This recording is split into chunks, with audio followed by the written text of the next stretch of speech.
So you can go up to about 1500 here, even when you're going through these tight passages. But any faster than around 1500 speed, you are asking to crash.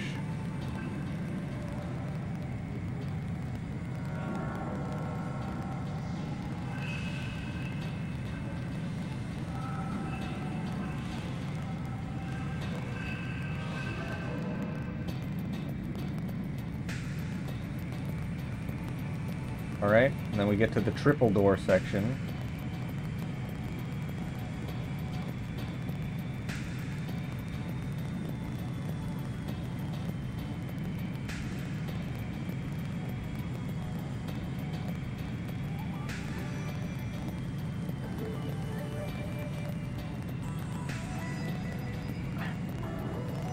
Oh, dear God.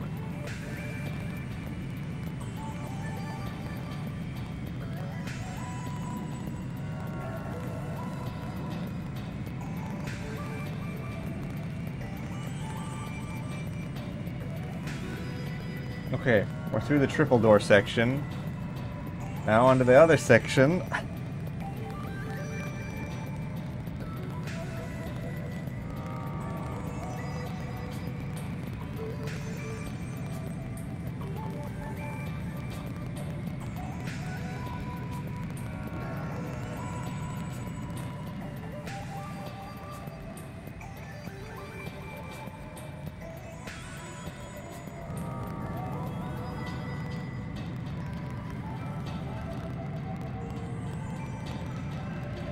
Okay, so once you get through this, you come out into this area, which has what looks to be like some kind of power cells or something in this area.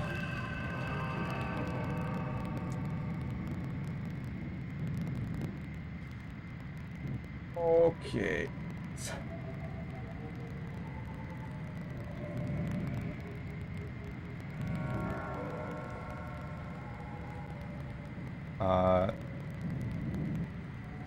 It might seem like I have a decent amount of room, but you got to remember I can't really turn around in here. If I'm like going the wrong way, I don't have that much time to maneuver. I'm also going fairly slow. Now in a speed run you would want to go a bit faster than I'm going here. You probably want to go at about 16 to 1700 speed. All right, and you come up on another tunnel here. I think this is actually near the end of it, but so it adds an extra section on normal mode, and it's quite difficult, especially if you're taking it at speed.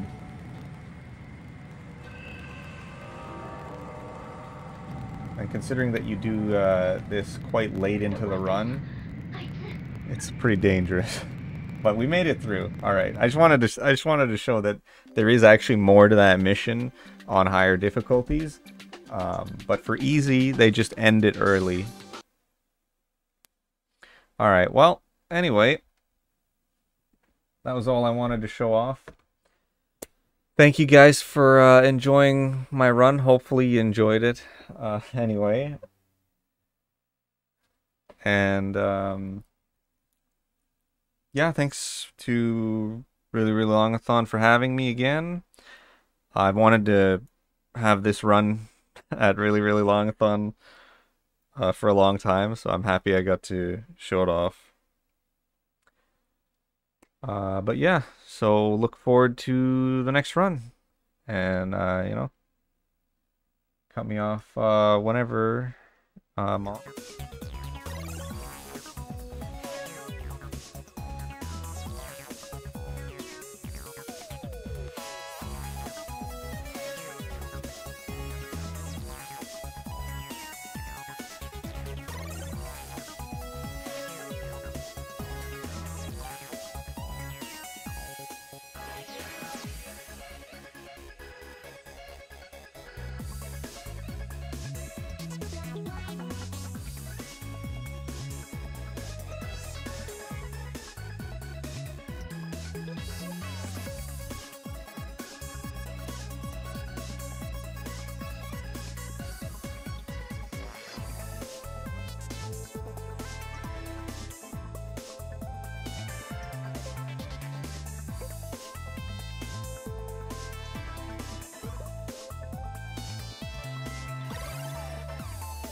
Right.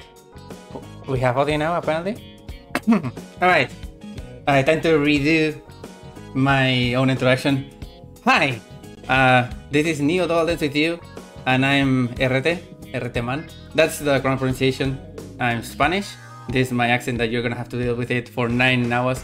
Closer to 8 hours and around 20 minutes. I think. So yeah. I moderate this entire series in speedrun.com and run DS and this game, of course.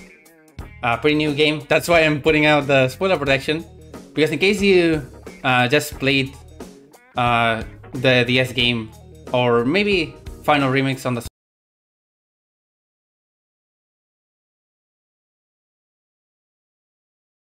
this game, well, there's a lot of spoilers right on the title screen when you actually finish it. So that's why I have this. Maybe? Something around that, yeah. Audio level is a bit high. No problem, I can adjust that. Or maybe stuff can adjust that. Whatever. Lower it a little bit down.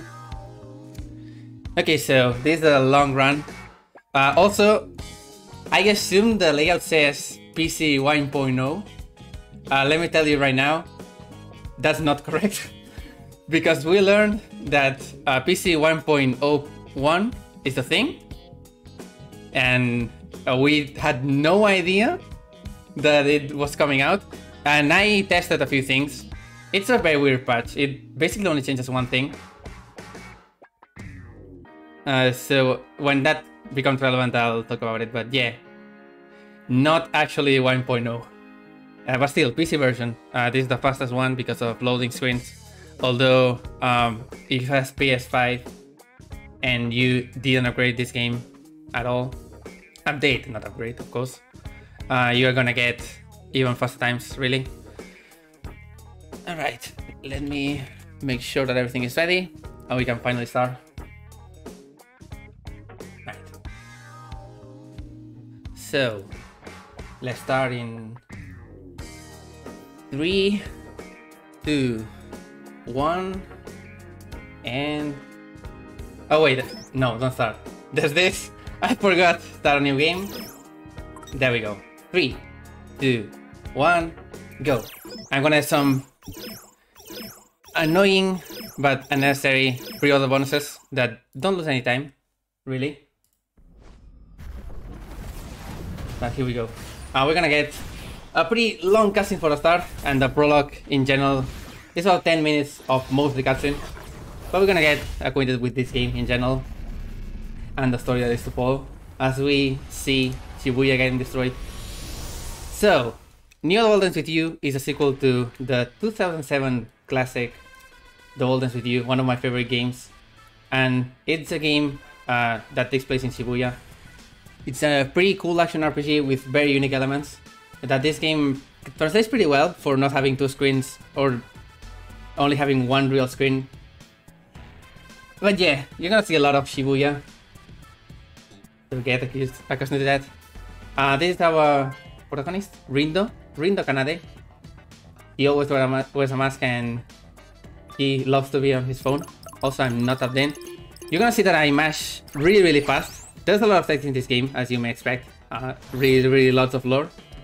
And it was agreed upon by the community that you can mash using controller mapping.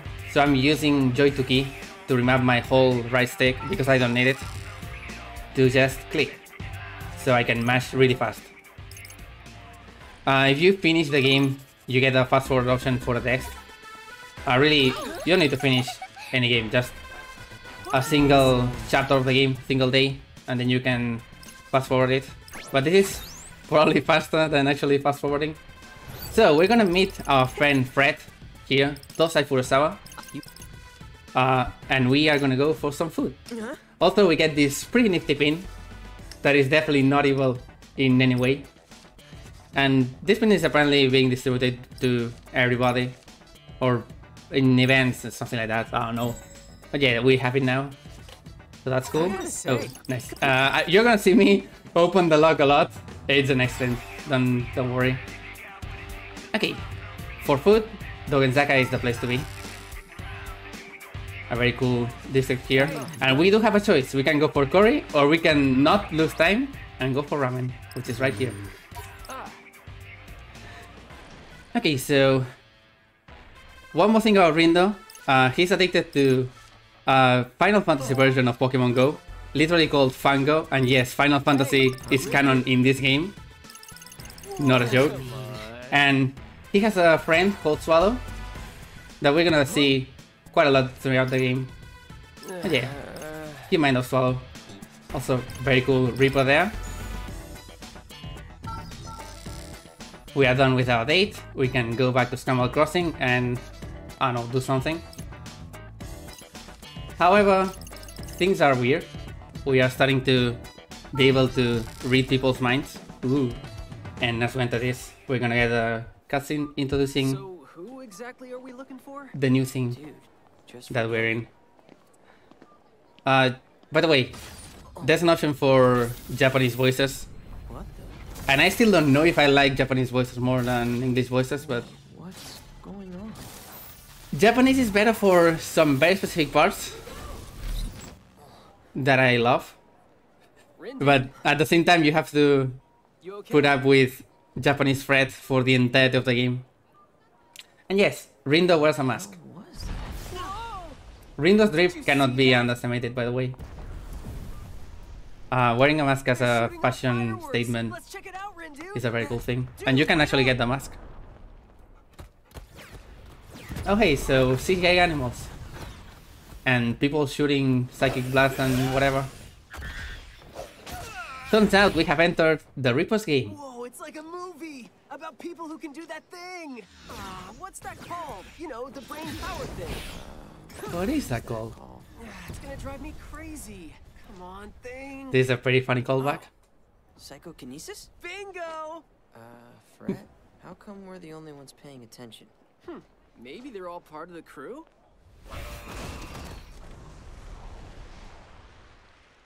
I've got a bad feeling about this. Yeah, I'm starting to get one too. Greetings, Sheeple of Shibuya. Shibuya. Look at this asshole. Some red hot news for you. Get a load of this guy. We're gonna see him quite a lot. No, I got a horrible feeling. Run! A new game has finally begun. Oh yeah, we've been like 5 minutes into the game and nobody has died yet. So how we get some of that? Look out! This doesn't make sense, by the way. I've seen this before. Let me go into comic book guy from The Simpsons mode. So in the anime, the Golden Suit the animation, which is extremely mediocre, but fun either way.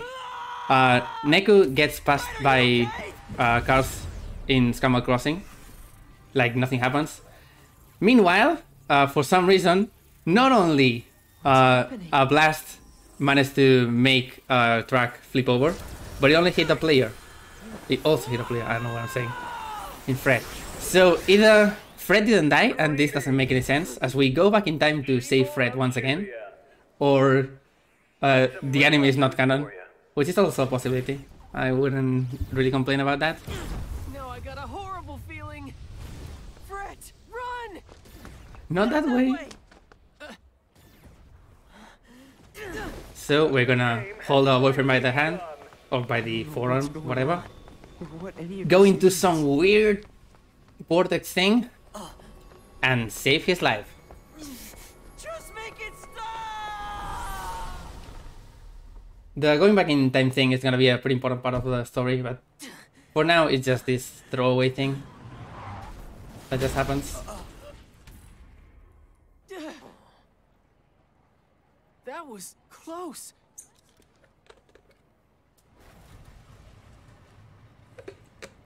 And with that, we are ready for the intro. I'm gonna... Is really heating up. I don't know if I want to talk during this, but this intro is so fucking good. And I know I can't skip any cutscene, by the way. If I actually tap out or press anything, the cutscene pauses. So let it play.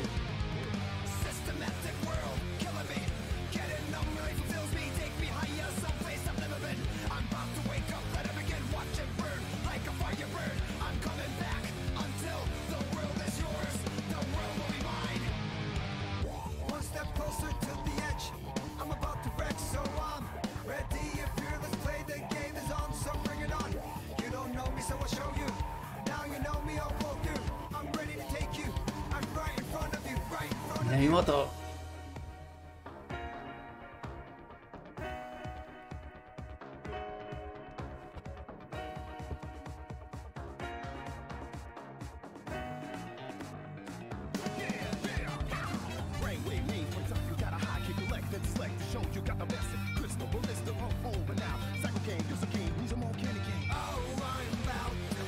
Shoka! I love this frame. I have it as my split background right now. Although you can't actually see it.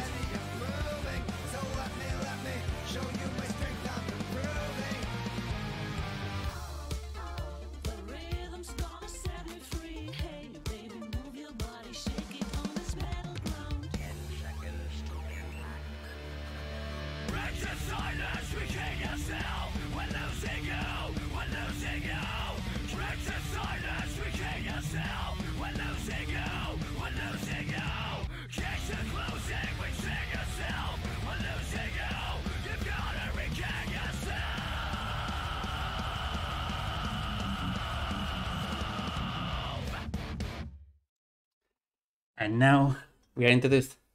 Time to formally enter the Reaper's game, as we get treated by Shoka.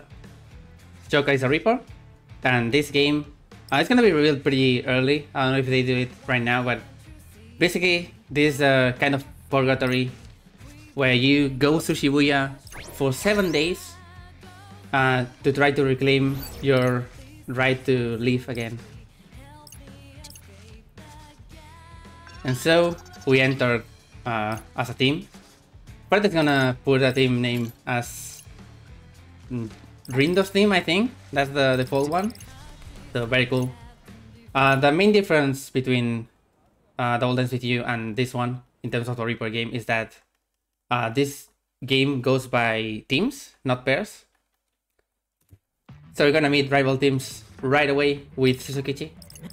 Or as I like to call him, Sasuke, because Fred is gonna call him Susuke, which is just not right. Yeah, this hunk of a man is gonna be one of our main antagonists, and the guy to beat early on. He is obsessed with reverse side, and he does not look like he would be obsessed with reverse side. Is it called reverse side? Reverse C? Does he mean us? You know what I mean.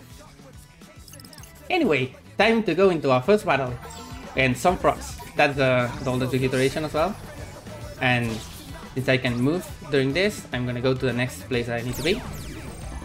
And as a really fast explanation of how this works, every single character has a pin equipped, and each pin has its own effect and its own input. We can only equip pins with one specific input once.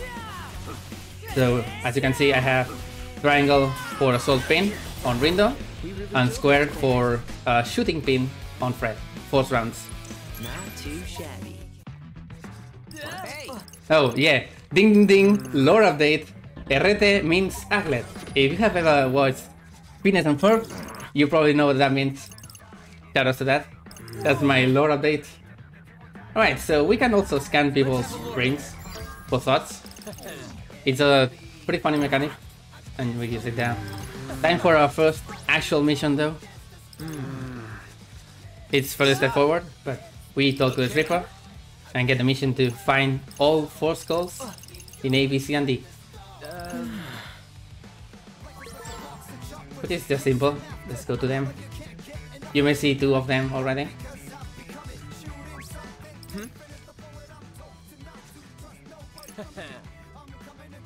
There's quite a lot of things in terms of missions that are very different from the original game, where you are usually just prompted to go to one place or defeat one enemy somewhere. In this case, we're gonna have a lot of puzzles, and this is kind of considered a puzzle, yeah.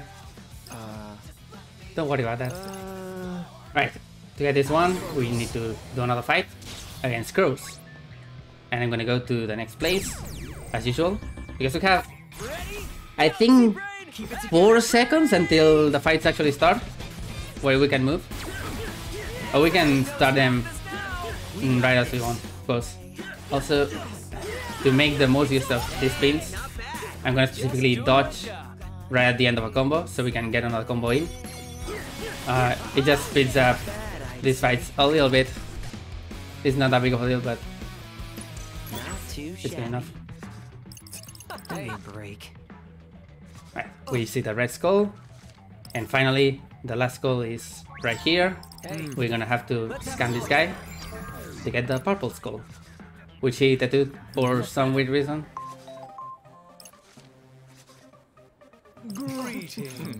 Alright, another thing that is very much part of this saga is phones. The original one in DS had flip phones, basically used for communication with the Reapers, not amongst players, but to get missions and stuff like that. Then in Final Remix it got retconned to be smartphones, so this game takes place 3 years after the original one, but the original one in terms of Final Remix, because of that. It's gonna be important later on, those 3 years. Right, bears. Bears hit really hard, so hopefully I don't get destroyed.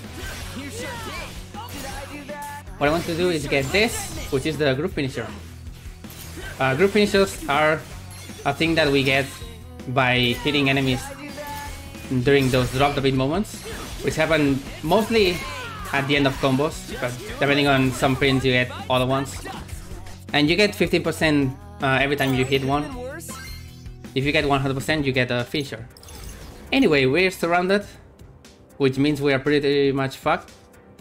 Unless some kind of math-loving freak decides to come to our aid. Would you look at that? Welcome the third member of Rindo's team, Yo motherfucking Minaimoto. Keep it together.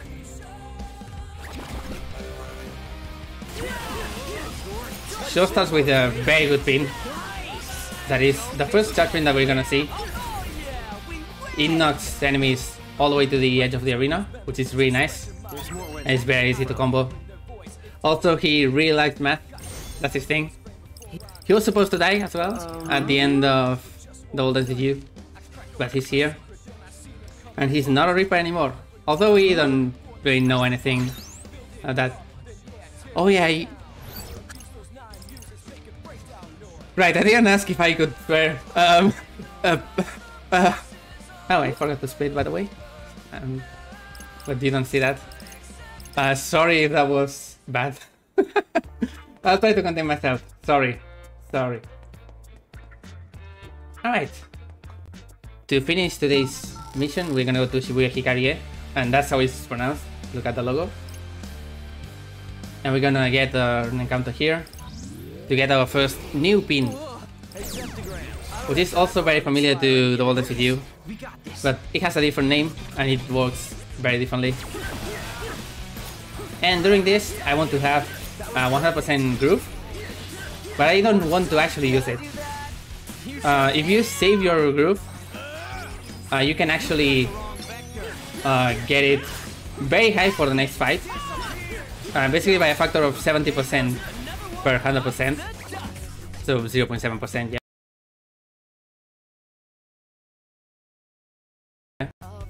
So in the next fight I'm gonna have 70% from the start. Also, this loading screen takes a while and I have no idea why.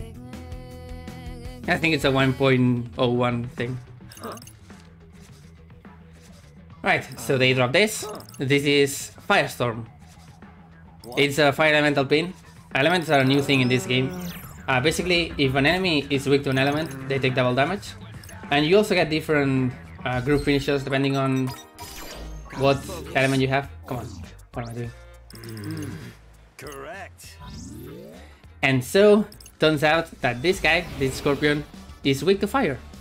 So we're gonna use that, build our group as fast as possible, and blast him with a fire group. So hopefully this goes well.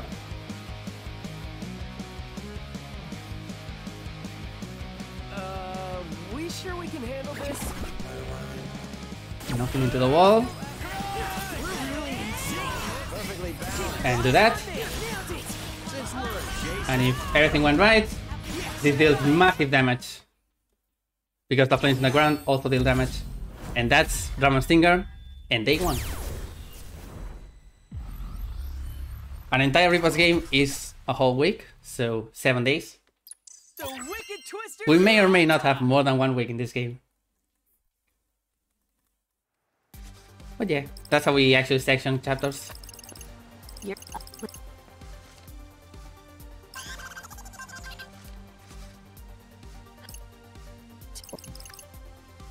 Right, even though we actually won, at least in our screen, we get a message that the Rim bring us Suzukichi's team, which is also the top team in the entire game for many weeks apparently.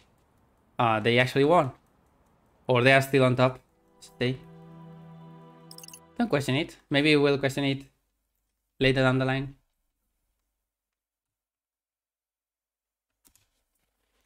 Right.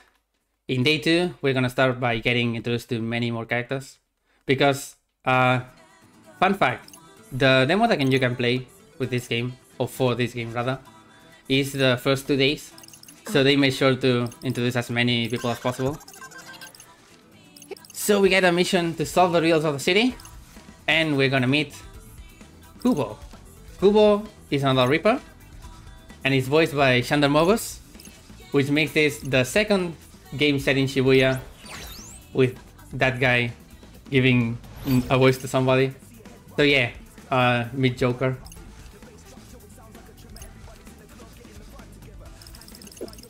He's very annoying, and he's gonna pop out many times.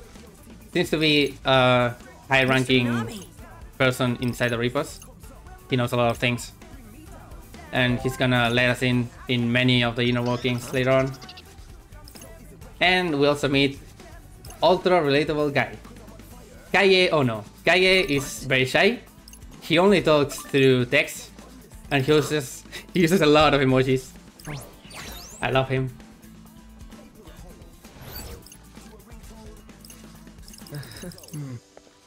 Turns out he does have a voice actor, and it's mostly just grunts, but he will talk later. Spoiler alert.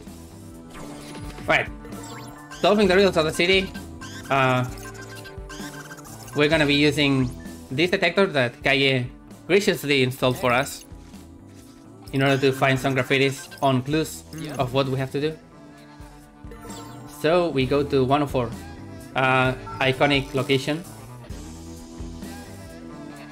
and our first fight that is gonna probably give us a drop. It has a guaranteed drop, and then maybe we'll get some extra money. It's fine, we don't need it. Frogs are also weak to fire, by the way, so we're gonna use Firestorm as much as we can.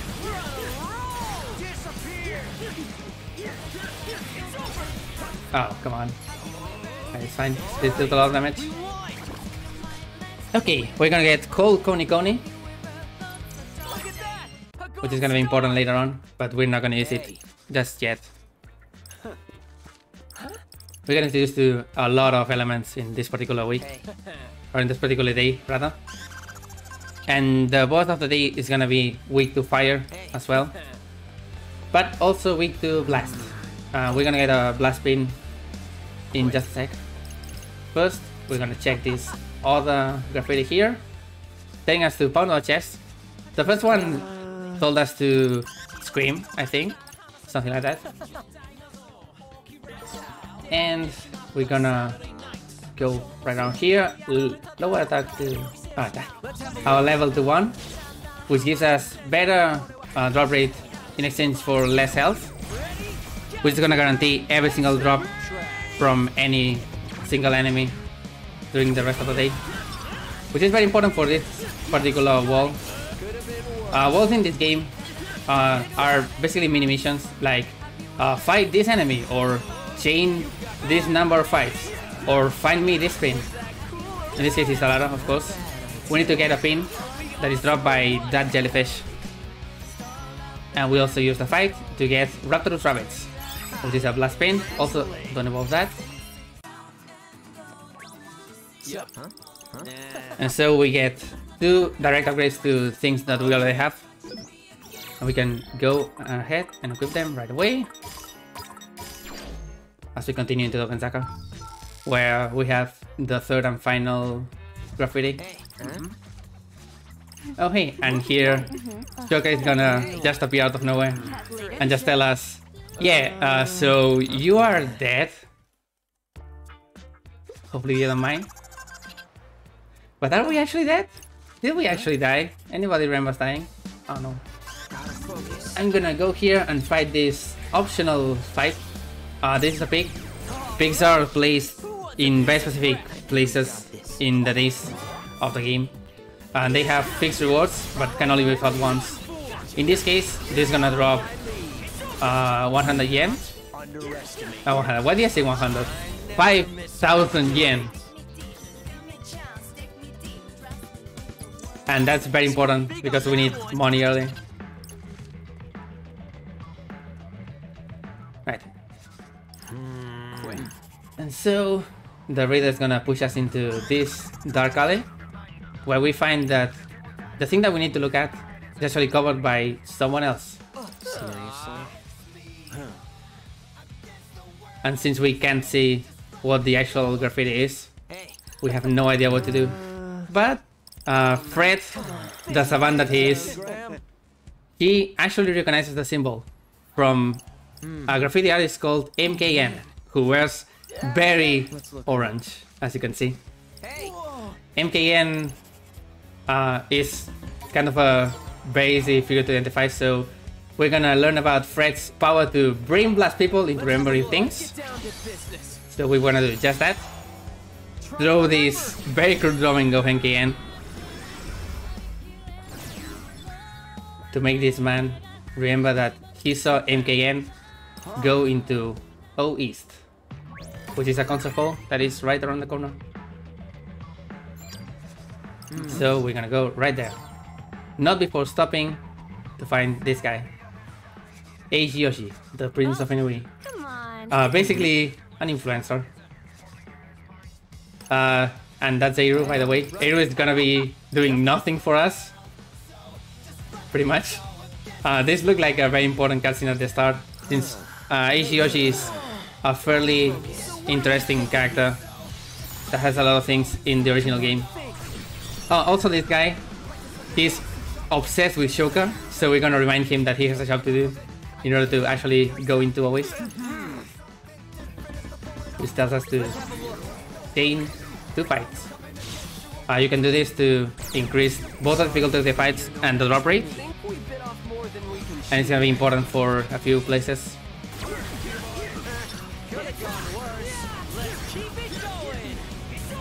Oh, come on. Hit him, Rindo.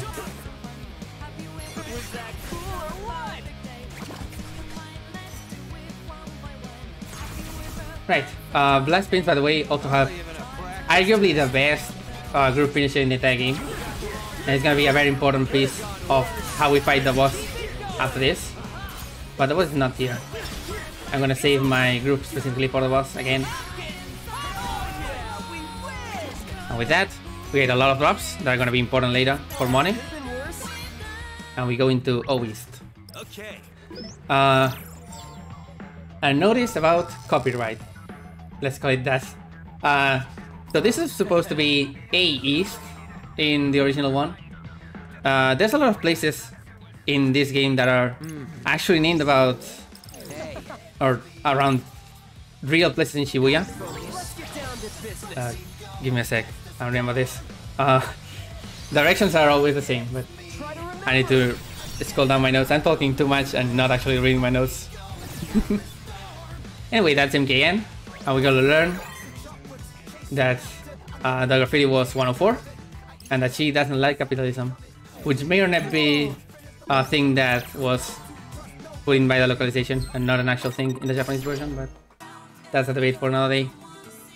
So yeah, we're gonna see a lot of places like Parco in Spain Hill or Tower Records. Tower Records is probably the most notable one, that were just using different names in the original games, and then for this one they actually had the real name, which is pretty interesting because it means that they made an agreement with the city of Shibuya to somewhat promote it in a way. Remember our team name being Rindo's team? That's lame. So how about we get a somewhat lame name by Fred? The Wicked Twisters. That's our name. It's a reference to Twister, classic Dolphins with You theme that we're gonna also hear during this game at some points. But for some reason, Fred just references that. Right. The pieces of the puzzle are all laid out. We have to act like a gorilla in front of 104 to summon our brother-in-arms, a huge gorilla called Gogo Bengay, which is a very annoying fight, and hopefully I get a 2-cycle. It's a complex equation. Let's see.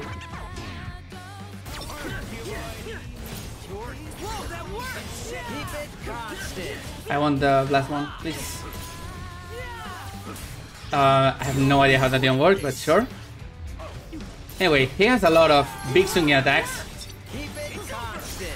And if we damage him enough, he's gonna jump to the top of 104 and then fall down.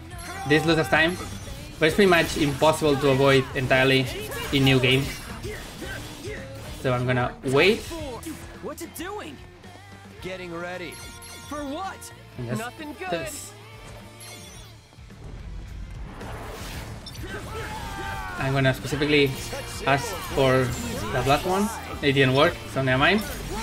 But yeah, this week to both fire and blast. We got a fire sword doing that, There he goes again. so that's pretty nice. What do we do?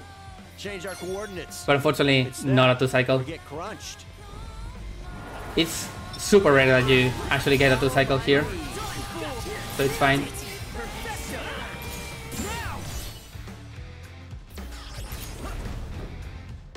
I do that? You sure did. Start him. Now please die. We're on a roll. And tap. Come on, man. That all you got? Alright, there we go. Gorilla was not great this time, but we got through it. That's gonna be day 2. These are the 2 introductory days. Again, because they were part of the demo, so there's not much complication going on. But at least we're gonna meet another team member, or another team entirely. The Variabilities and her leader, Cannon. Cannon is top 2 drip in this game. I love her outfit in general. And Fred also does that, because Fred turns out to be quite a simp. So that pin that she just picked up is supposed to be points for our team for defeating the gorilla. So she steals that. And since Fred is just as stupid, she's just gonna let it slide, putting us a little closer to being erased from existence. Complete moron. Very cool. So yeah, shoutouts to our moron Fred.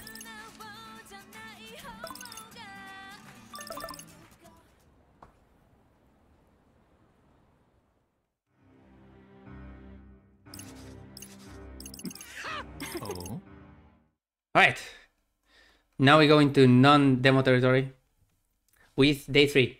We get a lot of things introduced to us in day 3. Mainly our 4th member of the Wicked Twisters.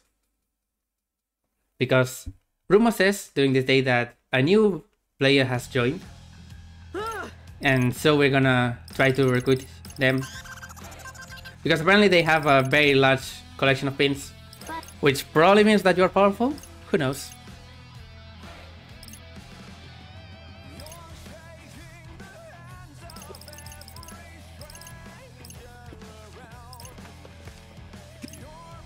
Right.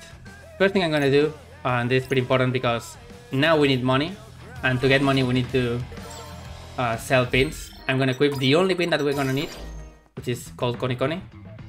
And as we go up to Santa Street to meet that new player, we're gonna see Hey there. some scenes of people talking about Later, loser. some sort of promotion about a pin that needs a voucher or something like that. And you see a long line here at Hachiko Cafe, which you may guess, because it's pretty obvious, but in real life it's an actual Starbucks. Hey. But yeah, we're gonna go here, get a mission that we need to wear something from Jolly Beko. Jolly Beko is one of the 13... is it 13 actually? I think it's 13, I don't know. It's 13 different brands of clothing and pins that we have in the game. I think the only one that repeats from The Old Dance With You, the original, is Jupiter the Monkey, which is the one Rindo is actually wearing. The rest are completely new. Maybe. Don't quote me on that. So Jolly Beko is a new one. And it has a shop right here. We're gonna get a cat from this because it's the cheapest item. And then we're gonna get some more things. But first, we're gonna sell everything. Actually from the bottom. We don't need any pins except the ones that we are actually here. Alright, yeah, Natural Puppy is a thing as well, yeah. I don't know why, but it is. Right, I'm gonna spare a Marble Scratch for reasons. But with this, we have enough money. We get this. Then we're gonna go back in. Don't mash too fast, please. Do Topo Topo. Get these pants because that's an ability for Fred. And go to Catonero. And get this. And we're gonna equip all of that. We only need one person to have it equipped. And so we give it a show. So, the way clothing works in this game is also very different to the original. You have a specific stat boost for everything. You get HP, attack or defense. The boost is usually only worth on attack. And the only clothes that actually give you attack boosts are caps and shoes. And also some accessories, but it's not as common. And so we're gonna mostly only get that. And then every single piece of clothing has an ability that is only available if you have enough style points. Style points are a thing that we're gonna try to increase later on, but generally you have to really plan them out. In this case, both Fred and Rindo start at 15. And 15 is exactly the baseline we need for our first abilities, which are attack boost. Attack boost is a 5% increase to all of our attack, which is very nice. Also, as you may have noticed, I have called Koni Koni, which is an analog to Ice Pillars in The Old Dance With You. It targets any enemy, you can charge it, and it launches enemies upwards. It's gonna be very important for many things. Also, here we learned that these guys are players and we can't read them. These are another team that we haven't met yet, which are the funniest team by far, the Deep River Societies. We're gonna see more of them pretty soon. Oh yeah, Croaky Panic is also... there's two brands in this game that are actually real things. One of them is Black Honey Chili Cookie, and the other one is Croaky Panic. At least I think Croaky Panic is a real brand. Croaky Panic is amazing. Black Honey Chili Cookie is bad. We're not gonna use it. Anyway, we are late to whatever this event is. So we're gonna examine this place and get assaulted by this girl who may or may not be our new player.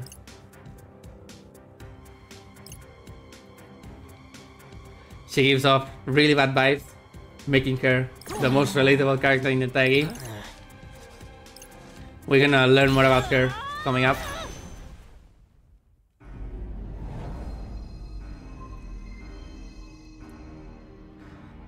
Turns out, after learning that we can't actually read players' minds, she can. She can enter another player's mind. Another person's mind, really, but it also works on players. I don't know what's going on. And she can read our most inner thoughts. So she's gonna get upset at us. To blame everyone but yourself. No. And with that, we're gonna get brain blasted and die. Not really. Remember our power to go back in time? Yeah. How about we use it? Would be a pretty good idea.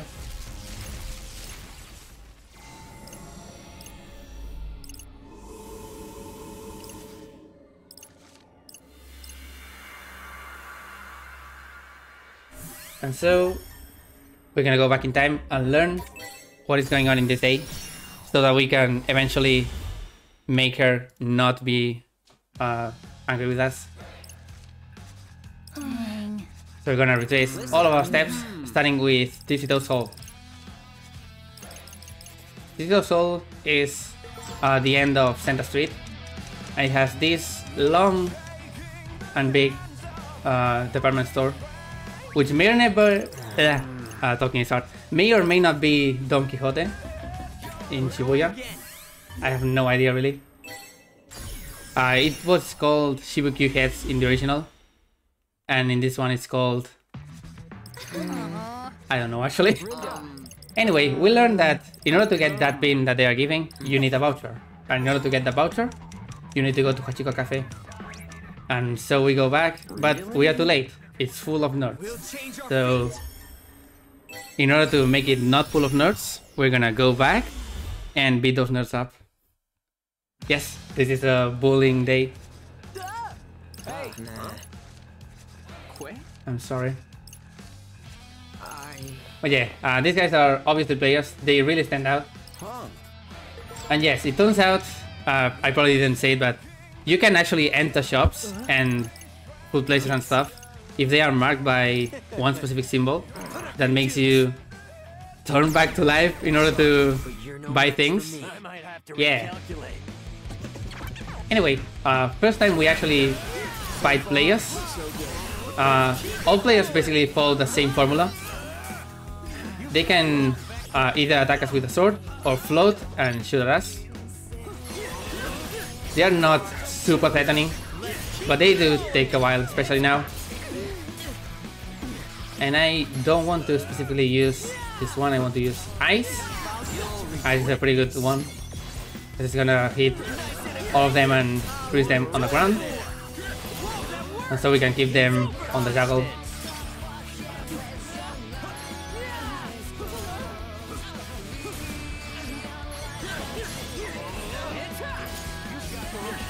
How did that fail? Come on, show. Here we go. And use it now to end the fight. Easy. They all drop 1k pins, so that's pretty cool. And we get an evolution as well into a better pin. And with that, we can cut in line and go into Hachiko Cafe, get a voucher, and also get some pretty good, cute pottery. Give me a break. I have no idea why they give you that, but it's funny. And we can go back, get that pin, and use it to get our newest member.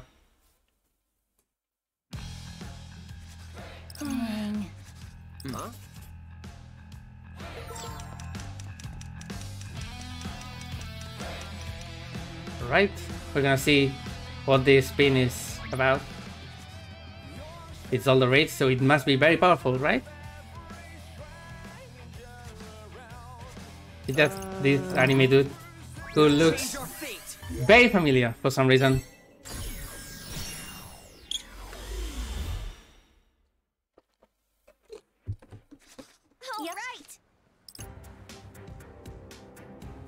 So we go back to the confrontation. Sabrindo is fearing nothing because he knows what's coming, and he's ready to befriend her with a simple tribute. Because this girl, Nagi, failed to get that pin, and that puts her into absolute misery because turns out that pin, the ES pin, which stands for Elegant Strategy, is a promotional pin from her favorite gacha game. At least it's implied to be gacha. So yeah, very relatable again. Shout out to my gacha hell homies. And now that we have given her this full pin for her collection, we can fight more Deep River Societies to actually make her join us. With Breaking Free as well. One of my favorite songs in the game. Shout out to that.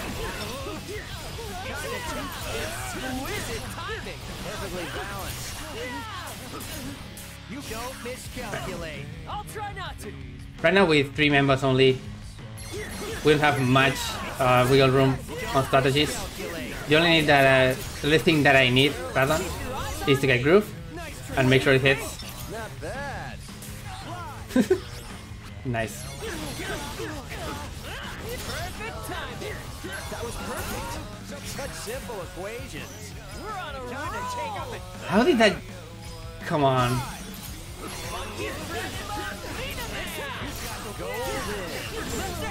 Right, this should probably kill. There we go. Easy clap. We have saved Nagi. Destroyed more societies. We get an evolution, which just means more damage, and that's nice. And now we can finally see how powerful Nagi is. So please, show us. Prized possessions. I've got this exclusive pin only obtainable at ES Live, along with all 25 sound pins from the Blu-ray box sets, the comic adaptation, and this not-for-sale pin I won in a contest. Yo, she's so relatable.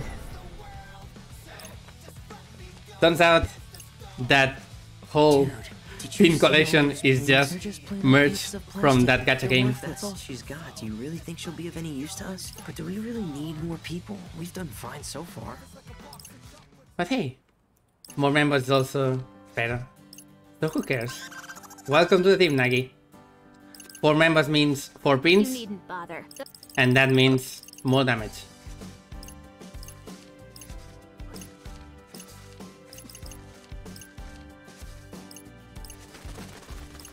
Also, those birds, take note of them. We saw 1 earlier, now we see 2. There must be a reason for that.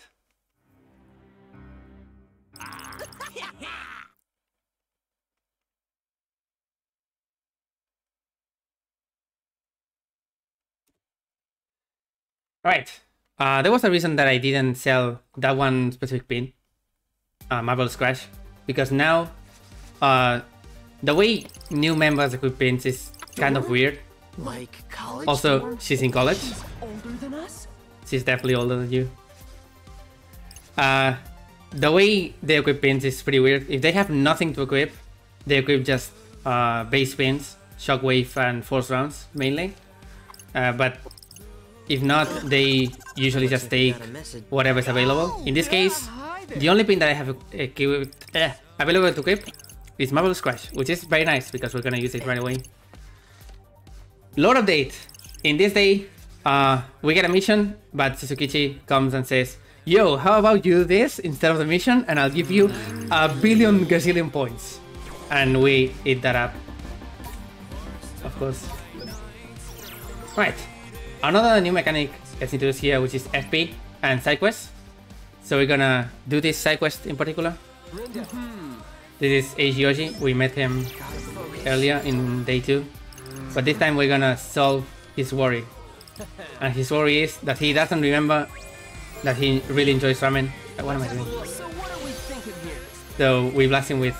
Come on. This can be very finicky sometimes. There we go. Come on, think.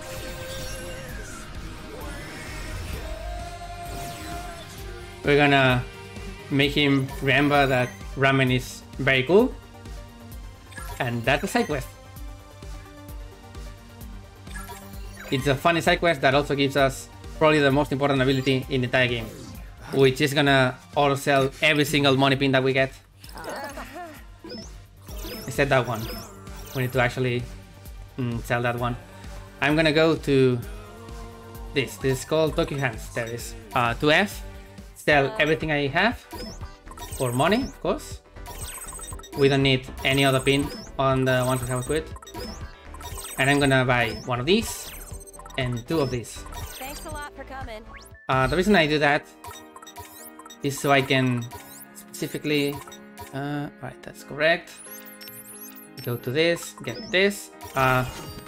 In this ability tree, there's 1 ability for every single shopkeeper, in which you get an extra item if you buy 3 things, or if you order 3 things from the same food place. Talking about food places, by the way, here we're gonna get some barbecue. The way food works is that you have that fullness meter on the upper right. and you have 1k calories, I think, per character. And if you eat that, then you're full. If you go over the limit, you can't eat again. And every single fight that you do is a 10% decrease on fullness. You get the benefits pretty early on, as in immediately, instead of having to wait for the digestion. Which means that now that I got that, I got some extra style on every single enemy, team member, and some extra attack as well. Also, Nagi's ability to enter people's minds. We're gonna dive into this guy and save him from the noise attack. And here's where Marble Scratch is gonna start being important. Marble Scratch is a pin that is rock element, which is very nice. It deals a lot of damage. But it also has 1.5 multiplier, I think, when hitting aerial enemies. If we combine that with the ice pillar that we have to launch enemies upwards, it means that we deal a fuck ton of damage. Sorry for the F-bomb once again. So yeah, that's gonna be a very important combo that we're gonna be abusing for most of the week. Victory is all but assured.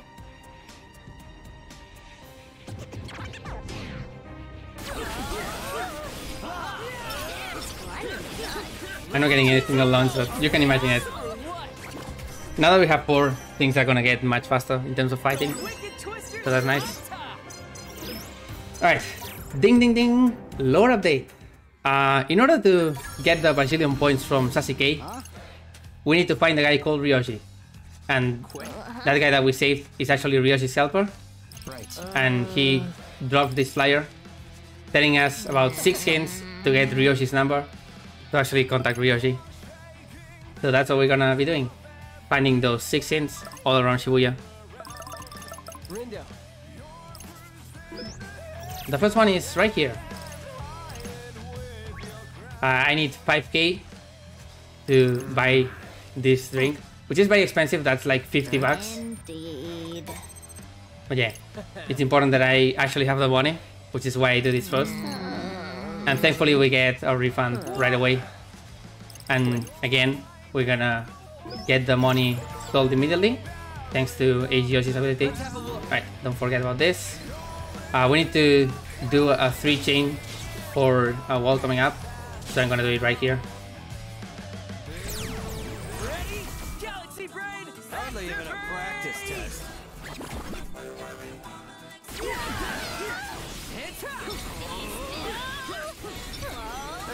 Could have gone worse. You'd think so. Nice double kill there, but I'm trying to launch people upwards, but they keep dying too fast. What a struggle. No sweat for Fred.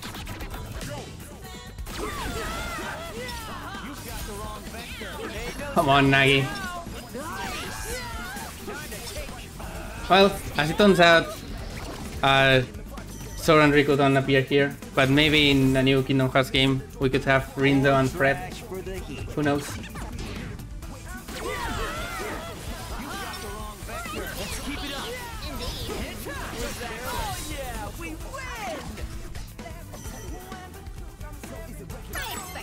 Actually, in Final Remakes you have the Kingdom Hearts remake, or remixes rather, for some songs in this game. So they are technically canon in this universe, just like Final Fantasy. But they are just not in this particular game. Right, we're gonna go to Sepho's house here, sell everything we have once again for money, because we got a lot of pins from all of that. I didn't sell everything, apparently. And we're gonna buy this. This is Nagi's attack boost, which is 20. And as it turns out, Nagi's attack boost is special. Because it's not a 5% increase, it's a 7.5% increase. Which is really, really good. Much better than the 5% that we have on the rest. And that immediately means that Nagi is gonna be our main damage dealer for week 1. Did I say week 1? For the entire game. Ooh. No, there's no week 2. Ignore what I said. Really?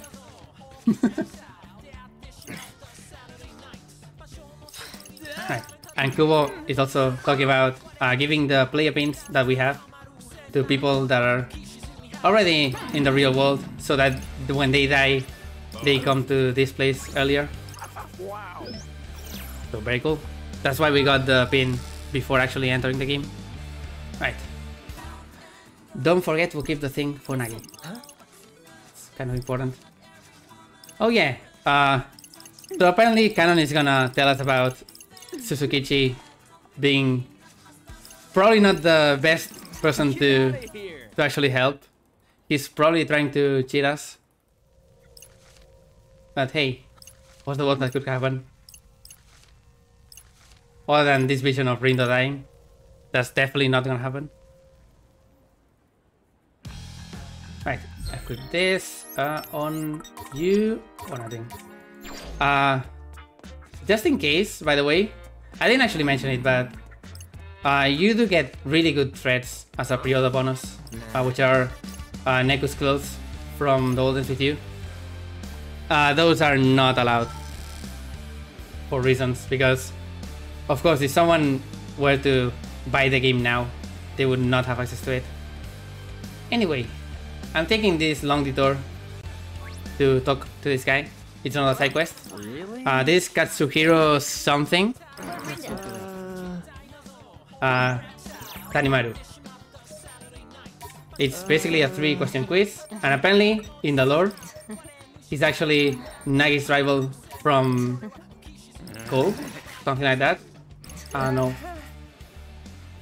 He's not important to our cause, but he's important to let us get something later that is gonna be important.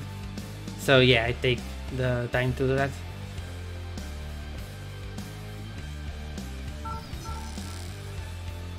And now we can go back to our regular Ryoji finding schedule. There's 2 more hints in Scramble Crossing. One is in Hachiko, and the other one is not in Hachiko, but it's basically the same as Hachiko. This one has what is not sold at Hachiko Cafe, which is milk tea.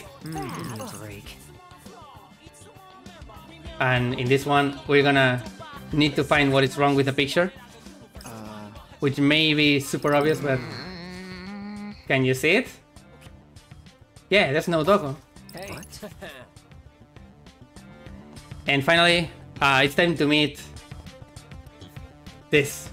Get used to Hachiko Cafe, because this is basically the only place I'm gonna be eating at, because Hachiko Blend is +1 attack for very little calories and very little money. So we're gonna give diabetes to the entire team by giving them a lot of coffee. Do chain battles matter? Yes, they do. For reasons. Right, with that, I'm gonna lower my level 1 and enter this 4th fight. Chain fights are gonna be important for both worlds that need them and to save time in general. But generally, going back from a fight is slower than just doing the fight right after another. There's wolves, by the way, extremely annoying enemy. They can knock out one of your team members. And also sharks. Sharks is also really annoying. Right, do this. Should die. Very cool. And from this fight, from the wolves in particular, we're gonna get what may be the best spin in the entirety of these first days. Just up ahead. Just up ahead is a Lance Lunge spin, and you're gonna see why it's so good very soon. GG to Nagi, and you're gonna have this because it's electric, and we have a lot of electric weak enemies coming up. So we're gonna get the last 2 clues. Does anybody remember who the guy we're trying to find is? Because that's the question. Is it Ruishi? Almost. Right. Oh yeah, shoutouts to Comic Sans in Tower Records. Iconic. And so, before actually finishing the quest, we're gonna go to Veggie Lovers. This is a vegan restaurant. We're gonna get some defense up. Not because it's good, but because we need to get 3 others in this particular restaurant to unlock something that is going to be very important later on. And so I do it now.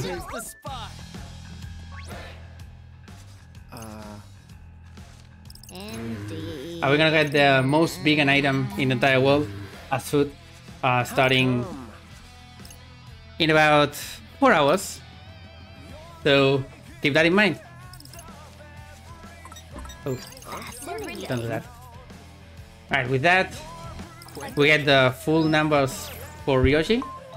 And so we need to go to the home cabin that is right here to actually punch them in. But first, this guy is in the way.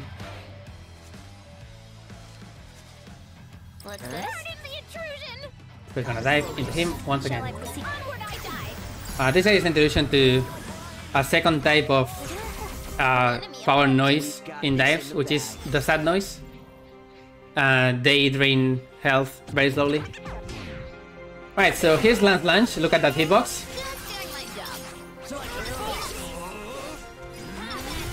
And the fact that I can snap right into any enemy as the finisher comes out in order to just damage everything in one same place really fast. This spin is absolutely bonkers, and it's really good throughout the entirety of early game. It's gonna fall off during, spoiler again, week 2, but for now we're gonna use it as much as we can.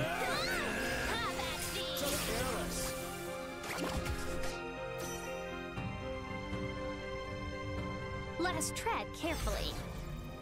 Oh, it also absolutely destroys sharks because we need them to pop out, and you can just do that.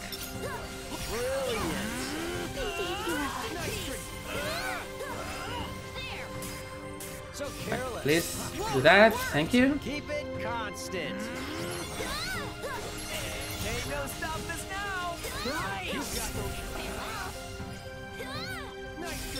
Nice. So that should kill. Thank you. Right. That's 3 combat. Most dives are gonna be 3. There's one single dive in the entire run that is 5, and then there's one in the post game that is like 15, I think. It's pretty bonkers. I don't know. Anyway, time to punch in the numbers. The clue here is hash, and then the numbers from highest to lowest. So it's this. Easy to remember. And now we actually notified Ryoshi. He's gonna wait for us in Tower Records. And thanks to that, we can get the gajillion points from Suzukichi, who is definitely not sassy. Well, turns out our man Ryoshi here is also possessed by noise. So once again, we're gonna dive into him.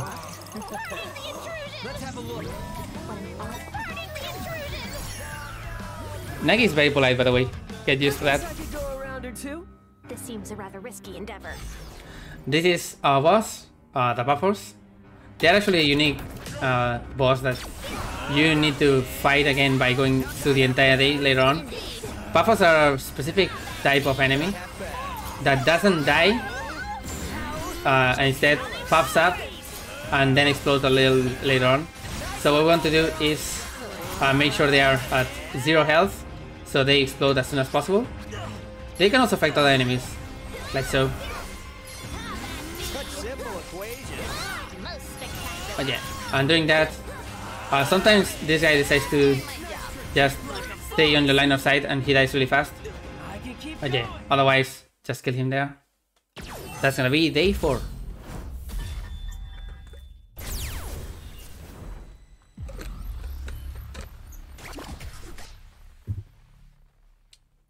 Now, we have seen a lot of Reapers as things stand, but every single Reaper has been a new one. Doesn't mean that everyone from the first game decided to quit the Reaper job during these 3 years. Well, not quite, because we're gonna meet one of my favorite characters coming up. As Suzukichi is specifically just saying, hey, sorry, no points for you, get pranked. As Karia comes and says, yo, That's illegal. And that's it. That's the interaction. Guerrilla is also very ripped up from the last game. Quite a glow up.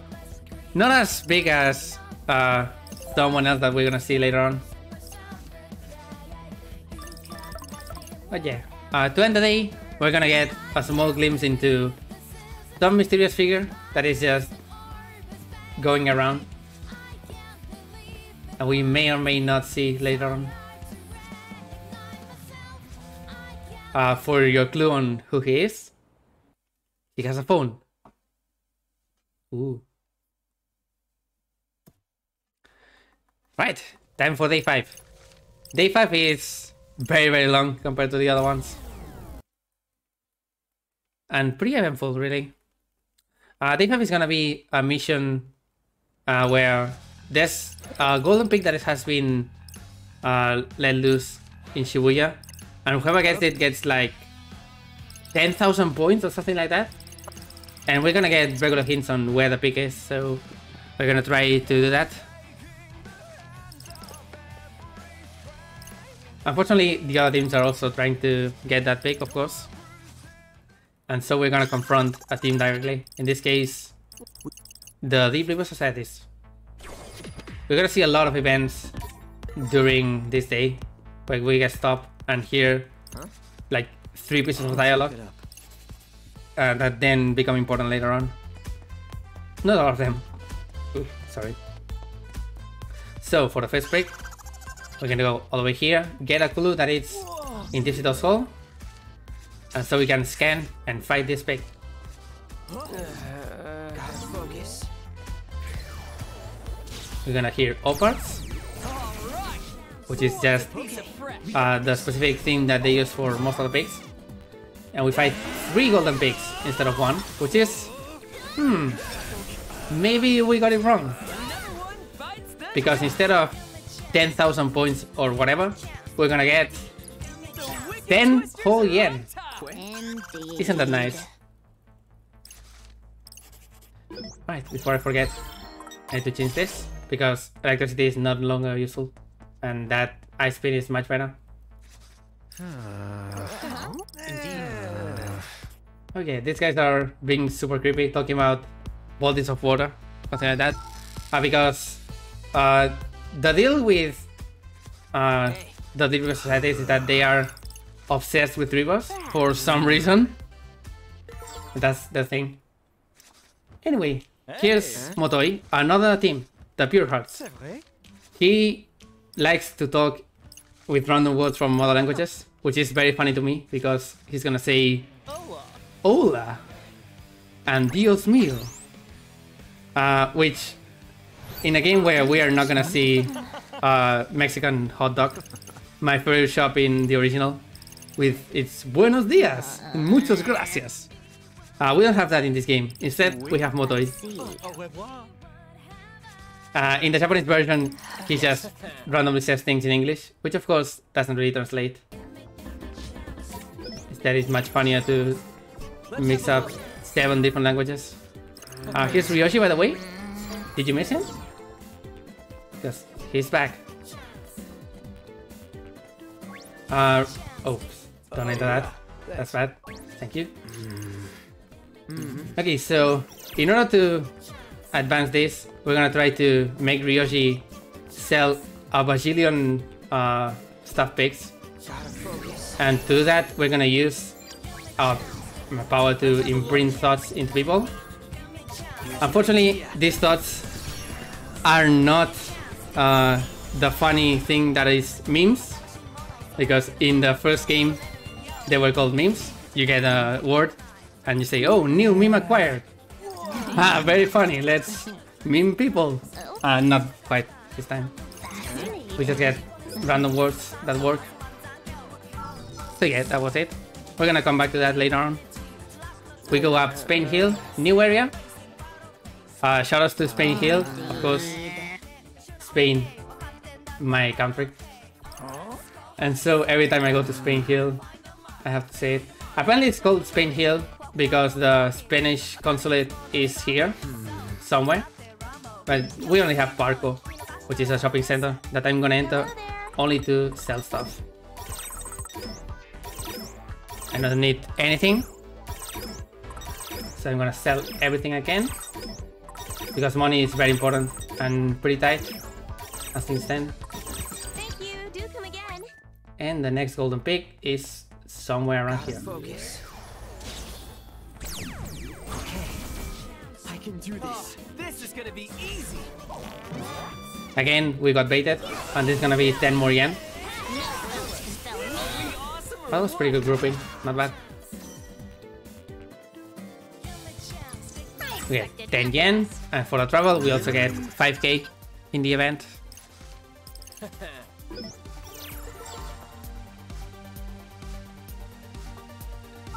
Next up is gonna be Scramble Crossing, but we have to go through Tower Records to do that. We're gonna learn about more and more things. Every single event that I'm just smashing through is basically another piece of a puzzle later on. They talk about, oh, a conference about a guy who talked about rivers. That's pretty cool. Or, this idol who is famous for being extremely clean, like to a fault, is giving a speech somewhere. Something like that. But in order to get to Scramble Crossing, we need to do one of the funniest missions for worlds in the game. This guy that we just scanned is not able to shut up because he doesn't know where to buy CDs. To which we say, CDs? How you see this? No, I'm not gonna say it. Just tell him to go to Tower Records, which is right there. It's that simple. You would think that if you are next to the biggest CD store in the entire of Shibuya, you would probably know where to buy CDs, but no. Some people are just that dumb.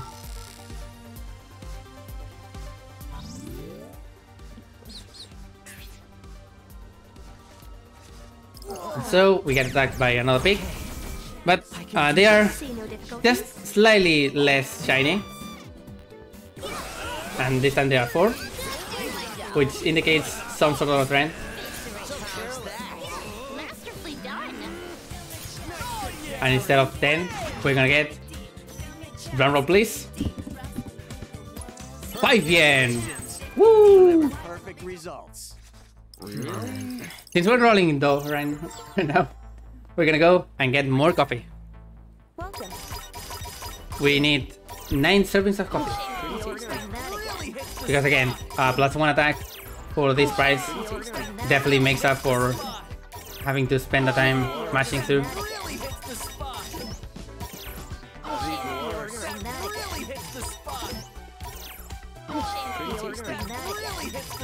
Get used to both Fred saying that it really hits the spot and Nagi saying it's a shame.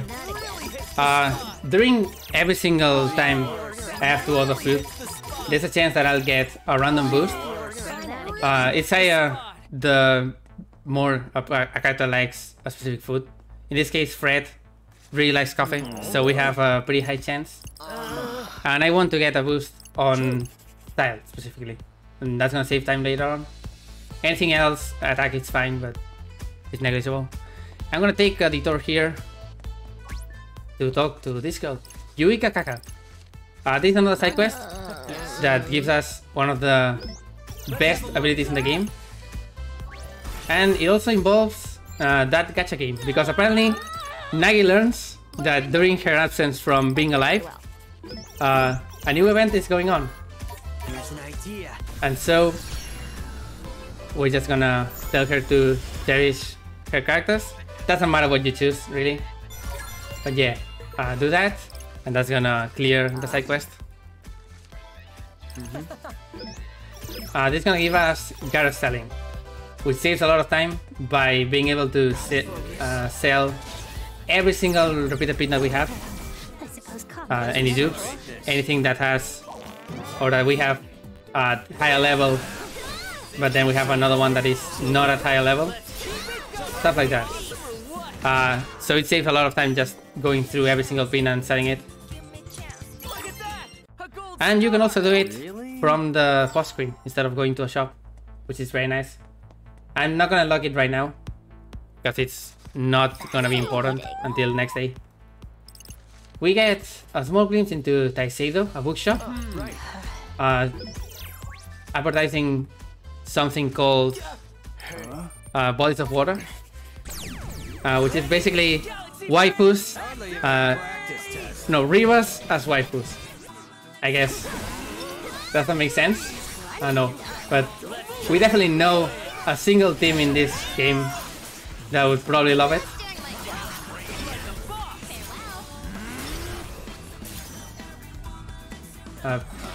Okay. I don't know why it didn't charge, but sure. Small fight here, and we go back to 10th Street. That this time things are a little less non-peak in the area. We have a lot of these fake pigs just appearing here. We're also gonna find this guy who is very annoyed at something. Cool scene. And finally, these societies talking about their idol, which is the last piece that we need to actually start and, spoiler alert, go back in time after we meet the leader of the Deep Societies. Wow, nice one, Rino. Perfect calculations deliver perfect results. You're kidding. Right, the big pig is at Spring Hill again, so we're gonna go all the way up there.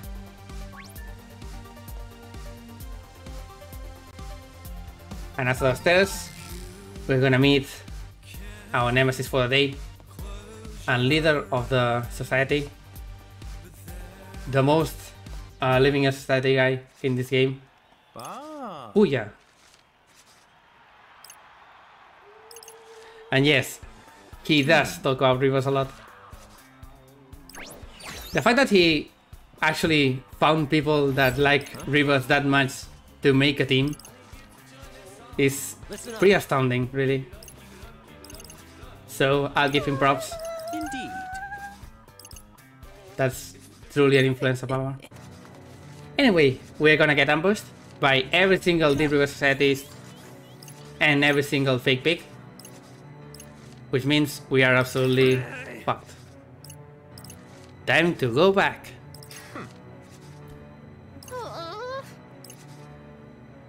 Also, Minamoto just decides to not do anything because he knows we can go back in time for some reason.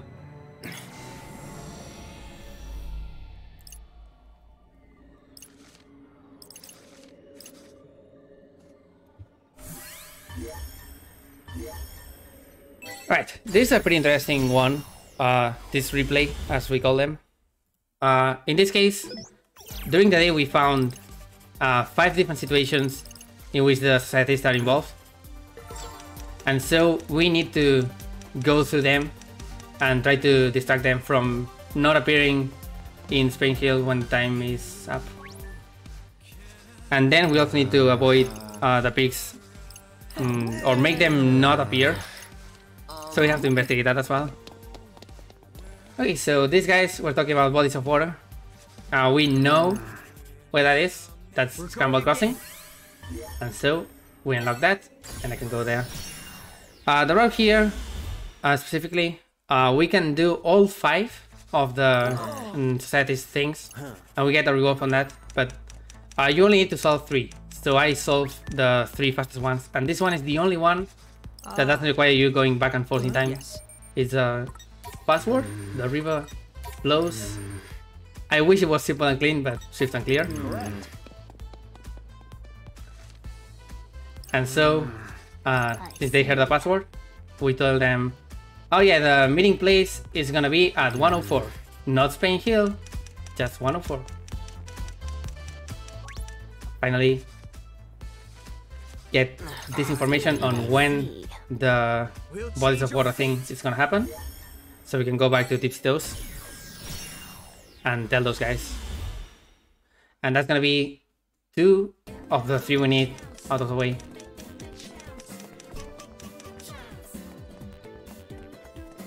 Alright, this part is weird because for some reason we're gonna need Red to remind us about the thing that we just saw. He said we technically didn't see it, but don't mind. Try to remember.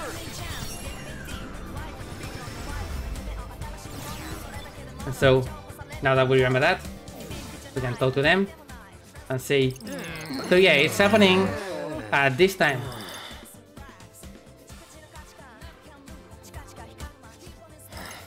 Cool. Going again. Now we go to Center Street at 3 o'clock to start both the Big Pig elimination quest and the last quest that we need from the societies. Remember this guy that was angry at something? Well, let's dive into him. Shall I proceed? Onward I dive! Alright! Who wants a piece of trash for the heat? Reminder that Japan will make waifus out of everything. We have like 3 different gacha games of both waifus. So Riva waifus are not that weird in comparison. Let's accelerate this. Okay, I'm gonna try to kill every single crow in one fell swoop here. Well, didn't quite work out. Why are you not working? Come on, man. Alright. Right, I'm gonna wait for my Minamimoto so I can... Oh, never mind. Collision. Whatever. I got destroyed. Sharks are really tricky. So if I fail that, it's fine.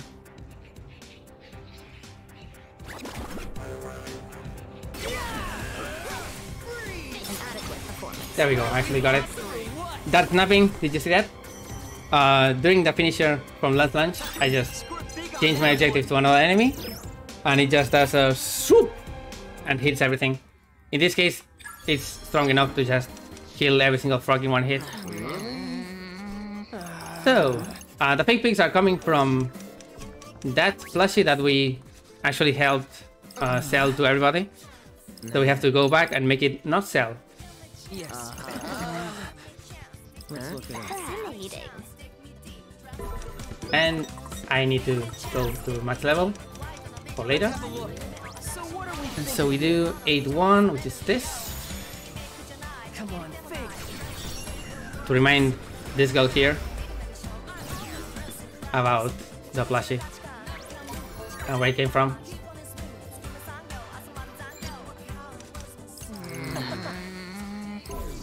We'll change our fate. Now go back. Fun fact about this part in particular. My first version of notes for this part was very simply described as get soul and cry. Gotta focus. This is soul. And this is cry. So yeah, get soul and cry. Simple enough. Let's have a look. And we're gonna imprint that. Soul and cry. To change your mind. Changing the slogan from meet your best friend to it will make your soul cry, which you may notice that it's not that great of a way to sell plushes. Indeed. And so that's resolved. Now we just need one last thing. But first, Korea is gonna come and give us a formal introduction to all of the teams. The Societies, the Variabilities, the Pure Hearts, and the Ruin Bringers. Ruin Bringers are the top team. It's Sasuke's team. Going again. And the rest are... Oh wait, I need to... Yeah, this is wrong. Sorry. We'll change our fate. You didn't see anything. We go to Tower Records. We don't have a formal leaderboard of the teams, but basically both us and the Liberal Societies are basically last. Okay, the Societies on Center Street talk about some kind of idol from the Peroxidals, which are again a group that's supposed to be extremely clean. She's gonna do a meetup at Tower Records, but we don't know the time. So we imprint this guy with important time to learn about that time. And we go back to tell them about that. It's a pretty cool scene because everyone in the team is gonna assume that Rindo is just a fan of them, fan of the Peroxidals. And they're gonna be really weirded out. But hey, it's all for an actual purpose. Believe me. They're gonna get used to the going back in time thing, for sure. 4 PM. Yes. What? Yes. And with that, we have 3 out of 5, which is enough to just go back and change our fate.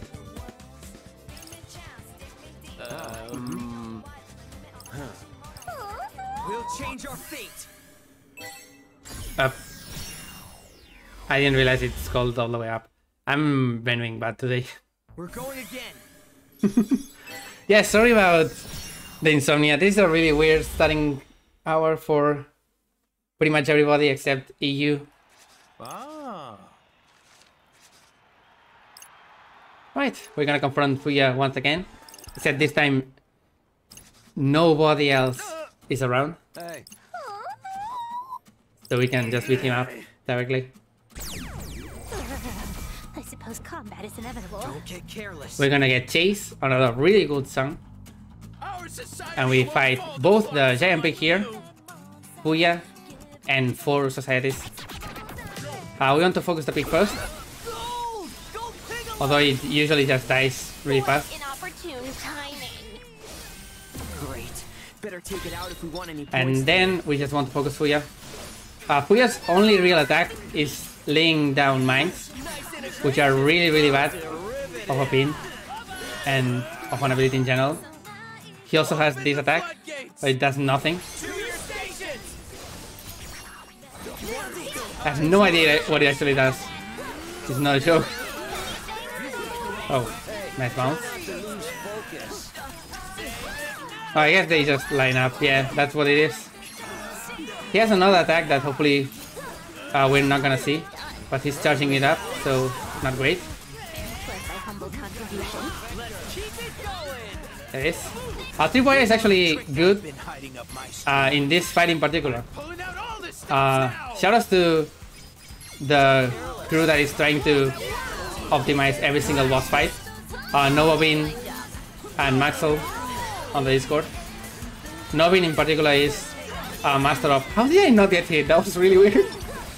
Novin in particular is a master of the boss rush, which is final time attack.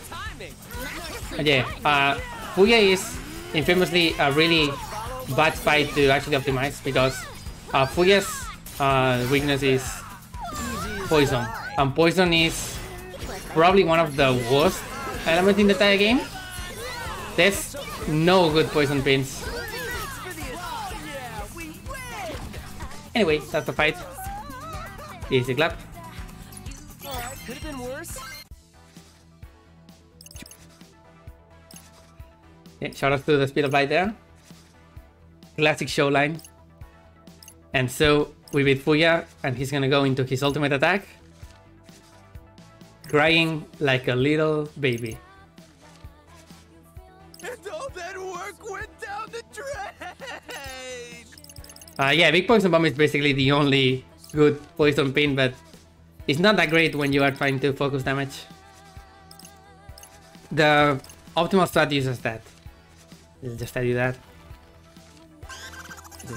But it's very different in the boss rush because it's a 14, I think, fight chain instead of just a single fight.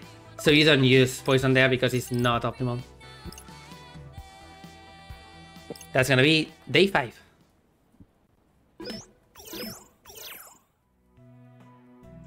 Hey there. Also, Shoka is gonna meet Minaimoto here.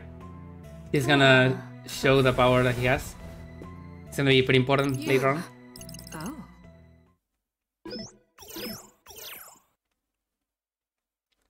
As we finish head to head. Time for... I mean, do we have a very specific game mode that definitely describes this particular day is veg. Do we have veg? Because week 1 day 6 is quite the snoozer. We're gonna get introduced to Scramble Slams. Scramble Slams are basically just a whole lot of fighting for territory, getting turf in Shibuya from other teams. And it's very long. Basically, if a team has an area, you have to fight their members one by one. If a team is just available, or an area is just available, you have to fight these turf noise. And that's it. But it also translates into, I think, 30 total fights in this day alone. Which is pretty bonkers. Right, I need to scroll down my notes because I'm dumb and I didn't do it during the whole thing. Okay, we have a lot of things to do here. First off, beating Fuya also unlocks his ability, which is an Uber slot. Uber pins are pins that we are not able to equip unless we have an Uber slot. It's gonna be important later on, but we get the first one here, so it's fine. Also, don't forget to garage sale. I didn't get much money from Fuya, unfortunately.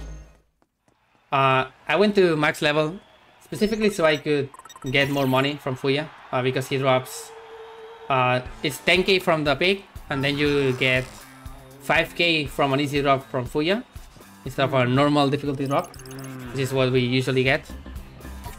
And then every single other society has a chance to drop 1k. So if you are really, really lucky, you can get 19k in that fight alone, but it rarely happens. Well, you asked for it.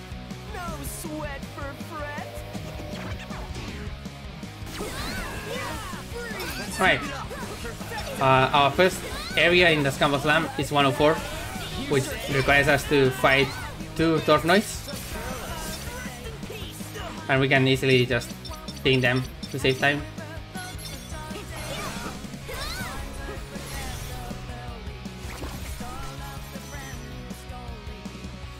But I'm gonna need a lot of money, so hopefully after this I can go sell. Because if you took notice of how digestion works in this game in general, we're gonna have a lot of fights and we need to use them to digest stuff. Come on. Or else we're not gonna be efficient at all. Interesting freeze there.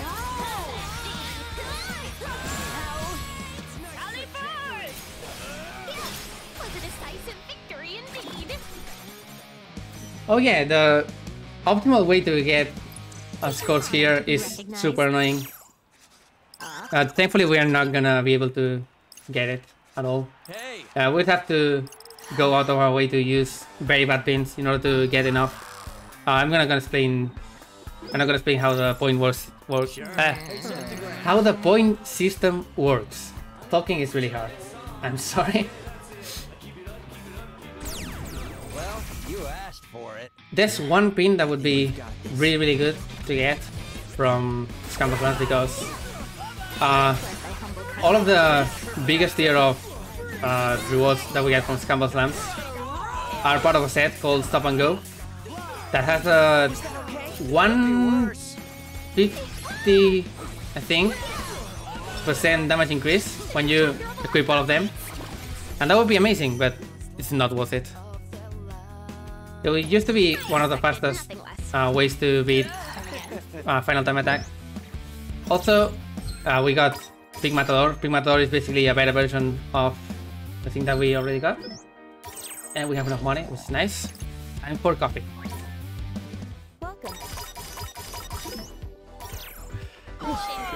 Yeah, I'm sorry. I practice talking for a reason. Right, I'm gonna max out our bar here, pretty much. Now that I'm looking about it, Rindo definitely got a lot of boost because he is at 26 style. Wait, that's not... That's weird. I don't remember him getting an actual... whatever. He's pretty high. That's what matters. And that's nice for a later part of the run. Right. And with that, we can just keep continuing. Unfortunately, fights in this particular style of Scramble Slam, the other teams, are not chainable. You can chain fights into them, but not chain them one after the other. Also, the electric thing is extremely bad, and I'm not gonna use it. We're gonna use ice instead.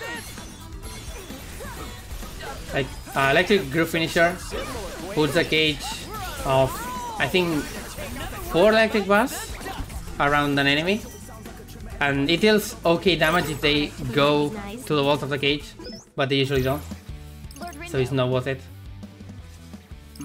Right, finally, when you take down all the team members, a boss appears, and then you have to take down that.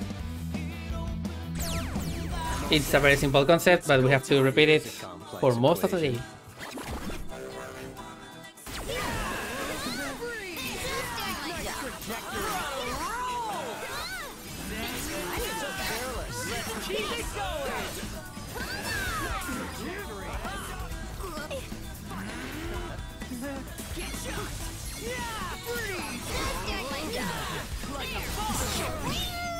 Oh, and of course, in case it wasn't somewhat obvious, the thing that we want in this day in particular is that every single fight is an opportunity to make money. So the more money I get, the better. I want to get every single drop, and it's not that hard, really.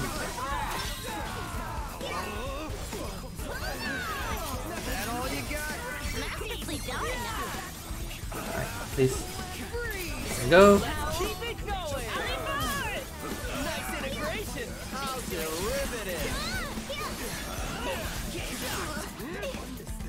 Come on.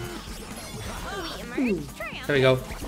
By the way, I didn't actually mention it, but Pure Hearts are also... both Pure Hearts and Varieties are just as gimmicky as the Digital Societies, but not as funny.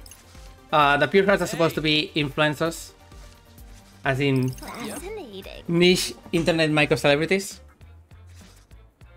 and Motoi is the most niche internet micro celebrity of the world, because apparently he's a guy called Another, who is apparently Rindo's favorite account, and its content is definitely very cool. So apparently this guy was dead, and Rindo didn't know. It was like, oh, he hasn't posted in like 3 months. Probably just taking a break, I don't know. But yeah, his favorite influencer is actually dead. Isn't that a modern tragedy?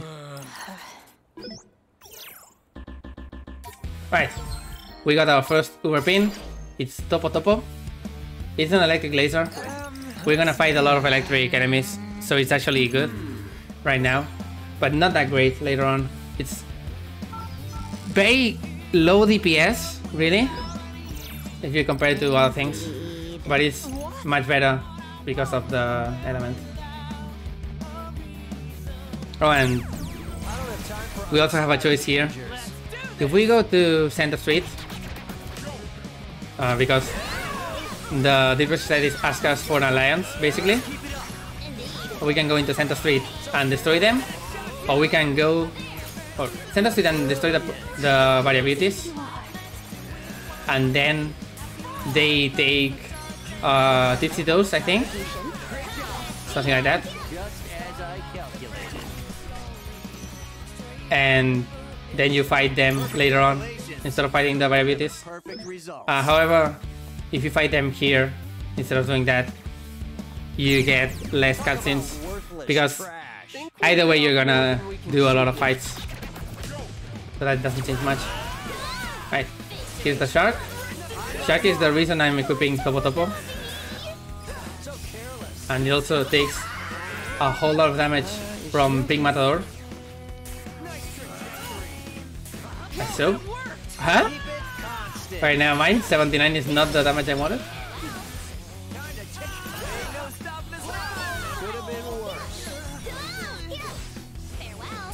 Right. It's a pretty tricky part here because I don't want to use my electric groove because it's very worthless. So I'm gonna try to specifically get this and then hit with electric. Thank you.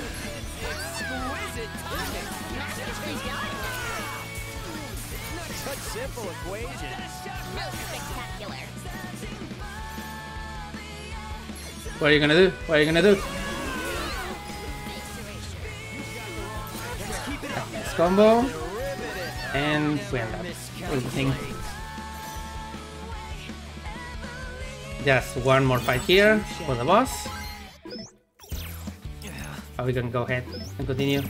Also, just in case, these guys are not actually normal societies, they are psyched societies, which are just extremely slightly stronger.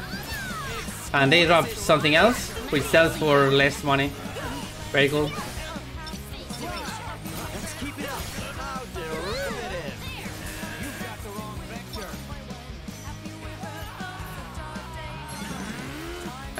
Can one of you float? Probably not.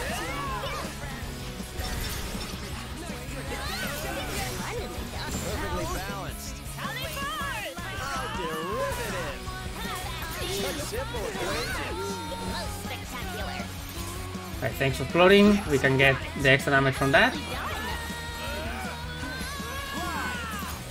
I don't know if I mentioned it, but yeah.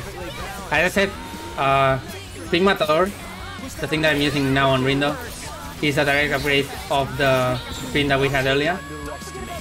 Because it still has the same ability, the extra damage on air enemies, so we can still use our combo. Just with a different element and more attack.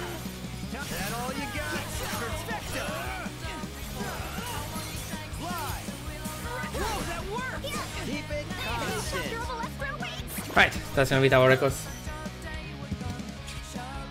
Not too shabby.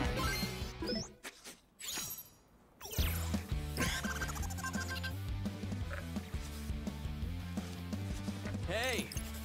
Oh, and we also get this announcer, by the way. I didn't mention him, but he's a pretty cool character.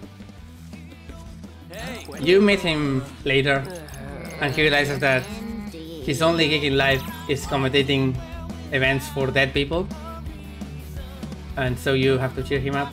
It's one of my favorite side quests, for no reason really. Right, Spring Hill is 4 Dark Noise, and it's very annoying because they are really spread out.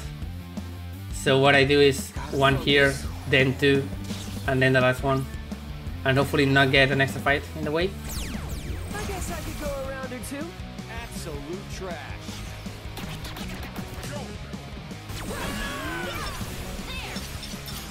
Such simple equations. As you can see, another instance of me snapping that pin, last punch, just to take care of every single. Whoa, that's an actual. Alright, I use that snapping to kill all the small enemies that die really fast. Right, and make sure I don't get attacked by any other noise. As we're gonna change these two.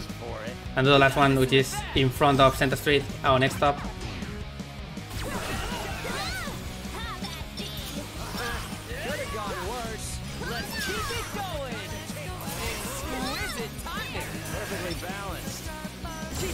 Just do that.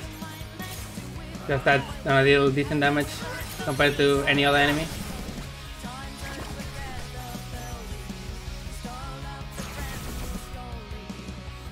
We've got this in the bag.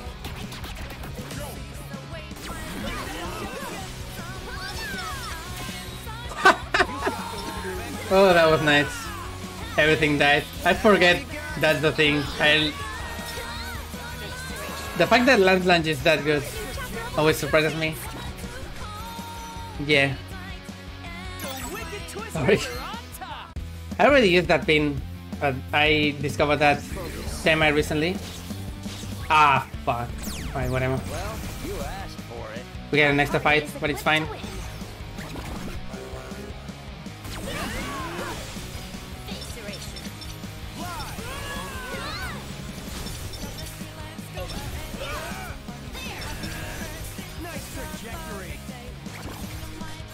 Fight. And for the last one, which shouldn't have happened. Let us tread carefully. Oh, this is easy. Just mash right stick. Decisive victory indeed. Right. That's gonna it. We have conquered Spain. Delivered perfect results. And now, after so many fights, we have an empty stomach. But we're not really close to being able to get some coffee. So I'm gonna get the second best thing. If you can't drink coffee, you can drink ramen, I guess. This used to be a store that I put a lot in my old routes. But then I realized that giving yourself diabetes is better for attack than giving yourself I don't know, risk of heart attack from eating too much ramen, I guess.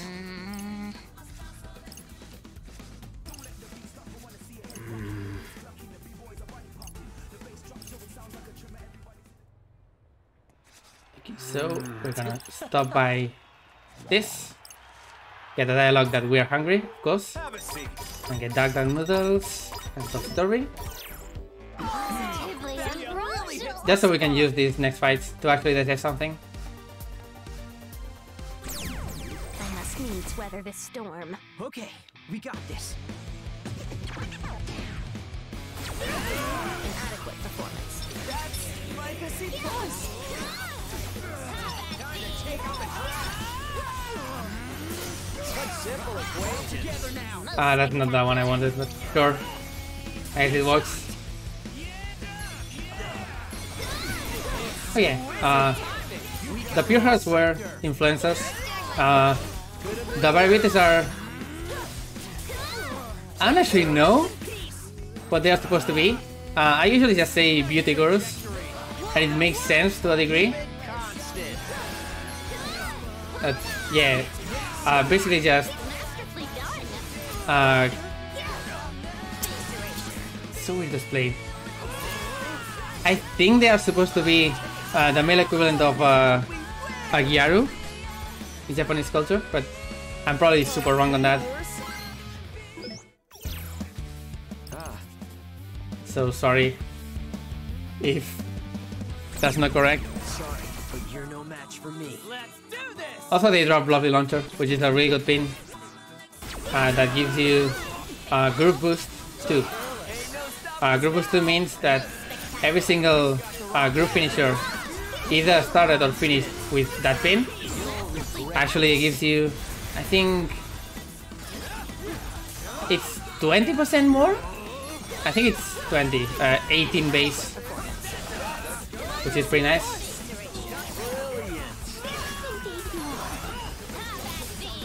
Basically every single sound element pin, which I haven't found any of until now, is like that. You get extra group from it. So you can definitely just build an entire deck around that. I know the most powerful setups in the entire game is actually based around that as well.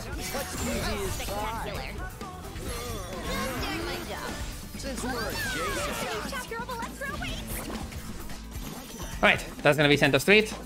We have one area left, and also no electric weak enemies left. So it's time to just not use Topo Topo again. Hey.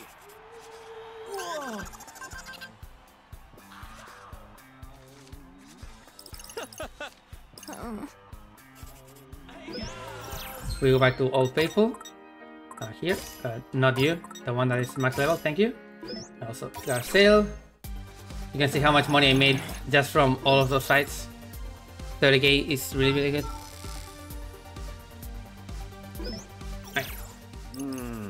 Finally, we have 3 fights here, and then we'll have the entirety of Shibuya and our control. We ought not engage.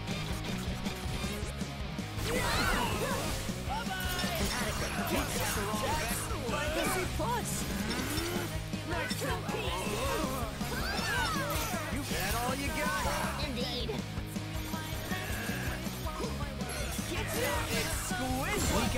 That's it. Right away. So you can throw them in ice. That was a really good launch.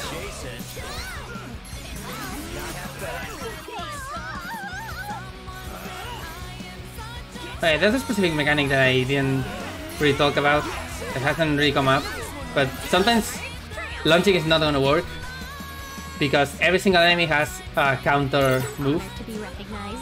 If they glow, I guess it's yellow? Yeah. Then the next time you attack them, they're gonna counterattack.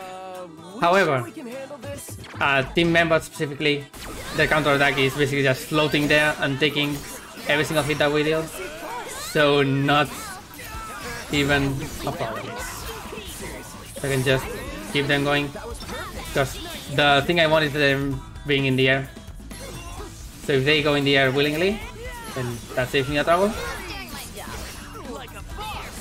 It's gonna be very important later on for enemies like bears, which have a very devastating counterattack that can easily destroy us.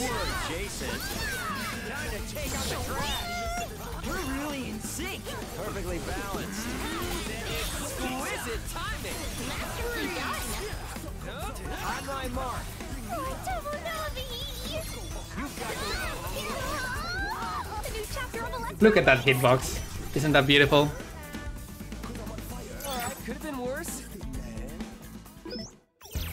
But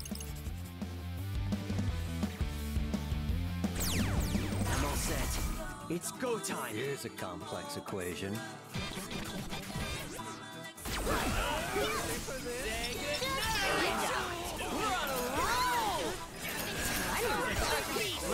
Oh, that's not what I wanted, but it's fine.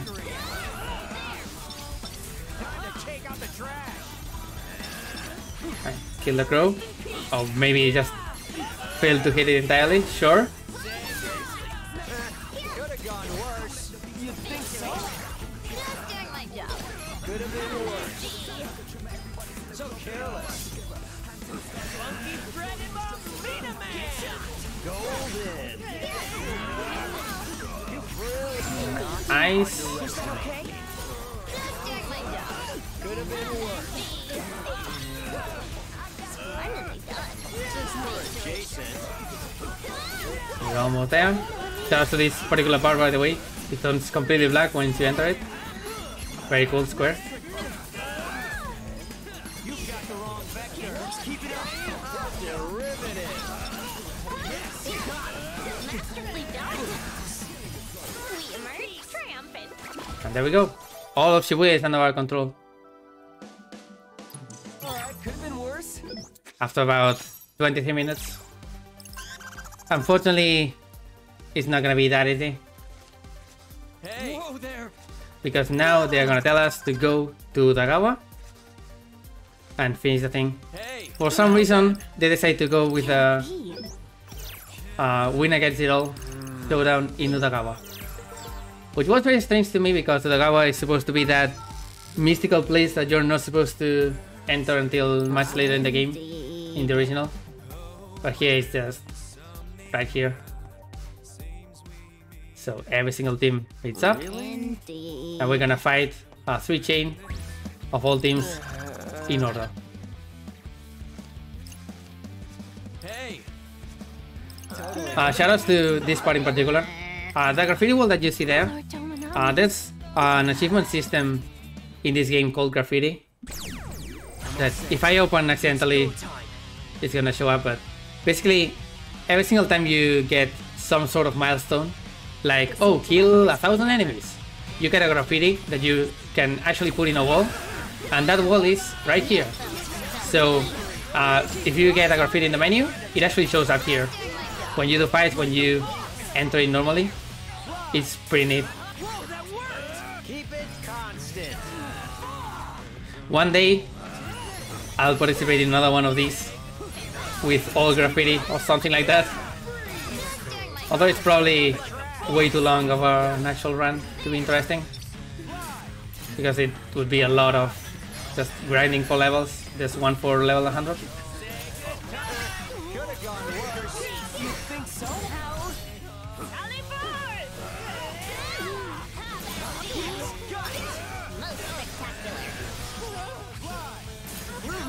Right, this combo, and it's gonna do the thing now. As I said, the counter. Also, we don't have Rindo ready. Right, that's team number 1, the Societies. Now we go for the Pure Hearts. I might have to recalculate.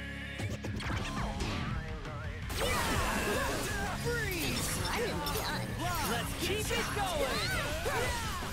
Plus my humble contribution. Right, keep this alone. Every single fight here is gonna be basically the same. So as long as I don't drop the ball super hard. You've got the wrong vector.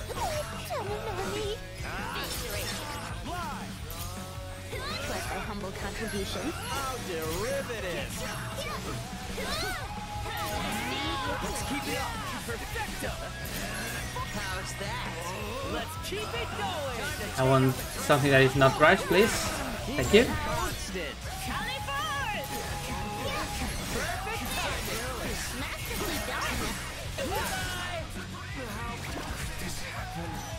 You may have noticed, by the way, if I do the normal finisher, you get a lot of group back because you can actually hit any pin because all of those balls that attack the enemies are a finisher. So you can use that to basically get another full bar pretty fast, which is why it's one of the best in the game.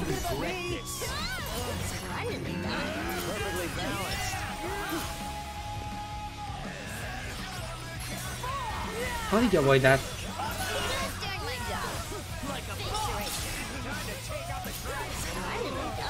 Perfectly balanced.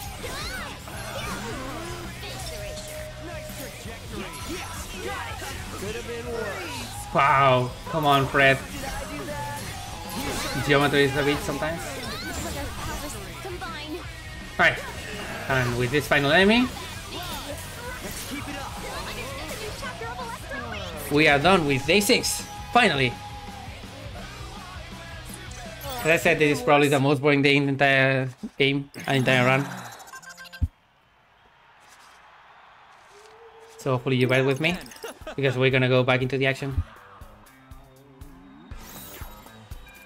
As you see, not even close to that 30k that we get for 30k points.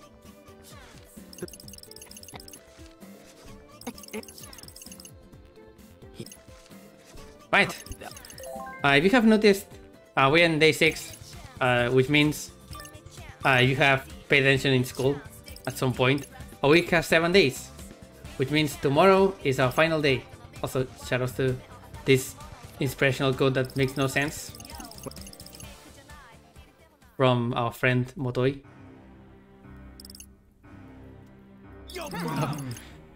Alright, yeah, get ready on time in about 20 minutes. Kappa.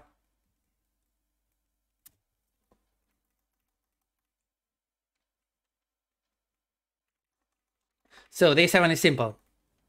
Day 7 is an all-out brawl, take out other teams, and you get points. Which obviously means we're gonna try to take out the Ring Bringers. We only know one Ring Bringer, and that's Suzukichi. And thankfully Suzukichi is gonna taunt us. No way. By giving us not only the worst grammar you've ever seen, but also the worst selfie you've ever seen.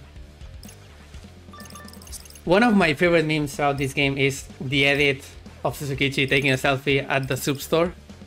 So shoutouts to that. This is the only reason I have this split named as I'm at soup.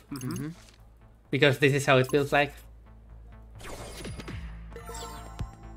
Right, so there's a lot of paths that we can take. I'm gonna take the least low one, of course. And that involves buying hippie clothes in Gargara.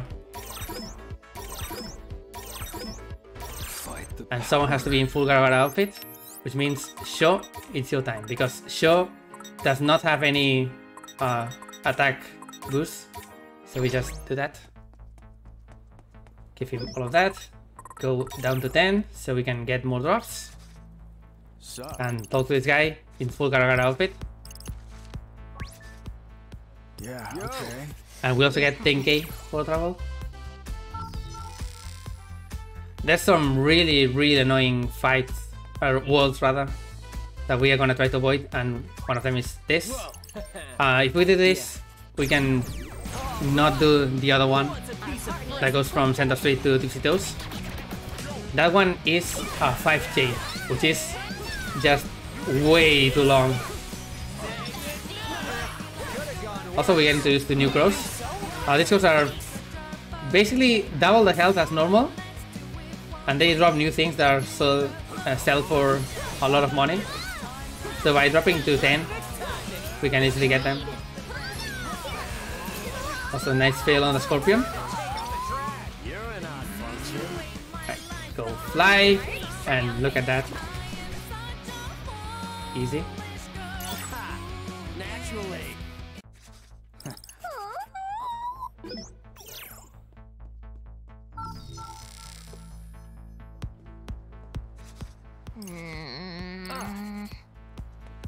Right, the first Suzukichi selfie is somewhere around here. So we're gonna go there. Unfortunately, Suzukichi is not here, which is very sassy. Could be Photoshop, who knows? Because there's no way a human being could be that bad at attacking selfies. Oh, this is gonna be easy.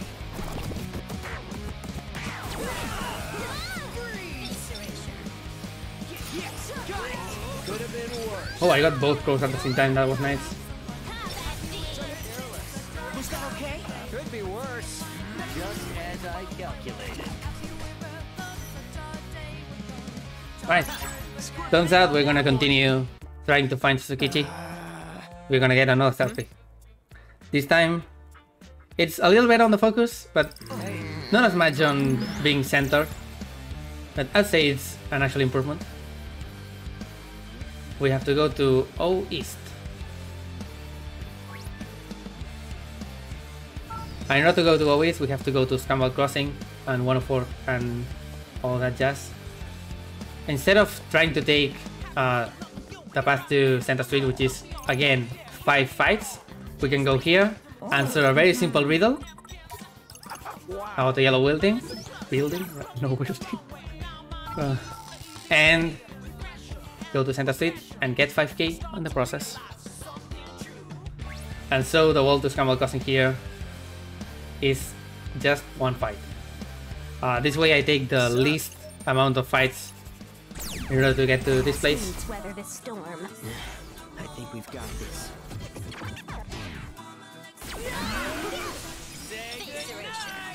I have no idea what happened to my last bench. Such simple equations.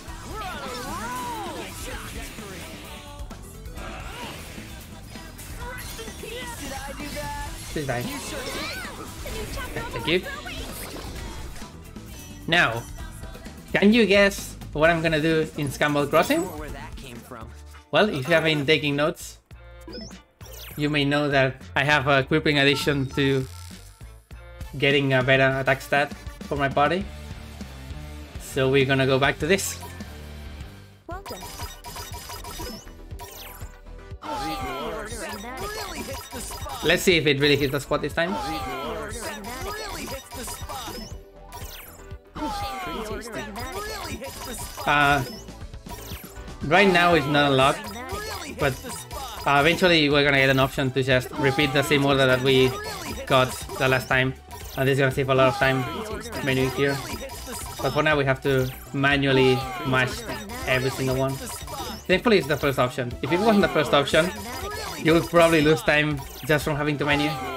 So thank you, Square Enix.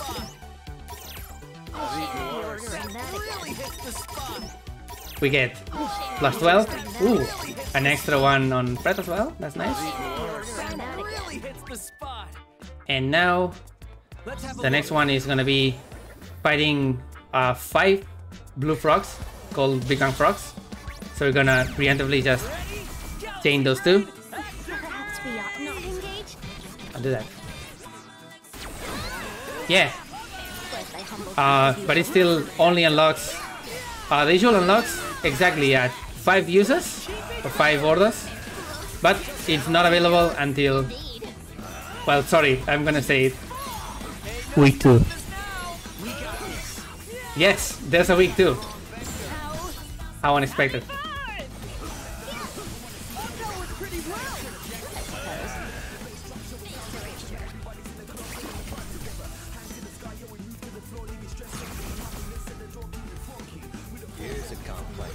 My real question about Akari, the barista at Kachiko Cafe, is, does she actually get the names right?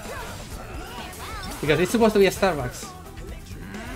So wouldn't that be a funny piece to put in some sort of manga or, I don't know. Not too shabby. Right, we get more money with it. We can go into 104. The next wall, going to O East, requires us to have a piece of clothing from Topo Topo. And fresh pants, the attack boost, are actually from Topo Topo, which means we can just go right to it. Very cool.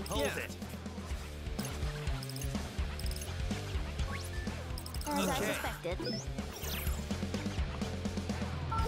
And here we get a lot of things, because we haven't been to a West until now. And it means we can go here and buy a biker jacket. Biker jacket is a universal attack boost, which is really good because Sho doesn't have any of those, and he has the highest attack stat in the group right now. Oh fuck. But I was supposed to do this later, but whatever. We're gonna fight these guys first. It's fine. For some reason I saw the prompt and I thought, hey, I'm at the other shop, so it's time to press A. But no, in fact it was not time to press A. So this could have been much faster. Oh well. Yes, this is the last time we're gonna see the societies, by the way.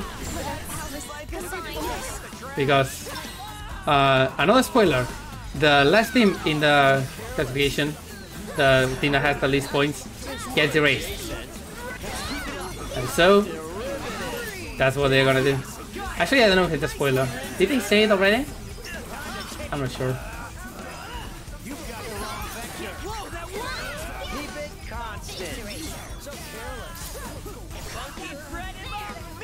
Wow.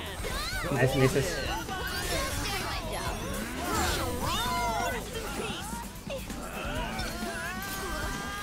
Simple equations. Most spectacular.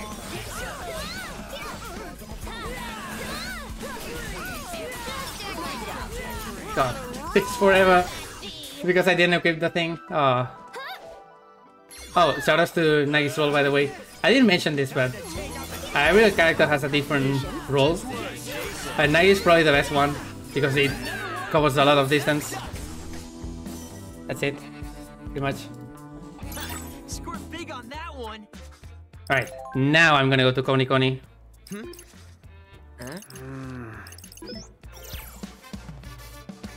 Here, I'm just gonna buy one pin here. This is the Gothic store. What a shame. They are super creepy, by the way. And so we are gonna go to Morimoto, give him that. And Nagi's gonna get some shoes. The shoes generally increase attack. And now we do you on this and you on this because that's more damage. And we set level to... Oh, never mind. I was supposed to set my level to 2 for money in that fight. But we don't get to do that.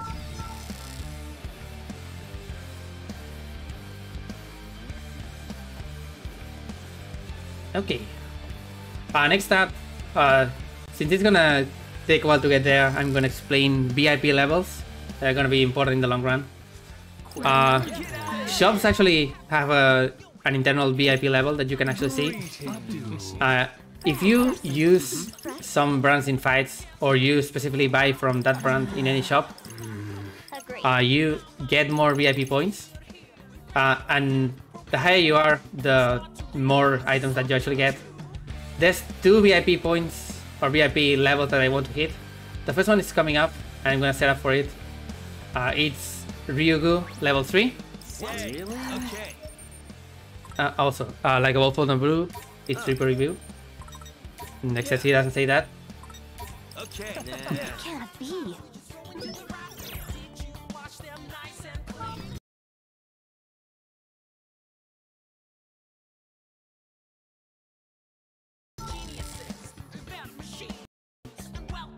And we go to Hikarie once again for the last selfie, which is now focused on Suzukichi but not the actual background.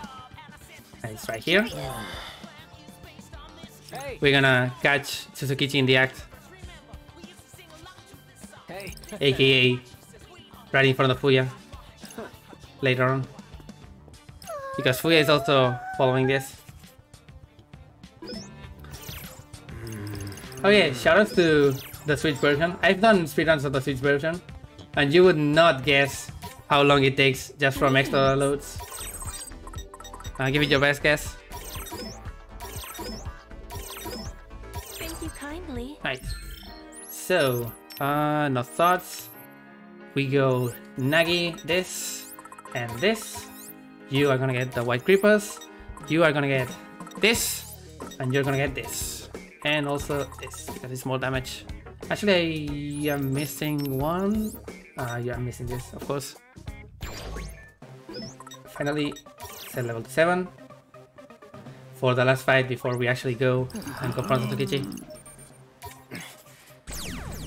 Yes, the world record for Switch is around 10 hours and a half, I think.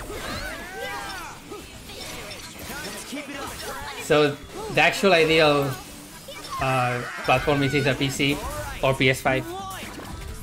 I need to get a load remover for PC, commissioned to someone, Expected nothing less. but otherwise the RTA timing is just much better on both of those. PS5 in particular, if you have a PS5, which is already hard enough, and you have this game on PS4 and you have not updated this game ever, PS5 is actually the best platform, and it probably can go sub 8 hours very easily. What am I doing?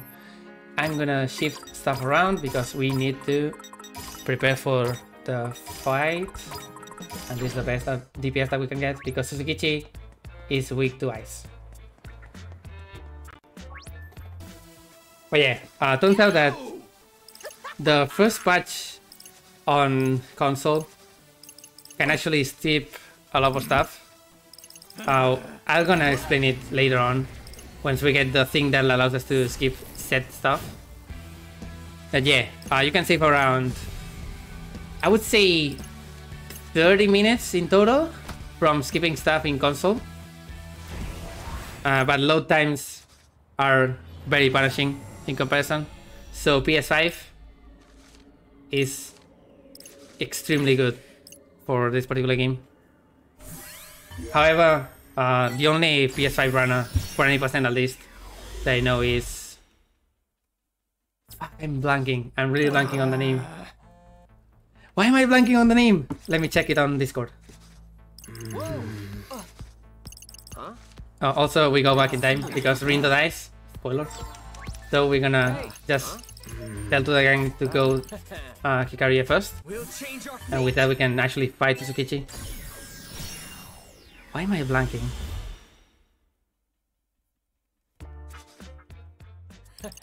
Right, I have it on the resources. My.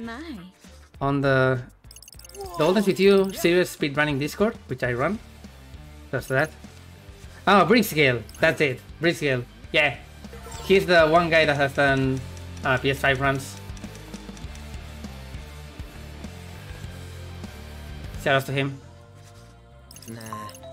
Very cool guy. Greetings.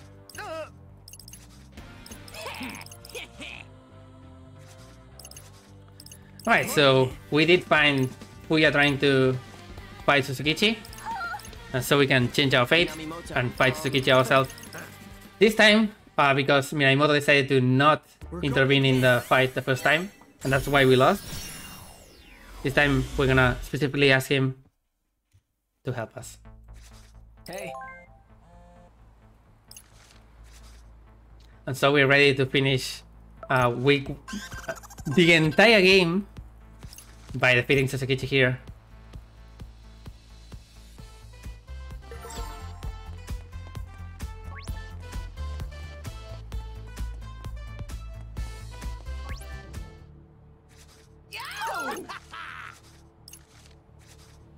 So Sho is gonna show his extra powers.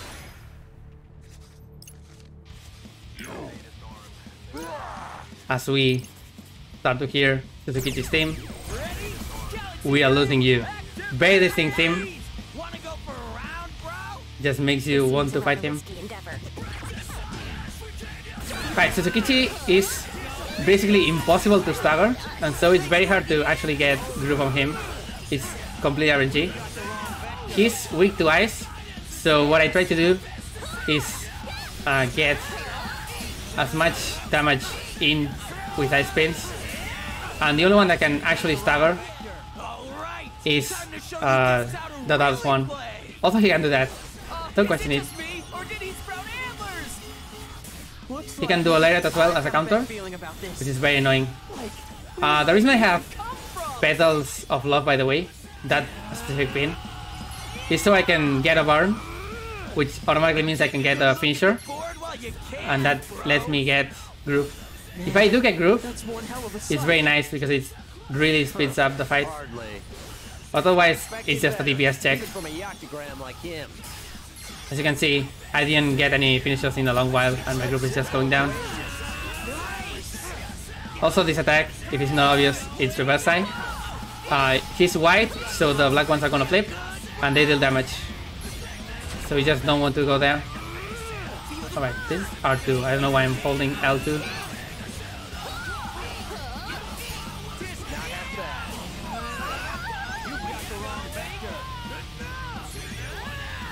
Alright. We're almost done. Get ready, 'cause here comes a real loud move. Nice timing. There goes Suzukichi. Nothing less. There goes Notice Me Lightning, which is a really good pin. And there goes week 1. As Suzukichi is getting ready to destroy us, we can't do anything about it. So we need an angel to save us, because we can't go back. And so we do get an angel. Or at least a blonde guy who is here covering us. Who could he be? Mysterious hooded black man. Blonde man dressed in black. That's what I mean. He's really fast. So who could he be? Yeah. Well, turns out this guy is a very integral part of the story, and one of the biggest mystery of the trailers when they came out. They were calling him Neku. And so, is he Neku? I don't know, but hey, the game is over. Shiva is here to tell us that the Ringbringers actually won because that guy decided to come for our help. That's illegal. That's null and void. The Ringbringers win, and so the different societies are the losing team, and they are ready to get erased. Pew! I bid you adieu.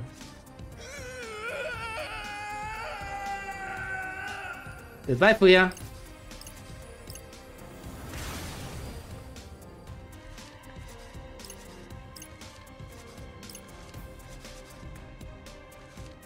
And so the winning team decides to play one more week. That's how it works. Well, things are going badly, but they definitely can't go even worse, right? Oh, Sho, what the hell are you doing, Sho? Oh. Didn't you hear them? They want to keep playing. The game's not over. So Sho is gonna abandon our team, diverge his vector or whatever. And so we are at 3 members once again. What is Sho gonna do during this entire day or this entire coming week? Is he just gonna do nothing? Maybe he's preparing to take over Shibuya again. Yes. Oh no, But hey, that's just a theory. A theory that I have. In fact, you could call it a game theory. Thanks for watching. Yes, that was probably the worst gag I've ever done. Week 2! Very cool. We're gonna start week 2 on a new area that we haven't explored yet, which is on the upper or northern edge of Shibuya, called Takeshita Street. Oh, don't do that. When I said that Sho is leaving the team, I actually mean it. We are at 3, and that's a problem because things are gonna get really hard in this day in particular. It contains probably the 2 hardest fights in the entire game, objectively. Although some fights in the later game are also kinda hard, but these ones are deceptively hard. Anyway, we are enclosed in this small street, and this guy is blocking our way, so we need to make him wave. And to do that, we need to make him hungry, which is just as easy as blasting him with pancakes and you come on, tasty. Fascinating.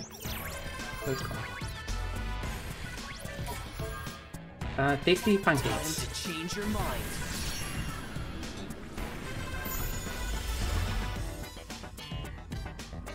Alright, that's gonna make him move. And in order to prepare for that hardest fight in the entire game that I was talking about, I'm gonna fight a very specific pick here for an optional pin. This is probably not necessary, but it also works out pretty well later on. This pick is special. It only takes 1 damage from anything. So what I want to do is not charge my ice pillars and just attack.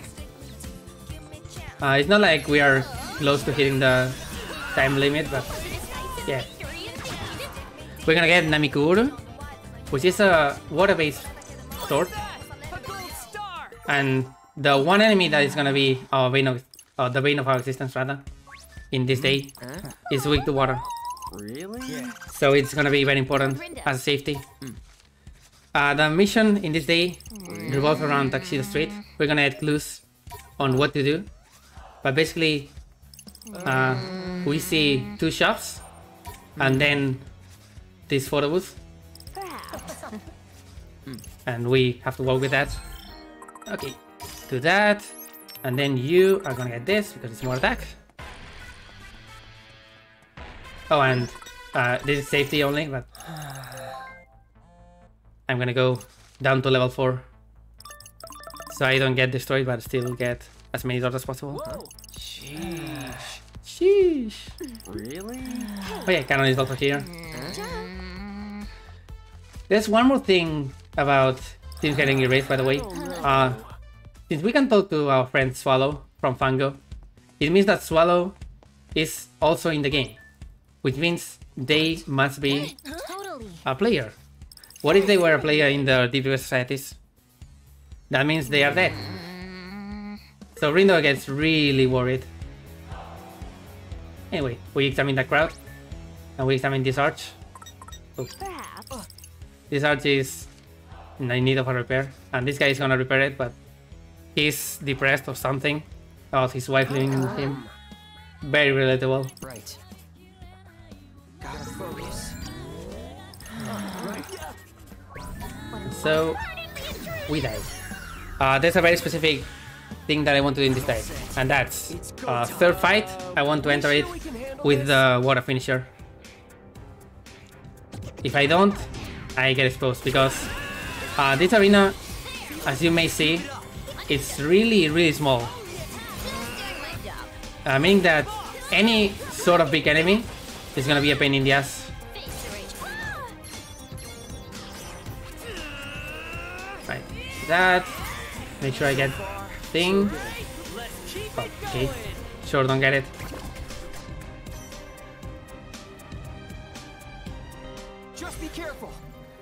Right, there's a shark here, which is also very annoying to deal with, but we should be fine. I should probably note that Namikogoro in particular is an Uber Pin as well. Come on. There we go. Most spectacular. Exquisite timing. It's not gonna be quite what I want.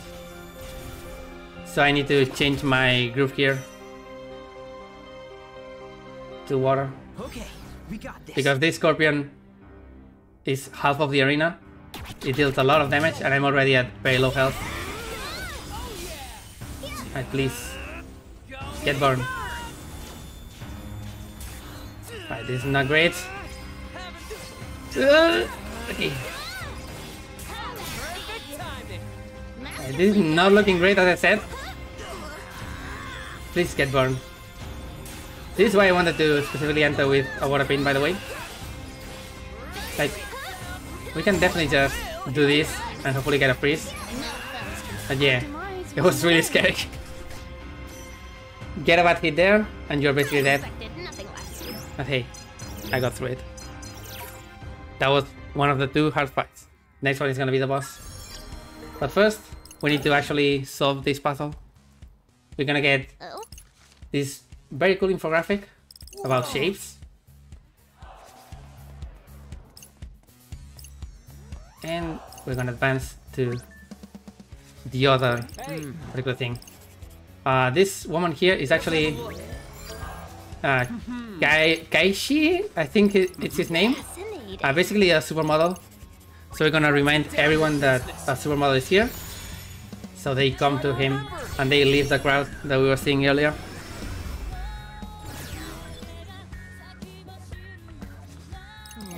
And with that, we are ruining the day for a very important person. I don't know.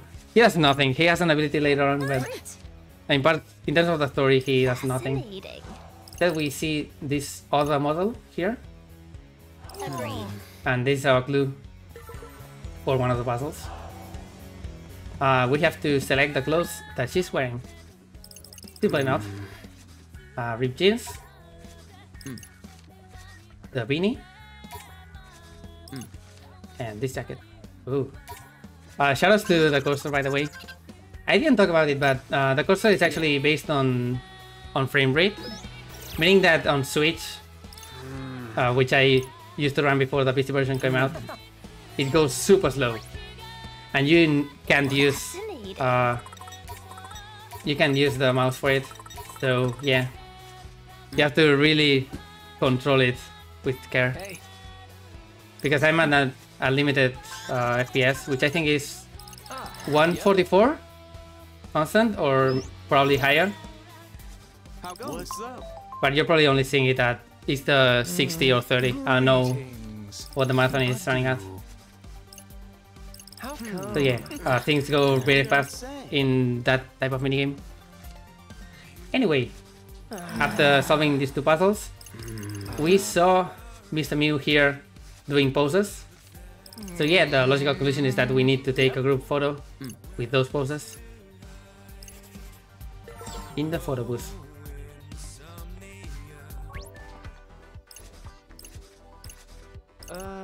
This is a very Japanese thing for some reason, photo booths. Yes. So of course we have one. Also, shoutouts to Nagi. She's gonna lose at rock paper scissors here to do the most embarrassing pose here in the background. Nagi has the worst rock paper scissors luck because, spoiler, she's gonna lose again later on. But enjoy this. Cool photo. At least one of them is enjoying it. Oh, stop opening the lock. Dumb. Okay, from Takashita Street we can go open this wall finally and go to another new area, Tokyo Plaza. Tokyo has a few very interesting shops and we're gonna go to one of them right away because we don't have any good accessories. And here is the first time where we're gonna get any of that. Not Topo Topo, you dumb. So, we'll have enough. Yes. Okay, 2 of these and 2 of these. The phone case is the same that Shoka has, which is nice. And we're gonna equip it on as many people as we can. You are gonna get this, and you're gonna get this. Right, and finally, we have to set up for the fight. So you are getting this again, and you're getting this, because the boss is weak to fire, and that's our best fire setup right now. The boss is House Leon. House Leon is Chameleon, which is invisible normally until you either hit it or you go close enough to him to actually see him and target him. This is a really annoying fight because the enemies are also gonna annoy us a lot. But yeah, we go as close to the boss as possible and then start blasting him. And I want to try to also defeat the crow in the meanwhile, while other pins are recharging, because the crow can incapacitate any of our members, and that would suck. Oh, I targeted him. Come on. Oh, not gonna avoid that. Come on. This is why I said that he's annoying. His attack. Come on. Target him. Jesus Christ. Okay, there we go. When I talked about counters, one of the enemies I was referring to the most was this. Because this guy has a counter that is basically a bubble of energy around him. This, and it deals a fuck ton of damage. So you don't want to be there when it happens. You have to be very aware of it. It's very easy to die in this fight for this reason. But thankfully, it was nice. Come on. There we go. That's gonna be week 2, day 1. It was a struggle, but it was short. Let us take this shortcoming in stride. And hey, we only met Sasuke for the ring bringer, so it's time to meet another one. Used to be called Hype-chan. Her actual name is Tsugumi. Tsugumi is another player. She seems very Rebel-like, and she was the face of the Voltage With You sequel for... When did Solo Remix come out? I want to say 8 years? But yeah, you can search the Voltage With You Hype-chan, and you can see the secret picture that was at the end that basically featured her, and a poster on 104 saying 7 more days, and we had to wait like 10 more years for that to come true with this game. And she's not even a protagonist, she's just an enemy or a player, I guess.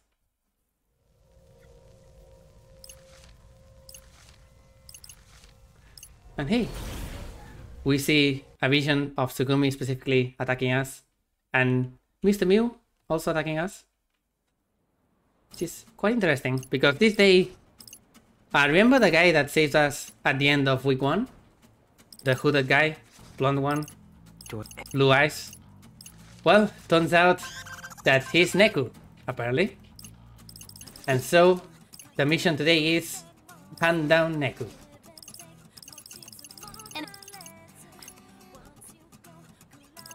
This is a pretty interesting day in particular because things are a bit weird in the order that you can do them.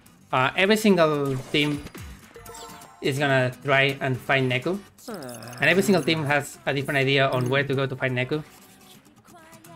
We have to talk to the other teams, learn of all the paths that they could take, but unfortunately we don't get to decide because we decide, yo, he's probably in Tokyo Plaza, the place that where we're at. Also, Shoka is gonna come and say, no, he's probably in Shibuya Hikarie. We have no idea who is right, but we're gonna only be able to take one of them and go to Tokyo Plaza. But first, of course. Why not? We actually get the usual this time. We also get to order coffee for 520 less yens, which is also gonna save us a lot of money.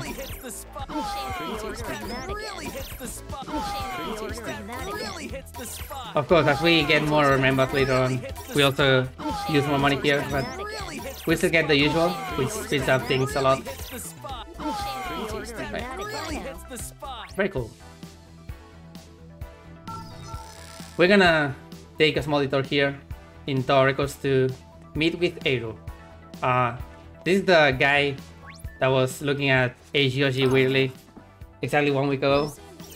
Turns out Eru is a streamer who has a very feminine voice and he doesn't feel good about it, something like that, so we just convince him to do things. Here's an idea. Yeah, that's it, pretty much. Eru has a very important ability, which is CVP extension. It allows us to have more than 99,999 yen. So we are gonna use that. Right, so we're gonna change some things around because we have a lot of electric weak enemies coming up. And also set drop rate to 6. Let's have a look. And for the next wall, we have to chain 3 enemies. And there's a lot of rhinos around, as you can see. Rhinos are probably one of the worst enemies to fight. They take a while. So I want to specifically get those noise. Noise in this game are actually fixed. Like, you will always have the same noise at the same place during the same day. Which is very nice because it means that you don't get RNG on encounters. We can basically guarantee everything.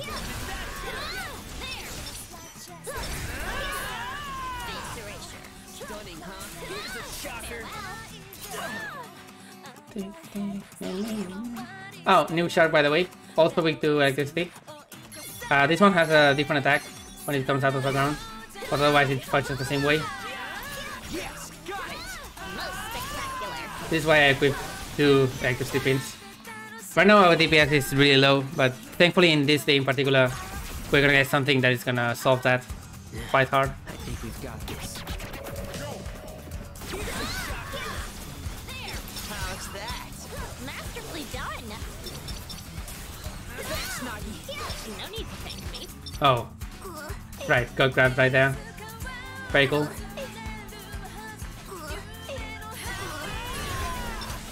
This is why wolves are the worst enemy in the game. And later on, wolves get very, very annoying because they deal a lot of damage. So you're gonna see me focus wolves for pretty much the entire game. This is exactly what I was talking about.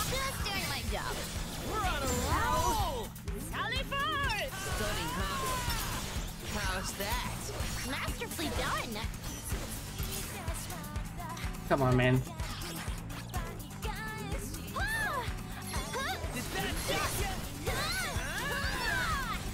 There we go. The other was clones because jellyfish can do that. Don't question it. Just be careful.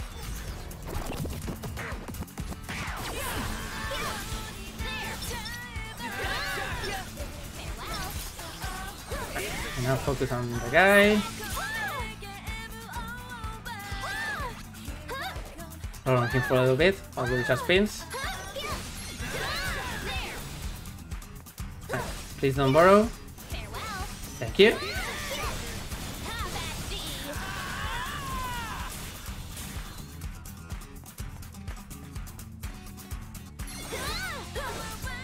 I swear this is not gonna be as annoying very soon. Once we get one of the best spins in the game. Okay, there we go. That's gonna allow us to go into another new area that connects this area to Tokyo Plaza. It's very familiar if you have played The Oldest With You first one. It's Cat Street. Unfortunately, the most iconic thing in Cat Street, which was the Wildcat Cafe, is no longer there.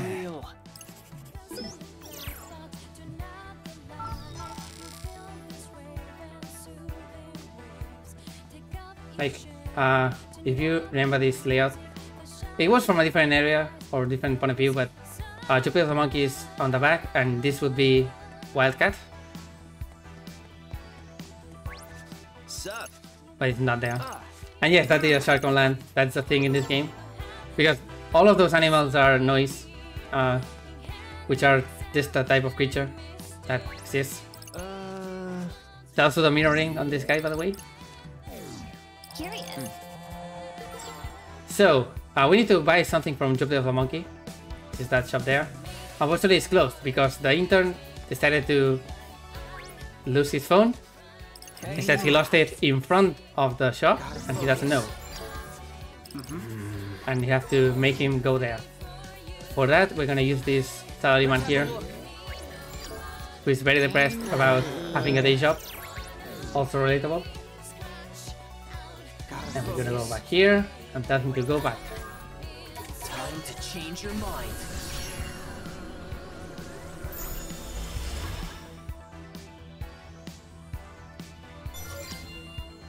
And with that, Jupiter the Monkey is once again open. Jupiter the Monkey is gonna be one of the most used brands in the entire run. Mainly because it has a lot of sword pins, and sword pins are amazing. Right, 16, we actually need to manually sell stuff, but it's fine. We don't need most of this. I could sell everything really. Not this, because I'm gonna use it. And we're fine.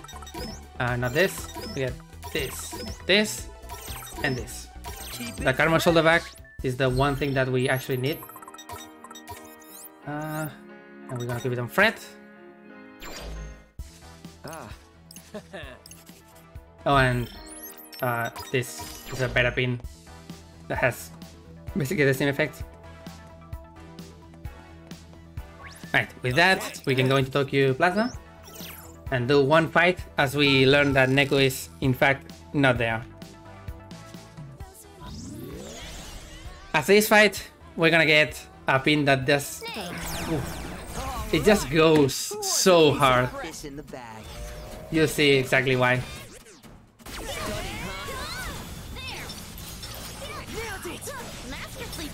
Oh my god, how did he grab me on the air?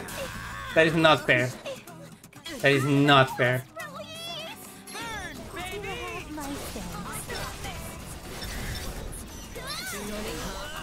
Let's keep it up. Understood. Splendidly done. Thanks, Nagi.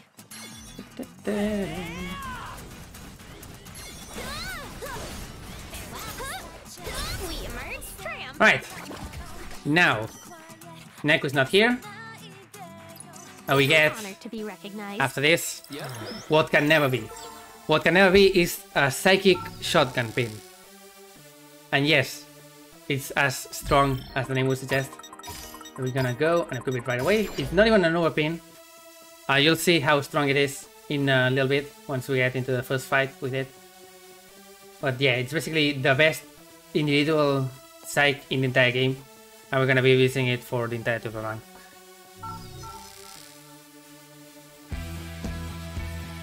Right, as we go back to Scramble to maybe find Neko in another route, we're gonna get a weird text message. I don't know if this is a thing in other countries, but I don't understand why you would get a text message about a celebrity getting married to another celebrity. Something like that. Indeed. Oh no. That may be a thing in Japan. Anyway, we are too late. Sugumi got to Neko, and she's destroying him. So, like in any case where we are absolutely fucked, it's time to go back in time and explore every single other route where Neko was supposed to be until we realize where he is. That's basically it. We have to go through every single one of them, unfortunately. Even if we know where he is from the start.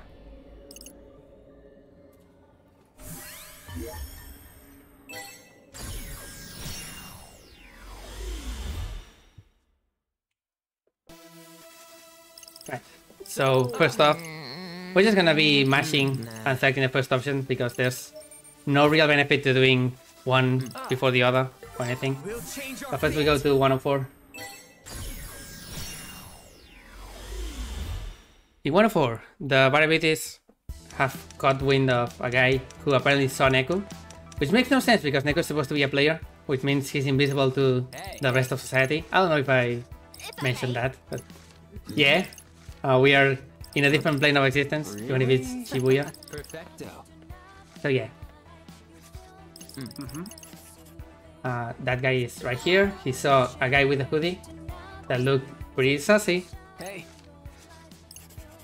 So we scan him. Let's have a look. We learn that he went to Tokensaka.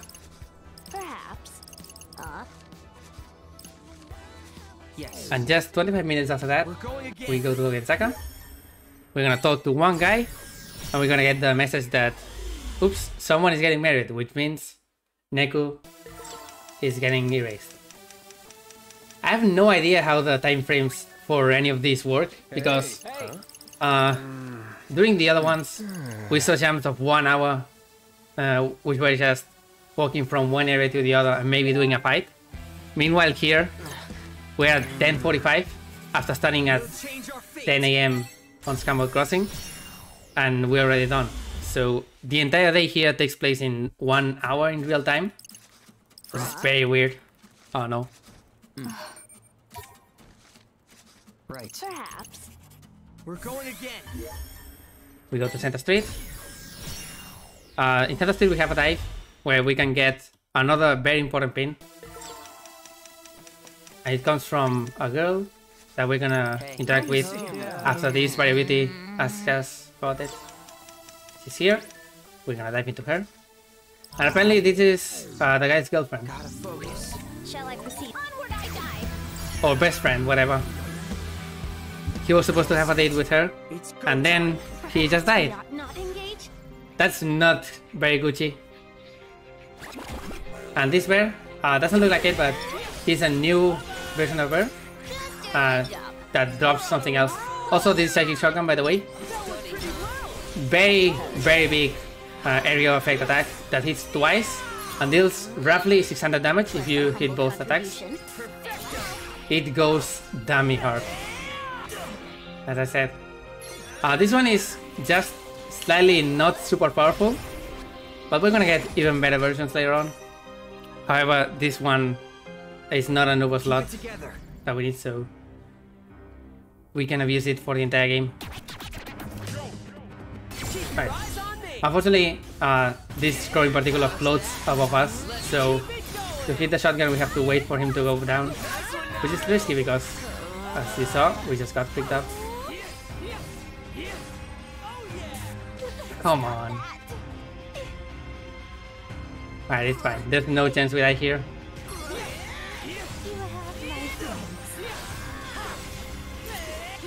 Yeah, Psychic Shotgun is gonna be amazing for clearing a large area of enemies, because it deals so much damage in such a large space. Like here I'm gonna be able to hit all of them for 600.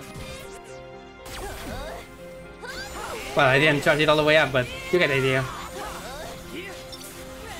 So far, so good. Let's keep it going.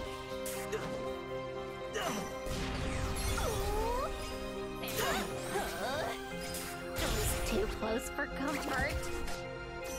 And from that we're also gonna get Kitsune Gasaki. And it's time to say goodbye to Lance Lunch.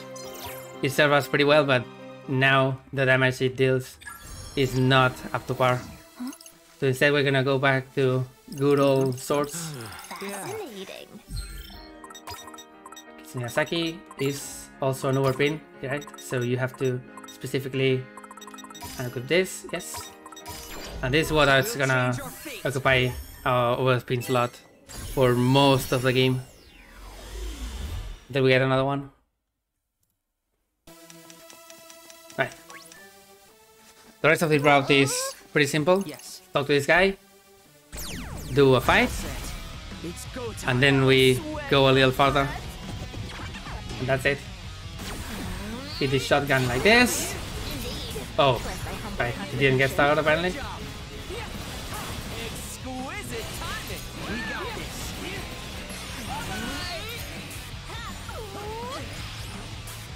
Keep it up. Understood. Let's end this. Good time. Thank you.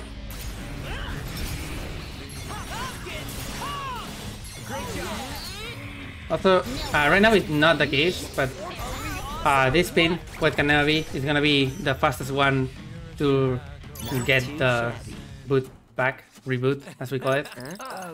So usually it's gonna be able to spam quite a lot compared to the other pins that we're gonna be using. Again, everything is benefits with that pin in particular, and it's upgraded cousins.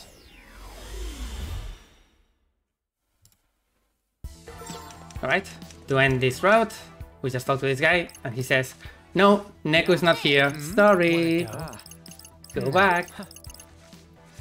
Lord Rinda. Right.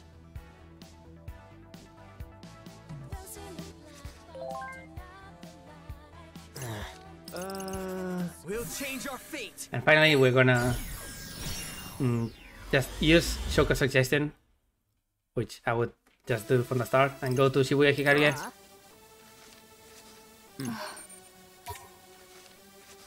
Gross. Go ahead. Once again, I want to go to Ryugu. I want to still get as much VIP of Ryugu as possible. And they sell a lot of pretty good items anyway. So I'm gonna get 2 Flaming Blossom, I think that's the name. Which is a really, really good item. Greetings. And I have enough, right? No, I don't. Why do I barely have any money. That's weird. Anyway. I'll save that just in case, because I may have to use it later. Do I need to use this later? I don't think so. So goodbye.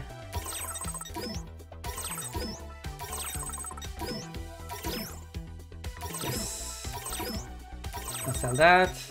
You can sell this. Sell this. Sell this. Sell this. Let's go through all of our backlog. Thank you And buy kindly. 2 of those.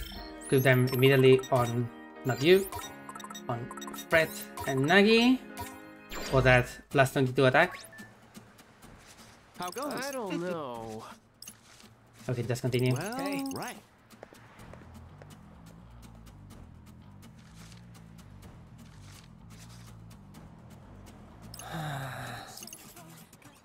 Right, We'll change now to our underpass. We got the underpass to fight Tsukichi, but didn't actually get a good look at the area. It's basically a highway. And you're in the underpass. This guy is looking for Neku, however, he's very forgetful. So he doesn't remember how Neku looks, so we're gonna see one of my favorite drawings from Fred, which is Neku looking cool.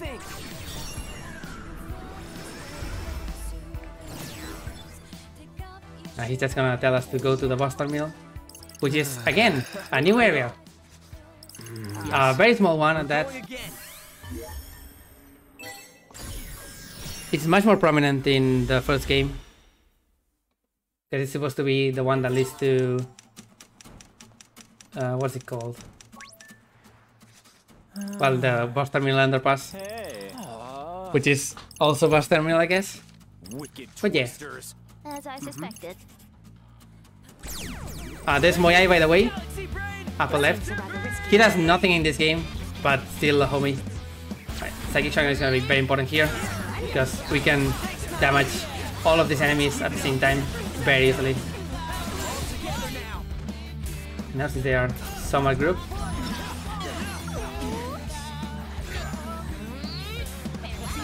Huh? How did that fail?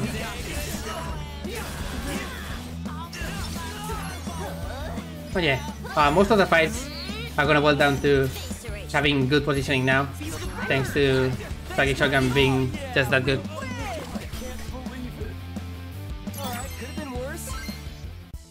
After that, we are done. We learned of places where Neku was not supposed to be, so now we're gonna try to know, or try to find out where Neku was before actually starting to look for him. We'll change our fate.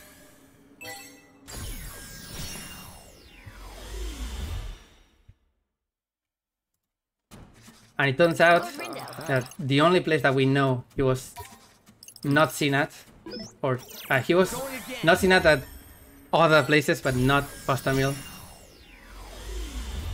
And yes, I also agree with that.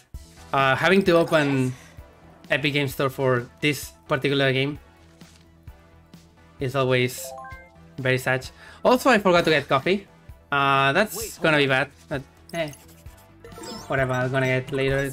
9, and we change our fate as we get ready to save Neku from Tsugumi in one of the most fun fights with one of my favorite battle themes. Last Call is an absolute banger.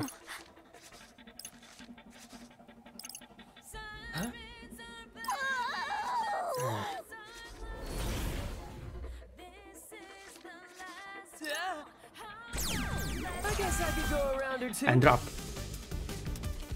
Alright, Mr. Mew. It's an interesting fight.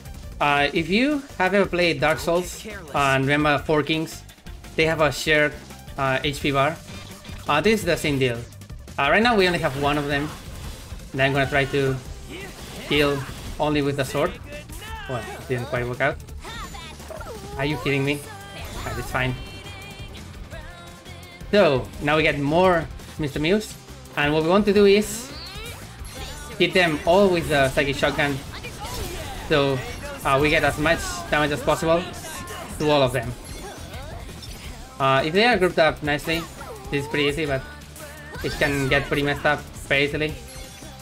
We're also gonna get this particular attack that we can really avoid at least once. Look over there. Usually you get it 2 times.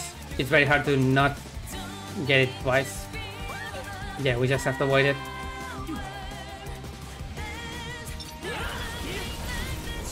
Now for the next wave, this big guy appears. It's gonna periodically attack, and you can avoid the attack by damaging him as much as possible. In this particular case, it's not that worth it. Instead, we're gonna focus on the small guys for most of the time. Ooh, right, that gets powered. I was expecting it. Okay, small ones just attack you directly. Did I get interrupted? That was rude. Right, take you. I guess it was worth it in the end. Okay, they are now grouped up, so I can get a lot of damage in. We get this attack again. I basically just go around hitting as many cats as we can until the fight is over. Also, after this fight, I'm gonna run to the bathroom because finally we have a cutscene and I can do that. It's a very interesting cutscene and I love it, but I also love not being myself in a marathon, so please understand.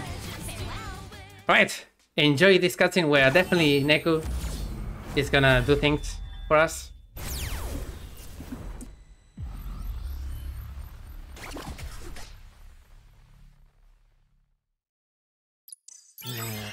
I feel like we deserve better.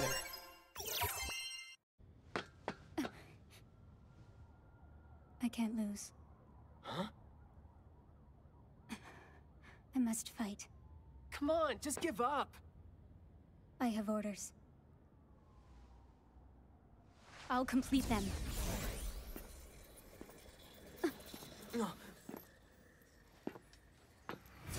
Target acquired. Neku!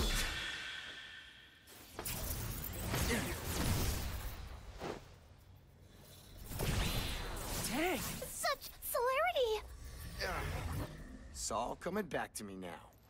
Listen up, yo! I ain't Neku. The name's Beat, yo. Beat? Oh, is that so? Wow, I'm slow.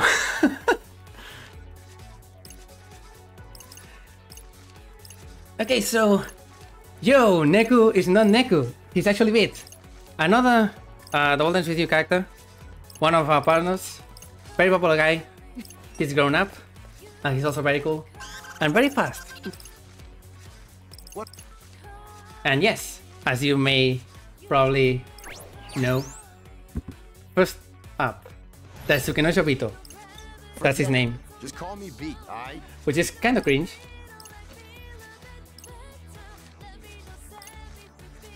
But hey, he doesn't get super worried about that. But yeah, Beat, an old player from the game, just kind of stumbled into the game once again. And he's here. He also acknowledges the words, which is funny. And as you may guess, this is our new 4th member of the team. We go back to 4 pin slots, and that's gonna make things very, very good.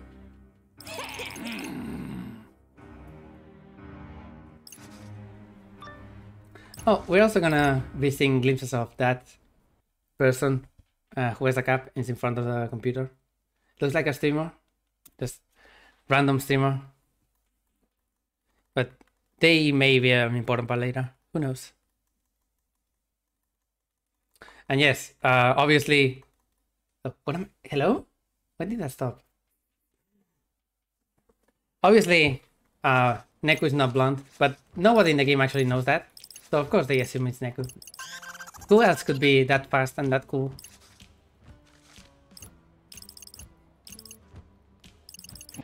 Right. We go into week 2, day 3, which is another Scramble Slam. This one is gonna be... Actually, the day is pretty much as long as the first one. But it's gonna be more interesting. For reasons. Now then. Right. Okay.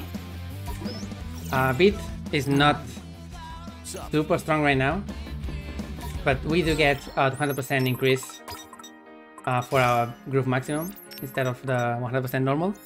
I'm gonna not auto style because that's all forbidden stuff that we can't equip, but he's gonna get the universal attack boost and the Mr. Fu phone case, and also this.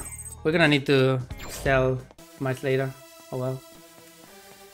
The important thing about Beat is that he also has the latent ability, and this one lets us go zooming. We're gonna unlock sound surfing. Let's go for a ride. Sound surfing allows you to not only go really fast, but also get some extra groove if you sound surf to the beat of a song, which is a really cool mechanic. Let's have a look. Right, I'm gonna start with these 2 top notes.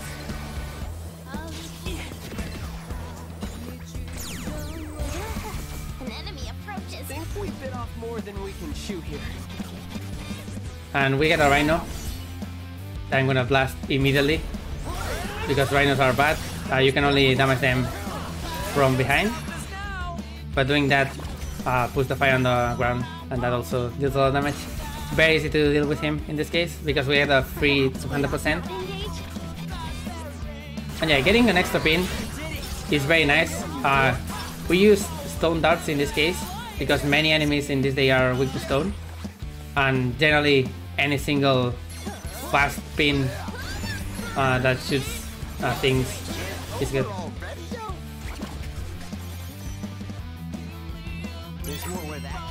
That's gonna be our first area, and coming up is another returning character from the Golden With You, and the biggest glow up in this entire game.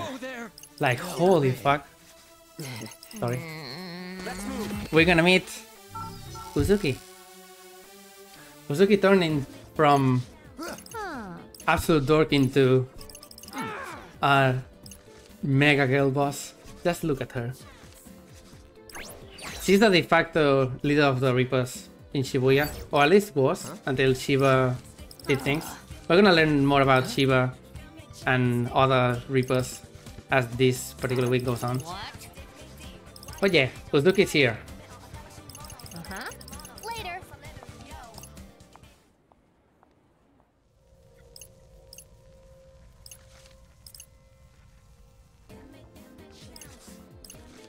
Right, and And now that we have Uzuki, we're also gonna unlock her ability, which is very good. So it's time to go into this and do, alright, Beat for extra iframes, get Kariga for tasty treats, get Uzuki for brand synergy with pins. If we have 3 pins of the same brand or more, we get a damage boost, and it's gonna come in clutch for late game. Right, we don't have enough money. Yeah, I missed one coffee trip, so we're gonna be a little bit low on attack, but it's fine. Oh, I targeted way too many, so let's do this. There one. Sound surfing allows you to avoid noise pretty well. So in this case in particular, the turf noise, it makes things super nice. Right, we introduced to one of the worst enemies in the game, which is this kind of wolf. They leave a trail of fire, which is very annoying because it damages us, and they can also incapacitate any of our members at any point.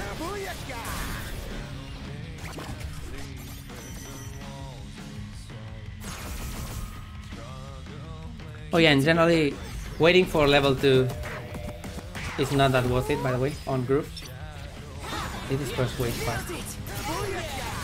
So the moment I want to use group is when I have no pins left, so I deal more damage while I'm waiting. Like in that case, I was able to kill that dog thanks to that.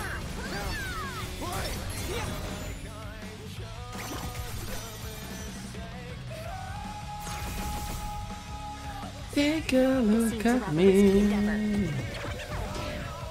Right, focus on the puffer, so we kill it as fast as possible, and then focus on the dogs.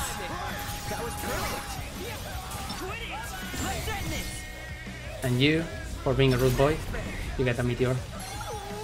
Why am I so low on health, by the way? I just realized I am at an actual death.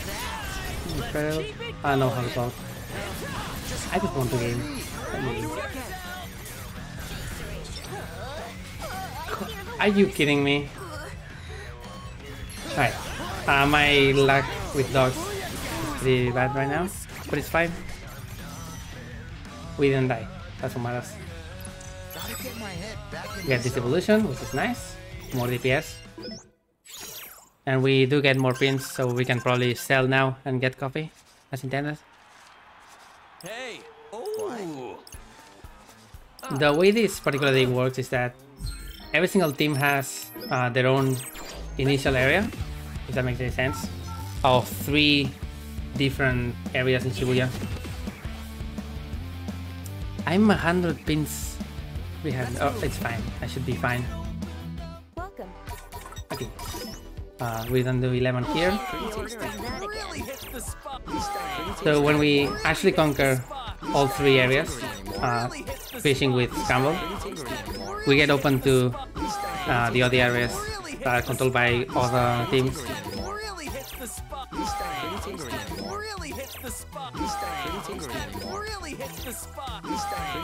And then we actually get to take it from them.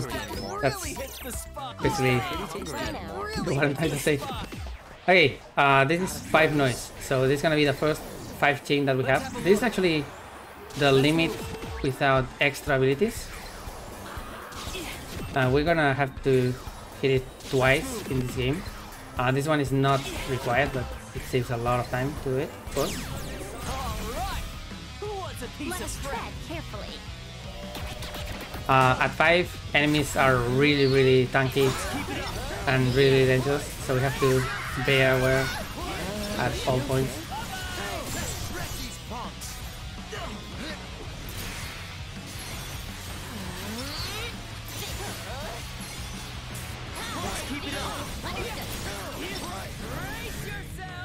As long as we don't get hit by a bear or something.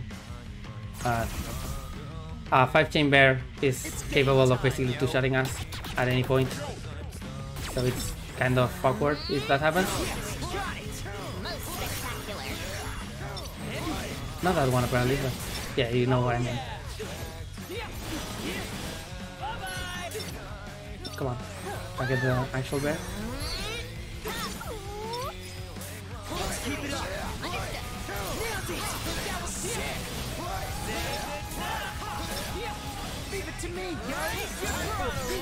How did I not hit all the way through? Come on, game. And where are the rocks? Come on, game. The game is trolling me today.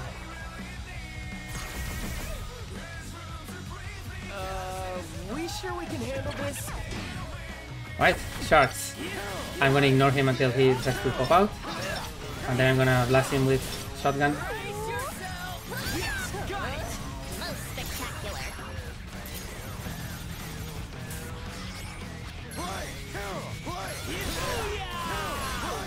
Nice!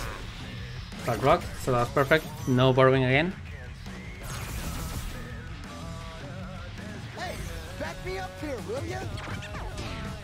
And for penguins, I'm gonna try to hit all of them into the corner. So we can easily just take care of them.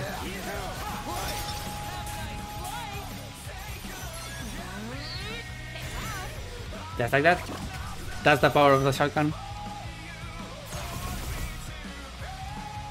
Think we bit off more than we can chew.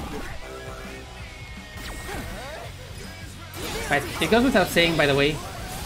The same way I was trying to make as much money as possible on the first one, the first Scramble Slam, I'm also doing this here. There's a lot of fights, and we can get a lot of money from them. So I have my level drop just enough to guarantee every single drop.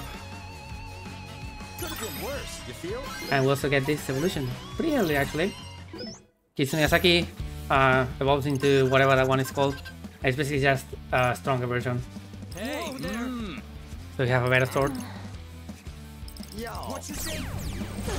Right? I suppose combat is inevitable. Extra fight here with the Diabetes, and that means we're gonna have 60% less hunger than earlier, which means it's time for more coffee.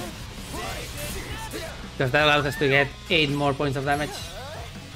Or attack, rather.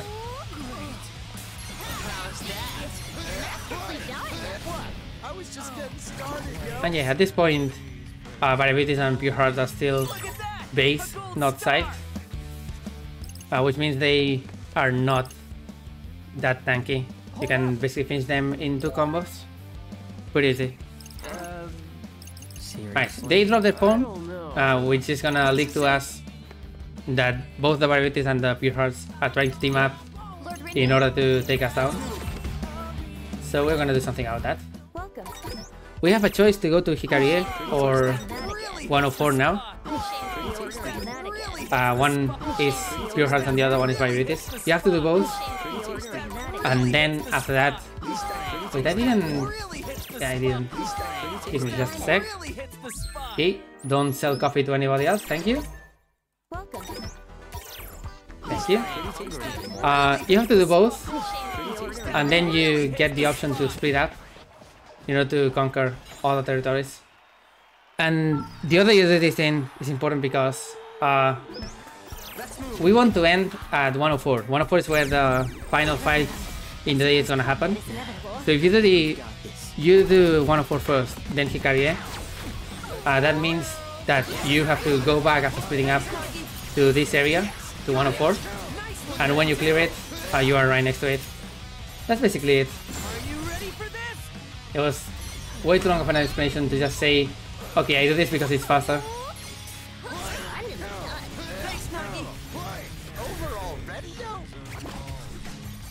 Oh, also I forgot to drop my drop rate to 17 to guarantee stuff.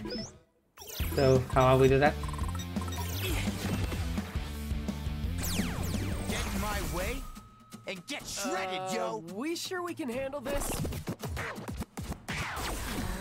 Let's go. Let's keep it up. Leave it to me, yo. That was perfect.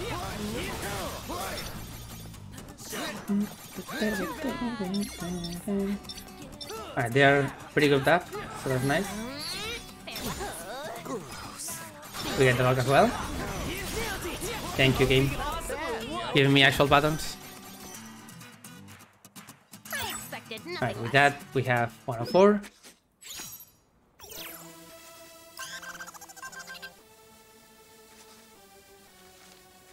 No way! Right, while I go to Hikarie, you have noticed that I'm going way faster using Sound Sword. Well, it turns out that Rinda goes so fast that you can, not in this version, clip into walls. And that's pretty cool because it allows a lot of skips, sound clipping, or soft clipping rather, as we call it. It's an integral part of NG Plus runs on console, which are very cool. And about 5 hours and a lot of waiting for like 10 seconds waiting for a fight to take like 2 seconds at most. Very cool category. But yeah, in this version in particular, when the PC version came out, first thing I did was speedrun all the way to this day and then start trying to clip. And unfortunately, they realized that it was broken. So yeah, no more clipping for us. That was really cool stuff in general. The only inconvenient part of that is that you only unlock it now on week 2. So there are some skips in week 1 that you can't actually do in 90%. But otherwise, it was really cool. Like, next day, week 2, day 4, you could skip it in its entirety with that. And I think nobody has done an 80% run on console with it, so if you ever want to try to get Switch world record, go ahead.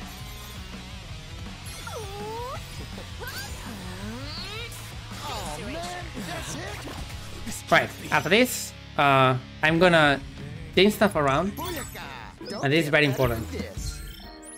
So first, oh, you don't have anything? Right, it's fine, I guess. You get that, you get this, and you get this. Hat this, you get the other one. Then I get both of those, that's correct. And finally, this and War Creepers, right? Yeah. And we're gonna switch our stuff around because after this we're gonna split up, and only Neko and Beat, or Neko, Rindo and Beat are gonna be the 2 players that we actually fight with. So we want to have our best DPS for that. We're not gonna be able to equip the pins that the other ones are rocking.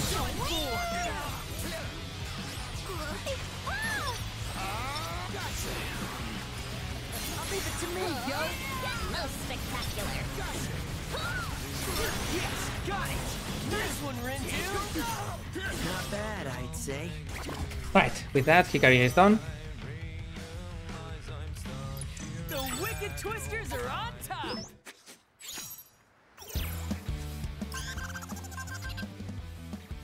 And again, we're gonna talk about splitting up. Now then. Nagi and Fred are gonna go to Underpass, right? Yeah, Underpass. Right. And then the other place, Bus Terminal. Yeah.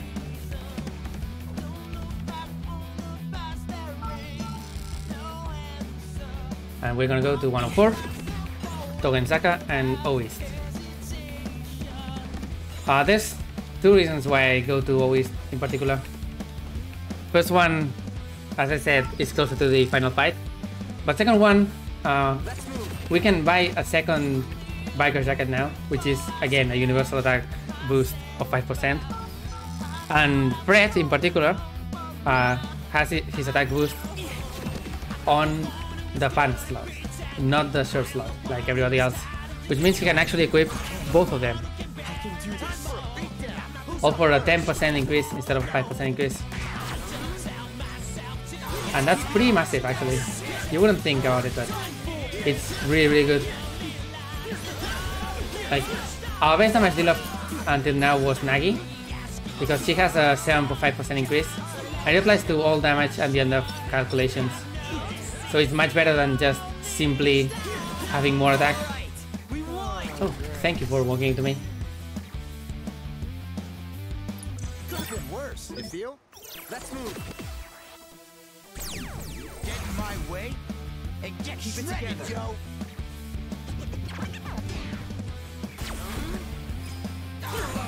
Let's keep it up. That was sick. Wow, nice fail. Can you hit something, Rindo? Wouldn't that be nice? Please group up a little better, thank you. That's pretty cool.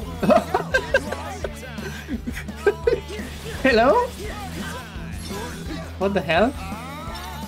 Rindo? He just decided to hang in there for a sec. That was pretty weird. Thanks for the help. I got you. What? I was just getting started, yo. Just gotta keep it Right, up, lo que está acabando.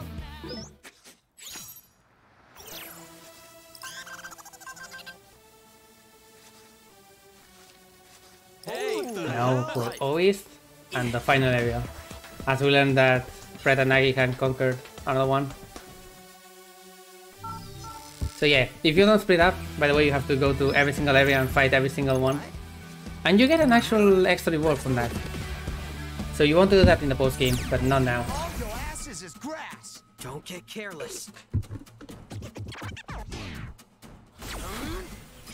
Right, this fight in particular, I have to be very calculated with my shotguns because the arena is small enough that I can hit everything if I do it right. Like so. To me, yo. Roger. Or not quite in this case.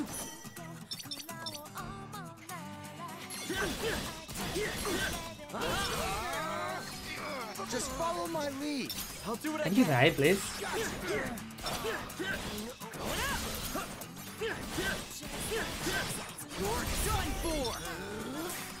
And now, our penguin. How did you not get hit? Come on, man. We really killed it out there. Not too shabby. All set. It's go time. Let's do it to it, yo. Right. Next one is frogs. Frogs are the most passive type of enemy in the game, generally. They either stand there and do nothing, or they shoot at you if they are advanced enough. But yeah, they are not gonna be a menace. They're just gonna enjoy the show, I guess. Oh, that's very cool. Cool camera change.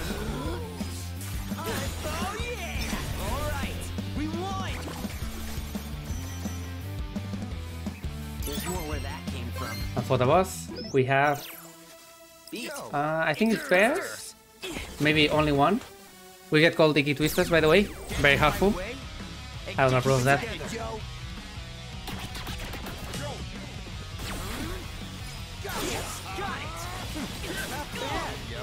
Oh, come on.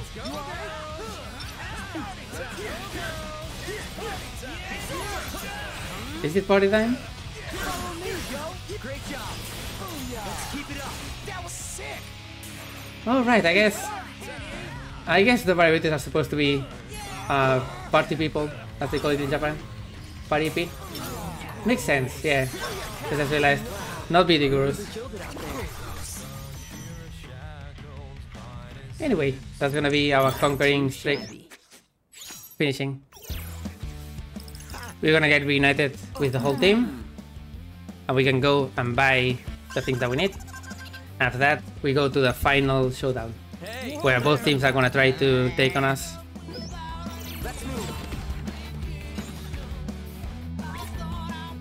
Yo, yo, yo. These, and another one of these, and that. See you around then. And okay, Fred is 1 point short. Oh, that sucks, but it's fine. You get the other white creepers, and you are correct. I just need to that and do this, right? Yeah, correct. Finally, we change the pins around once again. And finally, I think we're fine. Yes, we don't need anything else. Time for the team fight.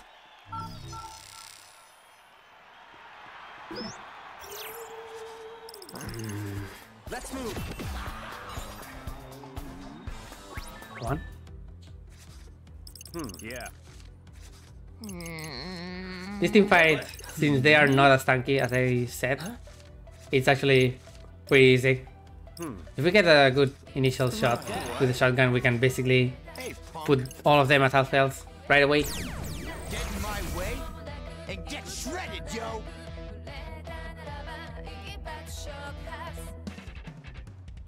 Think we bit off more than we can chew here. That was pretty good. I think one of them is behind me, unfortunately. But I think that was fine.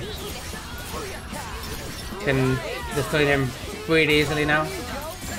Especially if they group up a lot, so we can use the fire to hit all of them. Time to use my true power. What you been waiting for? Let's keep it up.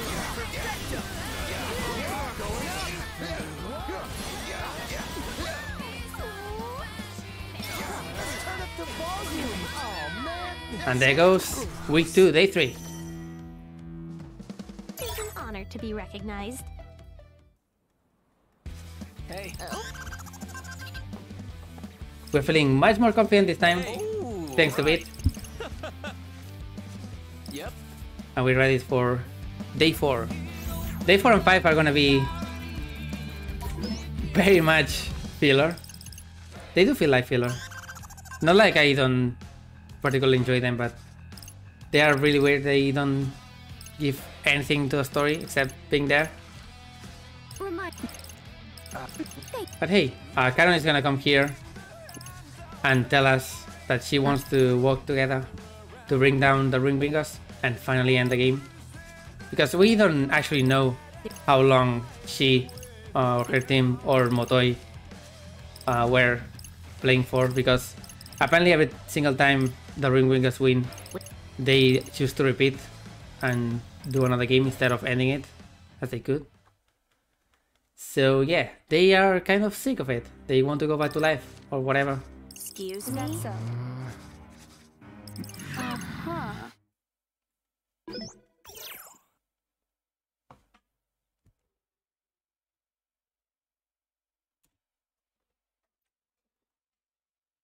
Okay, day 4 is a pretty interesting one. Again, this day in particular, you're supposed to do a lot of things, but in console you can actually skip it unless you update it. And it's still a very cool skip to pull off, and I love it, and I should do more NG Plus on Switch. It's good enough. But we are not on Switch.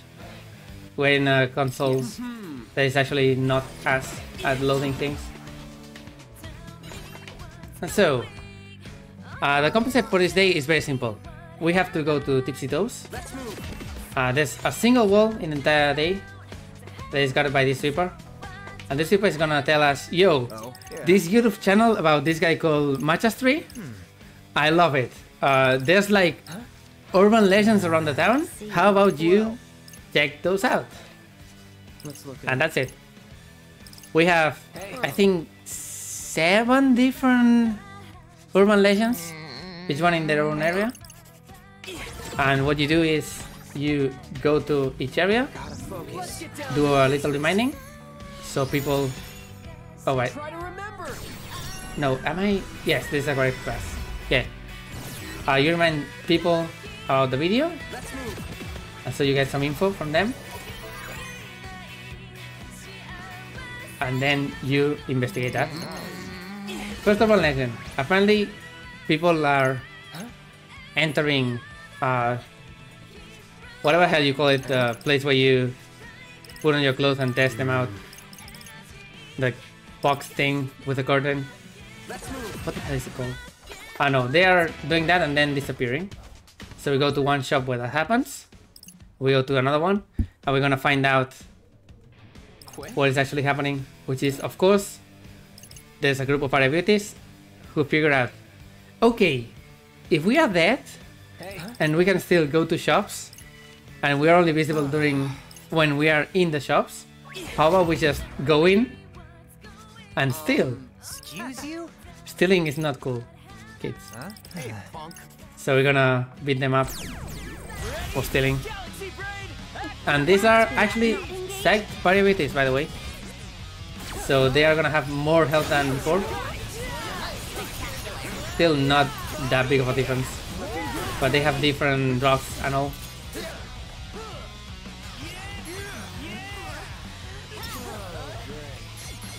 I want to hit the other one, but it's not anyway. Let's keep it going.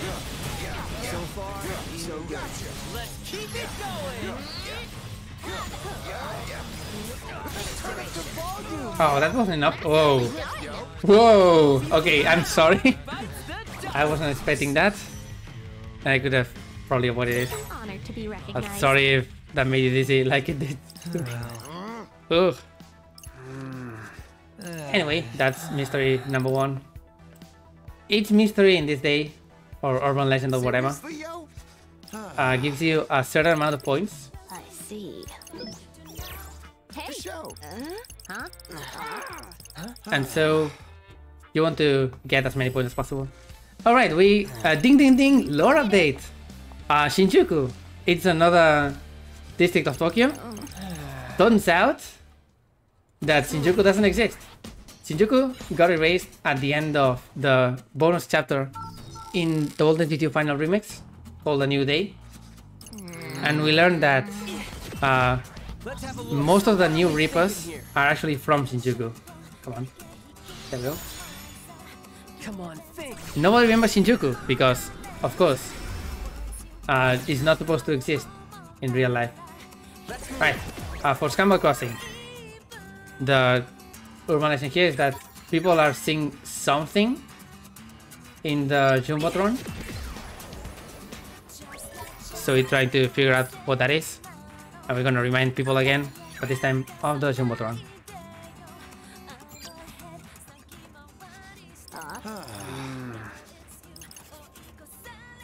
Let's get down to business. 9-4. There. Try to remember. And as we read people's minds,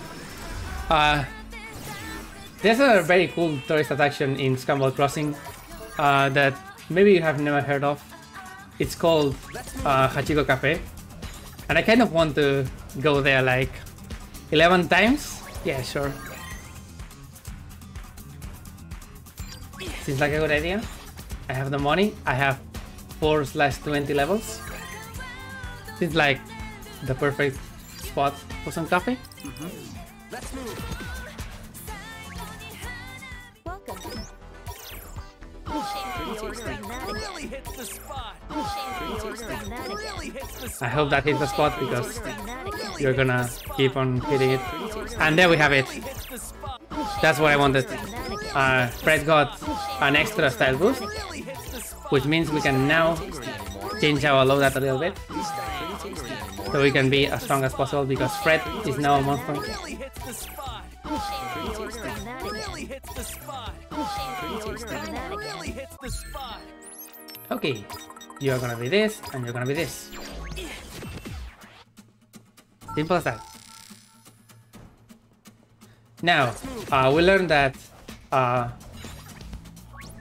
the Jumbotron was showing a place with plants in an arc Right. and between two streets, which is this place, Modi. Hold it. Turns out that this Reaper was sending subliminal messages to that particular Jumbotron, so people would come here and then he does something, I don't know. It's a rather risky endeavor. I don't know the full lore, sorry. And in this case, we are trying to fight another one of these. So we're gonna try to... Oh my... Did you really not get interrupted? Okay, Humble yeah. contribution. This is why I said early on that Don't get careless. chameleons are really bad. First death of the run. Right, not gonna get baited into it now. Let's keep it up. That was sick. Oh yeah. Chameleons are very annoying. Beat down, yo. You want to go as soon as possible right in front of them, because sometimes that happens. Like I was trying to stagger him, knock him out, so he wouldn't do the attack, but not quite. Let's turn up the volume, yo. Exquisite timing. Come on. Masterfully done. Yeah, we win. Right, that's Mr. Nyamatu. All right, could have been worse. What you say? Yeah. We need exactly 100 points, I see. by the way. And the points that every single urban legend gives you are completely arbitrary when you talk to a Reaper. What I do is center street, Hey, loser. then this one, which is technically Campbell Crossing, but we are in Tower Reapers. And then Spain Hill. Oh, by the way, ding ding ding, lore update. Shoka comes in and just tells it like it is. Pete used to be a Reaper. If you want to learn more about that, play the Voltage with you first one, or don't miss speed stuff for Trans Lives tomorrow at some hour that I don't remember, where Brooke, a very good friend, is gonna be playing Final Remix, any percent. 1-9 for this one. What are we thinking here? Go. Spain Hill. The urban legend here is that if you go to the stairs, you get shiver in your spine, something like that. Oh yeah, straight to hell, whatever. I see. Let's move. So we're gonna investigate just that. Come Sure thing.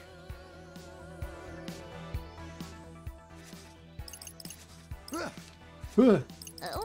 We do feel it, and so does this woman here. So we're gonna read that mind, her mind, and learn about Lord Rindo. whatever happened. After this, someone is gonna need to volunteer to do something specific, and so we're gonna rock paper scissors, and Nagi is gonna lose. You would think that shooting rock twice in a paper crowd would be a bad idea, but no. She's a soldier, and I really appreciate it as a rock main. So yeah, it turns out it was this noise scorpion that is just randomly stinging people, Perhaps we ought not engage. and they are both weak to fire and stone. They are basically the same the same noise as the one we fought at the end of the first day, the boss, The new chapter of Electro waits. and they are really weak. That's gonna be mystery number 3 and 100 points, so we can go back. Also, this guy appears. Fascinating. Hope you're ready to get sick of Motoi very soon. Let's move. Right, center street. When we enter it, something is gonna happen, which is basically an auto scholar. We're gonna get attacked by this fella. He's white, and I can do This this. seems a rather risky endeavor. yeah, they're invisible. Can't do anything about it. So we're just gonna avoid them using Nagi's funny roll.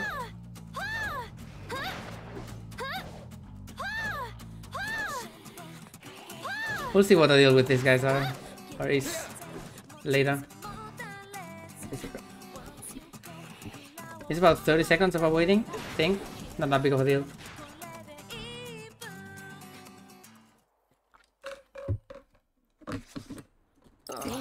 Yo. Kubo's gonna laugh at us, of course. Yes. And now we just smash to get 100 points in this guy, and we can go all the way to 50 toes.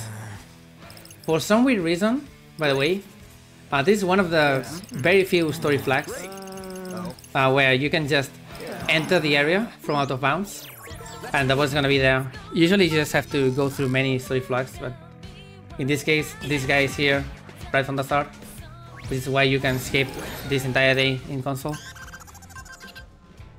And we're gonna fight first Pachi, Mammoth type.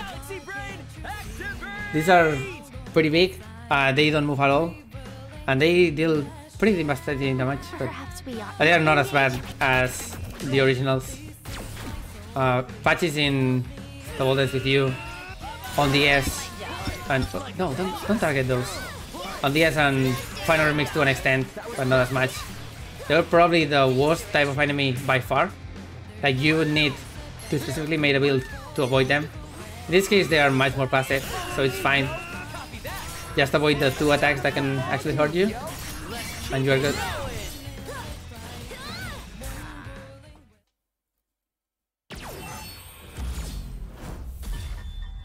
And there goes week 2, day 4. I did mention it at the start, by the way, but I'm actually mashing using bottom ramping because we agreed that it's definitely allowed for obvious reasons. I'm not gonna be mashing like this for 8 hours. My hands would not take that very well. We don't allow macros, but just using Joy to key, I have every single direction in my right stick set to click, and that lets me mash really fast. Anyway, Rindo's gonna confront Swallow, finally. Ask them specifically if they are a player. And they're just gonna say, yeah, I'm part of the game, sure. You are pretty cool, by the way, your team is pretty poggers. Or maybe, they would probably say poggers, since they do say sus at least once in this entire game. And people lost their mind for that, but we don't talk about it. Okay, day 5. Day 5 is a pretty interesting one, because I'm gonna both have to rely on RNG for the first time in the entire game, and specifically try to get drops. Well, my first Switch run was 11 hours, and that was manual mashing, so shoutouts to that. Mashing in long runs, probably most runs in this particular marathon, is definitely a struggle.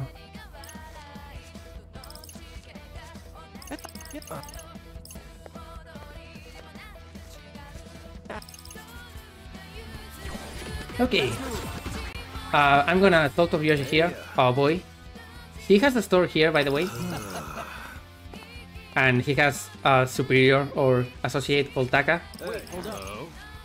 And this particular side quest that we're gonna do is very simple.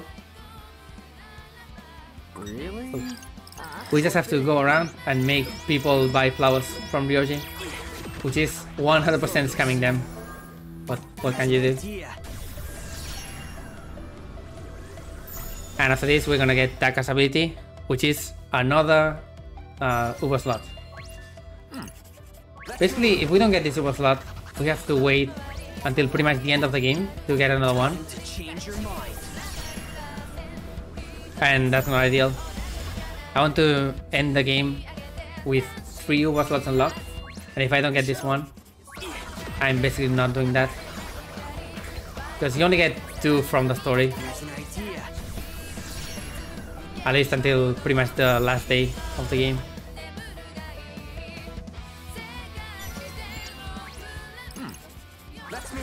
We go to 5 people around this circle.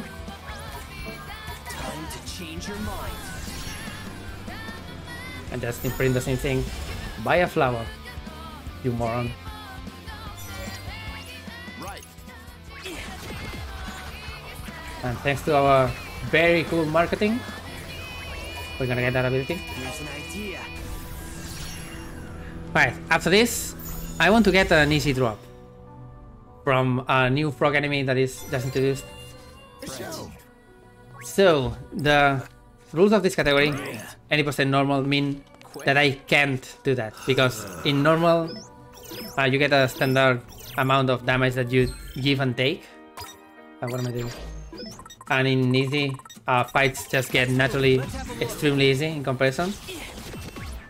So in order to get an easy drop, I have to make it so I don't get a normal drop first. And that means that I need to roll for a normal drop, fail it, and then roll for an easy drop. Yeah. That means that by having 8 in this case, the 8 multiplier, I get as close as I can to the possibility to get that which is 25% if I recall correctly. And I'm gonna have 5 frogs in this day. I didn't get it this time,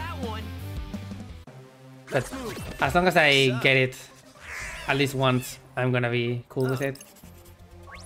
So yeah, to open this is just fight 1 crow noise and get 10k, which is especially easy. Everything in this day in particular is gonna be especially easy, so yeah. There's gonna be a reason for that later. Don't mind it for now. We're gonna have another shot at getting this drop here. And this drop is not necessary to advance, but the next one I'm gonna try to do using the same system. This is gonna definitely be important. If we don't get it, we can't continue. So instead of trying to get this more than once, we want to get that one specifically once. It's very hard to explain because I can barely talk right now. Oh, I think we got it. We got one. That's nice. Hopefully we get another one from this last frog. Or else I'm gonna try to get it later on in a few days. Right, how many? Lover Magnum? Only one. It's fine. Lover Magnum is a nice pin. Also a nice elemental. Nice as in nice, and ice as in, what am I even saying? It's an important pin. That's it. Right. I need to go to 4. And we go to Gatonero real quick to buy stuff. Jinx strength is not good in this game in particular. Right, this. So we're not gonna abuse that. Sorry. It's much better to get all things. Right, so I'm gonna use this as a VIP boost, which is very important. And we're also gonna get this on Fred. And let me scroll down my notes because I completely forgot. And Fred should have everything. And we have that. We are 4. And we're gonna chain these 2 for a new crow, or Raymond rather, that got introduced. It has a 25% chance to drop the pin that we need. And we're gonna fight like 6 of them. So it's very unlikely that we don't get it, but we could get very unlucky.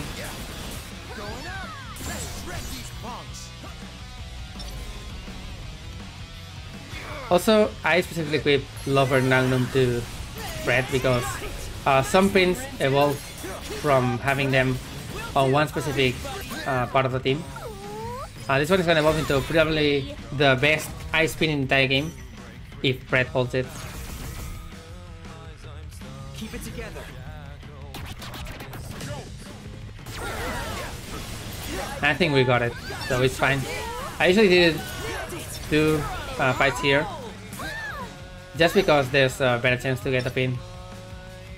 But realistically, you can choose just one. If I ever need to save time desperately, I'm just gonna do 1 fight here. 1 fight at 8 instead of 2 fights at 4. And we get Flying High, Honored to be recognized. which is the necessary pin for this. Otherwise, you do a 2 chain, specifically to go to Dogensaka.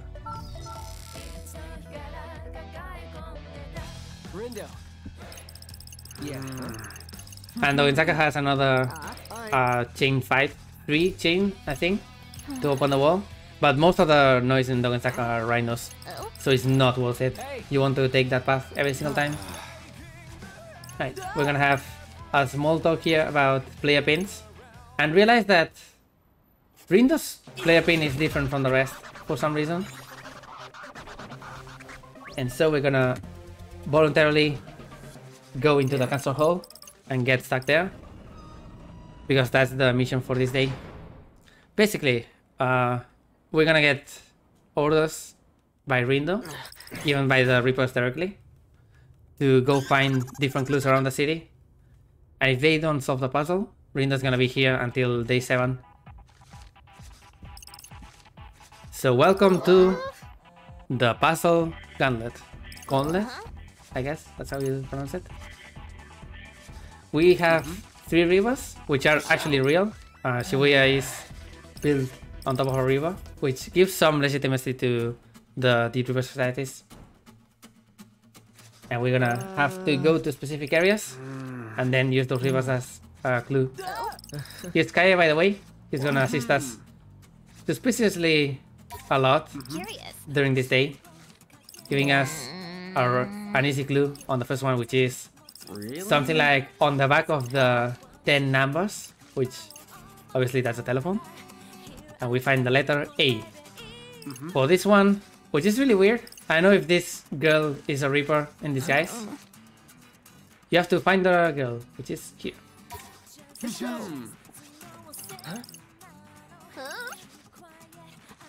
What is gone? Huh? Perhaps we ought not engage. Anyway, this is the first fight that we're gonna do, and the only fight that we're gonna do in the entire game without Rindo. If you want to do a fight without Rindo, you have to actually hack your save file, which I've done. It's fun. Or you can do it on the post game, I guess, but that doesn't count. A no Rindo playthrough is something that I want to do. Oh right, gone. Gotcha. Don't get better than this. What? Gotcha. So the girl is actually gonna avoid us, and she's gonna hide in the easiest place to find, right next to Hachiko. So this makes it even easier. And we get E. Now it's time for find the differences, which is deceptively hard, and it took me quite a while doing my first playthrough. You can technically mash until you get this wrong enough times, and then the game is just gonna give you the pass, because we do have a cheat sheet, but since I can mash fast enough, it's just about selecting them fast enough as well. It doesn't make it easy, because PC, again, the cursor goes way too fast. But that's it, and we get R. And for the final one, and this is absolutely an asshole, but what we need to do is, first, Kaige is gonna give us an AR camera that we have to focus on a certain place of this area, Gypsy Toes, from 3 different perspectives, and then find what's different, which is very obtuse of an actual puzzle, but it's pretty easy. You just mash for instant camera and then select the skull.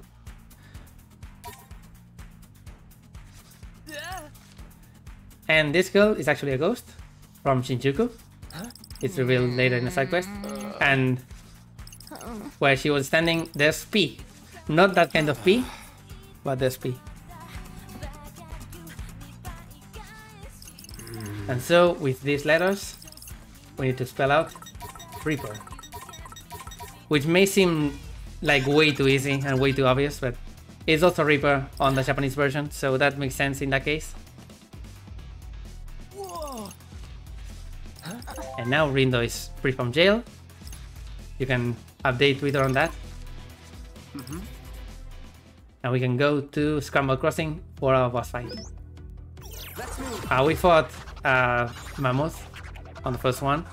We're gonna fight something equally big for the next one. The second type of really big noise that is not a boss, except this one is technically a boss, but don't matter. And Kubo here is gonna just say, oh, you don't remember dying? Well, not my problem. Really? That's pretty much the gist of it.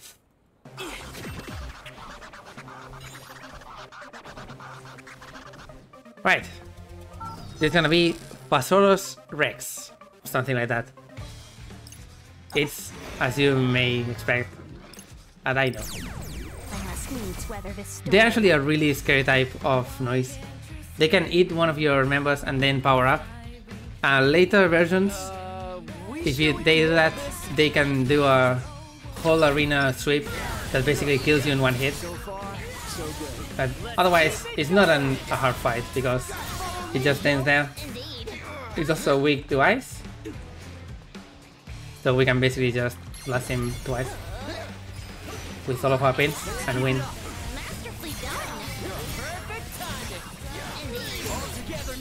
In case... No, that was not fast, but whatever. There we go. That's gonna be day 5.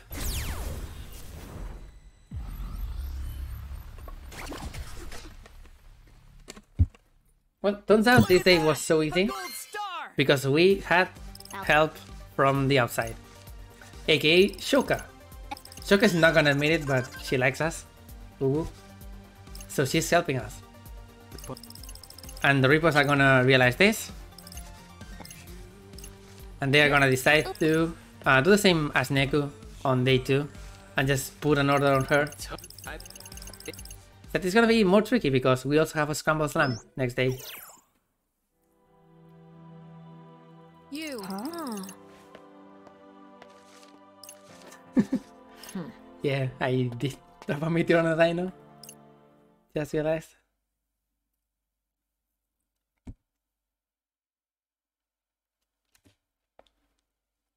Right. This is gonna be a very short Scramble Slam. When I say short, I mean about 15 minutes. But yeah, compared to the other ones, it's very short. Because our objective is just gonna be finishing this, so we can go and find Shoka. Save her, actually. She's gonna give us a lot of points, but she's also our dear friend. Our goth girlfriend.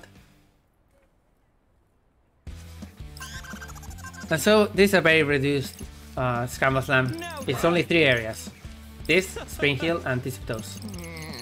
Each team has an area. If they lose it, it's game over. In this case we have Center Street. And we have a choice on where to go, but first we stop at Gluten. Because we don't have access to coffee, and this is the second best thing. I'm gonna lower to 17. This is gonna be super important. Like, omega important, because we're gonna fight Psyched Pure Hearts here, and they drop what may be the most important pin in the entire game for any sort of optimal build. I must needs weather this storm. Don't get careless.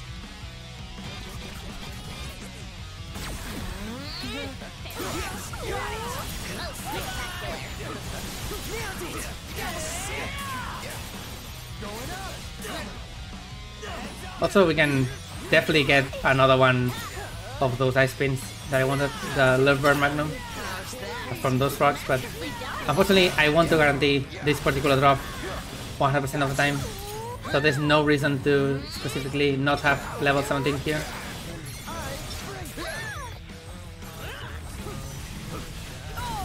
Or level minus 17, whatever.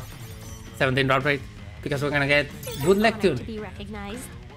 And I'm gonna equip it right away, except it's an overpin, so we need the extra slot. That's why Taka was so important. Don't forget to equip it. We're gonna equip it on Rindo, because Rindo has the least damage potential right now.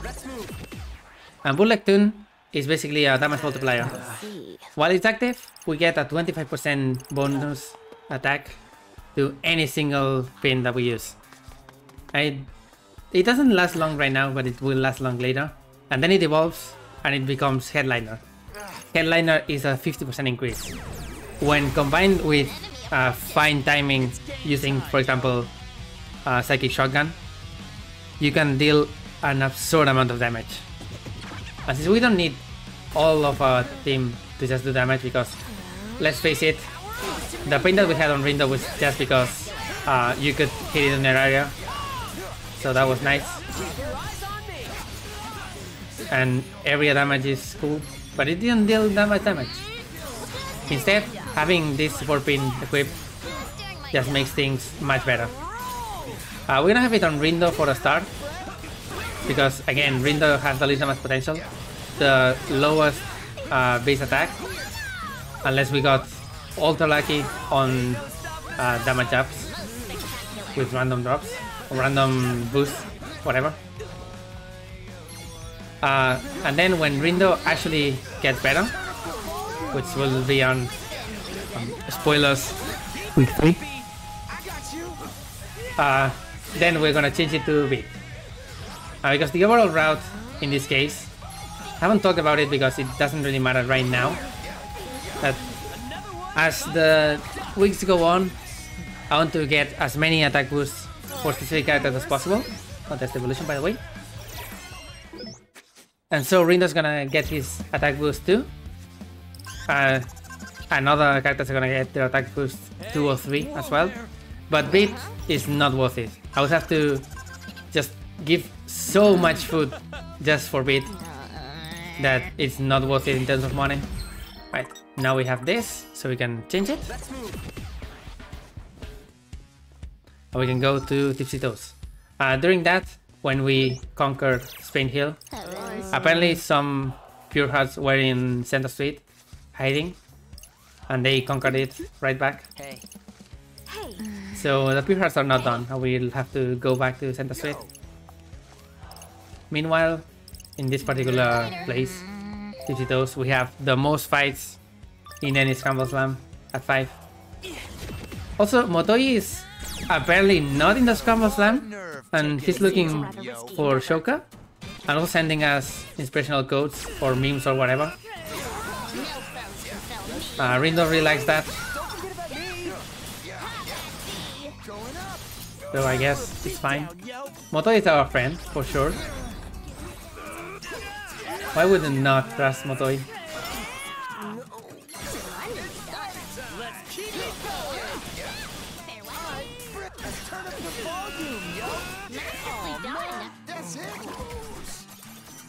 Right. The best benefit about having Bootleg Tune so early, by the way, is that the evolution headliner is gonna happen right before we end this day, which means we'll have it for the boss, which will help quite a lot.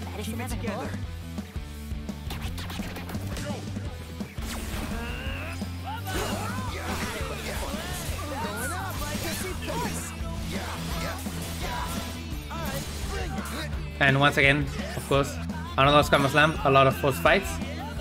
We want to get as much money as possible. Oh right, I forgot there's a chameleon here. Hey boy, want to die? Thank you.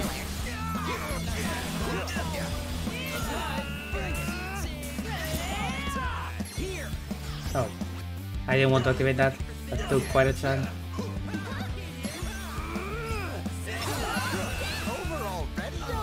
But yeah, fights are now gonna be basically charge your Psychic Shotgun, then use the boost so we can deal as much damage as possible right at the start, and then keep using other pins while the boost is active.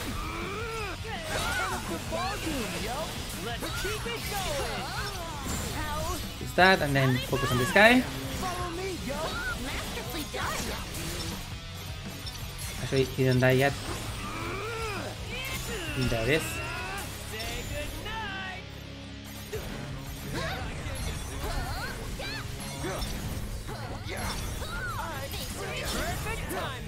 Yeah, in terms of actual damage, the ice spin that we have now is just pretty good in general, but the most important thing is that we're gonna have to fight Tsukichi again, spoiler, so we want more ice spins.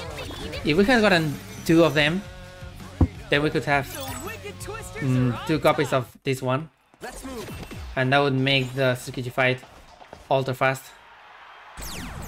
But it turns out I wasn't lucky. We'll have another chance tomorrow.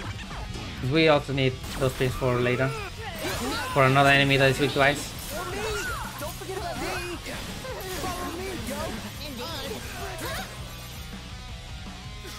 And yeah, I didn't actually specify, but yes, you can equip 2 of that pin. It will be explained later when we can actually do it. Because right now, the rule of thumb of any pin is that you can't equip 2 on the same slot in terms of inputs. Why did I not use my thing? Whatever. It's fine. Right, now the variability boss. Honored to be recognized. An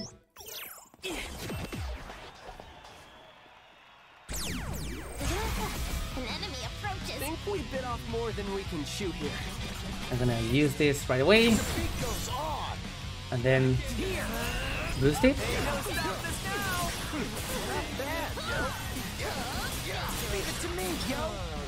Spectacular. That. As I was saying, now the shotgun is the fastest spin that we have in terms of rebooting, which is gonna be very good for spamming it. And Bullet is starting to reboot fast as well, which is very nice. Except I didn't have any more pins to finish that off. There we go. Now we are only one area left, or one area away from finishing this Scramble Slam. We did a whole lot of fights, exactly 7. So the 74% that the ramen gave us is gonna be digested now, and we can get more ramen. But don't worry, after conquering this last area, we're gonna go and get some coffee, just to get some more. How do you say? I don't know. Don't mind me. English is not my first. Oh, don't forget about this guy. Very easy to miss. I've missed him more than once. Don't get careless. Right. Do this and then focus on this guy because it's very easy to kill it.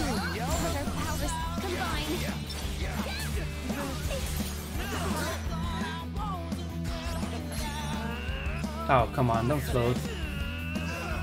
What are you doing?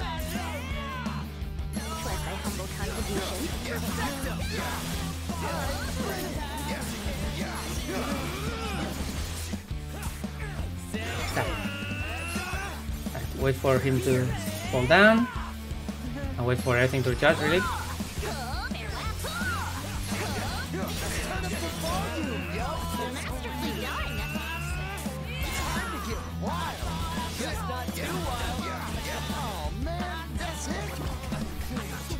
Right, 2 fights left, and then we don't have to do any Scramble Slam ever again.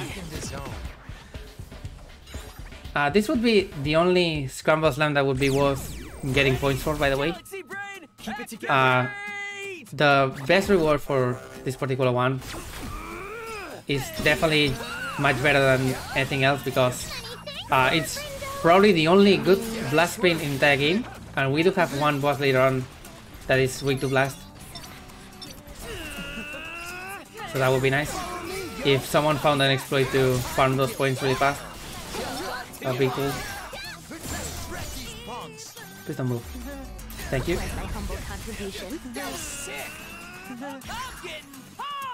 And wait for this. Over already? I can't believe it. Could have been worse, you feel? Now for the final boss. I must needs weather this storm. We sure we can handle this?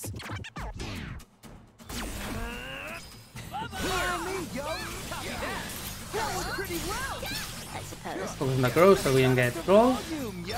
Masterfully done. Hopefully this is gonna hit all of them. Not quite. I got really lucky, or unlucky rather, on the spread of the prior.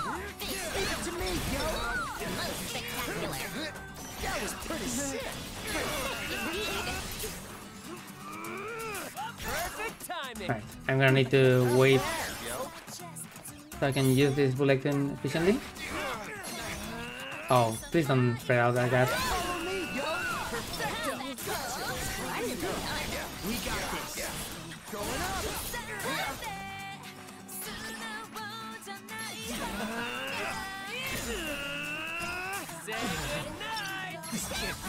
Our demise Nice. is denied. And with that, we are officially done with Scramble Slams. No more boring days. Gotta get my head back in Maybe. the zone.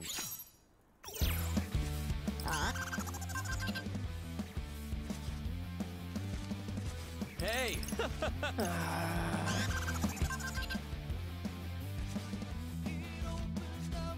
Okay, now we can actually move on to other areas and try to find Shoka. So with the collaboration of Motoi, we're gonna learn where Shoka is and we're gonna go right there. To one of our last new areas in Shibuya. We are down to 2. So Motoi is gonna say, go to Shibuya stream, mi amigo. What? Yes.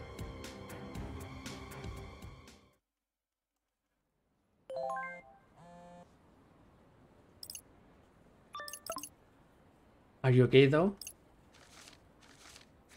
I see. Let's move. Of course, I'm gonna stop for coffee first. Who wouldn't? 4 servings of coffee, to be precise. Really hits the spot. Really hits the spot. Really hits the spot. It really hit the spot, but now we have to go to said Shibuya stream. Shibuya stream is basically a shopping area, I guess, built right next to an exposed section of the Shibuya River, which may or may not be the same entrance to the Shibuya River as in the first game, but it's quite different in that case. I don't know. Thing is, we're not gonna be able to enter this area until much later, really. We just enter it to witness Shoka and Motoi having a discussion. Motoi, our friend, is unfortunately so weak. Oh, can't fight. Oh no, not the Reaper Blast.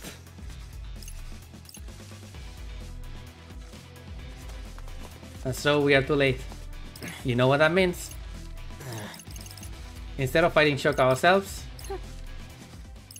we are gonna go back. Our objective in this case is making sure we finish the Scramble Slam as fast as possible.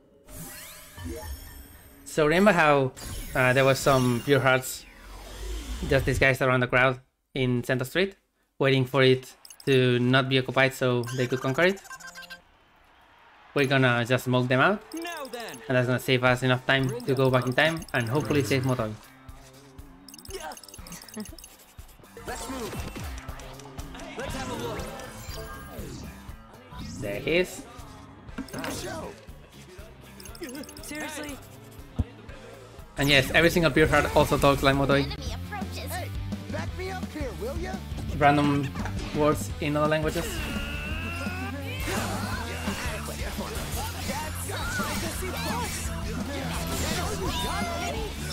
Not all the same.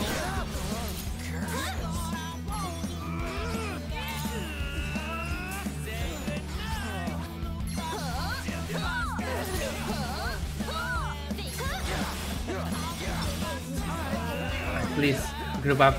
Thank you. That's not grouping up. I want you actually getting the boost so early, so wait a little bit. That I'd say. And there we go. That's it. We can go back and save our friend. Just gotta say it right now. Going again. Rindo is definitely a tier 3 sub. An absolute sim for Motoi.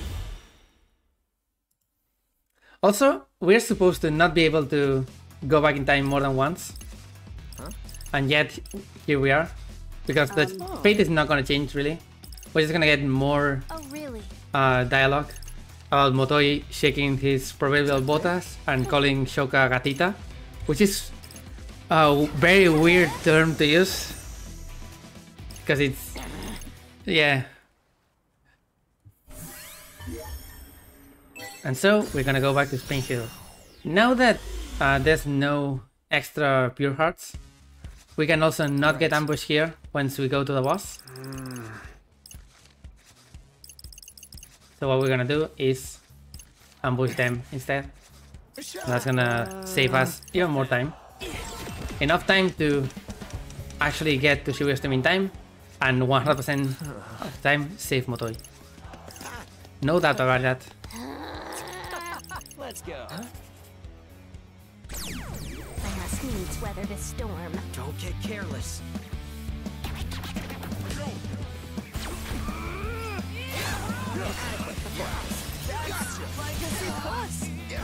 Now our bulletin just lasts for the entirety of our pin usage, which is really nice.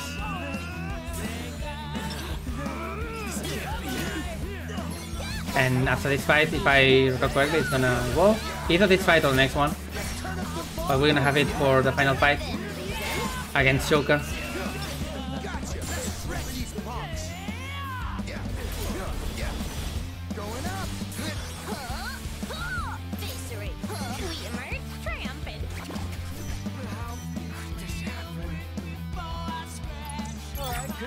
Right, it's gonna be the next one.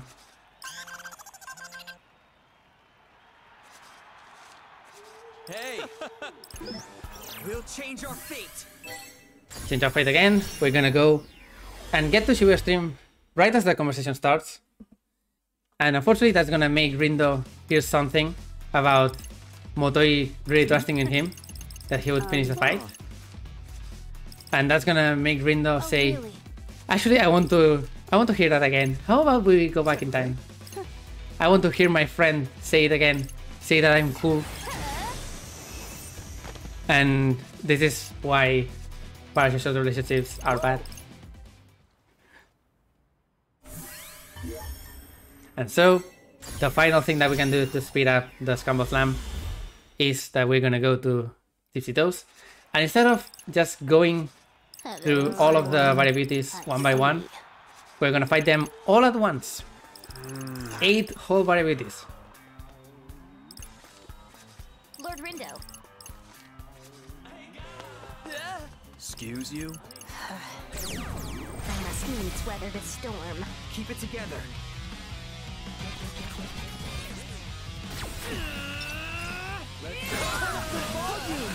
Definitely, they are very easy to group up this time, My humble contribution. so we can very easily just destroy them.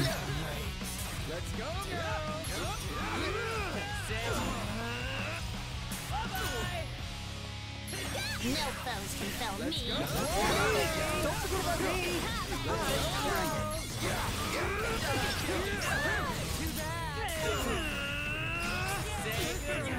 Right. Hopefully that's gonna hit them all. Not quite, but it's fine. I don't think that's gonna be good to waste my boost on that. Just keep it up. Just follow my lead. I'll do what I can. Just doing my job. Will he do next? I thought I was a god. And that is... Now, I have to remember. Change level. Oh, right, there's Headliner, by the way. 50% increase instead of 25% increase. It's huge. And it's gonna be our mainstay pain for the entirety of the game. Go to 4 because that's the best chance for money in the next fight. And it's time to save our friend Motoi from getting absolutely decimated by Shoka. Ola! Gross. I agree.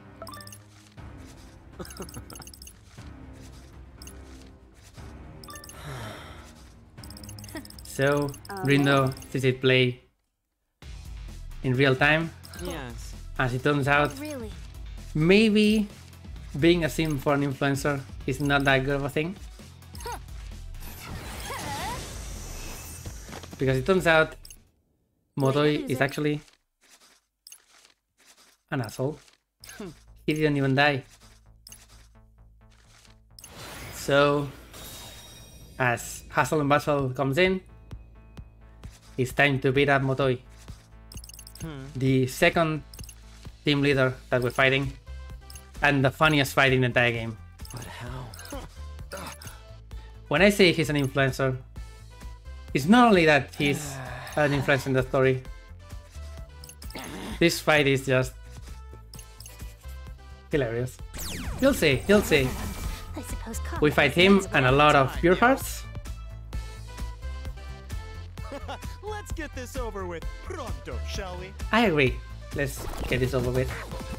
So, target Motoi and go ahead with just destroying him. First, funny attack.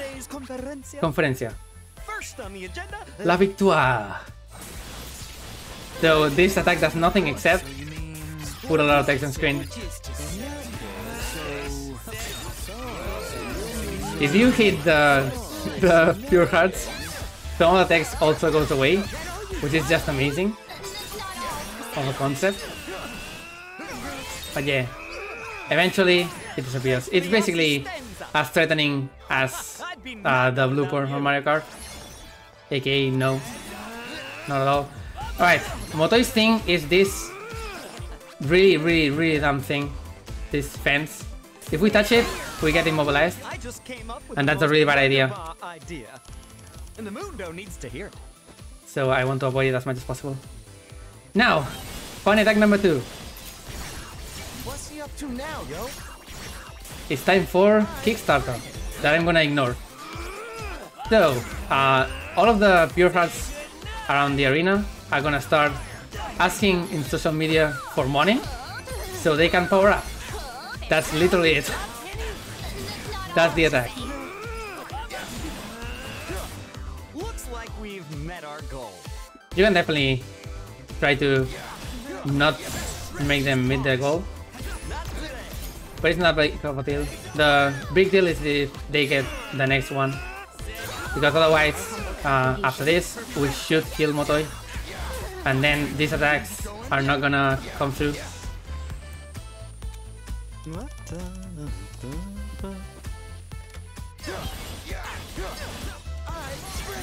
All right, let's get the vote out to everyone. Now we can just clean up. What's that guy doing on his And phone? so, the influencers are down. We got 2 drops, which is fine.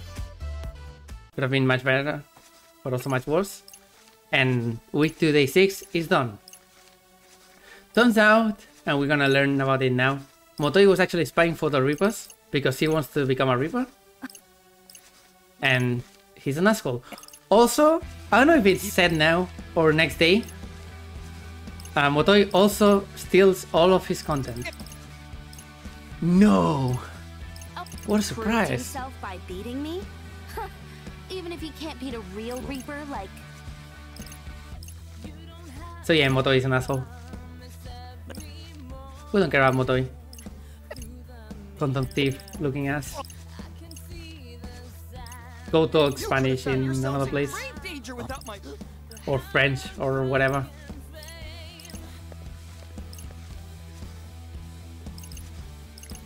Anyway, with the gig of becoming a Reaper just going down the drain, as our friend Fuya would say,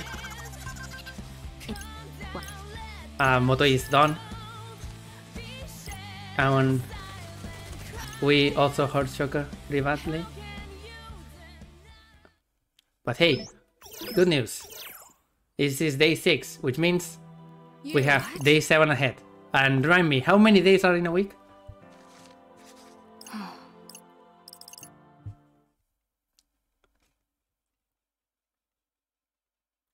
It's time for the endgame of week 2.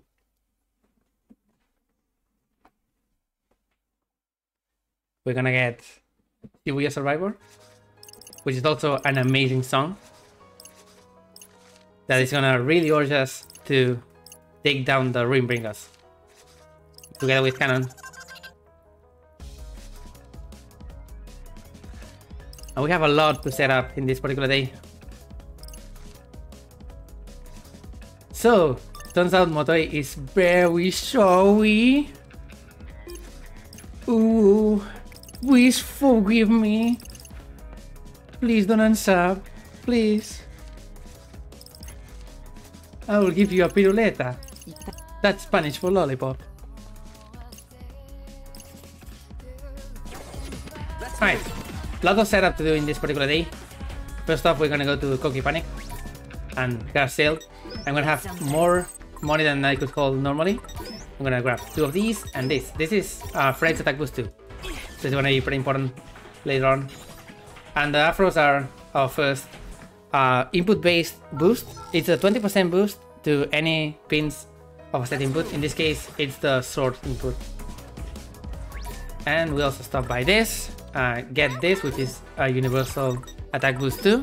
It's gonna be very important coming up. And now we're gonna go to Cat Street on our way to find both Motoi and Tasike. Let's move. Oh hey Shoka. Well, turns out that Shoka really pulled a sneaky one on the Reapers and they hit her out. Shoka is not a Reaper anymore, so she's defenseless. So we're gonna save her. Hey, back me up here, will ya? Follow me, yo. Copy that. Oh my god, please. Thank you.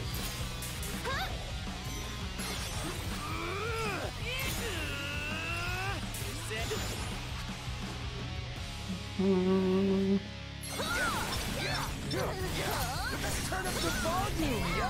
Masterfully done. Oh man, that's it.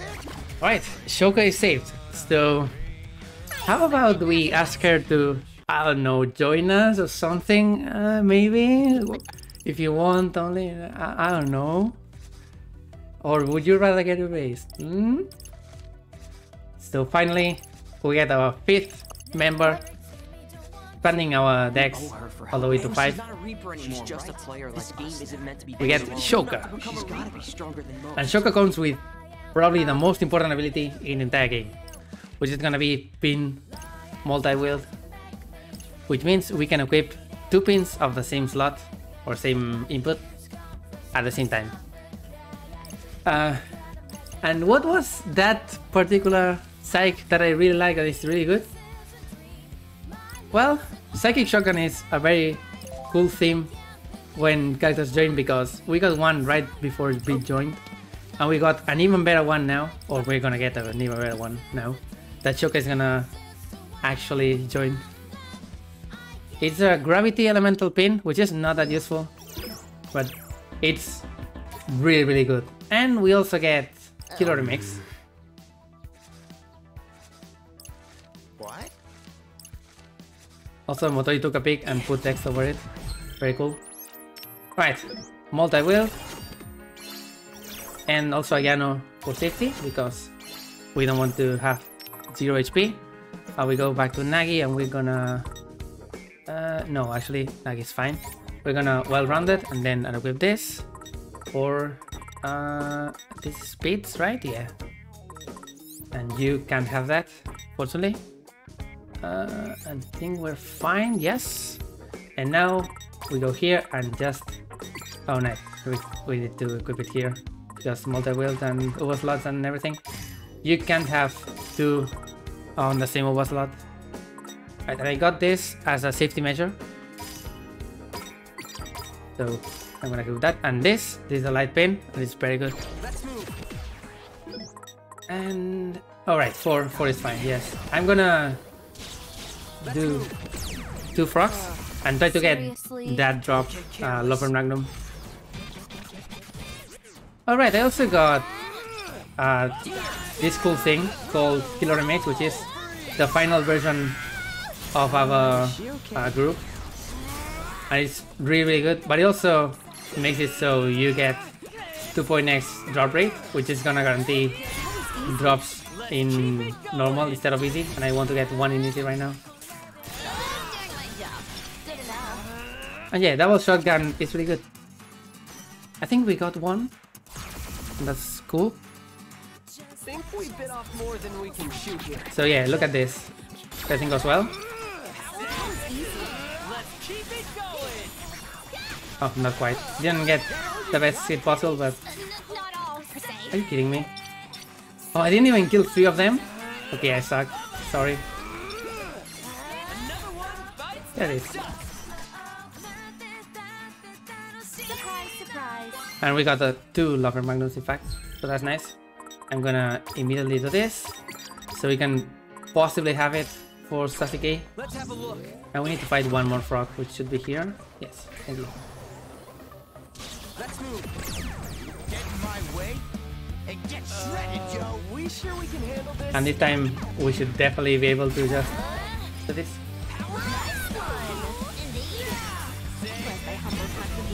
Oh, he decided to avoid us. That's fine. If we get to evolve this before Sasuke, we got the ability to equip both of them, and that's gonna make our DPS against him just nuts. And of course the wall here was beating 3 procs. Okay. Food trends in Shibuya are ever changing. Coffee is out of season. It's time for the most gourmet and vegan snack that you can ever get. We unlocked it like 3 hours ago, but it's time to finally start eating it for Shoka. It's none other than air in a fucking can. Pure Shibuya air. That gives you +6 style, and it's really, really good.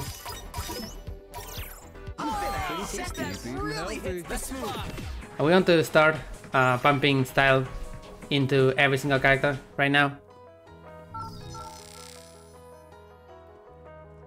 Alright, I forgot one thing. Because you are not wearing a skirt. And you should be wearing this.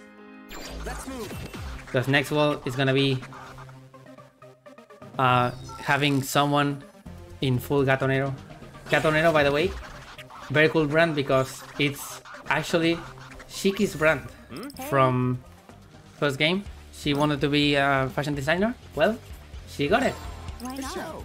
She has her own brand. That's very cool. Alright, and now we can actually go and give Shoka this. Rindo doesn't need the shoes. Just like nobody needs pants except Fred. But yeah. Hey, it's Motoi! Ignore him for a sec, so we do this. Moko is very sorry. And he wants to also bring down the Ringbringers. I see. Max style is 100% by the way. I'm gonna need about 150 in general for the highest thing that I need. And that's gonna be on Shoka, of course. Beats attack up level either 2 or 3 is also 150, but pumping a beat with Einakan is so expensive, it's not worth it. Alright, now we're done. Motoi gave us 10,000 yen as a sorry gift. Yes. And we're gonna start trying to catch Tsukichi.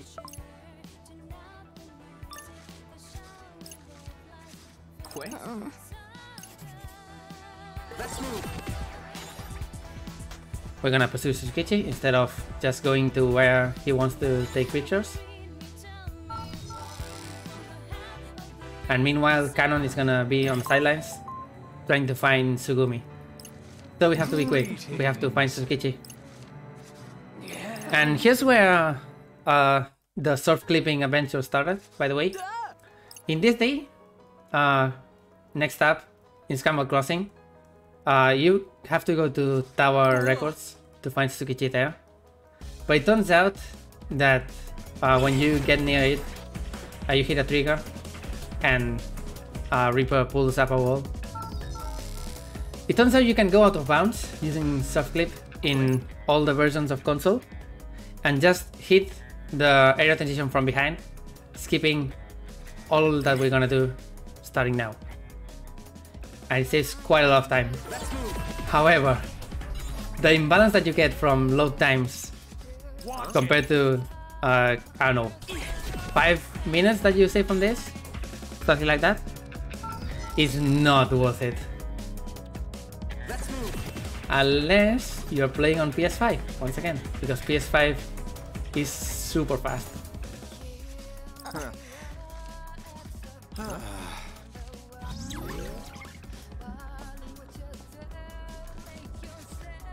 We're gonna have a few fights. Hopefully the thing evolves during those, so we can take on Tsukichi fast enough. For now, we're gonna be abusing double shotgun as much as we can. Double shotgun plus Skyline basically means that we're gonna deal around 3k ideally to every single enemy in the room if we manage to get a good positioning. I'm honored to be recognized. But yeah, Reapers are gonna barrel up us for some reason, so we take a long way all the way to Tower Records, which means that we're gonna go there and it's gonna be too late and we have to go back in time. Spoiler. Another chameleon. Thankfully, chameleons are not immune to shotguns. Like in real life, this is a very realistic game.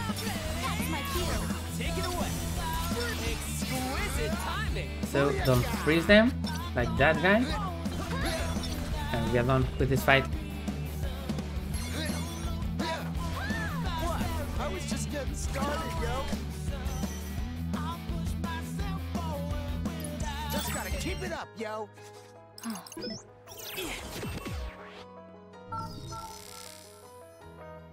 And finally, one last fight to enter Tower Records. I suppose combat is inevitable. All bark and no bite, I'd say. And this time we have this asshole here, totally. So we're gonna go behind and blast him. He's weak to ice, so that's nice. We have a lot of those.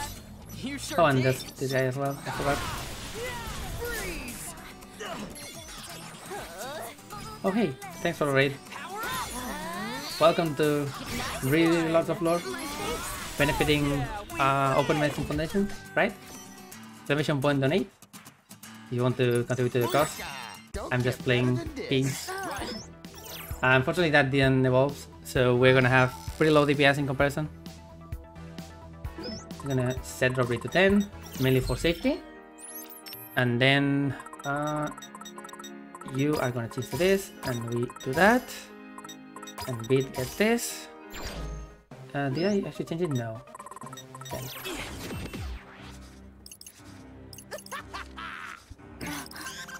Oh yeah, coffee is so last week. We are all about there right now. So we are too late. Sugumi destroyed cannon, which means we just have to do everything on our own. And we go back for a very short replay. How do we avoid getting caught by the Reapers and just go right to where Tsukichi is? Well, simple. We're gonna hide. Shoka has another one of those latent powers, like Rindo's replay, like Fred's Brain Blast, like Beats going fast and being cool. He can teleport. Sorry, telewarp. It's very different.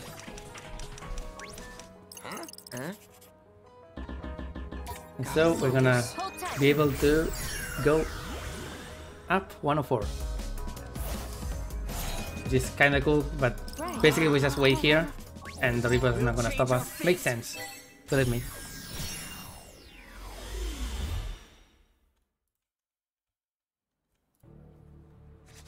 Now, time for Sasuke 2, which is in a big arena, and he has more health and deals more damage, but otherwise, team fight.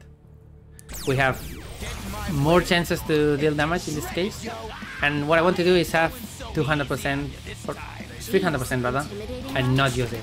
Save it for the boss. You see, headliner plus the extra ice cream that we have is pretty good. Fortunately, I got hit by the Lariat, which is not ideal.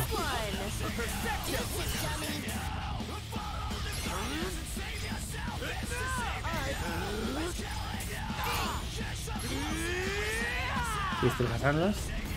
Close. He's under the reverse attack again. How original. Stay sharp, everyone. Where's my humble contribution? Not bad.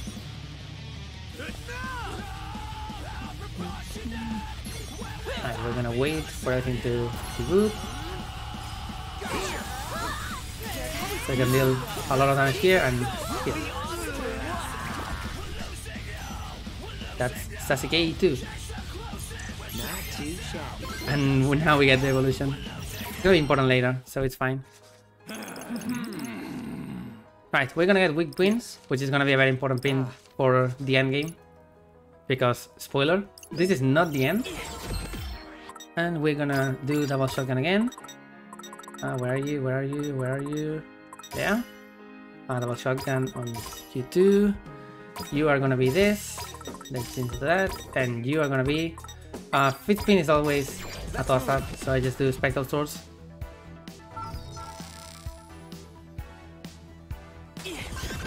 And now we're gonna get a lot of text that we have to wait for in order to enter this area. Hey. So we're gonna go to the same exact place as the first Mr. Mew fight and fight Sugumi again. Shoko is worried, but now we have double shotgun, which means that the shotgun strategy for Mr. Mew is gonna be even more effective. And also, since I didn't mention it directly, the light pin that we have, and we're gonna use for the majority of the rest of the game, also heals us. Every single light pin pretty much heals you for a little bit of damage or health, whatever. Wait, I thought he was a bear. And also, he's super effective against this guy. He's weak to light, so try to build them up as much as possible. Headliner, and a whole chunk of life is already done.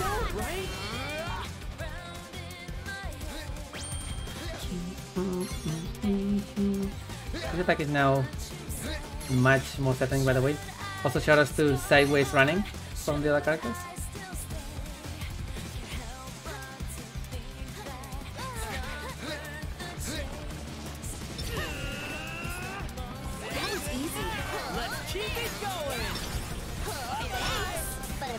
Yeah. Pretty much the first fight with these guys, we can overdamage them fairly easily. Except we have a high capacity of doing that now. So thanks for waiting. That was pretty nice of you. You can end this really fast by that overdamaging thing if you just kill or mix here. But it's not that worth it because spoiler, we have another boss after this, and that one is very essential that we have Killer Mix. Killer Mix is basically our nuclear option against many bosses, and it's gonna be part of strategies. So I want to specifically end some fights at 300%, so I have the best chance to get Killer Mix doing them. Spectral Swords is also a really good thing for that purpose because it consistently hits any enemy multiple times and makes it very easy to actually hit group. Alright, we're probably gonna get the laser, never mind. That'll be good. And this should probably, no, almost killed, but there we go. Didn't get the second attack, so that was a pretty good fight. Now we beat Sugumi. Don't distract me next time. But unfortunately, Sugumi is gonna reveal something that some people can do. But it's the first real time that we actually see it in game, in this game. Hey, mi amigo. Sugumi is gonna turn into a noise, which is something that Reapers can do. Wait, did I say Reaper? Huh.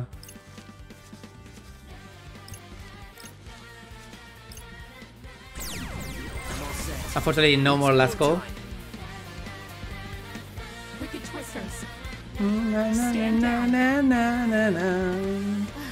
All bark and no bite, I'd say. This is Scramble, new song, and this is Gross Cantus. This enemy is weak to rock. We don't have many good rock pins, We just have some of them on those darts, but We've got to get over to her they are not somehow. good enough at this point to actually warrant using them. So what we want to do is just build current mix Totally suck. and damage share as much as possible.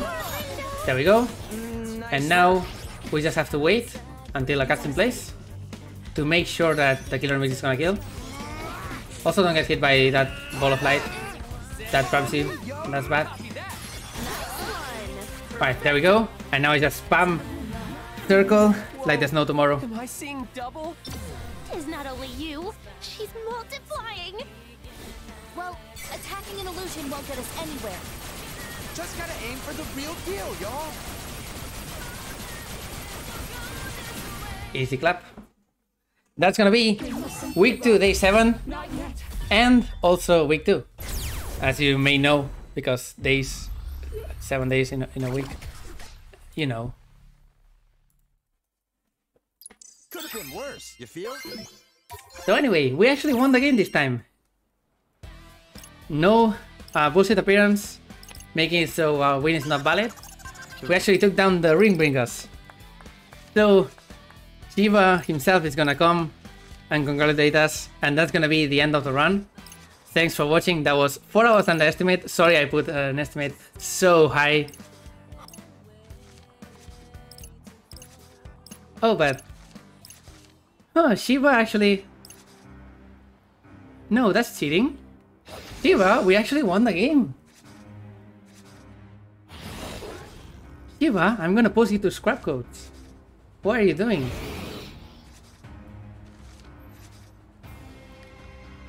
So yeah, Shiva is gonna reintroduce himself, not only as the game master, but as the leader of the Ruin Bringers, Shiva Miyakase. Turns out, the Ruin Bringers were Reapers all along. They are dirty cheaters, and if there's a reason that they always win, it's because they control the game. So Shiva gets really pissed. Suzukichi is also a Reaper, by the way. And he just says, you know what? Fuck you. 3rd week. And this time I'm gonna destroy Shibuya. Because you can't just take a hint.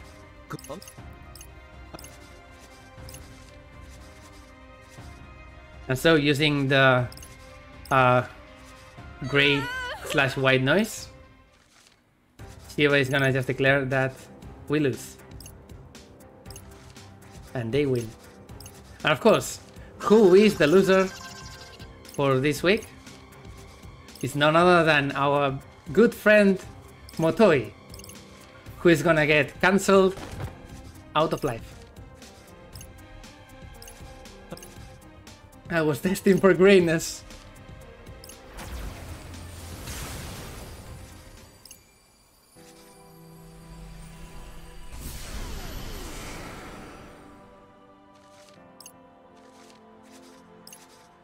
Congratulations, yada yada yada.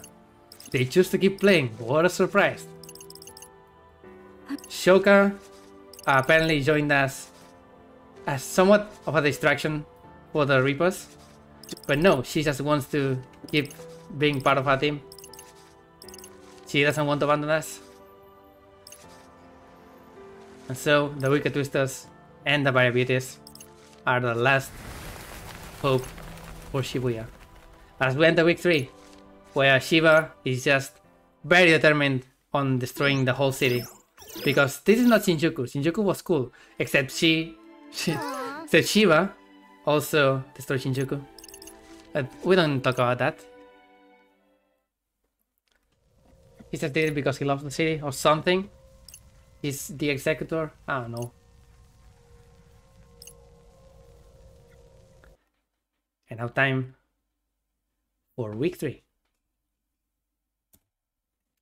We have a lot of things changing in week 3. First off, there's only a single rule. If you find Shiva and beat him, you win. But if you get hit by anything that's gonna kill you, you lose. The entire city is gonna be in this really weird dome of night and depression. People are gonna start to lose their will to live in what we call Shibuya syndrome. And also we have a lot of plague noise, which are those invisible noise that we found just roaming around the city, and we have no idea how to kill them. So day one is gonna be figuring out how to deal with the plague noise.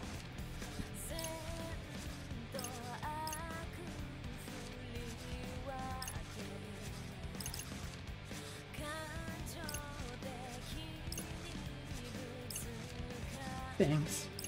So Shoka is a permanent member of the team now. And thank God.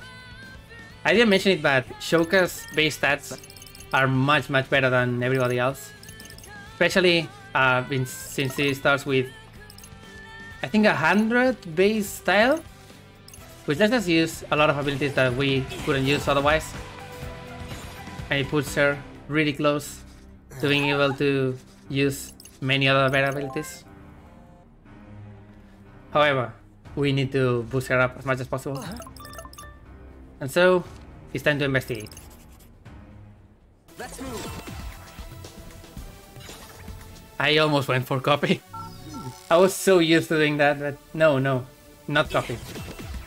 Yeah. A really place valuable with how the city is some air. Finally, some good fucking food.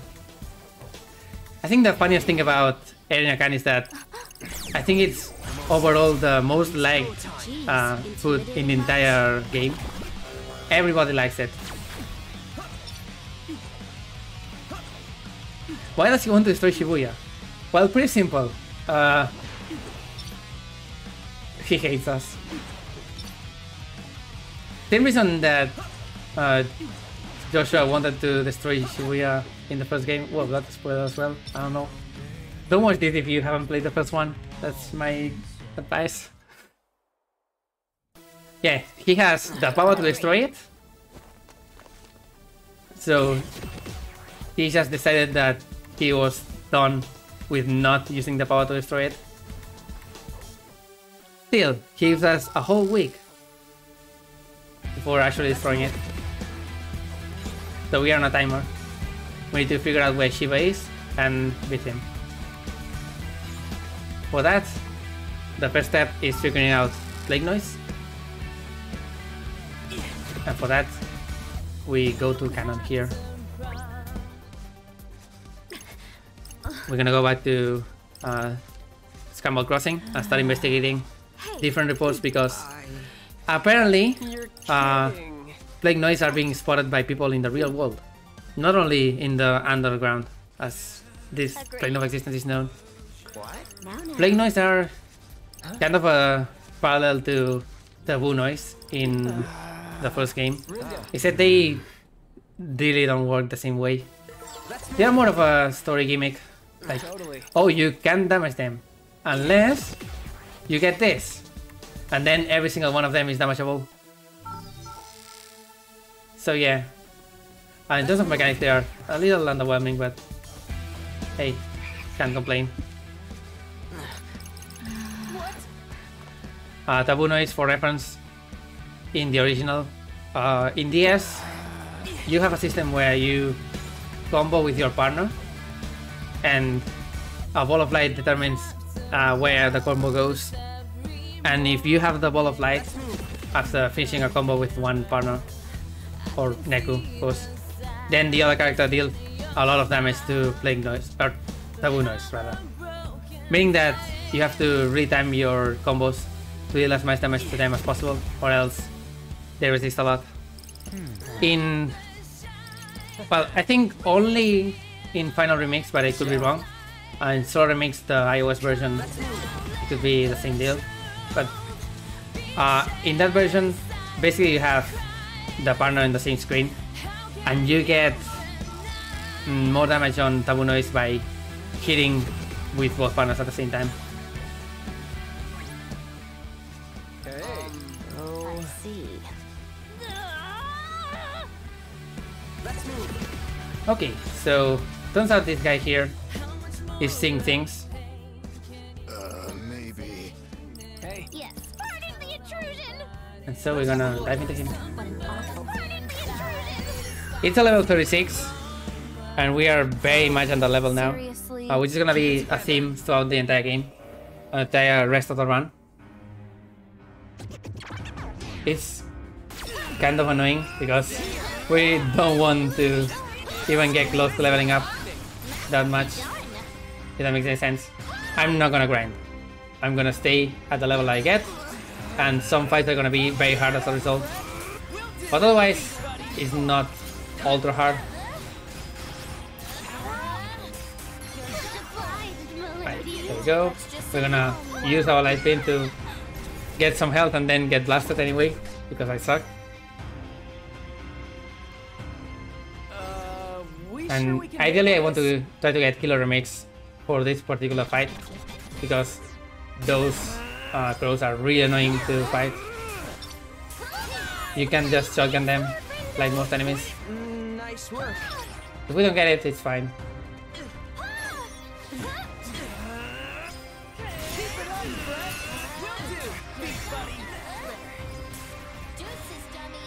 Wow, okay, nice fail, Shoka. Exquisite timing. Masterfully done. Whatever, just use it. I'm losing a lot of time just trying to get some hits in. Follow me, yo. Perfecto. Come on, go down.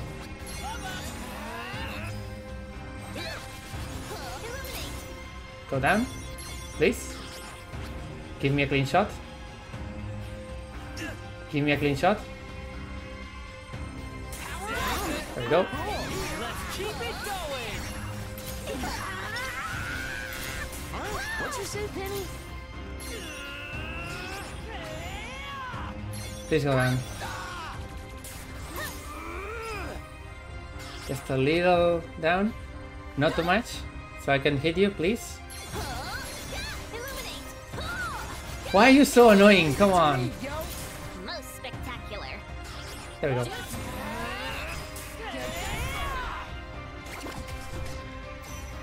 Ah, not great. All bark and no bite. Thankfully, this last one is pretty easy in comparison.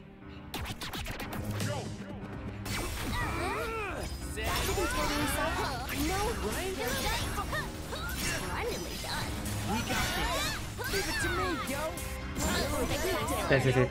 I don't care. Okay, coming up. It's time for big money. I want to sell everything that I don't need to use later and see how much money I have. I need at least 140k, which is quite a lot. And we're also gonna get Rinda's attack boost too on Ryugu. So first, there's sale, and we start selling from the bottom.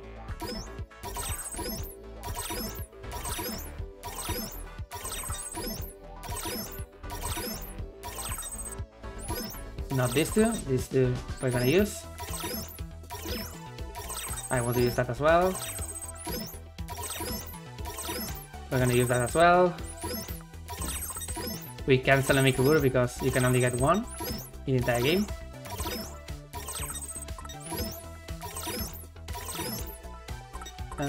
Yes, please, continue. Right, we're gonna have enough, but not enough to skip one more thing that's coming up.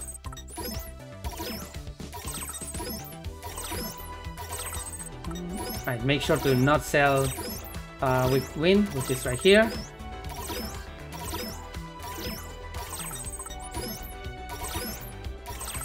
And that's it. Right, this bad boy. Oh, we can actually equip it right now. That's amazing, actually. I should probably change things around. Alright. Now Rindo is our second best damage dealer. So we're gonna do that. Make sure that he has stuff equipped that is useful. Yes, you go to Bit. And then you move to Rindo, right? Yes. Here. I got pretty lucky. Usually you can only equip that on next day after getting more air But hey, can't complain. We're gonna get an immediate 15% damage boost. Right, 7-6, so around there. We're gonna remind people here about Plague Noise. And we're gonna see one guy called Tired Game Dev, which may or may not be a self-insert of somebody. He's seeing things. And so we're gonna look at a live camera of camera crossing, which probably exists in the internet somewhere, and select this. Untitled. Next up, 104.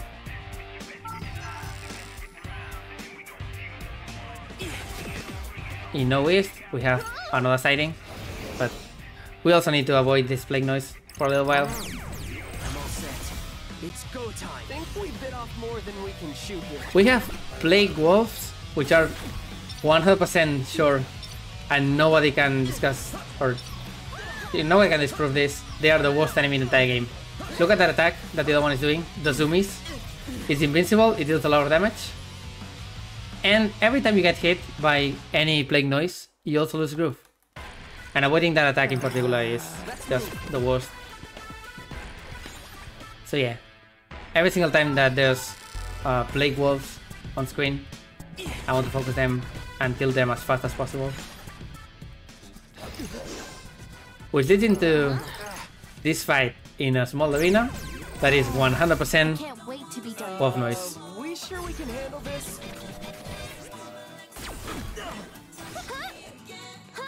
So yeah, we just have to get lucky that they don't do zoomies like that guy is gonna do now. Nice.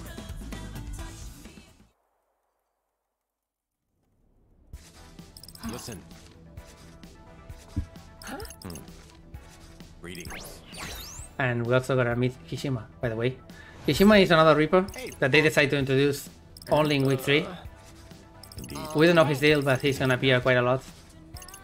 He's not a Ruinbringer or anything, he's just in the city. Kinda like Kaye, except Kaye runs a fortune telling thing, so he actually makes money. Kishima is just a bomb that is somewhere around here, just doing nothing. Watching the city get destroyed, slowly. Right, and now the end of our investigation is coming up. We go to Taiseido, and we're gonna realize that there's a bookstore light there for mosquitoes, which is similar to what the guy in Hikarie was talking about. Okay. About seeing them with mosquito killer. How do you call that? A lamp. Those kind of blue lamps, the UV lamps. So yeah, bookstore light, a special light. Which means we need to get some UV lights. And the best place to get that is in whatever the QQ thing is called. But first, since I don't have bad loads of money, only a good enough amount of money, I'm gonna go here and fight this pig. This is a special kind of pig. There's blue and red pigs, and you're supposed to make them all have the same color, and the black ones are time bombs basically. However, if you do it correctly, which I'm not quite getting unfortunately, if you hit them all at the same time, it actually counts as them being the same color. So that's what I'm gonna try to do, but this is not looking great. Come on.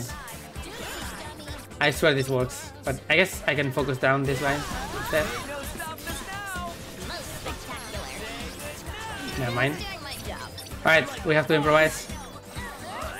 I swear that was an actual strat, but there we go. That went pretty well. We get Shadow Matter from this, which I can technically get later from a specific boss, but it's risky because it's not able to be guaranteed. So instead I just get it from there. Those are material pins that I've been getting throughout the day in general, or the game in general, rather. They are used for exchange for certain items. and that also includes one that I want later. Anyway, this store has anything that we want, so we get some UV lights. And now, for 980 yen, we are able to hit every single plague noise in the game. That's it. That's how easy it is. Get out of here!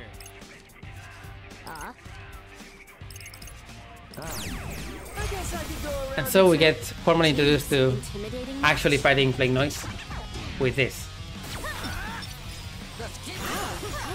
Plague noise have a special property where you get double the normal group from them, but you also get what am I trying to say? If you get hit by them, you actually lose group. So if you are lucky enough, you can build killer mix in like 2 seconds, but otherwise they can really destroy you. And of course they are much stronger than normal noise in terms of attack. I don't want to specifically save my group, really. Like, there's a specific strat for the non-comic boss where you want to have killer remix and then just blast him with it and it ends the fight right then and there. But realistically, it's just as fast to just kill these guys faster and then fight the boss normally. Alright, we're gonna go back into Tokyo Hands, that's the name, and go to a store, 3F, that sells materials. Because high-end materials are now available, except the very limited ones which cost like 2 million yen on the post-game, that we can get some dark matter. And dark matter is gonna be important for a pin later on.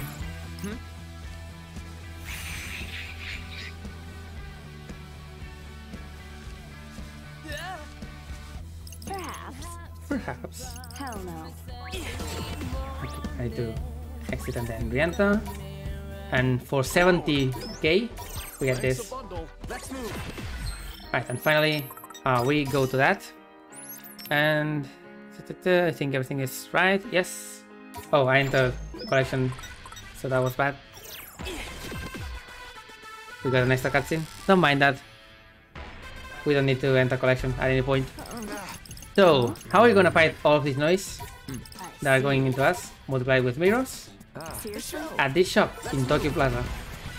So the objective now is to make every single frog noise come to Tokyo Plaza and blast them all at once. But first, why don't we take some snacks?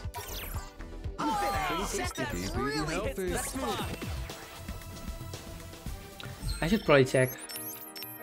Fred. No, not yet. We need to wait a little bit more.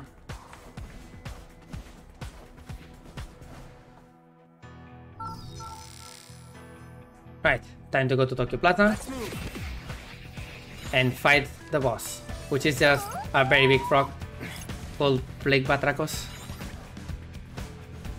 It's weak to ice, which we could definitely use, but it's not that worth it.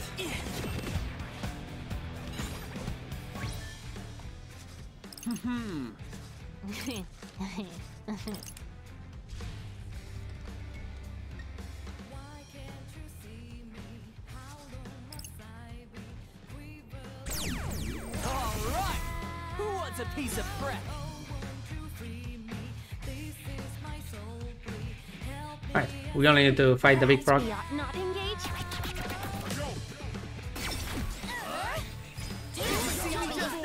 Also, I equipped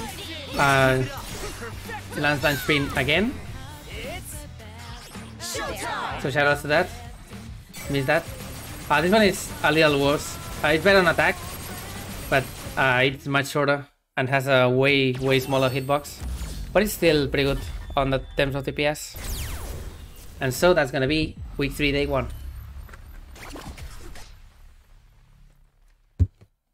Just gotta keep it up, yo.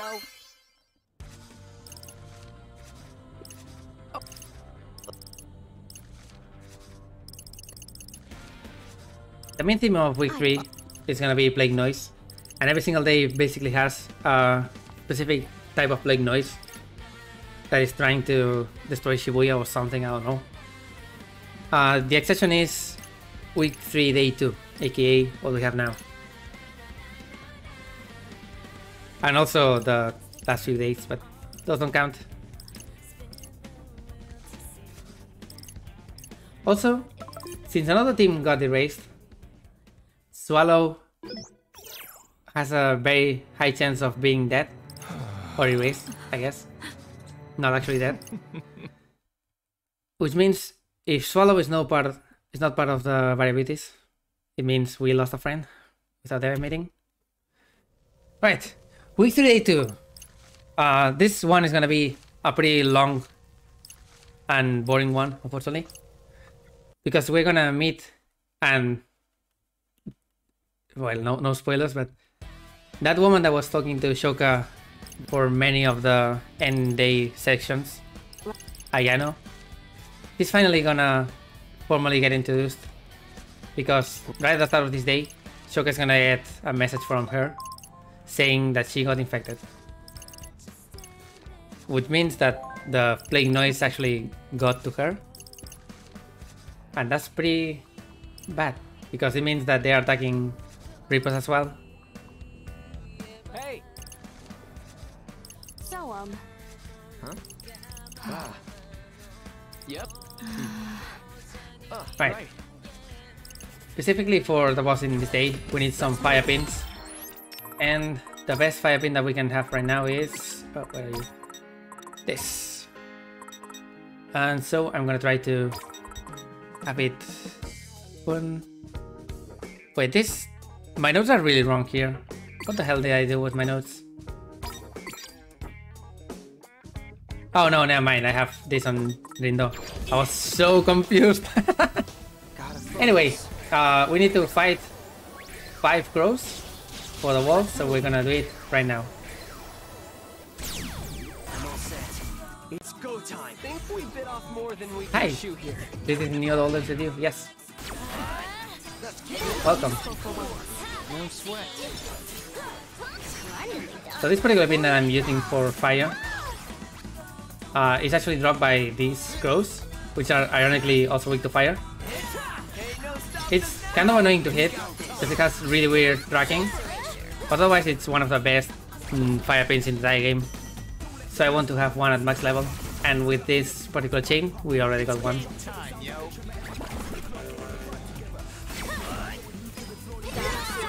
And again, thanks to the double shotgun, we can clean things up really fast.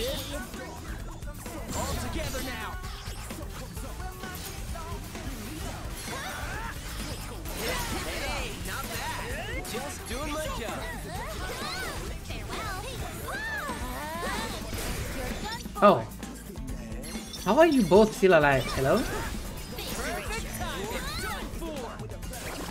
Also, crows are not as much of a problem in this case because this arena, in particular that Onensaka won, is slanted, and we can use that to our advantage by going to a higher place. We can shoot lower and hit those. It's simple but effective.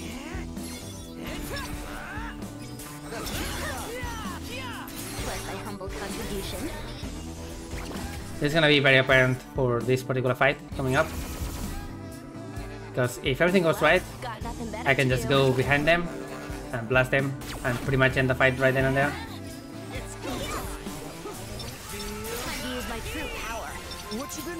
Well, not quite, but it's fine.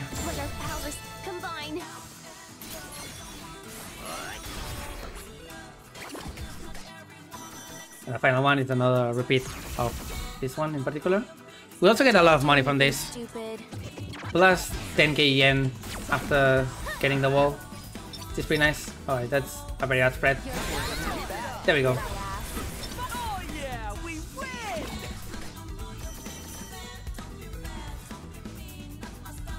Alright, could have been worse. And now, only 4-5, okay. I think I'm... yeah, let's... should I? Yes, let's equip another one. Yeah, let's level that up. I think 4 out of 5 is fine. Okay. Oh. But yeah, our objective is finding Ayano and saving Ayano. So what we're gonna do is go up 104 and see if we can see Ayano from there. Let's have a look. Let's go. Not quite, but we're gonna find this super here, who is apparently always here. So we're gonna remind him of how Ayano looks. Keep in mind that Fred has never seen Ayano, so this is an artistic interpretation. And it's a very funny one. Come on, think. Woman with iguana.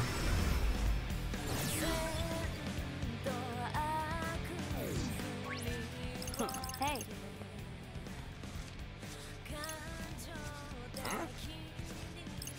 Huh? Right. Yeah. According to Uzuki, she was going to center speed, so that's where we're gonna go. But first we have a force fight, so we're gonna lower level for drops.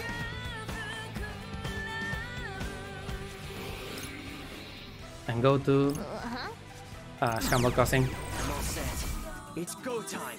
Can you guess what we're gonna do in Scramble Crossing?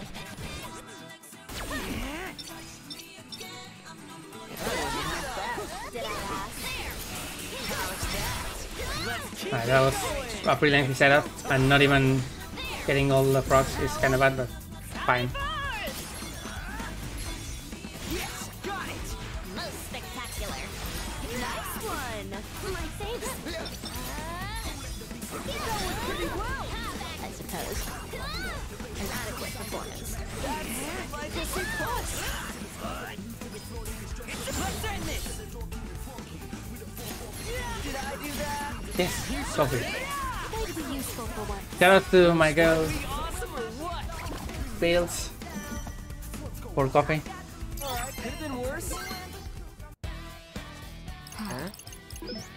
Let's move. Right, I'll also do this, so we have enough money. This coffee section is actually pretty interesting, because I'm gonna use it to adjust a little bit. We're gonna get 8, Save to see for ya. and then look at our levels for style. I love this.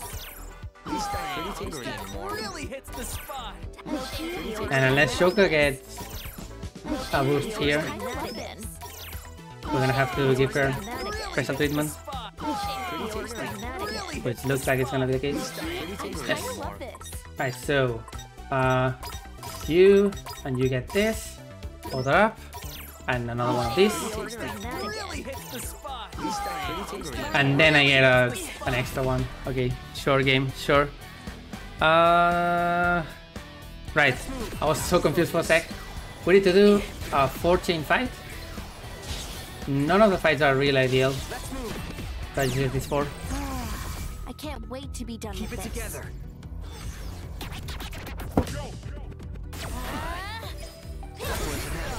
Did I ask? No foes can foul me. Or me. Don't forget about me.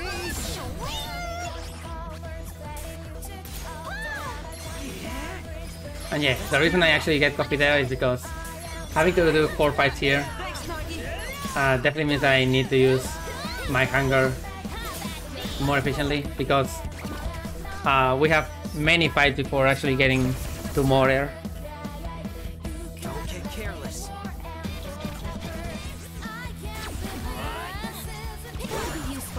Immediately dead. Oh, you're still not dead? Combine.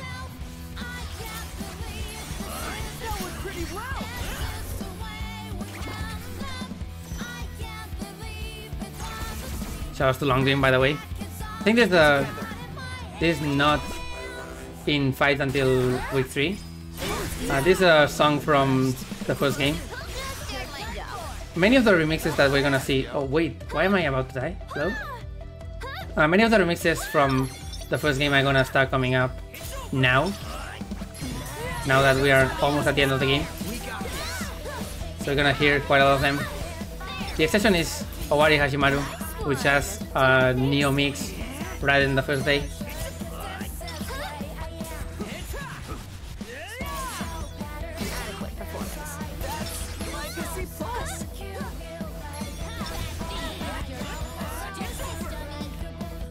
Okay, I need to be careful. Please don't die. You sure this is a good idea? Penguins hit way harder than you think, so...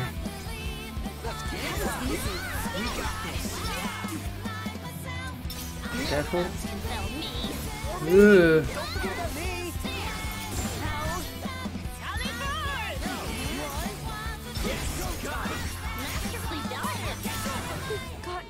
This is why I was talking about not dying. Okay, that was bad.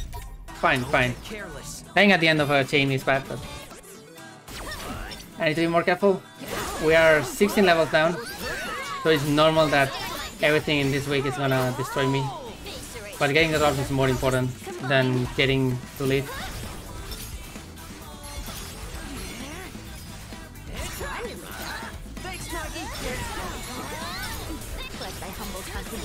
Great job. Oh, that didn't hit. Wow, that didn't hit?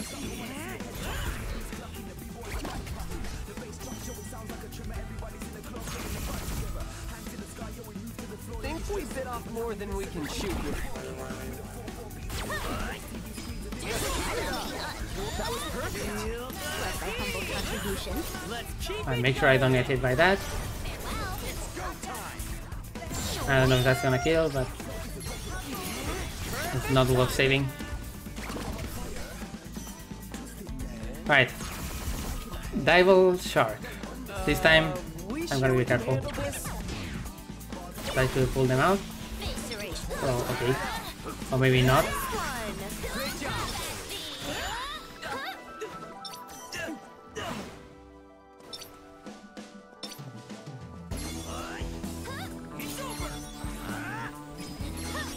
Come on, man.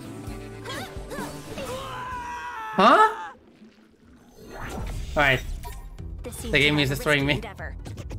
It's fine, it's fine, it's fine. I'm not gonna change my level. This is definitely a fight that we can do.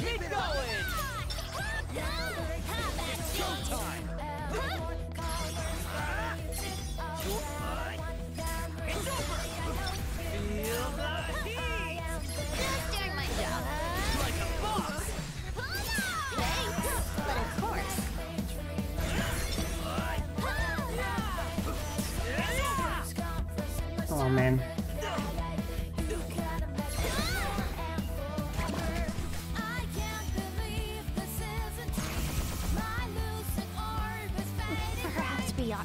Right, at least this one is easy. Just blast it! And you are there. Right, I'm gonna save this time, so we can easily just dispatch all of the enemies here. Keep it together. Oh, that's a lot of games already. Wait a second. A lot of emotes out of this game. I assume from the charity marathon that happened somewhat recently. So welcome. I watched that.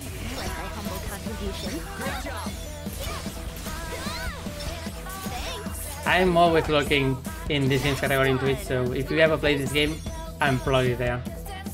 Just a heads up. I hate sharks. This seems a rather risky endeavor. Alright, how about I don't go just full gorilla mode? How about I think about what I want to do?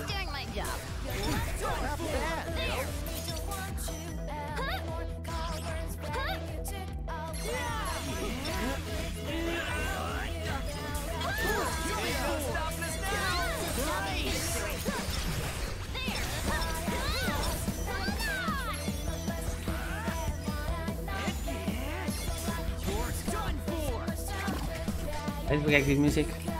Let's think about this game and the original. Even if you are back at the place, you always get good music.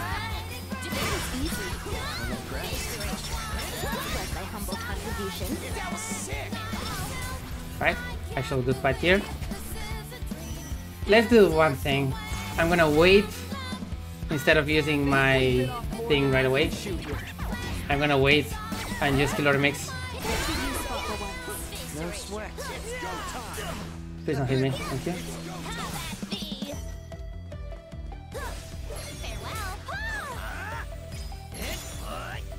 Exquisite timing. We got this. That didn't totally Right. suck. I know, right? Now, please jump.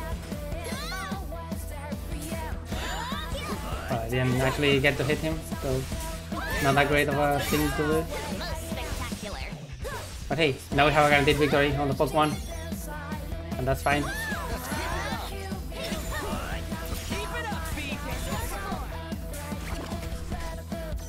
This is gonna be quite a time loss, but you can see my splits, but I'm currently about 6 minutes ahead, so I think it's very much fine.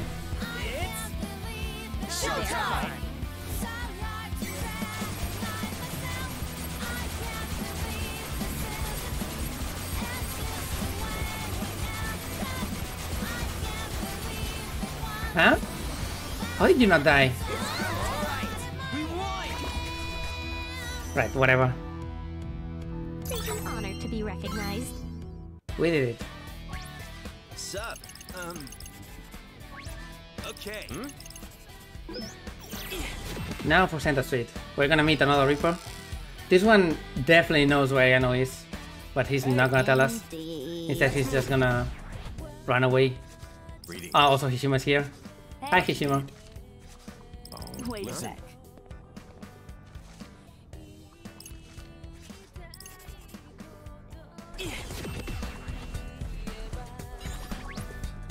Please, Reaper. So, You. What? Here.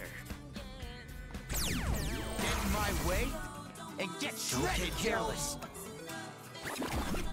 We have a Rhino, so we're gonna go behind him.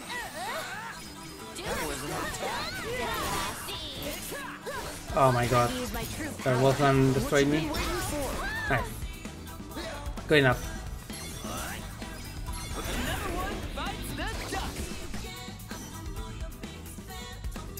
Scored big on that one.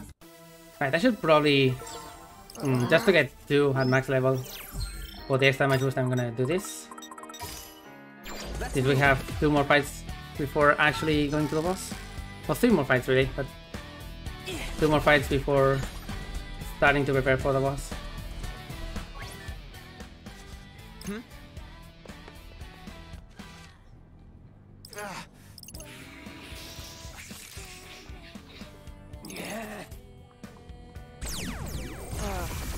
seriously? We sure we can handle this? We sure can. Fight wolves. So focus them. 100% of the time.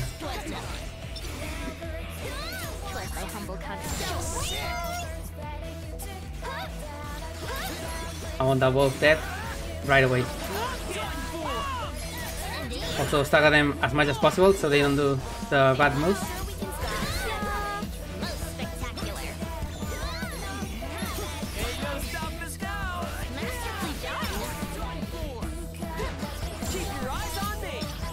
We still have that proc, so let's focus on that proc because the wolf is actually gonna go to us.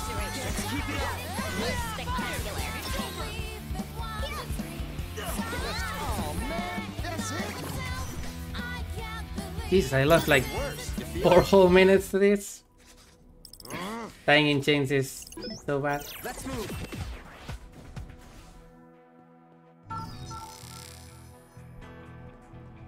Right, we're gonna stop here and get some air. Curious.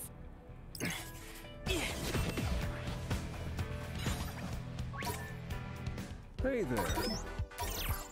It's better 70, it's not. Keep eating healthy. Let's move. And finally we confront the Reaper in front of Tower Records. Can it? For one final fight before actually catching up to him and learning where Ayano actually is. Ready? Galaxy Brain! Keep it together.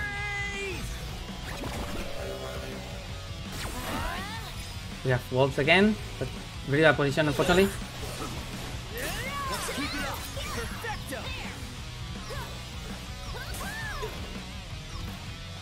Oh my god, please don't do it.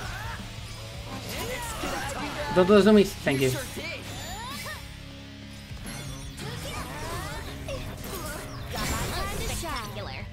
Oh, I got this one.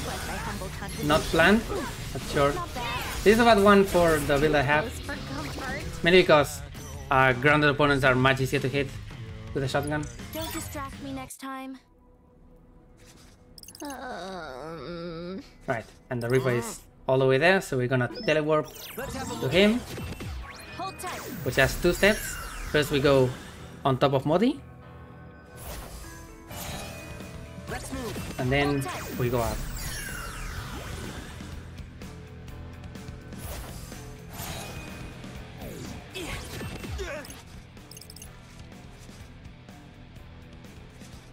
Right, now we know that Ayano is in Miyashita Park.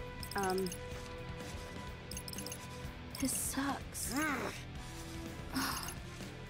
Miyashita Park is another area that we haven't visited yet. It was pretty important in this game compared to how it was in the original, which is very strange. Like, it was a throwaway area in that game, but in this one we wait until week 3 to actually go there. And we're gonna go through Scamal Crossing. We have to fight this noise first. Sorry, but you're no match for me. All bark and no bite, I'd say. Open the walls first. They are very much not skilled for this week, so they are pretty easy to deal with.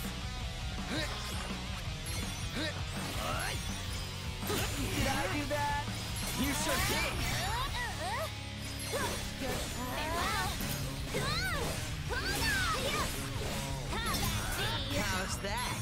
Better than expected. Oh, you're still alive? How?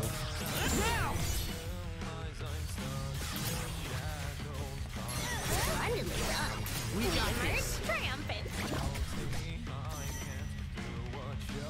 Booyaka! Don't get better than this. Right. Well, Finally, all throughout this day, we've seen Shoka just talk about, oh, Ayano. Ayano is my friend, and oh, please, Ayano, don't die. Something. And we're gonna see it once again here, because we don't want to fight Ayano. But if she's infected, we have to. And so, all of this builds to this confrontation. Ayano is gonna be formally introduced. And hope you love this 6 minutes that we're gonna have of Ayano actually existing. Well then. What? What? alright.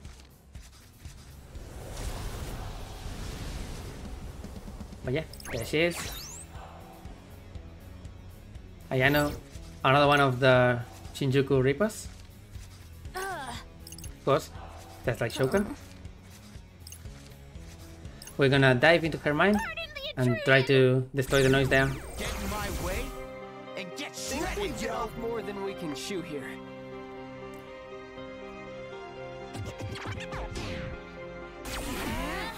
You can be useful for once. No sweat. Plus my humble contribution. Ooh,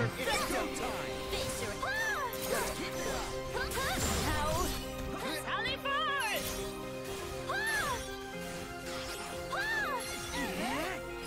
Way to be useful for once. No sweat.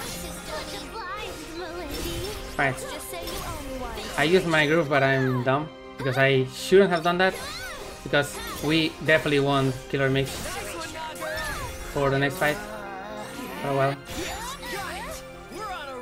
We're gonna try to get it as normal. It's gonna be fine. It's an honor to be Though, turns out, recognized. even though the fight was not that hard, we can't get the noise of Ayano. And so, Shoka is gonna quote unquote sacrifice herself to try to save Ayano. Hey. Also, we get Shoka Yeah. with no cat, which is pretty blessed, not gonna lie. Oh dear.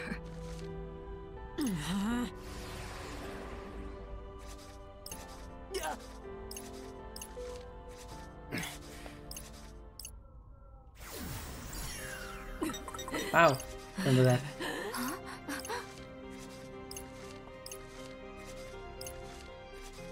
So, Rindo doesn't want Shoka to die. Since Nagi is unable to pull us back in. Just too much. It's hopeless, but Shoka doesn't want to accept it. He wants to save Ayano from dying. And so, it's time for us to go back and just kinda gaslight Shoka into accepting that Ayano is as good as dead. Instead of trying to go to Ayano and trying to save her before it's too late or something like that. So yeah, that's the thing. It's gonna be a lot of exposure. We get a lot of information about Shinjuku Reapers, about Shoka, about Ayano, Long, etc. But it's basically just choose the correct options and you can advance. It's what kind of Reaper she is. Is they are practically familiar? Find out to care of Shoka. And it say that we might be too late. Gaslighting Gaslighting part 1 is done. We go to Gaslighting part 2 at the top of 104, which is just mashing the first option every single time. If they just each other, remind her of he's a player, she's a player rather, and I've got your back. I'm pretty sure that there's more than one option that works every time, but I just have notes for one set of them that may be faster or maybe not faster, but yeah. Listen.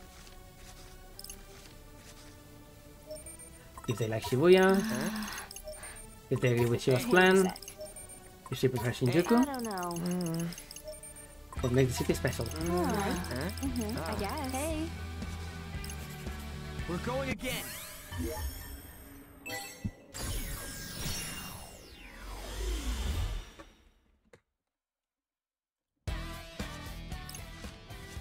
It is non-ironically really hard. You have to repeat this quite a lot because it's not obvious at all. Listen. If she can manipulate a choice, if she enjoyed it, if everything out of the city, and I'm here for you. And the last one you don't have to do perfectly, I think, but you get the reward that I need later. So yeah. The final talk to Shoka about accepting that he's dead. It's 1, 2, and 2, and then 1.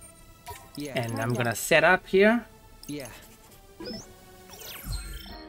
We're gonna double wheel this. Change this to where are you? Alright, because it's on her. So change that, put it on you. And then this. We're going again. Because, spoiler alert, Ayano is gonna turn into a noise. Ibis Cantos. She's very weak to fire. Yes. And if I get Glory Mix, that would be nice. But otherwise, I think I should be fine. Shoka has the Afro, and she can actually use the ability now, so she's gonna have a ton of damage on sword. You know. Alright, Ibis Cantos. She's gonna use some sort of shield around her. We're gonna try to blast it as fast as possible using our double guard pin. Also, shoutouts to Shibuya Survivor. Really good song. Whoa, whoa, whoa. You're not supposed to do that.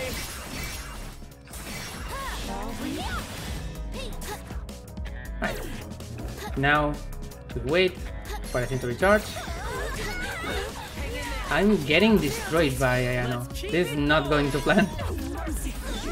Especially considering she's shielding again. So far, so good. Just need a little bit more. Oh my god. Please, give me a killer mix. It's not killer mix! Alright, this is probably really bad. I may or may not be dead to the special attack. And that would suck. Time for your punishment. Is everybody okay? Alright, this is really bad. Usually my strat here is using killer mix and then I have full health for this part. So now I need to save bit instead of letting her hit it. Alright, it's fine. Unfortunately, we need another round. That was pretty unfortunate. Yeah.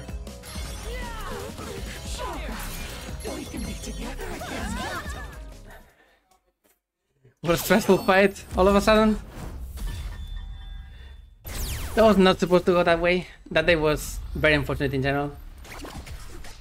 But hey, we are here. Could have been worse, you feel? And we are alive.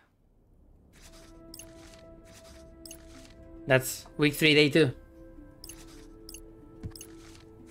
Ayano is 100% getting erased. Sorry. Hope you loved those 8 minutes or whatever.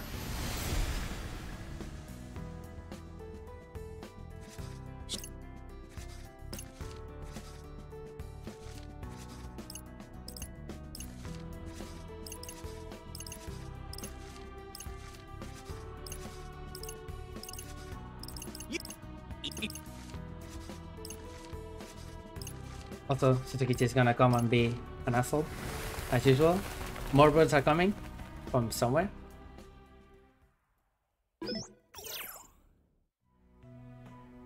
And this mysterious captain individual is gonna start chatting with someone.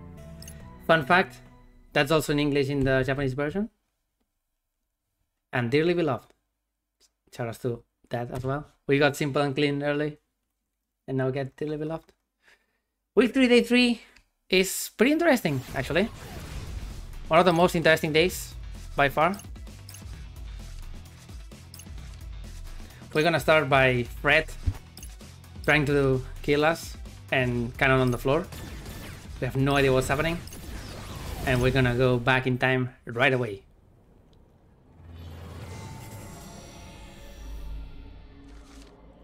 Rindo has no memory of anything in this day.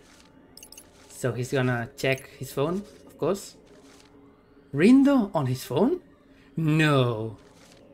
He's gonna read some messages that are apparently coming from events that happened today. And finally, we're gonna start at the end of the day with a receipt from a place called Soundrings, which is in Shibuya Stream. We had a strategy meeting here after something, and we're gonna try to learn about it starting now.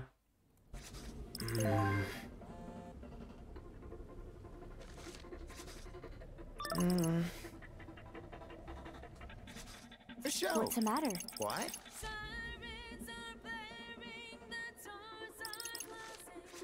Hey.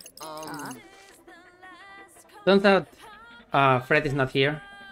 He went to save Cannon, because Cannon apparently found something out about the noise that are attacking us in this particular day. Curious. So that's what we're dealing with. We're gonna be limited to places where we were supposed to be, instead of roaming around the city. That means that we're not gonna get any air, or canned air order in this case. Of course, you can still breathe, I guess.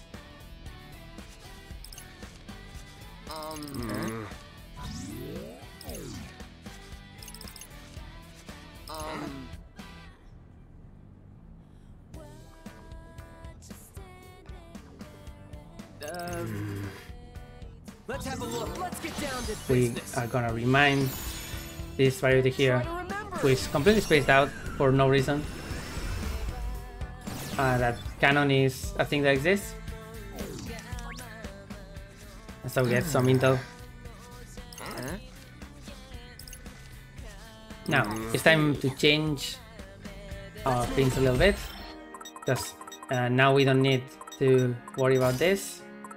And we can also have double shotgun once again, and you are gonna be this. And I think you're fine. Yes, you're fine. We're gonna get some coffee. Safe to see for you. Make sure to not repeat that. Get coffee all the way to 90%. If Fred gets a boost here, we're gonna get a lot of damage. If not,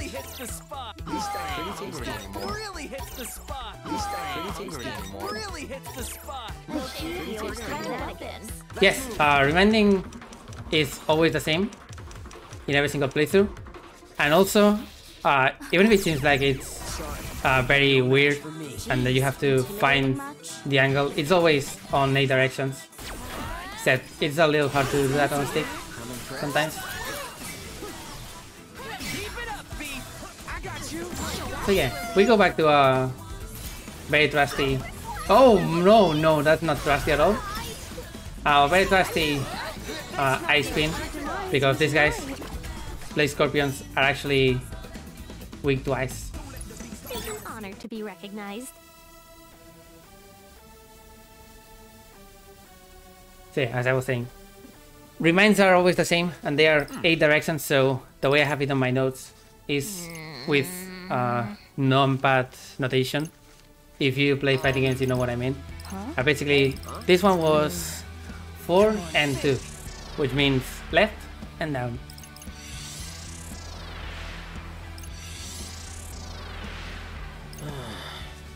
Perhaps. Right, we learned about another event that happened before this, where we found another Barrier Beauty. This case in Dogensaka.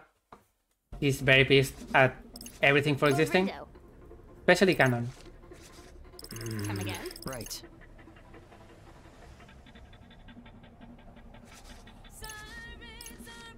Really? Nagi. Of course, I didn't actually mention it, but we are actually splitting up. I think because canon told us to specifically split up for reasons. So everyone has been investigating one area, and then we find something, and everyone comes. In this case, Nagi found this guy. Yes. It's gonna be someone important later for how this particular day works. Because obviously, both of those were somewhat affected by the noise. So he's trying to investigate what the scorpions are doing. Oh. And it's time to dive into me in real life. Because this guy is in the trash can. This can be pretty tricky, so hopefully everything goes right. Sure we can handle this?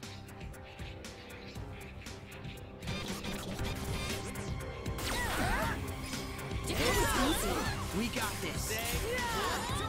This one is easy. The next one, we have our old friend, the Chameleon, who is also weak to ice. Back me up here, will ya? If I remember correctly.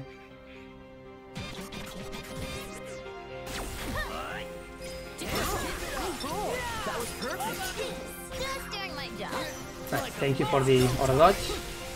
Right, not weak to ice, that was the other one.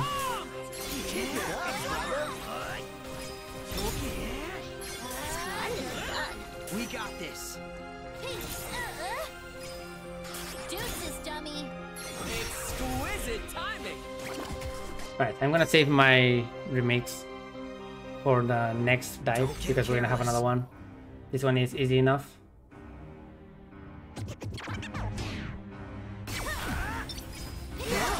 Also, I didn't actually mention it yet, but remember that every time we get hit by a plague noise, we lose some of our group. That also means that if we get poisoned by any of the scorpions, which is fairly easy, it's not a rare occurrence, you lose it very quickly. So we want to avoid that.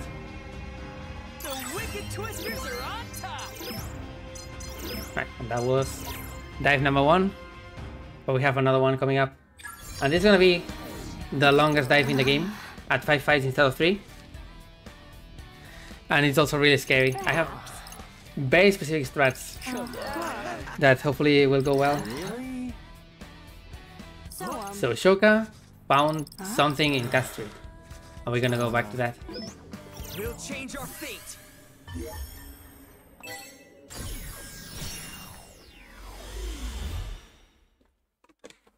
This something is actually our good friend Ryoji. Remember Ryoji? Ryoji from week 1 and week 2? That Ryoji, yeah. Yeah. What's the matter? Excuse me? Right, for safety, but I still want to get a lot of drops because we need the money. I'm gonna go to the next.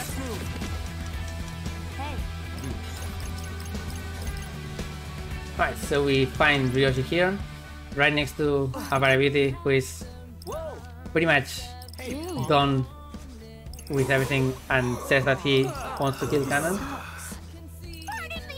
So what we're gonna do is dive into Ryoji and try to save him from the same fate. I guess I could go a round or two. This seems a rather risky endeavor. Okay, I think I want in this particular dive is to, 1, not that hit too much.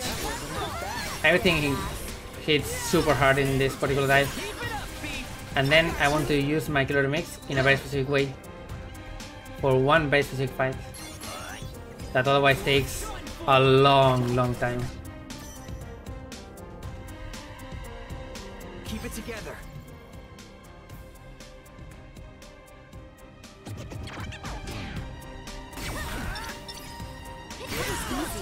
I'm impressed. Let's keep it up. Perfecto. There we go. That guy is gonna be health in case we get hit by this other guy. So we wait.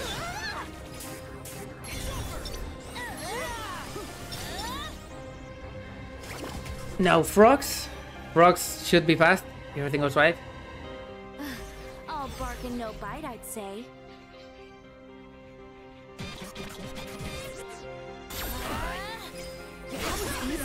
We got this. So far, so good. Let's keep it going.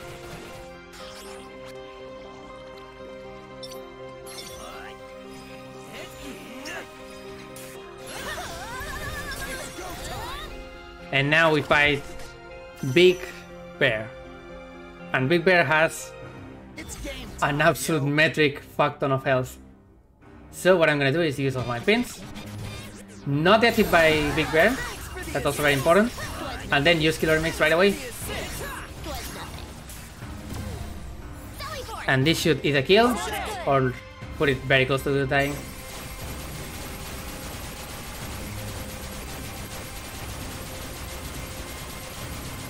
Otherwise, this fight takes a long while. And now, I need to not get two shot by these dogs here.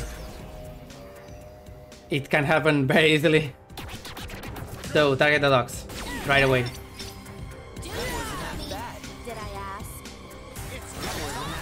Nice. Okay. Also, scorpions are annoying once again. So now we have to be careful.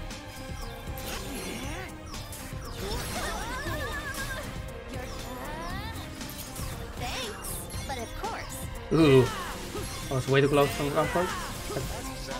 We got through it. That's nice. Look at that! A gold star!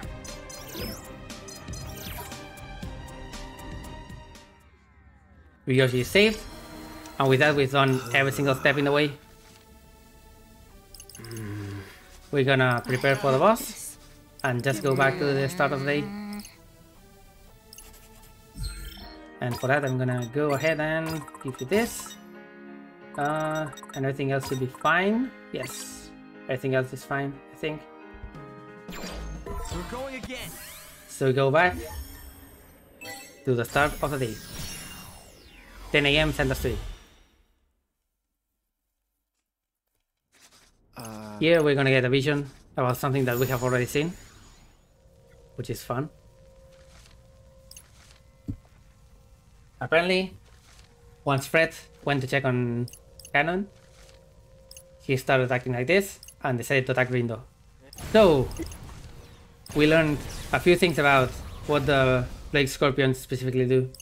They can erase memory, they can make you feel like attacking your friends, and they can also make you feel or give you a Shibuya syndrome, the thing that makes people just lose the will to live. Nice grunt.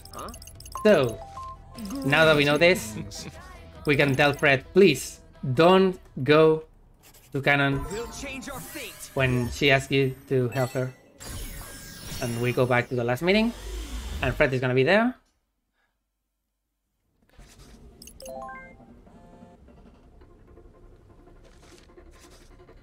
Got a text from Cannon. Come to us. And what's that? Thanks, Fred. So, Hey. we just talked about what we learned. Lord Rindo. You lose some of your memories. Fascinating. You be one of the enemy. Right. Come again? And Shibuya Syndrome. Right. Indeed. And so, we are ready to go save Cannon.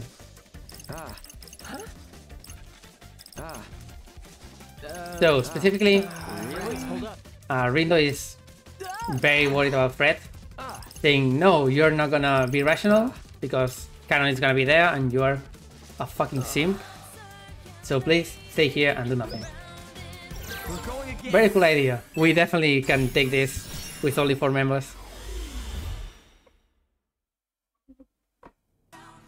Also, I didn't up my level. That may be bad.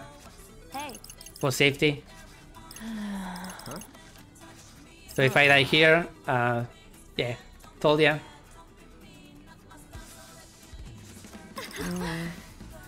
Yes, Cannon has been infected. No way.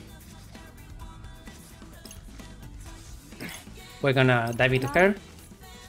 Try to destroy all the noise. Or try to ride into her. We just destroy the noise apparently. Never mind that. We don't want to lose Cannon entirely. Jeez, intimidating much? And we have 3 of these.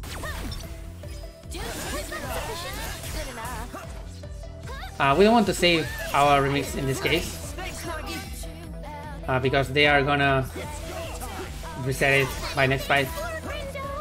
So That's why you should leave it to me. use it there. So we can get rolled.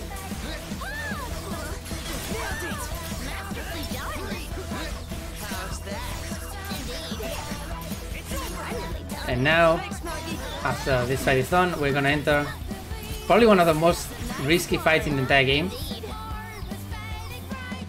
My plan is blast the Scorpion until it dies. That's it. I have double ice whatever, the penguin one. And I have a lot of confidence, I guess. So, how are we gonna save Cannon?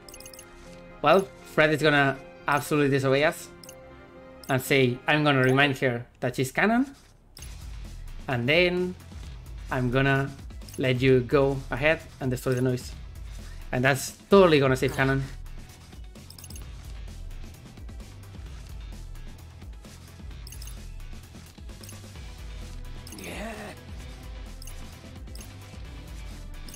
Very well. Come on, think.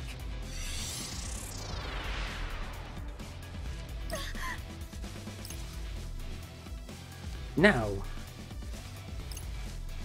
Pardon the intrusion!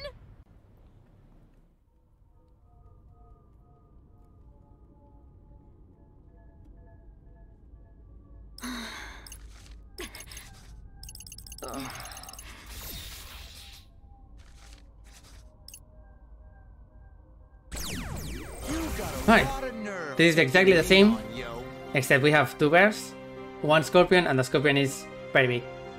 So, Think we bit off more than we can hold chew. headliner and blast. Just doing my job. Right, I think that's pretty good, but we can do better. I want the ice groove. Ah, body blocking.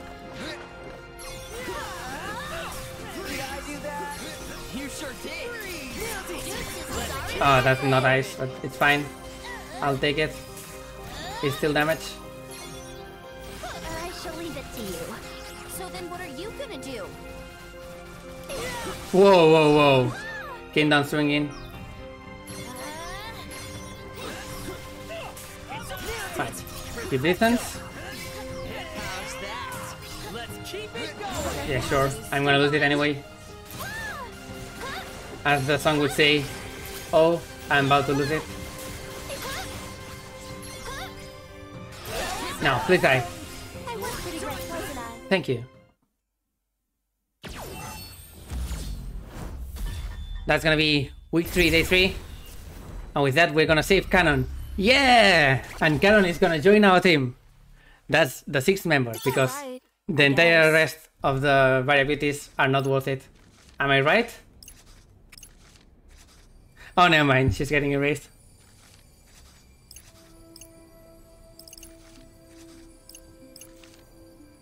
Fred, after 2.5 weeks of simping, gets desperate.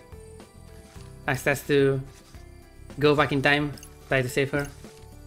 And so we have the 2nd day in a row where we just accept the death of a loved one. 0-7 to Cannon. An absolute soldier. That also means, since the leader is gone, that the entirety of the variabilities are also wiped. It's a shame I won't get to see this game through to the end.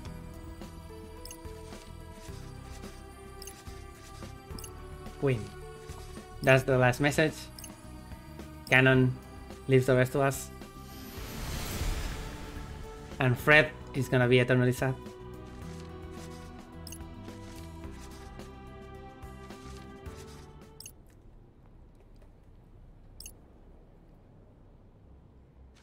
But hey, if the variabilities are gone, does that mean that Swallow is also gone?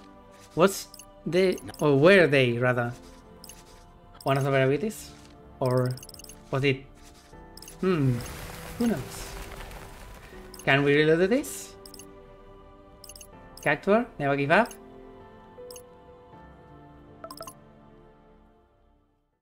You still in Shibuya, Solo? Who knows?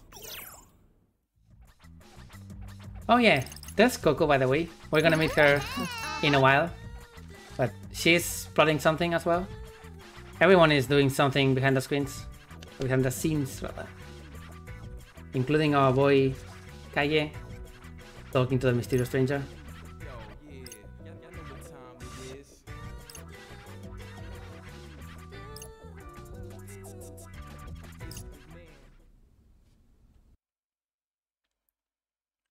And now it's time for what may just be my favorite day.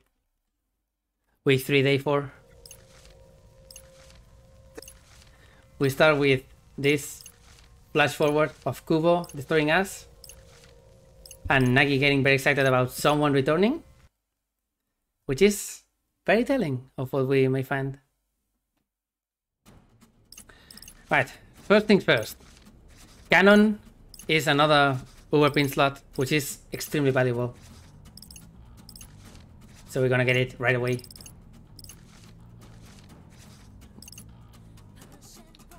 And then we're also gonna change into another fire pin setup.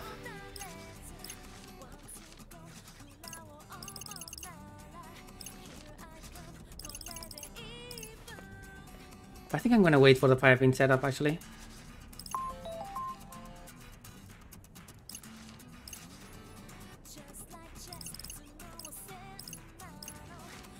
But never mind, I guess we have to change because double ice is not good anymore.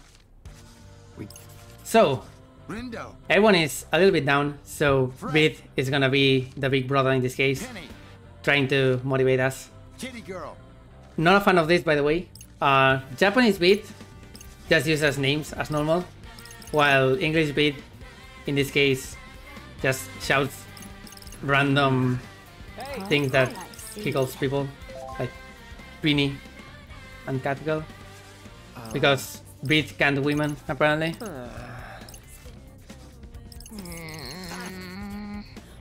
Right.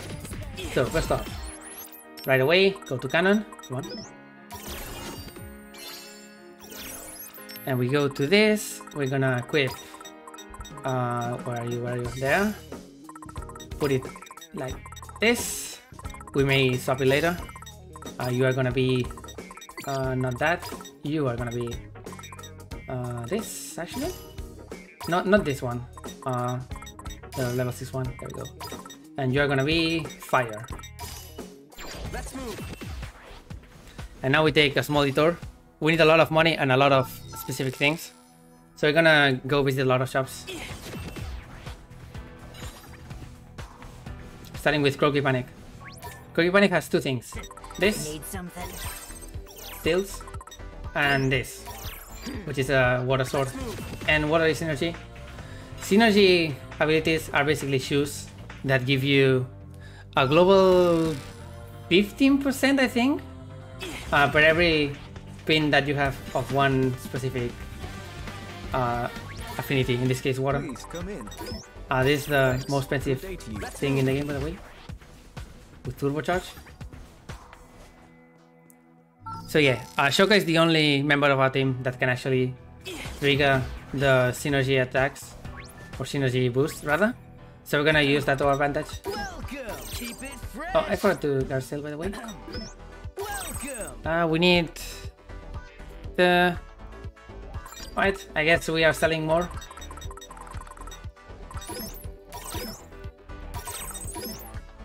Not spin twins, important. Not any of these, I think. We save those. I don't need that. I need this. We need about 100k. 110k, actually. With this. And that should be fine, but let me get one more. Keep it fresh. Let's move. And so, in this day, we're gonna start by helping Karya out, because he has also been infected. Pardon the intrusion. And we don't want to lose Karya. Of course.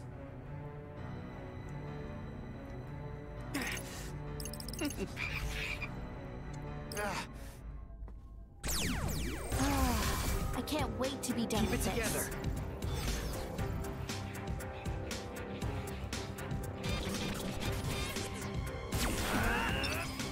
Exquisite timing. We got this. Ow, I roll.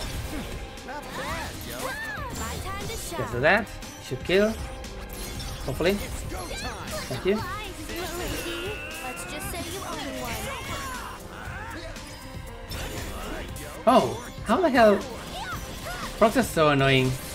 They just decide to never attack for some reason. I mean, is anyone surprised? That was almost too easy.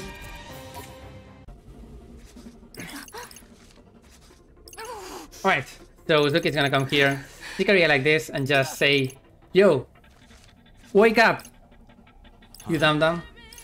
And there he is. Karya is back. Alright, so I know the world is ending and all of that, but all of the shops are open, so it's time for the biggest shopping trip in the entire run. We're gonna go around a lot of areas and get a lot of things. A show.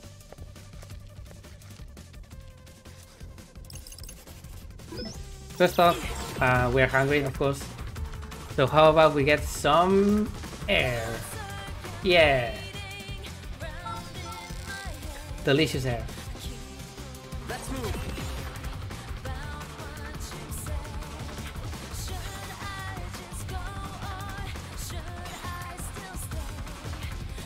I mean, you could make an argument that being vegan makes you immune to Shibuya syndrome. So this guy is not affected. Tastes pretty good to me. We are pretty good right now on actual abilities. Or style, rather. So that's pretty nice. We're gonna stop here. And from Natural Papi get this. Nagi attack boost too. Then we are going to Tipsy Toes to talk to Hishima. Because the objective of this day in particular is to find Kubo and just beat him. And we're gonna see Kubo entering Udagawa.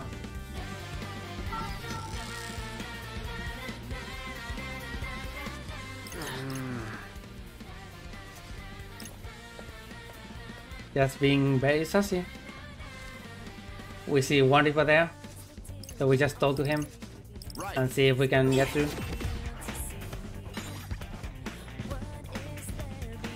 Unfortunately, this Reaper has been infected, so he can't even talk. So our boy Hishima is gonna come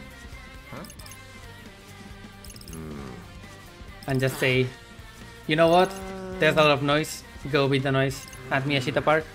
Yeah. So sure, why not? Now, Center Street. More shopping.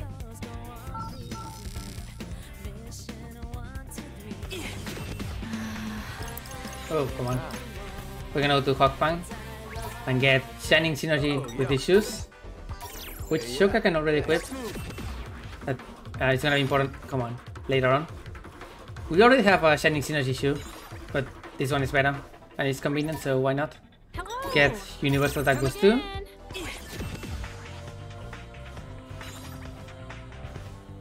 And finally, our VIP journey is gonna end with Gatonero. Gatonero VIP 5 is gonna give us one of the coolest items in the game, and also Shoka's Attack Boost 3. And so, in order to do that, we're gonna buy more stuff. VIP 4, we're actually pretty behind. This may be bad. Never mind, there we go. There it is, Mr. Milford. Come again soon. And we have no money left, but we do have this.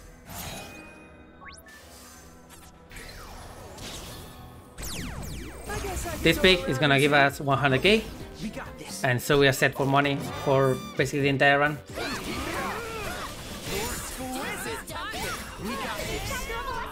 Alright, I am much better in terms of style than I expected, so I need to equip way ahead of time. So you already have this. You are not able to get that, but you can get that. And you get this. And also this, I think. That's for now.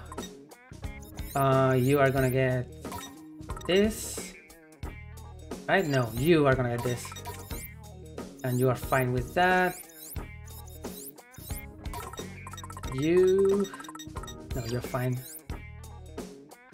I think we equip stills. Yes.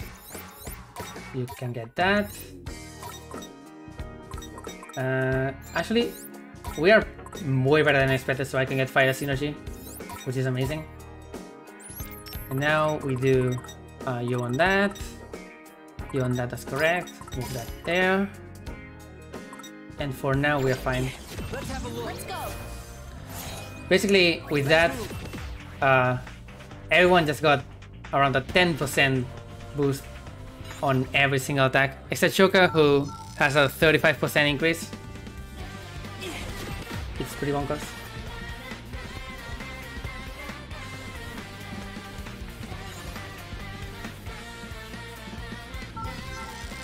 Right.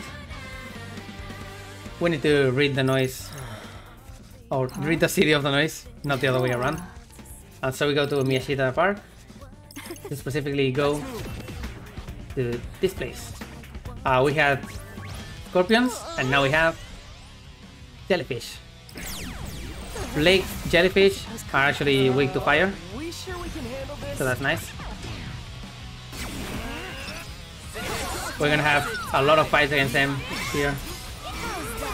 This is only the first one, but we deal quite a lot of damage with every single boost on Shoka now. There's more where that came from.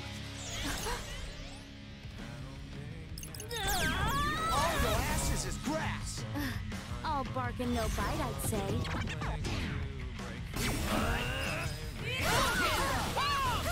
Great job. Later. How's that? That was sick. The new chapter of Electro waits. And we're gonna use Killer Mix on the next one because they keep increasing That was almost the number of jellyfish. Hey, hey, hey.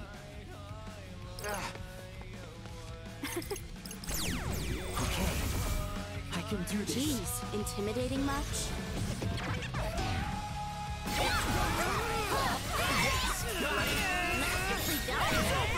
Let's wreck 'em! I got you! And this is gonna end the fight really quickly. We emerge triumphant. And with that, we can go back. Scored big on that one. And enter Duotagawa to find out Kubo and confront him. Finally, we're gonna see Kubo pull out his noise form. Let's move. Right?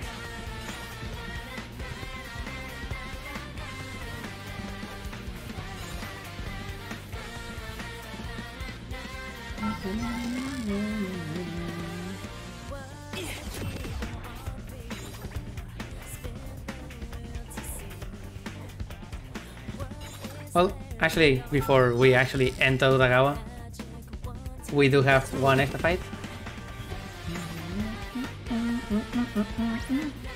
Oh, you should save your cat jump for today's boss. Because that's definitely a next level cat jump. All your asses is grass. Don't get careless. We have 3 Plague Dogs. So, time to focus.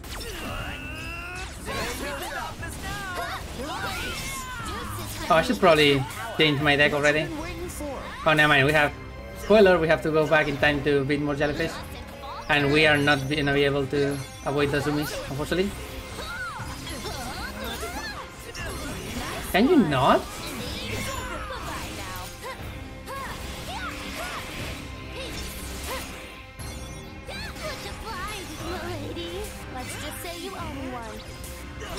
Right. Save my remix or group in general for next fight. Don't distract me next time. Whoa. Whoa. Right, time to find Kubo. Let's move.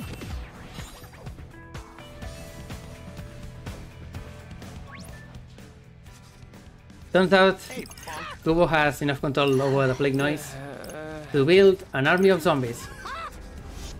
And so we're gonna get overwhelmed really quickly. No way. And since we don't really want to hit civilians, which doesn't really make sense because we are in another plane of resistance, so they are not able to actually do that. But don't worry, this makes sense. We're gonna go back and destroy the jellyfish before they can actually do all of that. And of course, Miyashita Park connects to Cat Street, so we're gonna go back to Cat Street and just go into that.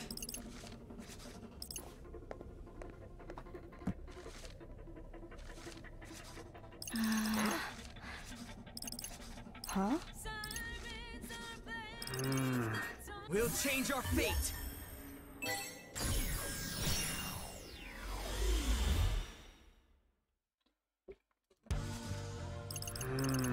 So, instead of just killing jellyfish, we're gonna try to find the source. And of course the source of jellyfish is big jellyfish, which is gonna be spotted here. It was definitely super stealthy the first time, huh?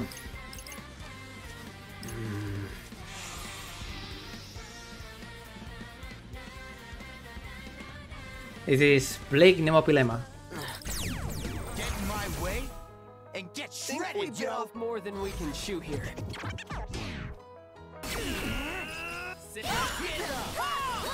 Great job.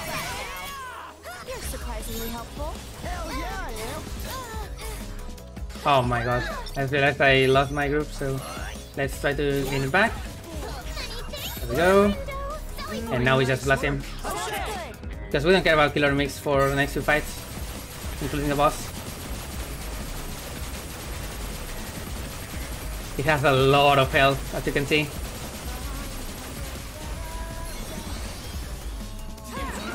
The decisive victory indeed. Alright, could have been worse. There we go. Now, It's very important. I need to prepare this set consciously. So, Spin Twins, you are gonna be Namikoguri, which is somewhere around here. There. You are gonna be this, and you're gonna be our safety pin, this. And threats, we're gonna change you for you, and you're gonna have this for damage. And finally, all the way to X25. Because we need a guaranteed drop from this particular day's boss. If we don't, most of the route is not gonna work out, which is bad. And so it means that we're at level 5 against pretty much endgame opponents, which are also gonna attack Karia again, but Uzuki, like the absolute girl boss she is, just gonna come here and snap him out of it once again.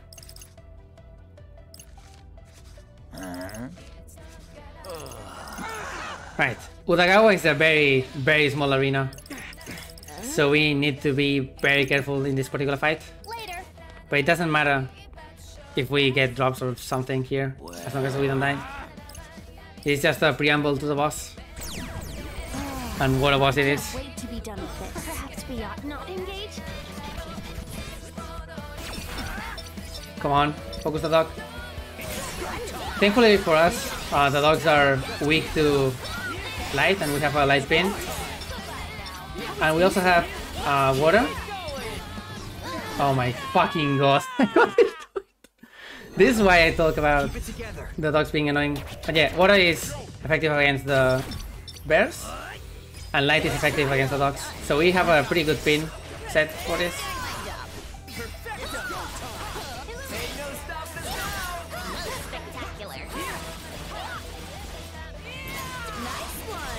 Oopsie. Oopsie? Why are you not dead? Jesus Christ. We sure we can handle this? Level 25 or 25 levels down. That's what happens if you do that. Oh, zoomies? Please don't hit me. Please don't hit me with the zoomies. Please. Alright, thank you.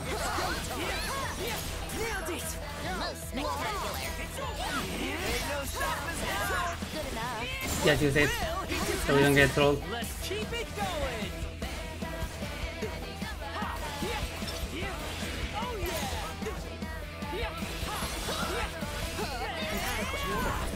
We have to avoid the counter at all costs. Let's keep it going. Oh my god.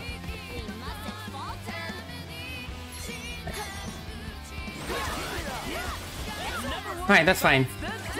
We got through it. Now get ready for a pretty amazing sequence of events in general. Because Kubo is pretty much invincible. Unless somebody comes out of nowhere. Who could that be? Who is that strong? Well, it's Sho. He's back. And he's definitely our friend.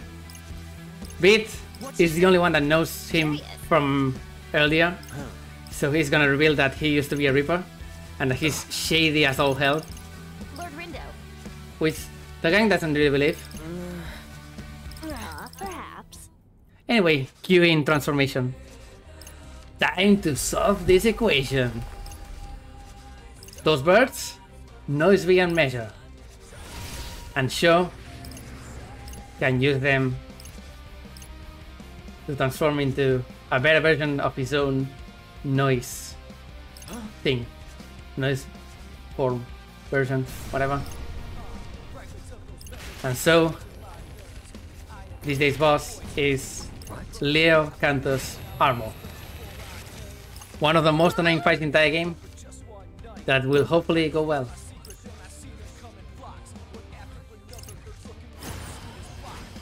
He is weak to water, but he's not gonna let me hit him. Also, Beat is ready to sacrifice himself in order to save Rindo. So sorry, Beat is gonna die here, and we're gonna go back to 4 members. And then Sho is gonna join us, and then we're gonna be 5 members again. That's exactly what's gonna happen. Okay, hitting this guy is impossible. Basically, we can only hit him if he decides to do that attack that he decided to do very graciously. So now we can juggle him for quite a lot of damage. Thank you for the demonstration. And yeah, usually he's pretty much intangible. Just goes around the arena doing mini attacks. And then he's on armor. And ironically, the armor is better because we can actually hit him. He takes very little damage, but we can very easily force counters and blast him up. Unfortunately, I didn't quite get it, so we're gonna avoid this finish attack and wait for him to do an armor, and then we're gonna blast him again.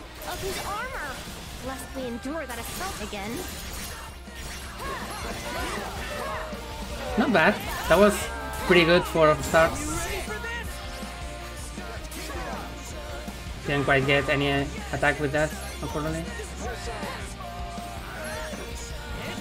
Right, armor again. Give me an opportunity, please. There we go.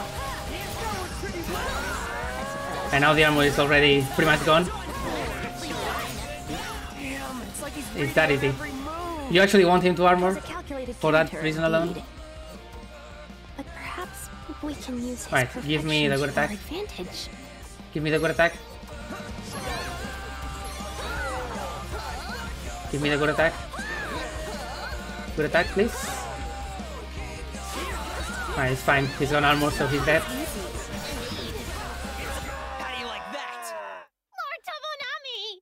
Pretty good fight, all things considered. Only one armor. Or extra armor, rather. We get Shishio, which is basically the best sword pin in that game. Fire Elemental. And it's gonna be very important for something else as well. Now, we have to run away because we can't actually kill him. But Beat is actually hard. He can't do anything. And so he's just gonna stay here and defend us. And here's the cutscene where Beat is gonna die. Thanks for your service, Beat.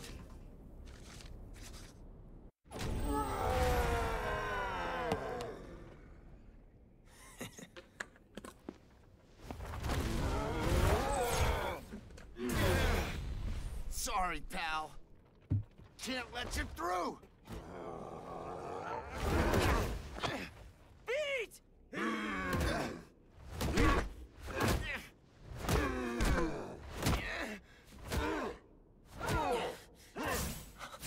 Come on, work over my dead body.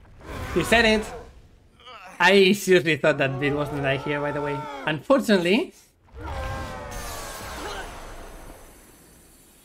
something even cooler happens. Who's that? Who may he be?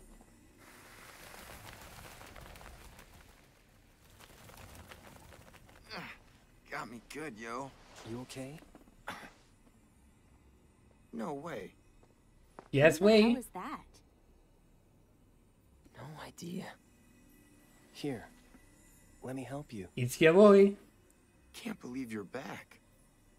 Believe it. Date va yo.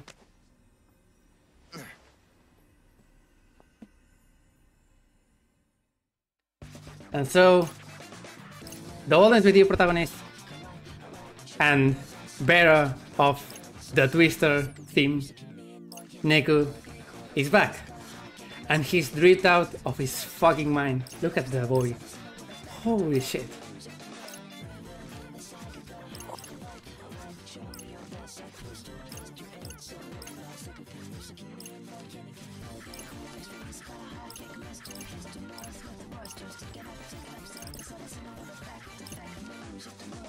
Neku motherfucking Sakuraba.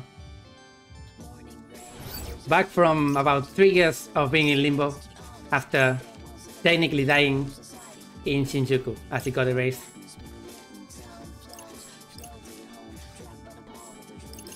Also, Sho is not dead, but we're just gonna tell him to shoot. Go away. No, we don't want you. Oh.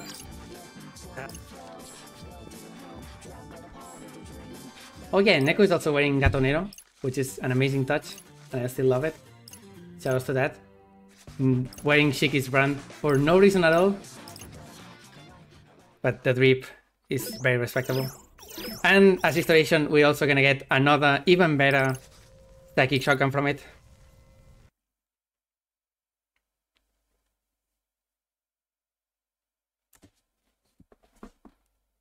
Time for week 3, day 5. Neko is officially our 6th and final member. Hey, Neko. I'm trying to scroll down my notes, please shut up, Rindo. Because we have a lot of things to do in this menu coming up. No. First off, we have a new, better Shaky Shotgun. It's electric, yeah, electric elemental, which is worse, but hey, what can you do?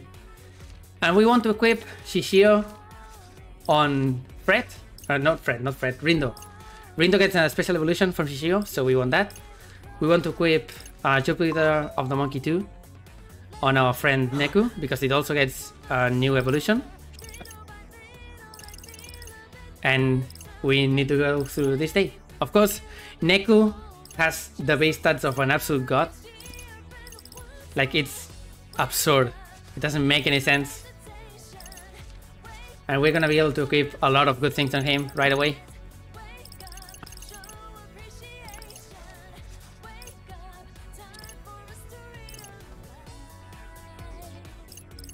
So after a brief introduction, we are ready to menu.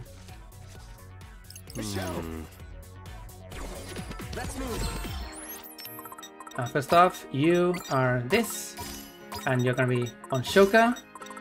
You go there, you go here, you are gonna be this, and you are gonna be Shishio.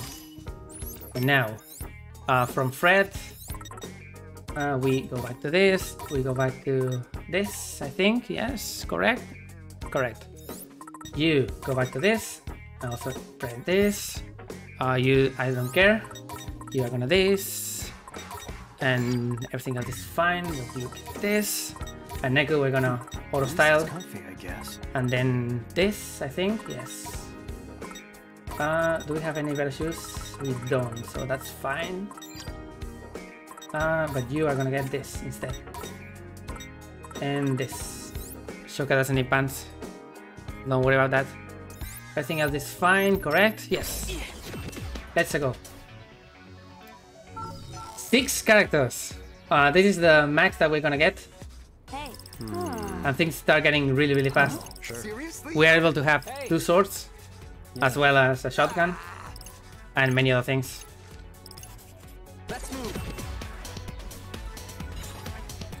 And it's about in this entire day. The next thing that the Reapers are gonna throw at us is clones of people who are already gone, starting with Ayano. Which they are pretty simple, it's just fight some noise, I guess. Beat is the overall strongest, yes, but in terms of NG, it's really hard to justify. Which is why I only go all the way up to Shoka. Oh, we get the zoomies because I miscalculated, it's fine. Why are you all the way over there? Come on.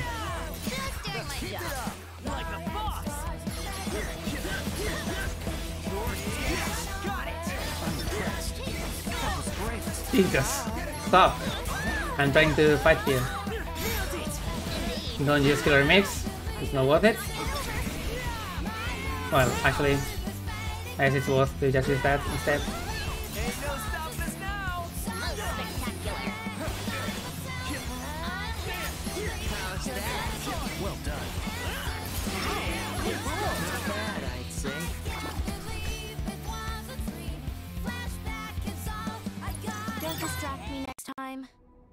Right.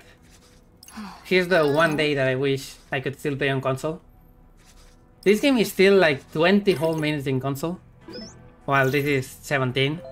And yet in console you can actually skip everything past Ayano. So, the fence here, that you're gonna see on the foreground. You can just whoop and clip into it, whoop, and just do that. Skip Fuya, and that skips everything else. But no, in this version, we don't do that. We're just gonna fight all of the team members one after another.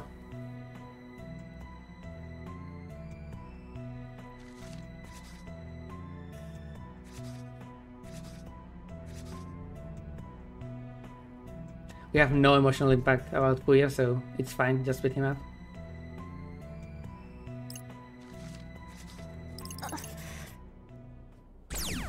I've got this. Leave it to me. This seems a rather risky endeavor.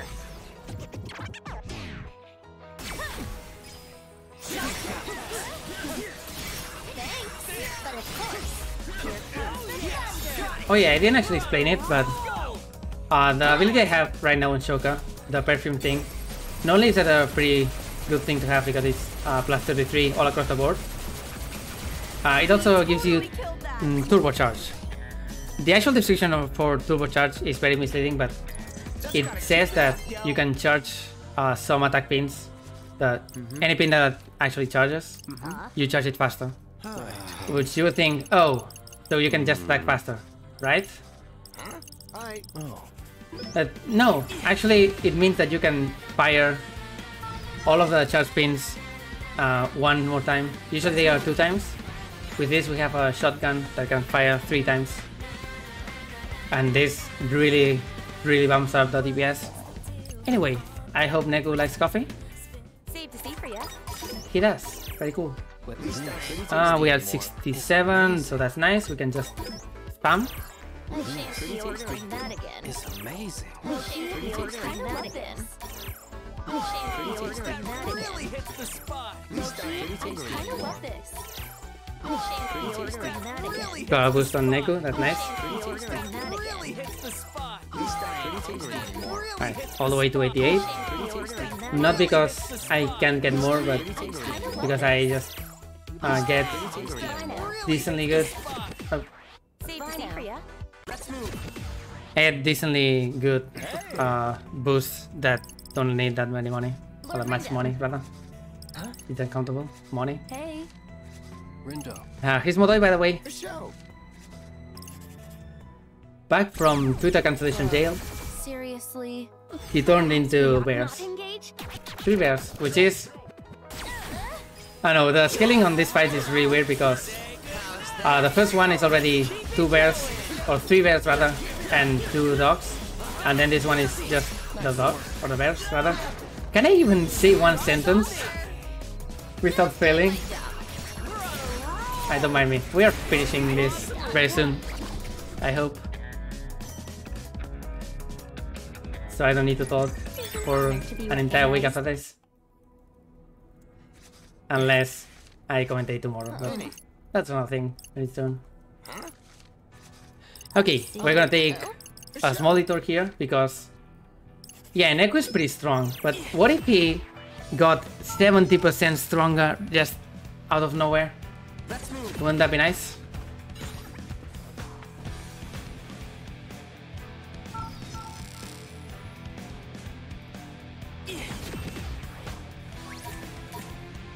Not that. The other one. So this shoes. Neku attack boost for 70%. Oh, not yet. We can equip it right away. And Neku can also equip another piece of universal attack boost for about a 90% total attack boost, which is just absurd. Anything for you, I don't care. And with that, Nagi is also at 70, which means we can finally unleash our final form. You are gonna get stilled. You're gonna get this. Everything else is fine, I think, right now. Yes, everything else is fine. Let's move. And hey, it's not even Neku's final form. But before that, we have Cannon here. There's a very specific scene here that hits hard, where Fred has to confront this only 2 days after Cannon got erased. So Nagi is gonna be the motivator to just tell him that is not canon. from this, they're gonna forge a pretty interesting bond. And Fred is gonna just promise to play Elegant Strategy, aka enter gacha hell. Our DPS is now through the roof. So every single fight should be fairly doable. With a few exceptions, of course. Especially if this guy starts to zoom. Please don't zoom. God damn it.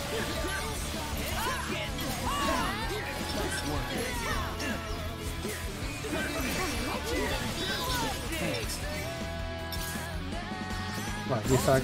You're fine.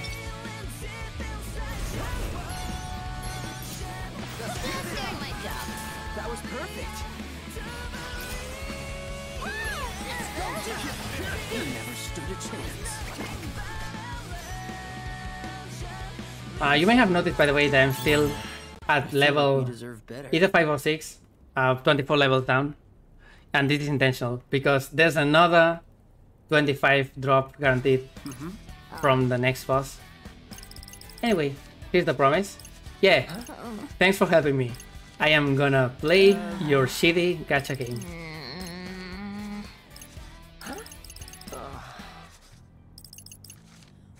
Also, actual character development happens, but I can't joke about that.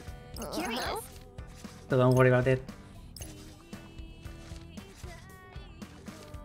Neku has a neat characterization. I don't know what you're talking about in chat. Neku coming back is already cool enough. I don't care in general.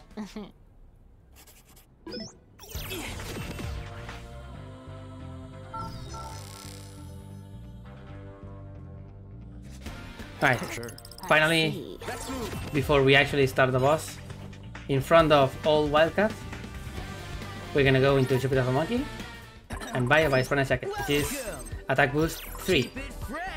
And who else is gonna wear it but our boy Neku? Here's Coco. Coco is a very weird character. Got introduced in Solo Remix, the iOS version of the original game, and she ran the microtransaction shop where you could buy, I think, 1 million yen from her for real money. Then for a new day in Final Remix, she got actual characterization, and now she's here in her favorite form. Coco is deceptively very strong as a Reaper, has pretty amazing powers, and she's supposedly the one to make Neku come back from Shinjuku.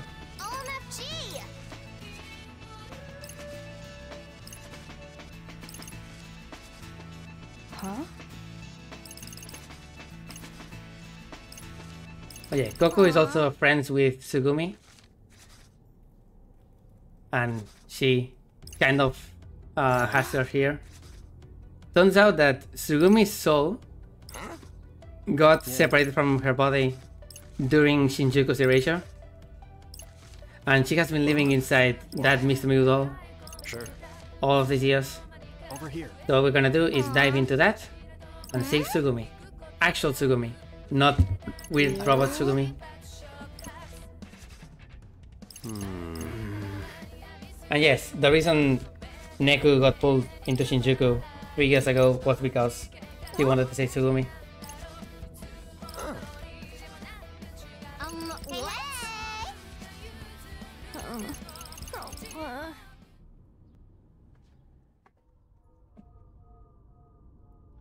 And so we've seen scorpions, we've seen bears and dogs, of course, but that doesn't count.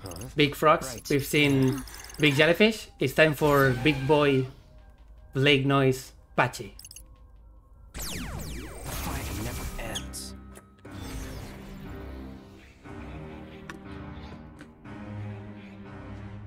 We're gonna only focus on the boy, of course. Frogs are optional. If everything goes right, come on, get behind him. If everything goes right, we are gonna be able to kill it very fast with Killer Mix, because he's just gonna stand there and let us build it. Not quite, unfortunately. We're gonna let it just a little more.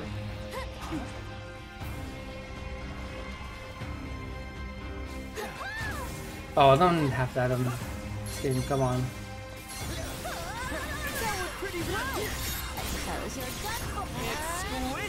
Oh, we're getting the suck, unfortunately. So we lost a bit of DPS, but they should kill.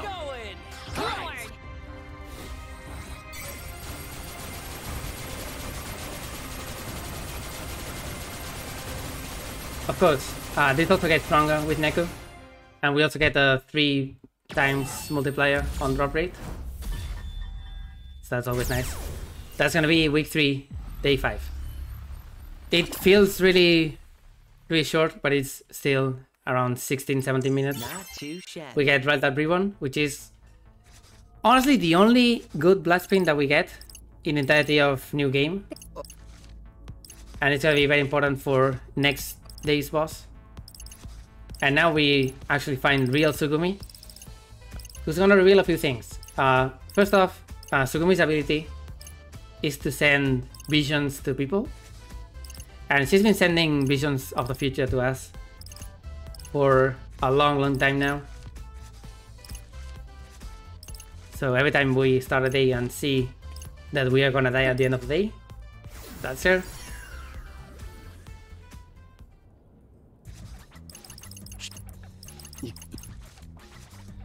And so 1/3 of the Ring Ringers is taken care of. We are now friends with Tsugumi. We have Tsukichi and Shiva left. Sasuke hasn't done much for the entire week. Basically only appeared on day 2 at the end. So it's time for him to shine. Also, we're gonna get a glimpse of someone who is probably very important.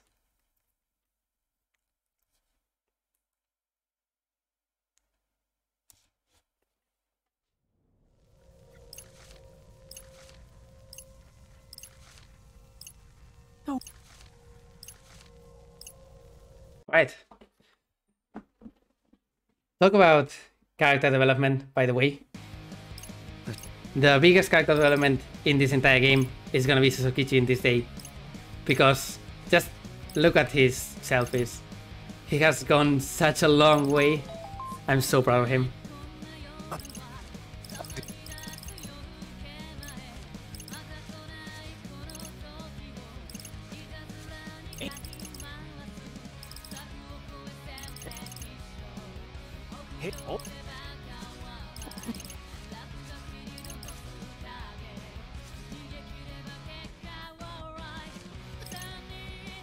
Green.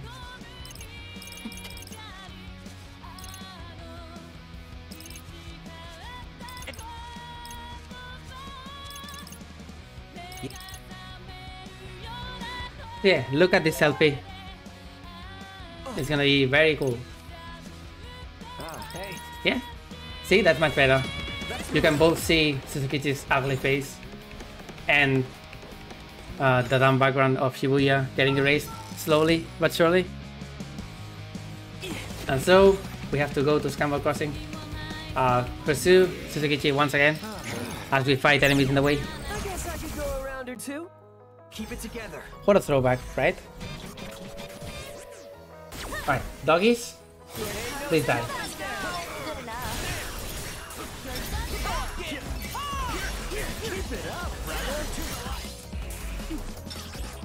Alright, no doggies, that's nice.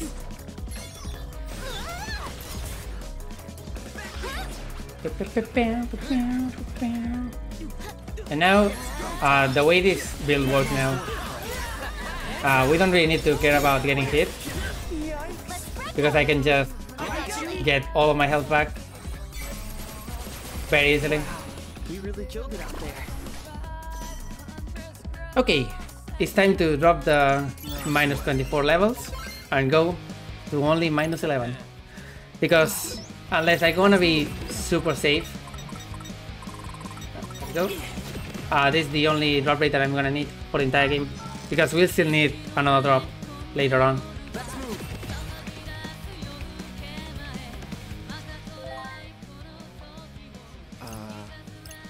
Right, coming up is the one place that I'm most afraid to die on. Because we're gonna have to do a full 5-fight chain in Scramble Crossing. With 5 people and many light pins, this should theoretically be easy, but at the same time, it's kind of hard. Why are they not loading? Okay. 3 and then 4. And finally, I want to avoid dispatching and get that instead. Jeez, intimidating. Here we go. Everything hits like an absolute track here. But we're also gonna get a lot of experience.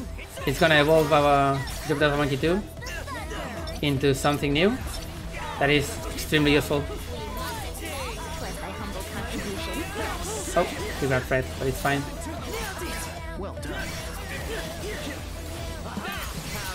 Alright, I'm gonna use it now, but in the long run I want to have Killer Remix for the final fight of this particular chain for very important reasons.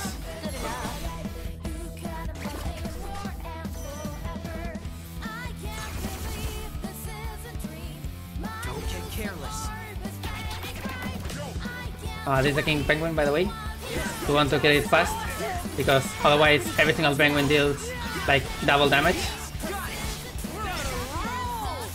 So that's our first objective. Everything else died apparently, so that's nice.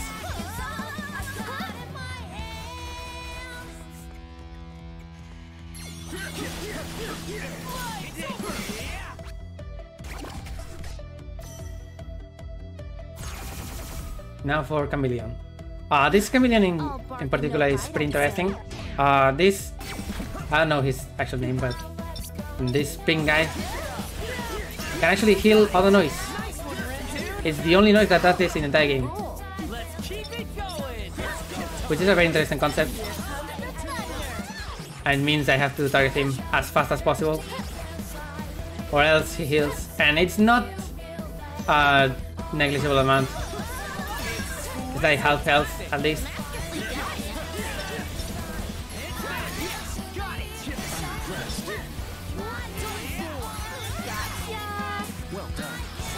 Right, now we need to get through this particular fight, which is the hardest in the entire chain. And if we do that, we are Gucci. Just make sure to not get hit by the noise, or by the burst in particular.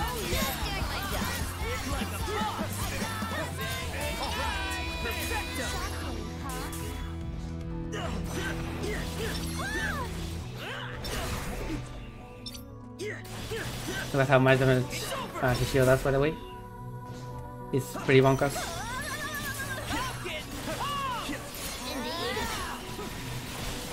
Oops. Oh god, okay.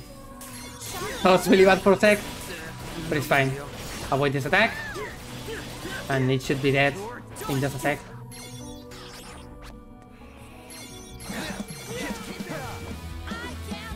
And now, the final one is Puffles. We're gonna use Killer Remix because killing Puffles with the Killer Remix makes it not wait to explode. So specifically, waiting for it in this chain is always faster.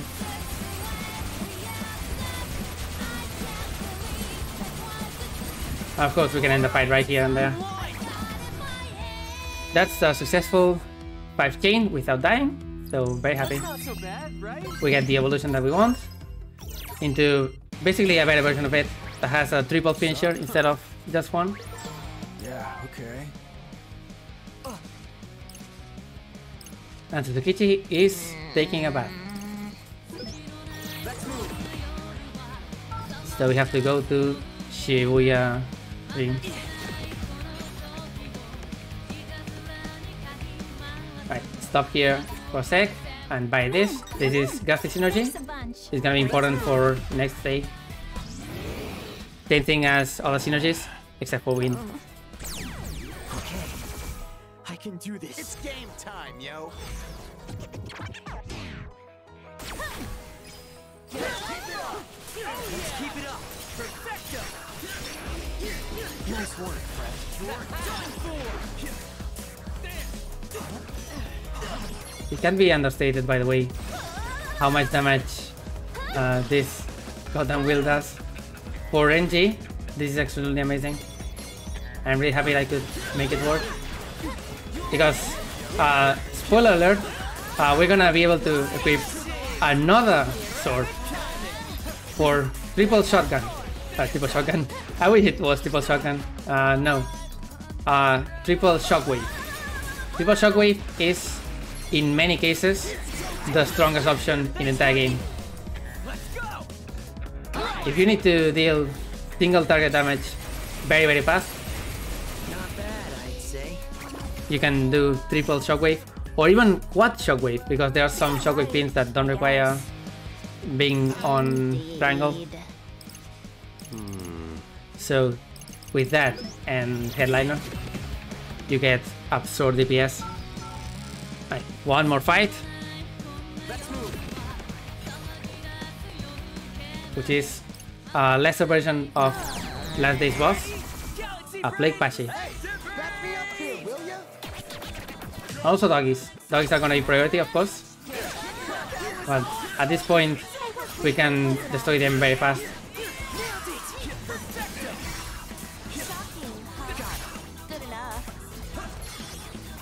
And now we just kind of wait and get as much group as we can.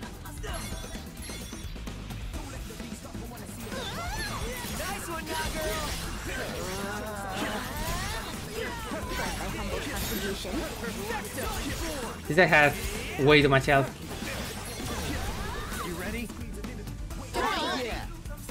So hopefully this kills.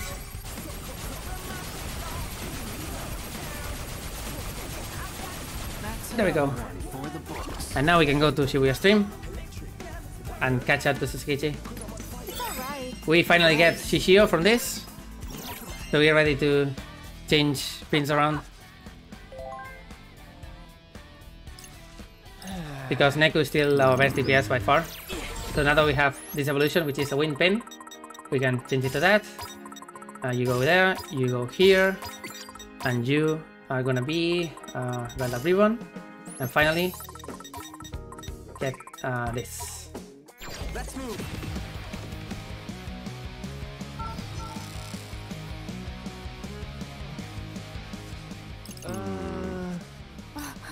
And so we want to go to the river. This is supposed to be, or at least it's implied to be, the entrance to the Shibuya River from the Old Dance With You original. Really? But it's much more underwhelming in comparison. Oops.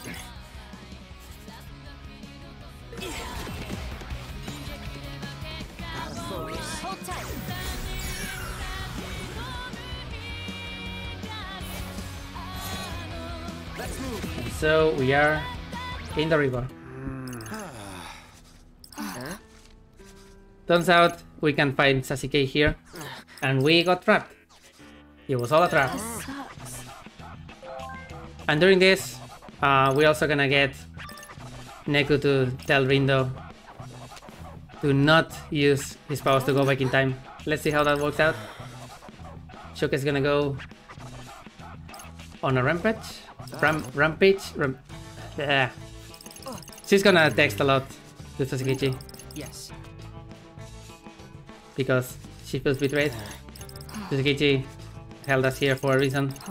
He doesn't want us to mess with him, which is gonna be apparent in just a sec. Apparently Beat is also outside, by the way. We're gonna start hearing rumbling, and then this cool photo of the city getting destroyed. It's never fully explained what is happening in this particular scene, but you can probably guess it's Suzukichi's doing. So specifically Suzukichi's noise form, which we're gonna meet in just a sec. And so Shibuya is absolutely destroyed. Let's go back in time, baby.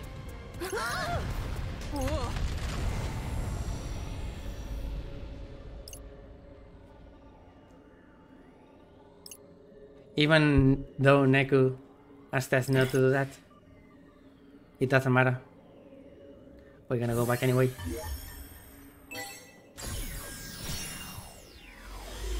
And this is pretty simple. We're just gonna say, hey, that's a trap. How about we don't go down there? And everyone is gonna say, cool, let's not.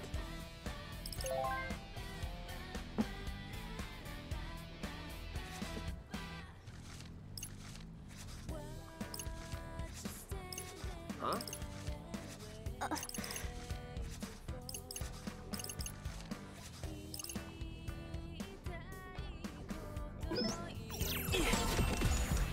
Oh, right. We'll change our fate. I forgot. We have to change our fate first. And now we can go back to Underpass and go against Tsukichi. This time he's not weak to ice, instead weak to blast. But we don't have any good blast paints except RRLAT Ribbon. So instead we're just gonna blast him with all we have, aka swords. Let's move.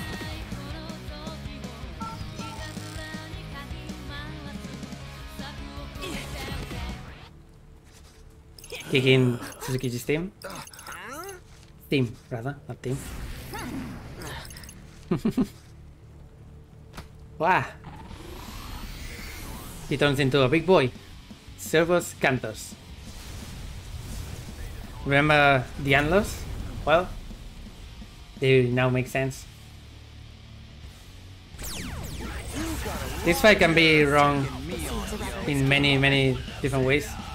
Look at those enemies, they can definitely mess with us because we just want to blast him as fast as possible.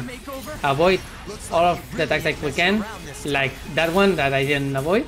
I should have done that, so yeah. And blast him with all of our pins. The plan is to not die. As long as we don't die, I'm happy. What the... Alright. I'm very close to dying, so that promise was pretty bad. Come on!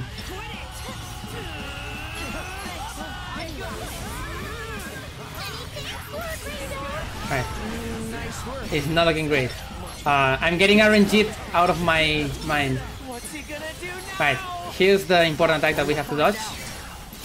So I'm gonna try to get as much damage as we can. Go behind the car. And we go back in right away.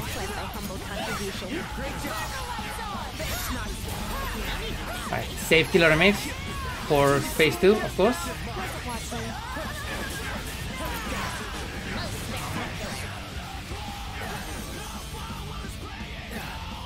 How far will we ever go? Wait for everything to recharge. And try to kill him right in before he does the blast again. It should be possible, please. Oh my god, really? Whatever. Right, we need to not get hit in phase 2 or else this will be really bad. It certainly seems so. I want to use my killer mix at a very specific time. For phase 2, we have a much reduced arena and he grows even larger. We have to target the antlers so he falls down, and then he's gonna take a lot of extra damage, so we kill our mix right away. He's huge, yo. I don't know if we can Avoid that attack, break the antler, go for the second one, and break it here if possible. Almost. Right. Just need a little bit more damage. And when the antler falls, kill our mix. Could this be an opening? And start blasting. Let's let him have it while we got the chance, yo.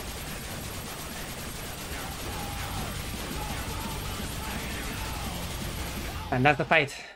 And week 3, day 6.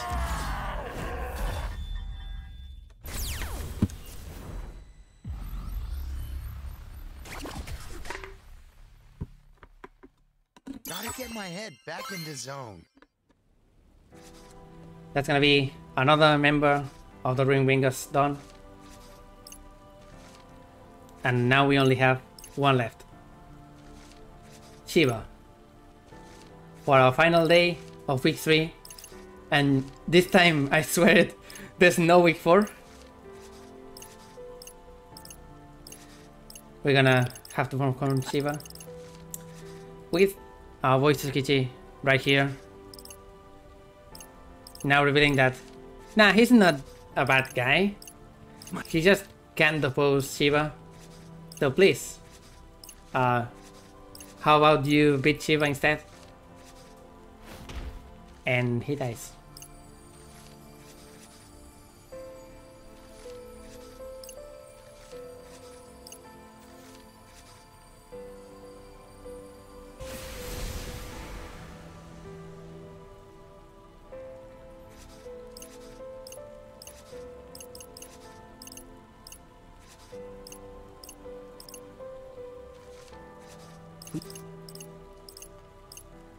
Now, we are an hour from the estimate. An hour and like 40 minutes, I think, if I remember my estimate correctly. So we're pretty good on time, right? This is the last day, which means, I don't know, 20 minutes and then we're done. Pretty cool. Hello. We're gonna see people preparing for that last day. Stakes are high.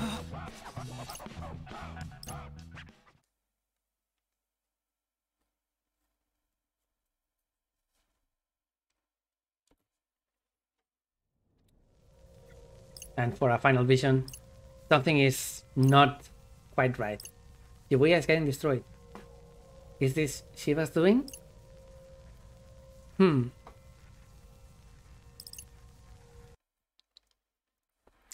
Alright, we have one more place to go for our final build to be ready. Because now, on the final day, Jupiter of the Monkey is gonna sell us Shishio just by itself. So we're gonna go there and grab one of those because we don't have a Shishio yet. So, oh, left, it evolved, right?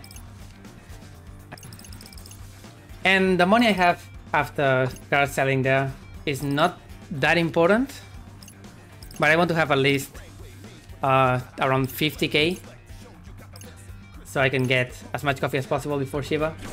Because we need energy to take down Shiva. Air is 0 calories after all. So yeah. Throughout this day we're also gonna add a lot of throwaway events that are gonna make sense later.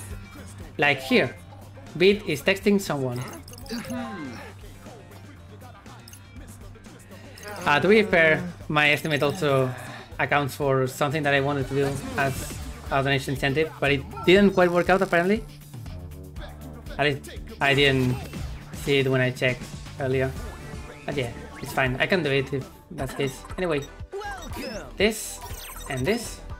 And we got a sale for 100k. During this day, both Uzuki and Kariya are gonna hold down the fort and beat as many plague noise as possible as we take on Shiva.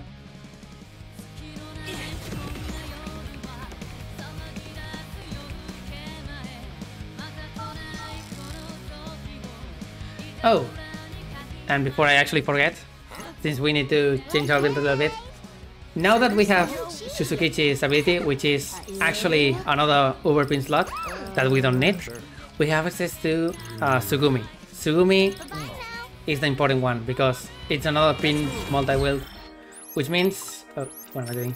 Sugumi is gonna let us have 3 swords, 3 whole swords. And so we're gonna, you are gonna go to this, and you are gonna have Gusty, and then we're gonna change this to you, third sword. You are gonna have that, and you're gonna have Weak Wind. We have saved it for the entire game, but Weak Wind is a pretty good pin. Wind Elemental, Shiva is weak to wind, as you may have guessed. So we're getting ready for that.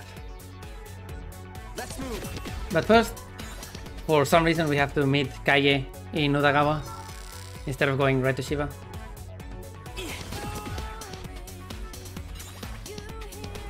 And in the way we also have Shishima here, who is as usual just hanging out, doing nothing, doing Shishima things. My screen turned off. That's pretty cool. I can see my notes over the chat. Alright, safe.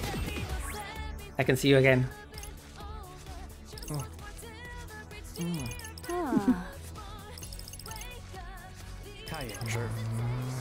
Okay.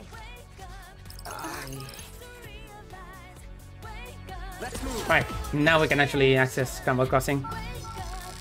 But yeah, I feel a little woozy. I'm not quite awake, and I think my team is also not quite awake. So we're gonna take a very long coffee break before actually fighting Shiva. Let's move.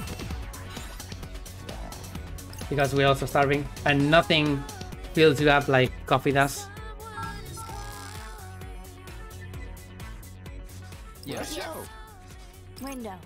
So yeah, we actually found Shiva, by the way.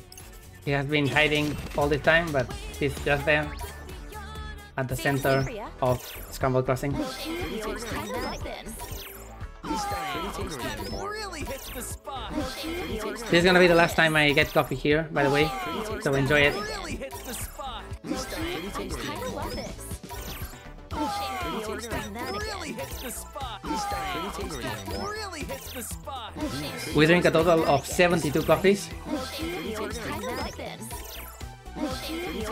in order to be ready to take down the big boss. Really hits the spot. Let's go.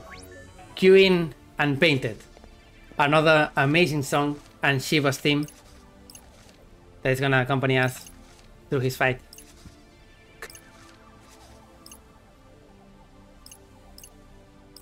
Yes, Hachiko coffee is both cheap, takes no calories, and gives you attack immediately. Nothing else compares.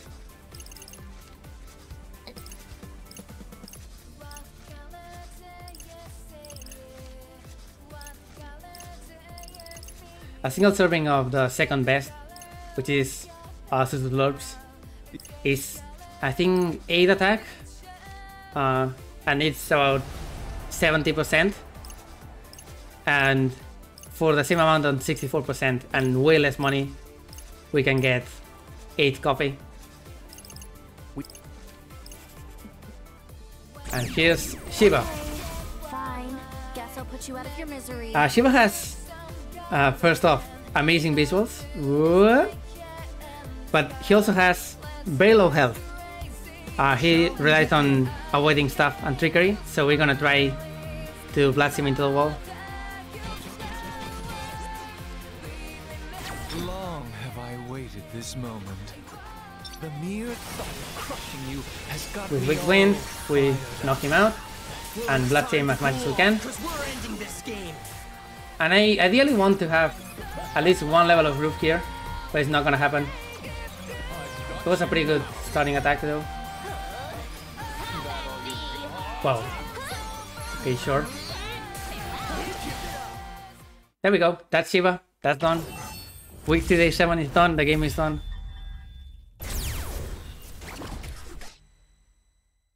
Unless...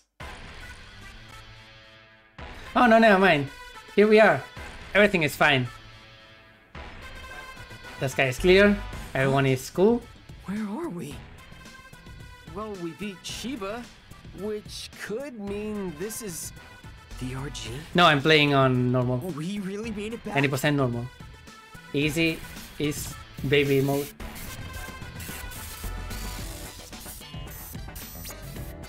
Anyway, we got jebaited. And instead we're gonna have, I think, 30 seconds of just fighting against base level noise.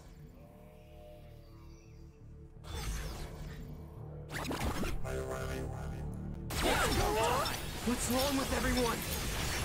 Don't know. But The only thing that I want to do here is maintain my group.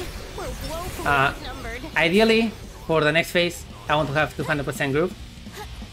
But it's very hard for it to happen, especially if you don't sacrifice a lot of speed on servos counters the day before. But I can get at least close enough. And yes, since these are basically day 1 noise, and they take a whole lot of damage.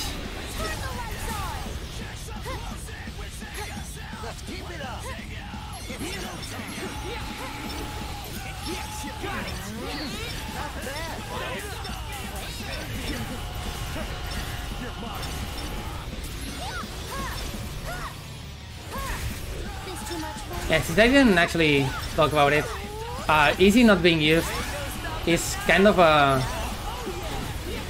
leftover from the original, from any percent speedruns on both DS and Final Remix.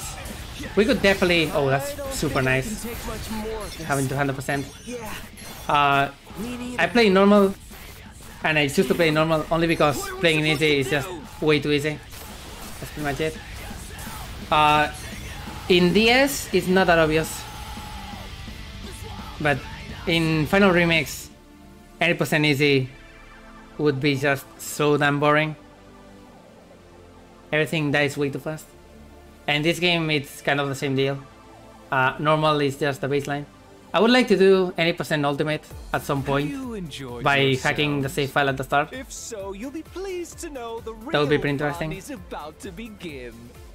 I've just about had Anyway, what you Shiva is gonna go into Xehanort mode. Xehanort? You know what I mean. First off, he's gonna split into clones. I'm gonna stand in front of him and try to hear where he is, if he decides to talk. He's there. Easy. So break the illusion. Please get noise. Oh, I guess that's fine. Let's kill him. I would usually just wait for the wind pin or wind synergy. But yeah, we got killer mix, so we just do it. Easy clap. That was a really good fight. I got way too much groove on that second phase. Also, this counts as a 3 chain, so I'm gonna get this drop guaranteed.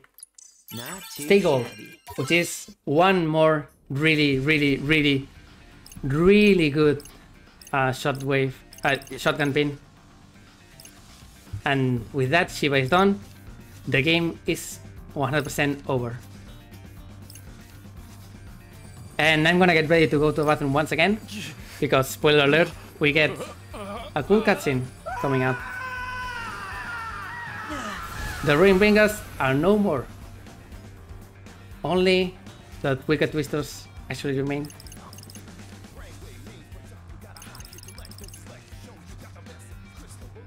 Yeah! Every single Bad Reaper is done. And Shoka is gonna try to say something to us, but... Uh-oh! Shandor Mobus is back! We didn't see this guy die. At all.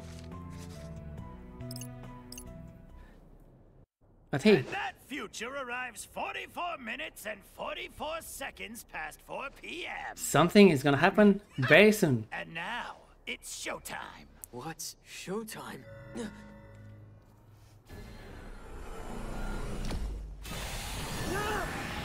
Remember those birds? Well, here they are. At 4:44.44 p.m. in presumably, this is my theory only, but on 4th of April, probably of last year, 2021, because it was on a Sunday, and we have to assume that this day is Sunday, the last day of the week. But yeah, number 4 means death in many cultures in Asia, including Japan, so of course. So this noise is extremely strong. It's gonna erase everybody, including Neko, and now it's gonna erase my P as I go take one.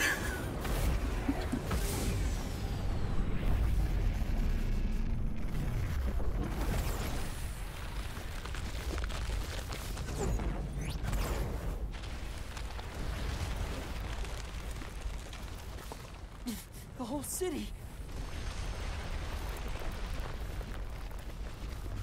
It's getting erased. Appreciate the help, kid.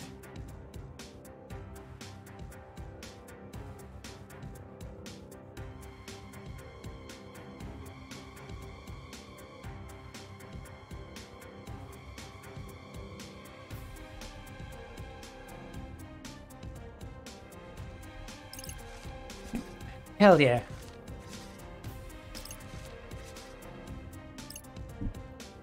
It's fine, we're pretty much extremely underestimated if everything goes right.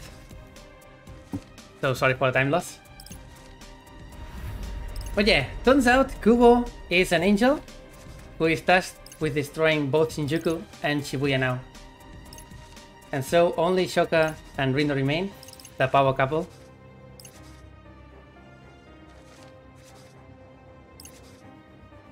And yes, they did in fact use Shiba in order to destroy Shinjuku. And all from that pain. Turns out these bird noise are basically lost souls from timelines that we erase after going back in time. They get stored in the pin and they get ready to be released. What do we do? At this particular point. I guess Neku was right. Everything was ready for Kubo to do that. And yes, Neku did say, please, don't go back in time. If I don't use them now, then...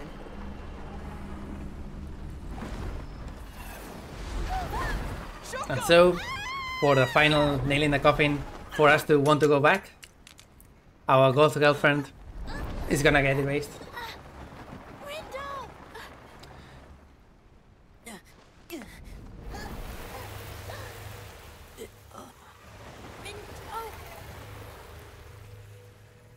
I have to go back. If I don't try to stop this, everything will be erased. I have to go back! And so, did you think that was the last day? How about last day 2? Would you like one of those? Last day, this.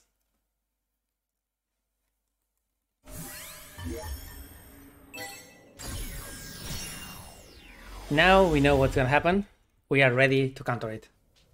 Well, let's try to, because by doing this, we have made all of the noise twice as powerful. Which is definitely not ideal.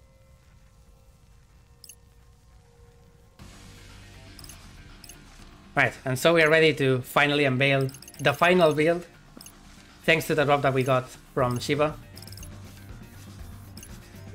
We're gonna equip our Weak Wind, because that was just specifically for Shiba. We're gonna equip Stay Gold. Stay Gold is the best psychic shotgun in the entire game. It's also light elemental. So our final build is gonna be 3 swords, all from Jupiter the Monkey, 2 of them light, which means we also get the triple boost from getting 3 of the same brand from Uzuki's ability. And most importantly, don't forget about this, because I was just about to talk about it. Not that, please, thank you. We get that, which is gonna give us Shining Synergy. Shining Synergy is gonna give us a bonus multiplier on every single light pin. We have 2 pins on the sword slots that are light. We have the Cadby Launcher on Rinda, which is also light. And we also have Steel Gold now, which is also light elemental. So, 4 light pins, 3 swords, bonus on multiple pins of 1 brand, and a whole lot of attack backing it. This is a final version of this build, and the build we're gonna end the run with. And so we tried to talk Shiva into joining us, helping us. Doesn't really work out. So we're gonna just talk to some people in this day until Shiva decides to join us. So now I can talk about patch 1.01, which is the patch I'm playing on. Something that we didn't know that was happening. And the only specific difference that I found is in Shiva's fight, actually. Because Shiva's fight internally counts as a 3-fight chain instead of just 1 fight. Because you do phase 1, survive on Scramble Crossing, and then phase 2. Those count as 3. And they still count as 3 for getting the drop. So that works. However, it also counts as 3 for digesting. You digested 30% from this fight in any version until now. And now it only digests 10%. Which, boo-hoo, because it means I enter the last fights with exactly 4 less copies in my system. Tragic.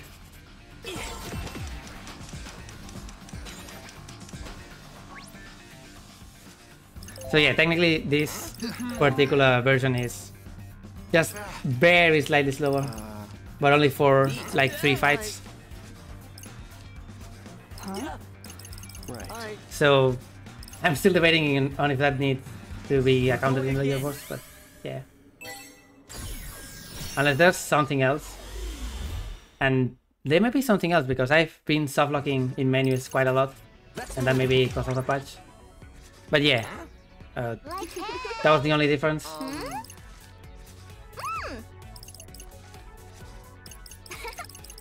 Right, we are gonna learn the intentions of most people around here. We'll change our fate. And then we're gonna talk to Uzuki here, who's just gonna shout at Mishima. Hishima, not Mishima. That's the first... God damn it. Hishima. Because Hishima is Shiva's friend, and it's now his time to shine. I always call him Mishima for some reason, and Mishima is from another game that also has Shibuya, Persona 5. So don't mind that he's not called Mishima. He's also much cooler. But shoutouts to my boy Mishima anyway.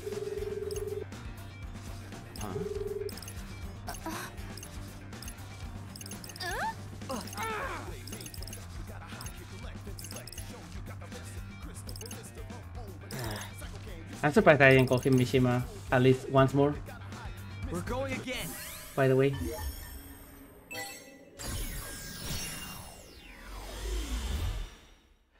I tend to do that quite a lot. Oh, don't worry, we have been talking about... Oh, right, it's also Kazuya Mishima. We'll change our fate. I forgot about that Mishima. Kazuya Mishima. That was for that. Anyway, now we have Hishima, not Mishima, with us. Hello. And he's just gonna tell Shiva to don't be a dum-dum. And so, now we are friends.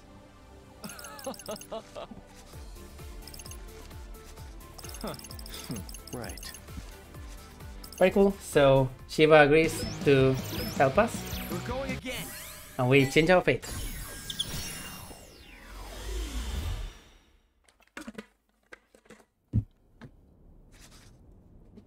Oops. Once again. It's on... lock is on L2, so usually when I rest my controller on anything, it tends to get hit. So sorry about that sometimes. But hey, Kubo is here. At the appointed time, to watch the noise destroy the city once again. But this time, we not only have allies, but we also prepared. And we are gonna fight them right away. That was to the worst, by the way.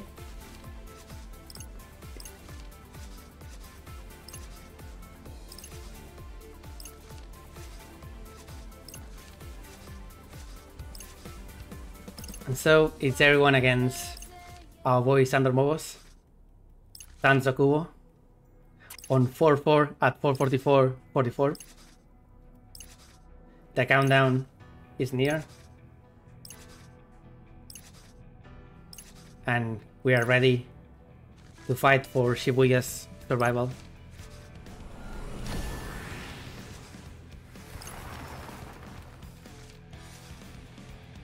Kind of interesting that Rindo doesn't get erased right away when he's right in the source.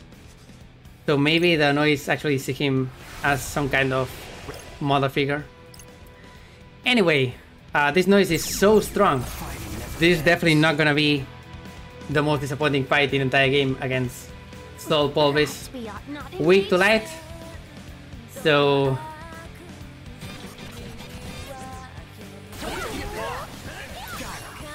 yeah. Definitely that's not all the fight is. We're gonna fight versions of this noise that are not actually weak to light, But weak to whatever they are weak normally What to. else they can turn into? I forgot to equip Shishio, I just realized, so... Nice! Losing on DPS. But it's fine.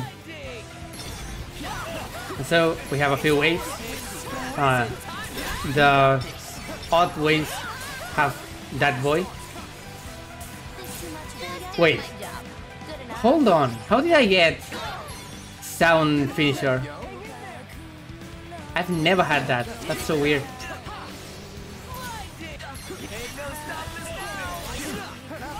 Whatever.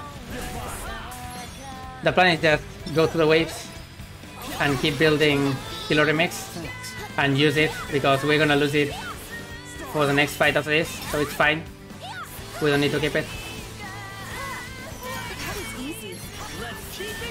Assuming we get it, of course, because it's not looking great.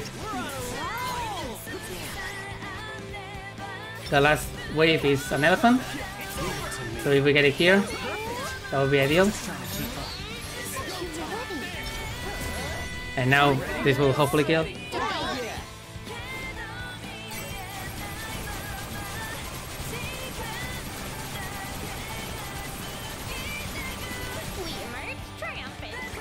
And that's gonna be last day, the final day, this time for sure. Get ready on time, Kappa. So yeah, it turns out it's not enough, despite it being a very easy fight.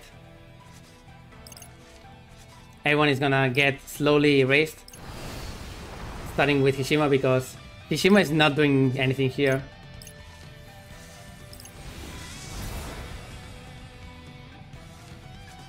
And then it's Shiva's turn. Accepting he's dead because his boyfriend is already dead.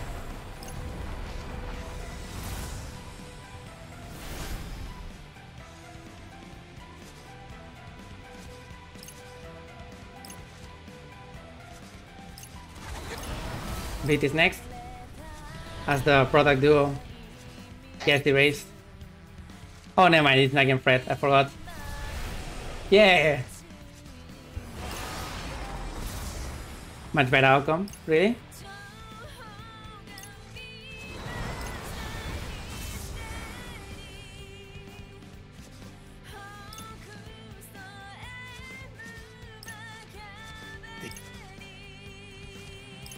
This ain't good. Now Beat is actually gone. Neku pulled off his hand trying to save that and only gets hit, so goodbye. And once again we're left with only us and our ghost girlfriend. But hey, she had something to tell us, right? On the last day, not this last day, the other last day, right? So what about that?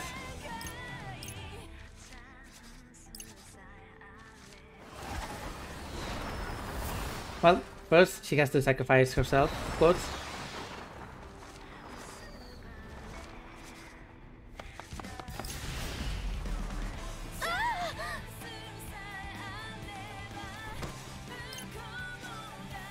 Well, it's gonna be real here, but remember Swallow? Yeah, that's Choka, our friend from how many years ago, I don't know, since Fango actually started, whatever. It's actually our ghost girlfriend Reaper. I never replied to you. After I left the Reapers, they suspended my account. Modern drama. Anyway, later. No. Later. Got him. Well, the city is doomed. We got the bad end, unfortunately. Well, and then there was one.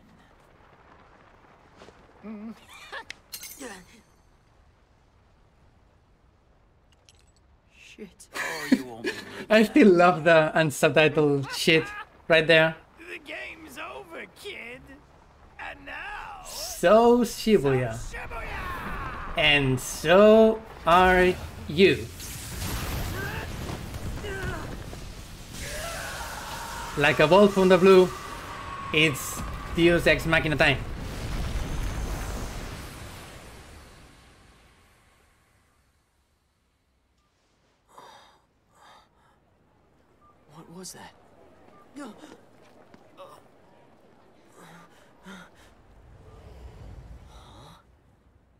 What happened?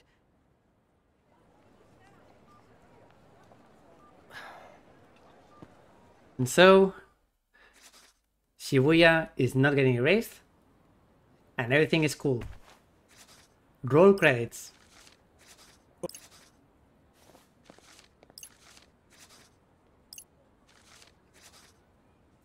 Shoutouts to Rindo's mom coming up. Best character in the game. Let's go, mom. Yeah! Almost home. Only took a 3-week detour.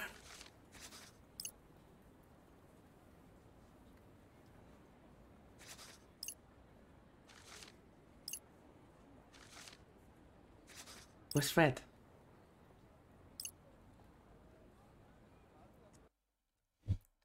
That's last day, for sure.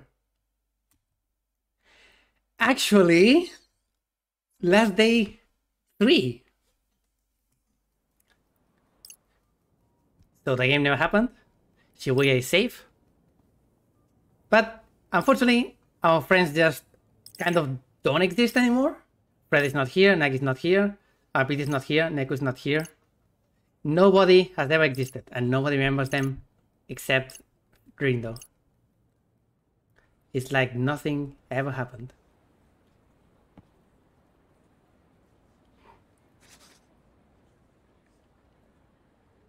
So Rindo's having a mental breakdown in front of Hachiko, like one does. He's gonna get approached by a very dreamy boy that has all the All Dance With You girls swooning over him. Or everybody, really. As long as you're into it.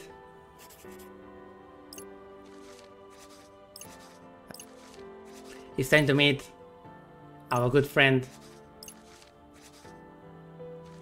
Come on, just introduce yourself.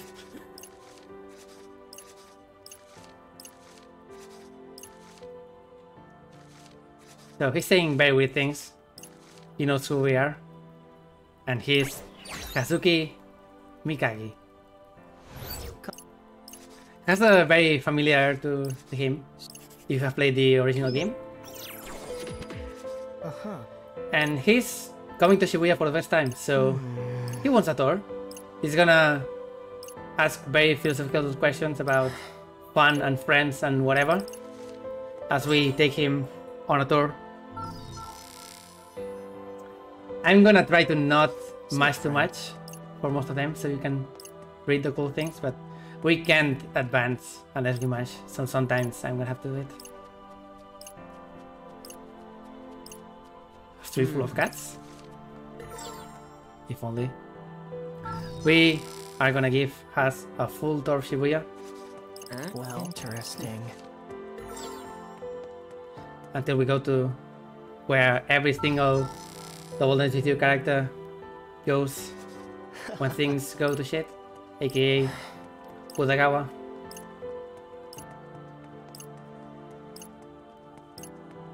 Say, friend.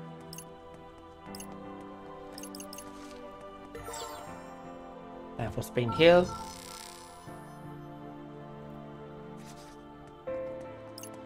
How do you handle a crisis? Well, You just turn and run? interesting. If only. Alright, for this one I have to mash as fast as I can because we just turn to the left here and that's done. Say, friend.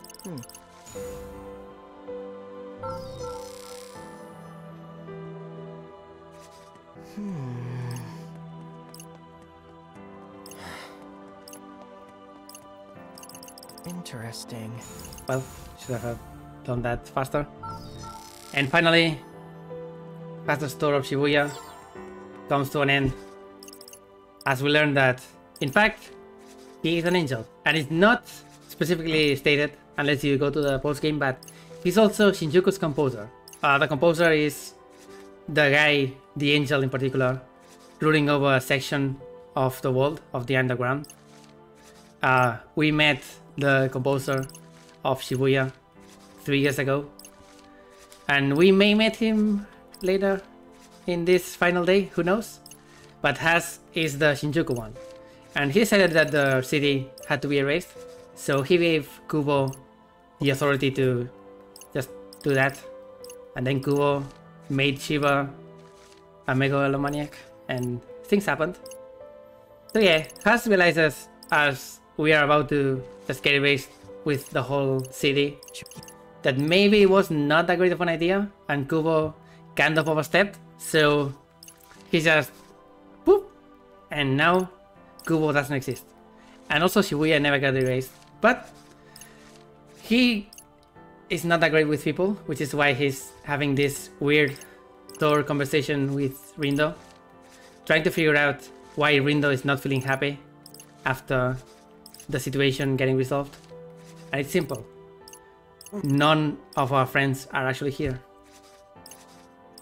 So, Has is gonna give us a choice.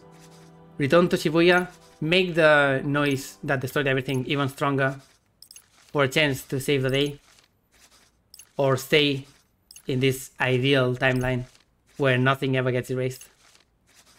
And the decision is very simple. We have to go back.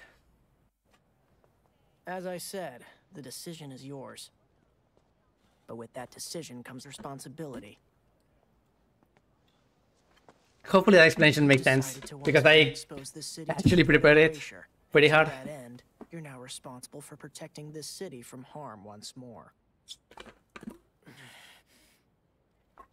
I will. Otherwise, of course, this is a Tetsuya Nomura game, so it doesn't quite make sense anyway. I just tried to make sense of it. And hopefully that did make sense. Only time will tell. I'll be watching. And so Has returns to wherever angels go, heaven, I guess. And we are gonna return to the past for one last day.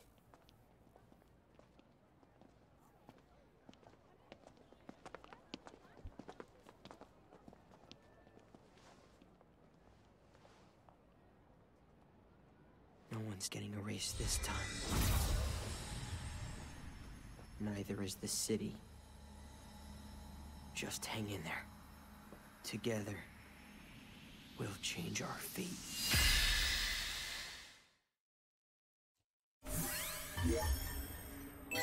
Now, how are we gonna save the city? Well, we had a lot of events during this particular day that we just ignored. Like Pete texting someone, Kaye doing stuff with somebody else, Coco apparently picking up someone at the station. Things just kept piling and piling, and we didn't really pay attention to them. So how about we do pay attention to them?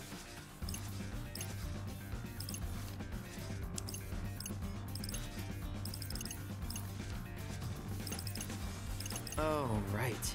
You haven't had the pleasure. Oh yeah, Kubo doesn't exist anymore.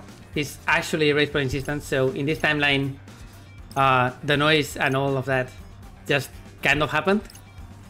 Like, Rindo did it himself, so yeah. Also, actually knowing that Shoka is Swallow is gonna give Rindo a boost of confidence to actually save the city. He gets really embarrassed and actually texts back to Swallow, which is just adorable. Right, first step, we're gonna go and talk to Bit in Tokyo Plaza about the person he's texting, which turns out to be his brother, a sister. It's 7 hours, my brain is very fried at this point, but yeah, he's talking with Rhyme, another character from the first game, who is very cool, and you should definitely go and relive the very cool moments that Rhyme has, like when she dies. And hey, how about we meet Rhyme in this game as well? Perhaps. We're going again. Turns out that Kaye is actually meeting with Rhyme, because Rhyme is that very mysterious capped individual that has been contacting Kaye. And also, Rhyme. she's a master hacker, because of course. This part is kind of confusing, by the way. Rhyme can see Rindo and company because they are supposed to still be alive. They got put into the game without actually dying. Also, Reaper Creeper, yeah, love that. So yeah, she can actually see everyone except Neku. Neku is 100% dead, like an actual ghost. So yeah, that's why this scene is quite impactful. Alright, so now we've seen Rhyme. We have a few characters left. So take bets on who's gonna show up from the first game. Personally, not like I've played this game before or anything, but I would love to see Shooter. Just bring back Shooter, please. Shooter Dan, my boy.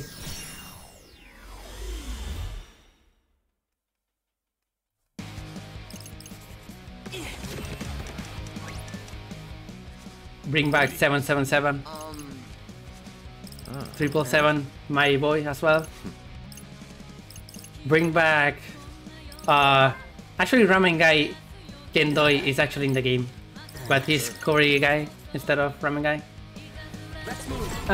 Talking about Cory, wow, I'm so hungry. How about we get one last meal? We have a lot of money, so we can afford to get the good stuff. Oh man, that really hits the spot. We're going again.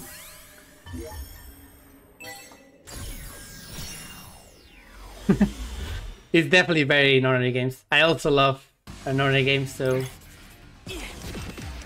999 Rituals Last Reward, two of my favorite games ever. Just like this one, and the original, the ones with you. It really captures an era of awfully complicated timelines and stuff. Anyway, we're gonna ask Uzuki to specifically help Rhyme. So Coco is free to go help somebody else. Who could that be? We'll change our fate. What if it's Shota? Shota from week 2.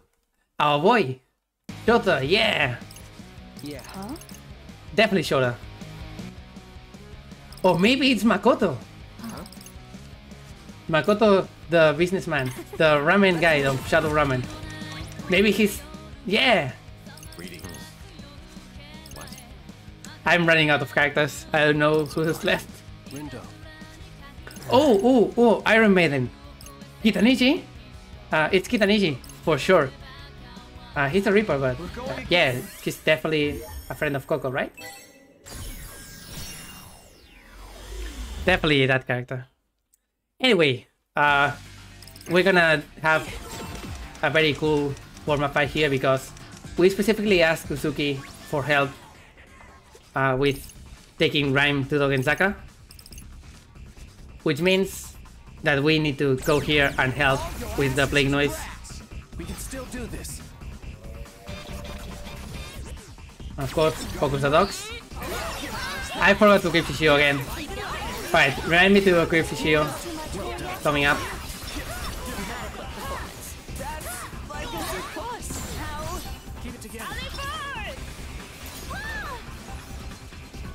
Hit the doggy, please. Hit the doggy. Hit the doggy.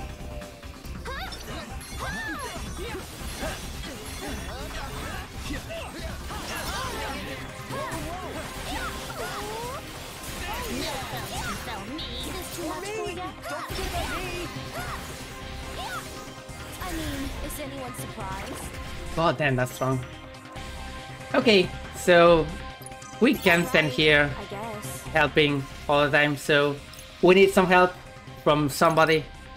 Do we have any allies left? We do have our boy, Madman, who is really strong. We already know that. So how about he goes Exodia mode and obliterates every single noise here.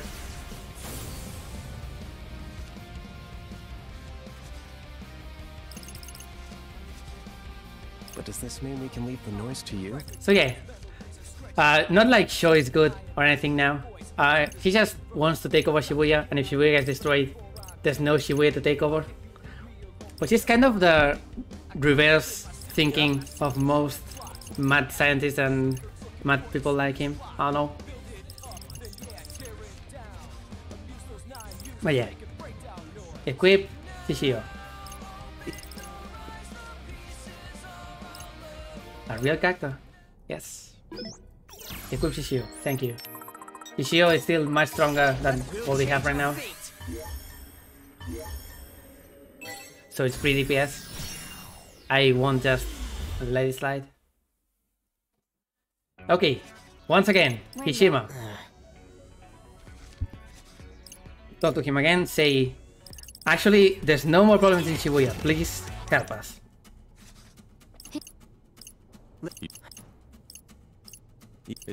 Sensation of deja vu.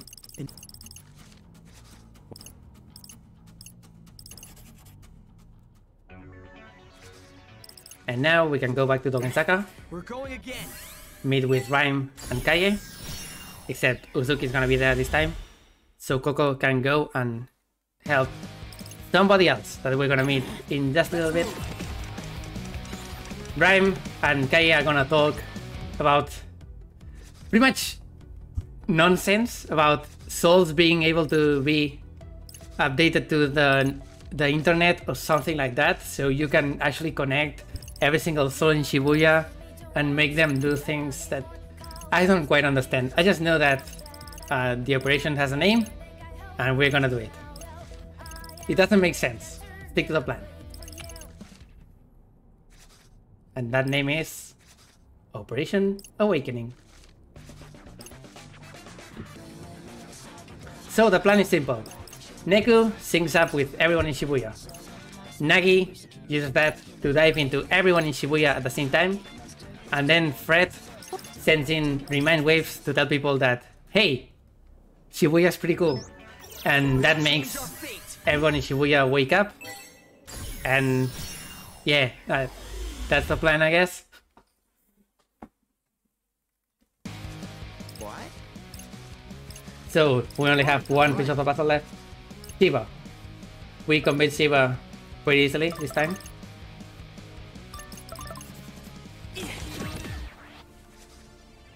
And so we're gonna get extra convincing because out of nowhere, Hishima is gonna bring Tsugumi. And Tsugumi is gonna use her power to send visions, to send a vision of Shibuya getting destroyed. And she was gonna say, wait, I was supposed to do that. No fair. I'm gonna help. Yeah, sure. Sure.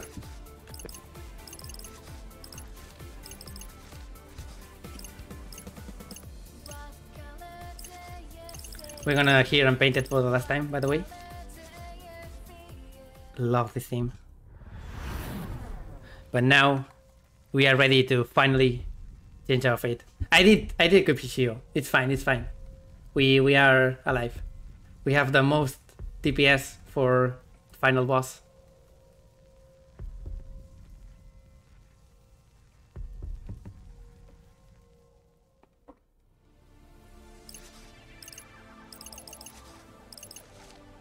Right.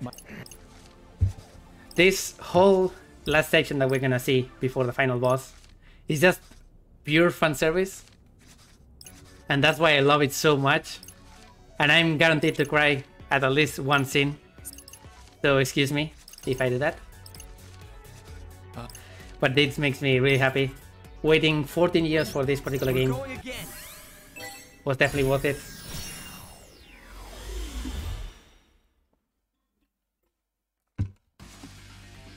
Alright, everyone is in position.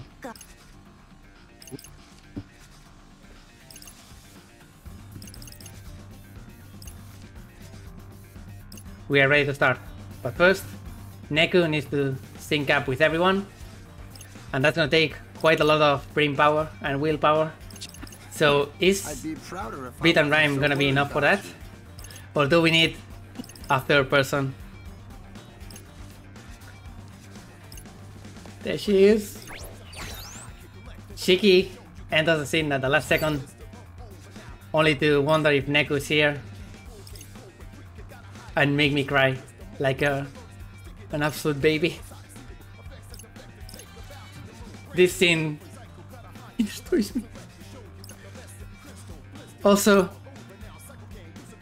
human Shiki, or as we call them, realgram Shiki, way cuter than fake Shiki on first game. Just saying, I love this design. She's so cute. Sorry, Tempest Mask, you already ate quite a lot of spoilers just from this. Sorry about that, but no problem. I would rather people enjoy this on their own, even though I'm playing this for an actual marathon. So, everyone is in position. Operation Awakening starts now.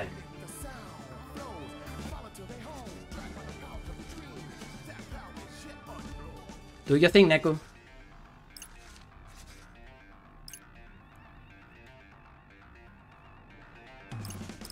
We're gonna get scenes from all over the city. Shoutouts to this ship here, Coco and Mimemoto. Love this. Also shoutouts to this particular text box. 07734. If you can figure it out, it's very funny. Right. Neku is having problems. Can't focus. So, 4 people is not enough. How about we get a 5th one? As this goddamn asshole who has neglected to protect the city for 3 entire weeks, and maybe 3 entire years, comes back. We are fronted with Shibuya's composer, Yoshia Kiryu. Joshua, what the hell were you doing all this time? And so, cut to our new thing. New characters, not the old squad. As Nagi gets very nervous, and Hishima reveals that he can just make you feel calm. That's his thing, yeah. So Nagi, get ready. I shall do my utmost.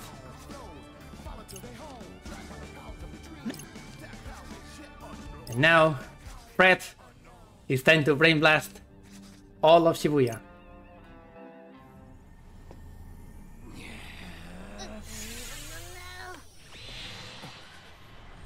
Time for a reminder. You ready, Shibuya? Come on, sing!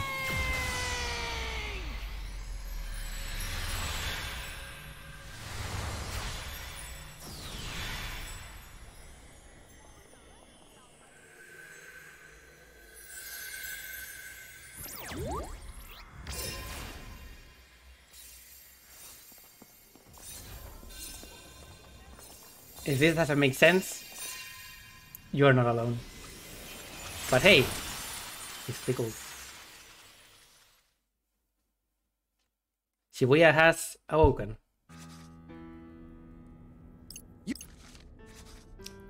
And now, it's almost the fated hour.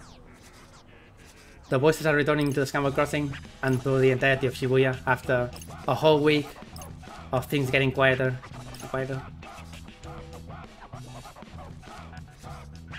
So now we are very ready. And as a final declaration, Rindo is just gonna say, yeah, if we don't win, we can go play Fango. Which is next level awkward. Here they come.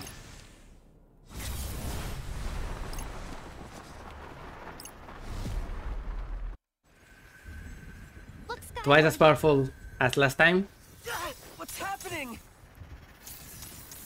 But It looks like they're who wins? fighting or something? A million billion really strong bird boys, or 700,000 people in Shibuya? They stopped. All that still ain't enough? No, but it was enough to give us a good head start. Now get ready. as the final noise I think I see forms the final boss, which may or may not be Kaz's noise form, depending on theories and stuff. Because this goddamn bird is gonna be our last opponent.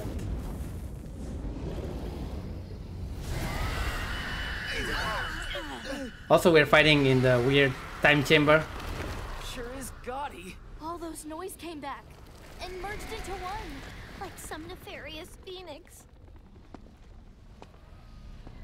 I want to see the chat full of cat jumps or rat jumps or whatever, because coming up for the final boss, we have best song in the game, World is Yours.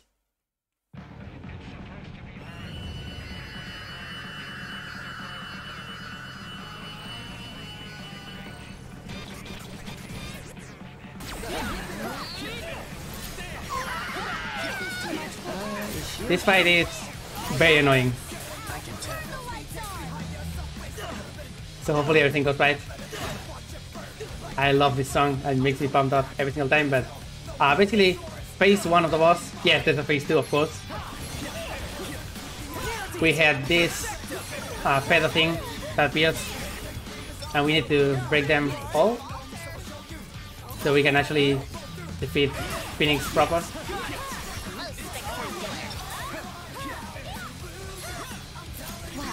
So, Phoenix deals quite a lot of damage.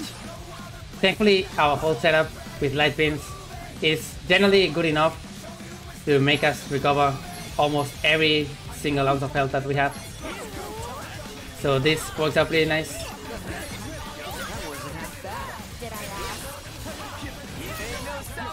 And so we're gonna build our killer remix as well. Just slowly.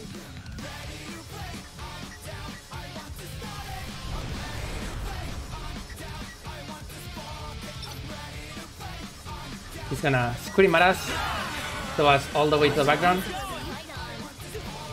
And now we slowly work our way to him and try to get killer mix. It's gonna be very important for next phase. There we go. And now, in this cutscene, he's gonna summon 2 more tails. But thankfully, we can skip this entire sub phase by using Killer Mix and blasting off his face.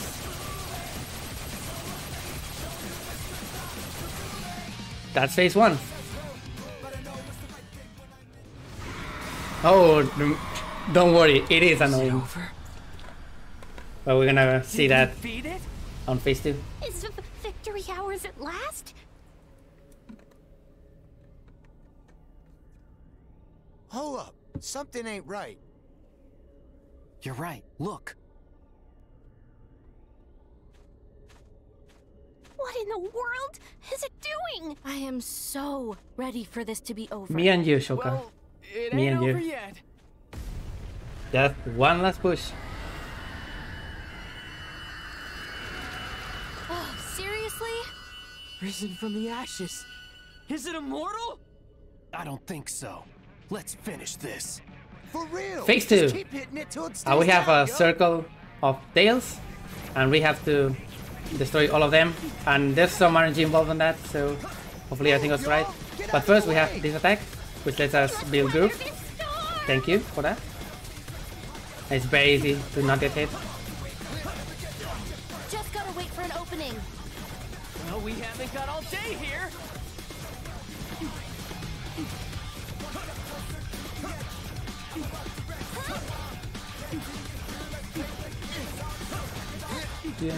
So I'll show you. This song is about not giving up, by the way. You can get it on Spotify. I listen to it daily at work. It gives me a lot of thanks. Also, I got absolutely blasted, but shout outs to Light Pins being just amazing. I didn't believe that. But, Good point. right, please.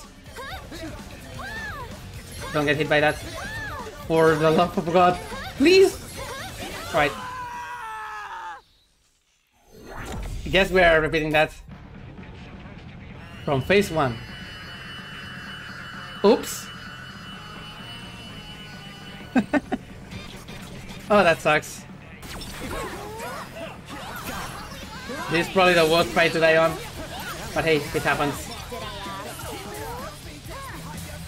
Sometimes you just get hit. And we're still like 30 levels down from where we should be. Oh, but it's fine. We have plenty of estimate. However, let me tell you right now, I'm 4 minutes ahead of PB and world record, which means that this is gonna put a wrench in my plans, and I don't know if I'm gonna be able to PB now. But if this is a PB, it's gonna be the easiest PB to beat in my life. Probably not. The rest of the run was really solid all the way through.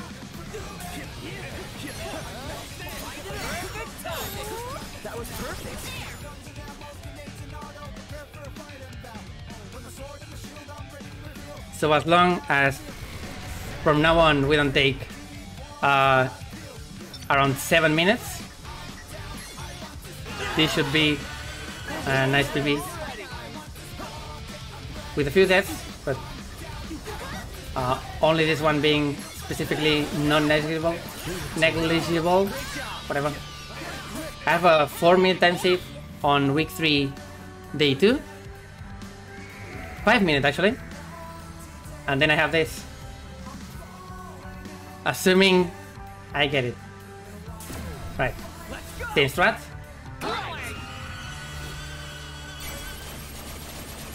Kill our mates. And get ready for phase 2.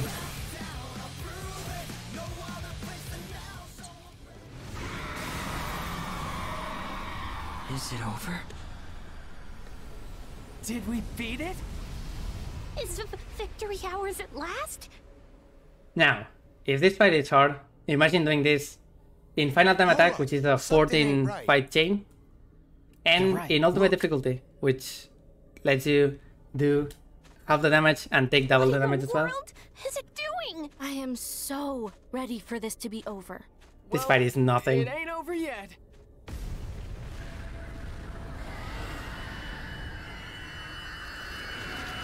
Oh, seriously? Here we go again. Risen from the ashes. Is it immortal? I don't think so. Let's finish this. It's supposed to be hard. If it wasn't hard, everyone involved would do it. Making mistakes is proof that you're challenged. The world is yours. Isn't that a nice description of what I'm living right now? With this level of disappointment in myself. Just gotta wait for an opening. I am falling again, but I'm gonna fight again. As easy as it sounds.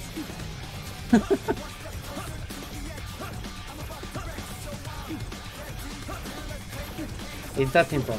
I finish this fight. I receive being able to eat lunch at 6 PM. Now's our time to strike back. It's all my fault. For turning back Right, time. make sure to not get hit this time. What are you talking about, Rin, dude? Right, so feathers are not super consistent in when they come and when they decide to abandon us. Ouch. So we have to be careful of Phoenix's attacks. She rotates slowly and makes more feathers appear. Feathers or tails, whatever. I just go between them. I can never really decide which one it is.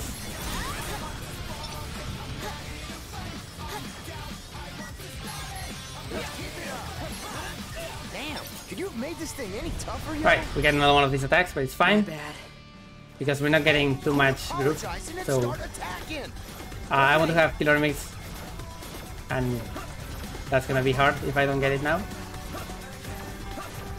Will I fight again?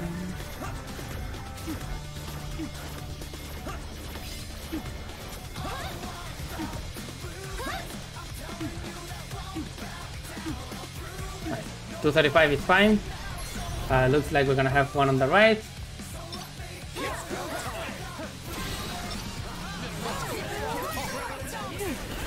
We're almost there. Everybody ready?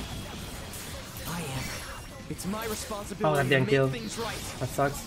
Brando, this city isn't going anywhere. Good. Let's go. Alright, we're gonna get this attack, which can be really scary. I need to pay attention to not get hit.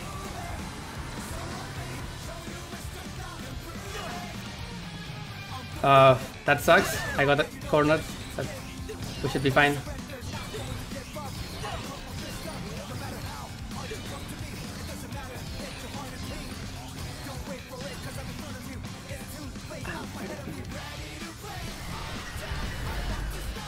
It either that or this is has a noise form.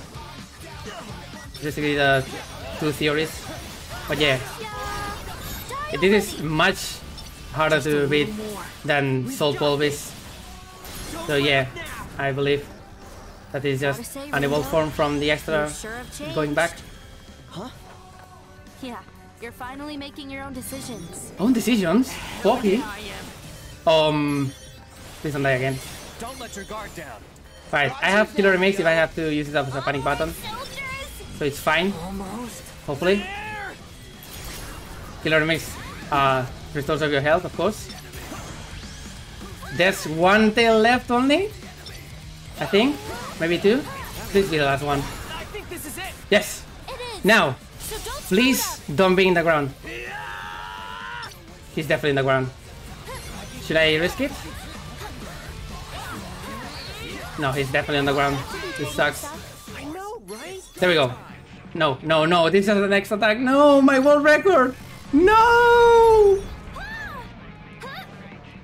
No!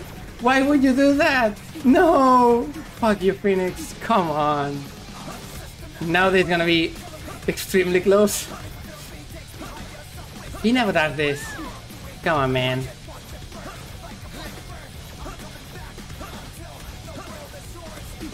Alright. I'm not taking any chances. Spam A. And get ready. Because this is not the final hit. The final hit is gonna be as cinematic as possible. Because we're gonna charge our group all the way to the human limit. Time is gonna be very shortly. This is it. We're gonna take back this city. I love this in Japanese, but we're not in Japanese, so it's fine. Go! And this is to go even further beyond. 999 and time. 8 seconds. Fuck. I lost 4 whole minutes on this fight. Aww. PB and world record for this category and version and game and patch and whatever. 8:11:47. 8 whole seconds.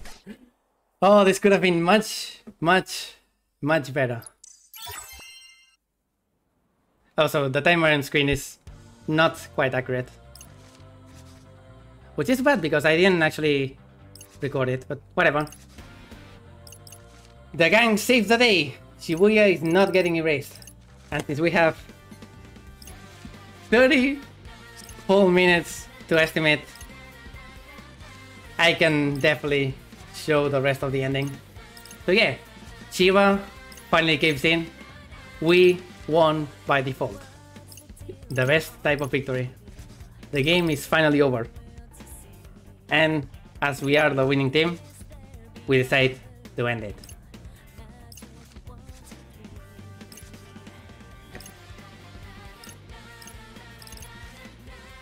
Thank you everyone for GCs. This is a game that really fits into this marathon theme, so I really wanted to do it. It's quite long, it's a lot of mashing, but it's a lot of tiny optimization and many small things in fights that really pile up. I really enjoyed this game, both it as a run and as a game. And I still, I'm in disbelief that it's an actual game. After 14 years of Square Enix saying we're gonna make it, they finally did. And it didn't suck, which is just... I'm so happy. Anyway, Shoka decides to stay as a Reaper and help Shiva restore Shinjuku, which means that we have to say goodbye. You make a pretty good partner. However, we get this fucking asshole again, right in our face.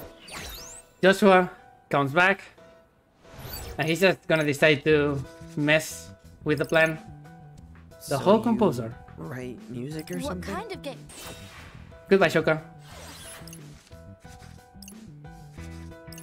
Put her back on the streets with the other stray cats. Go and find her.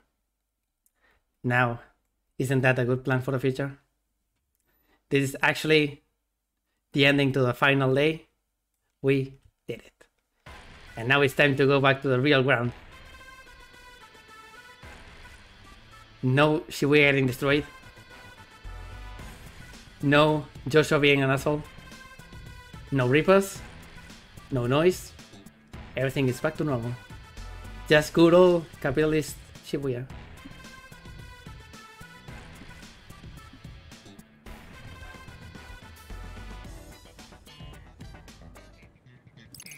Now we're gonna get snippets of everybody.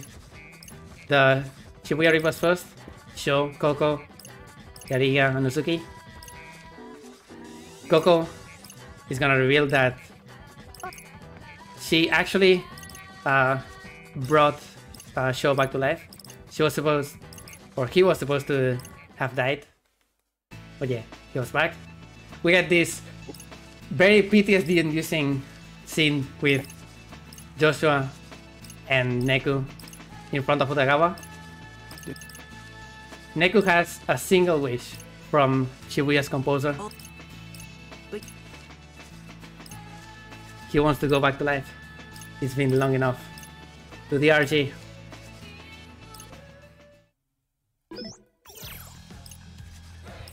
Meanwhile, the Shinjuku Reapers. Tsugumi, Shiba, Ishima. They want to somehow save Shinjuku from the erasure. Also Kaie. Kaie is here. Yeah, Kaie! Woo! And finally, for the original protagonists, Shiki, Pete, and Rhyme are gonna meet on Hachiko once again, as they promised right at the end of last game. They would all be waiting for Shiki here, but Shiki is the one that has been waiting for 3 whole years. However, this is finally the day.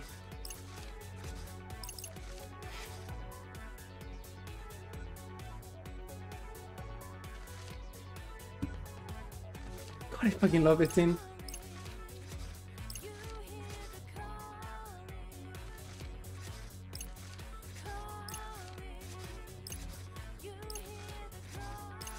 Neko is back.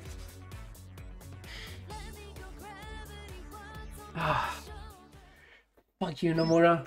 Fuck you, Kando, for making me cry every single time there. And finally, for our actual protagonist. Yes, turns out Fred is now in Gacha Hell with Lord Tomonami, an elegant strategy. Meanwhile, Rindo is still playing Fango. He's gonna go here and catch, I think it's a cactuar. They specifically say that. Yes, Fango is Final Fantasy Go. It's an actual thing, it's canon. And hey, this could not be a better day. Except Shoka is nowhere to be seen. Unless...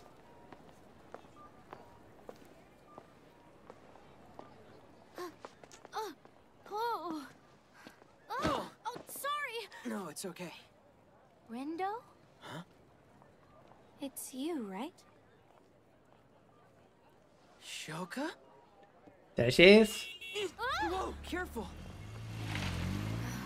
Still adjusting to life on the other side.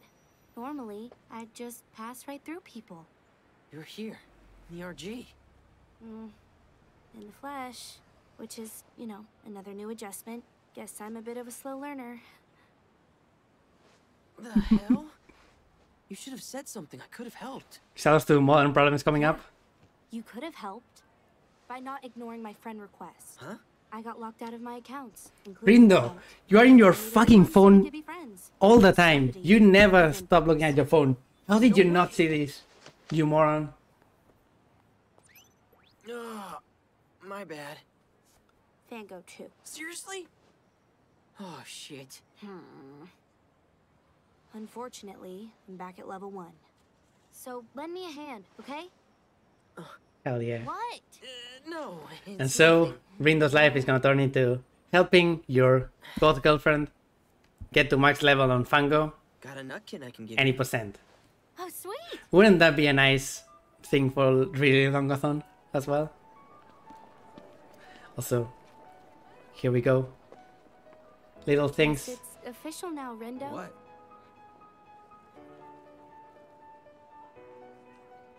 We're finally friends. And now for one final incredible plot twist, Rindo leaves his phone alone and interacts with another human being. Friends. And there's the drop. That was it. That was Neo, The World Ends With You. Ah, that was nice. That was a really enjoyable one.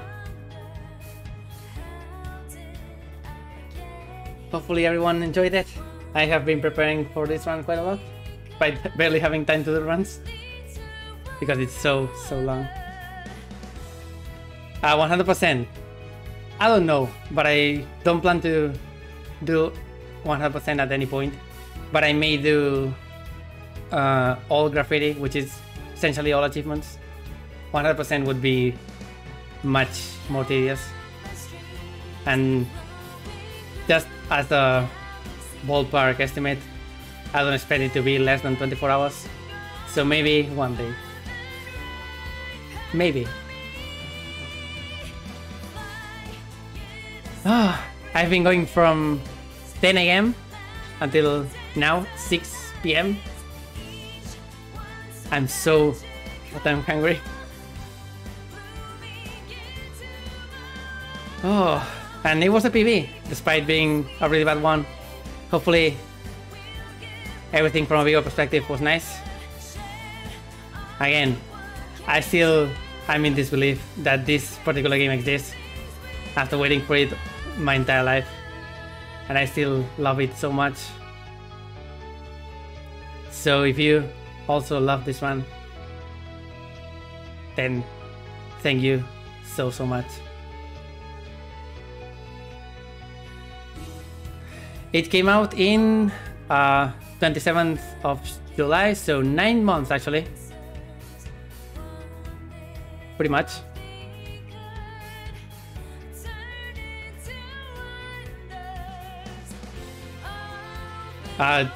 Please give credit to Kando over Nomura. Nomura is more of a character designer in this case, not the actual 100% producer. There's a lot of that in the internet.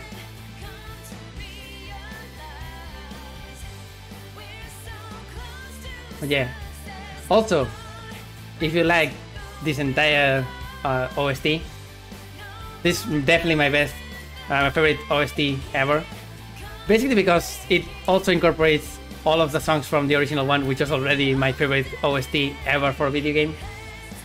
Little Things playing now is amazing. World Is Yours, the final boss theme is amazing. New Game, the opening theme is amazing. Insomnia, Last Call, Shibuya Survivor, Bird in the Hand, Your Ocean. Even the mixes for 3 Minutes Clapping, for Calling, of course. Calling is such a good mix. Owari Hashimari specifically, it's like a whole new song. Everything just screams best OST. So check it on Spotify. You can see all of it and listen to it constantly like I do. If you want to play this game, yes, it's only on the Epic Games Store for PC, but you can get it on Switch and PS4. Switch version definitely runs. It's a game that can run on a Switch.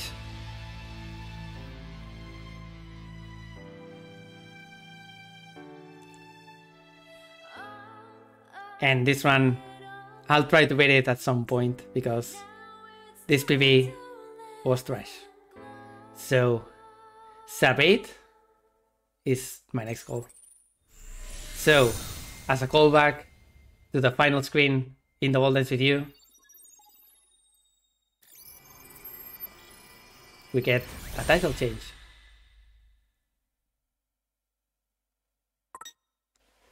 And save, of course. And in case you were wondering why I was hiding this title screen, when you read it, Neku is right there. Alright then, that's gonna be all for me. I finished way too early and sorry for having that high of an estimate. I had a bonus run of, what's it called? Another day, all bosses prepared. And I think it's fine. We didn't actually get it as a donation incentive. It's just 20 minutes of fights. So it's fine. Go watch the rest of the marathon. I don't know what's left. And of course, I don't know how my voice is gonna hold, but tomorrow we have a run from another game of the series. We're gonna have a full weekend of The World Ends With You. I'm doing this now, and tomorrow at about 4:30 a.m. EST, I think. We have Brooke at what's the name? It's Speed Staff for Trans Lives, benefiting Equality Texas. If everything goes well and my voice can take it, I'm gonna be commentating there with Kuro Asterisk, who has been all the time in here in the chat, so shout out to him. Final remix, solo co-op, 2 controls 1 player by Brooke. It's a really cool run, especially with the newest route, the Lasso route. So yeah, thanks for having me. It was an honor. I'm gonna go eat. Goodbye.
Voice too loud, but it's fine right now. Okay, cool.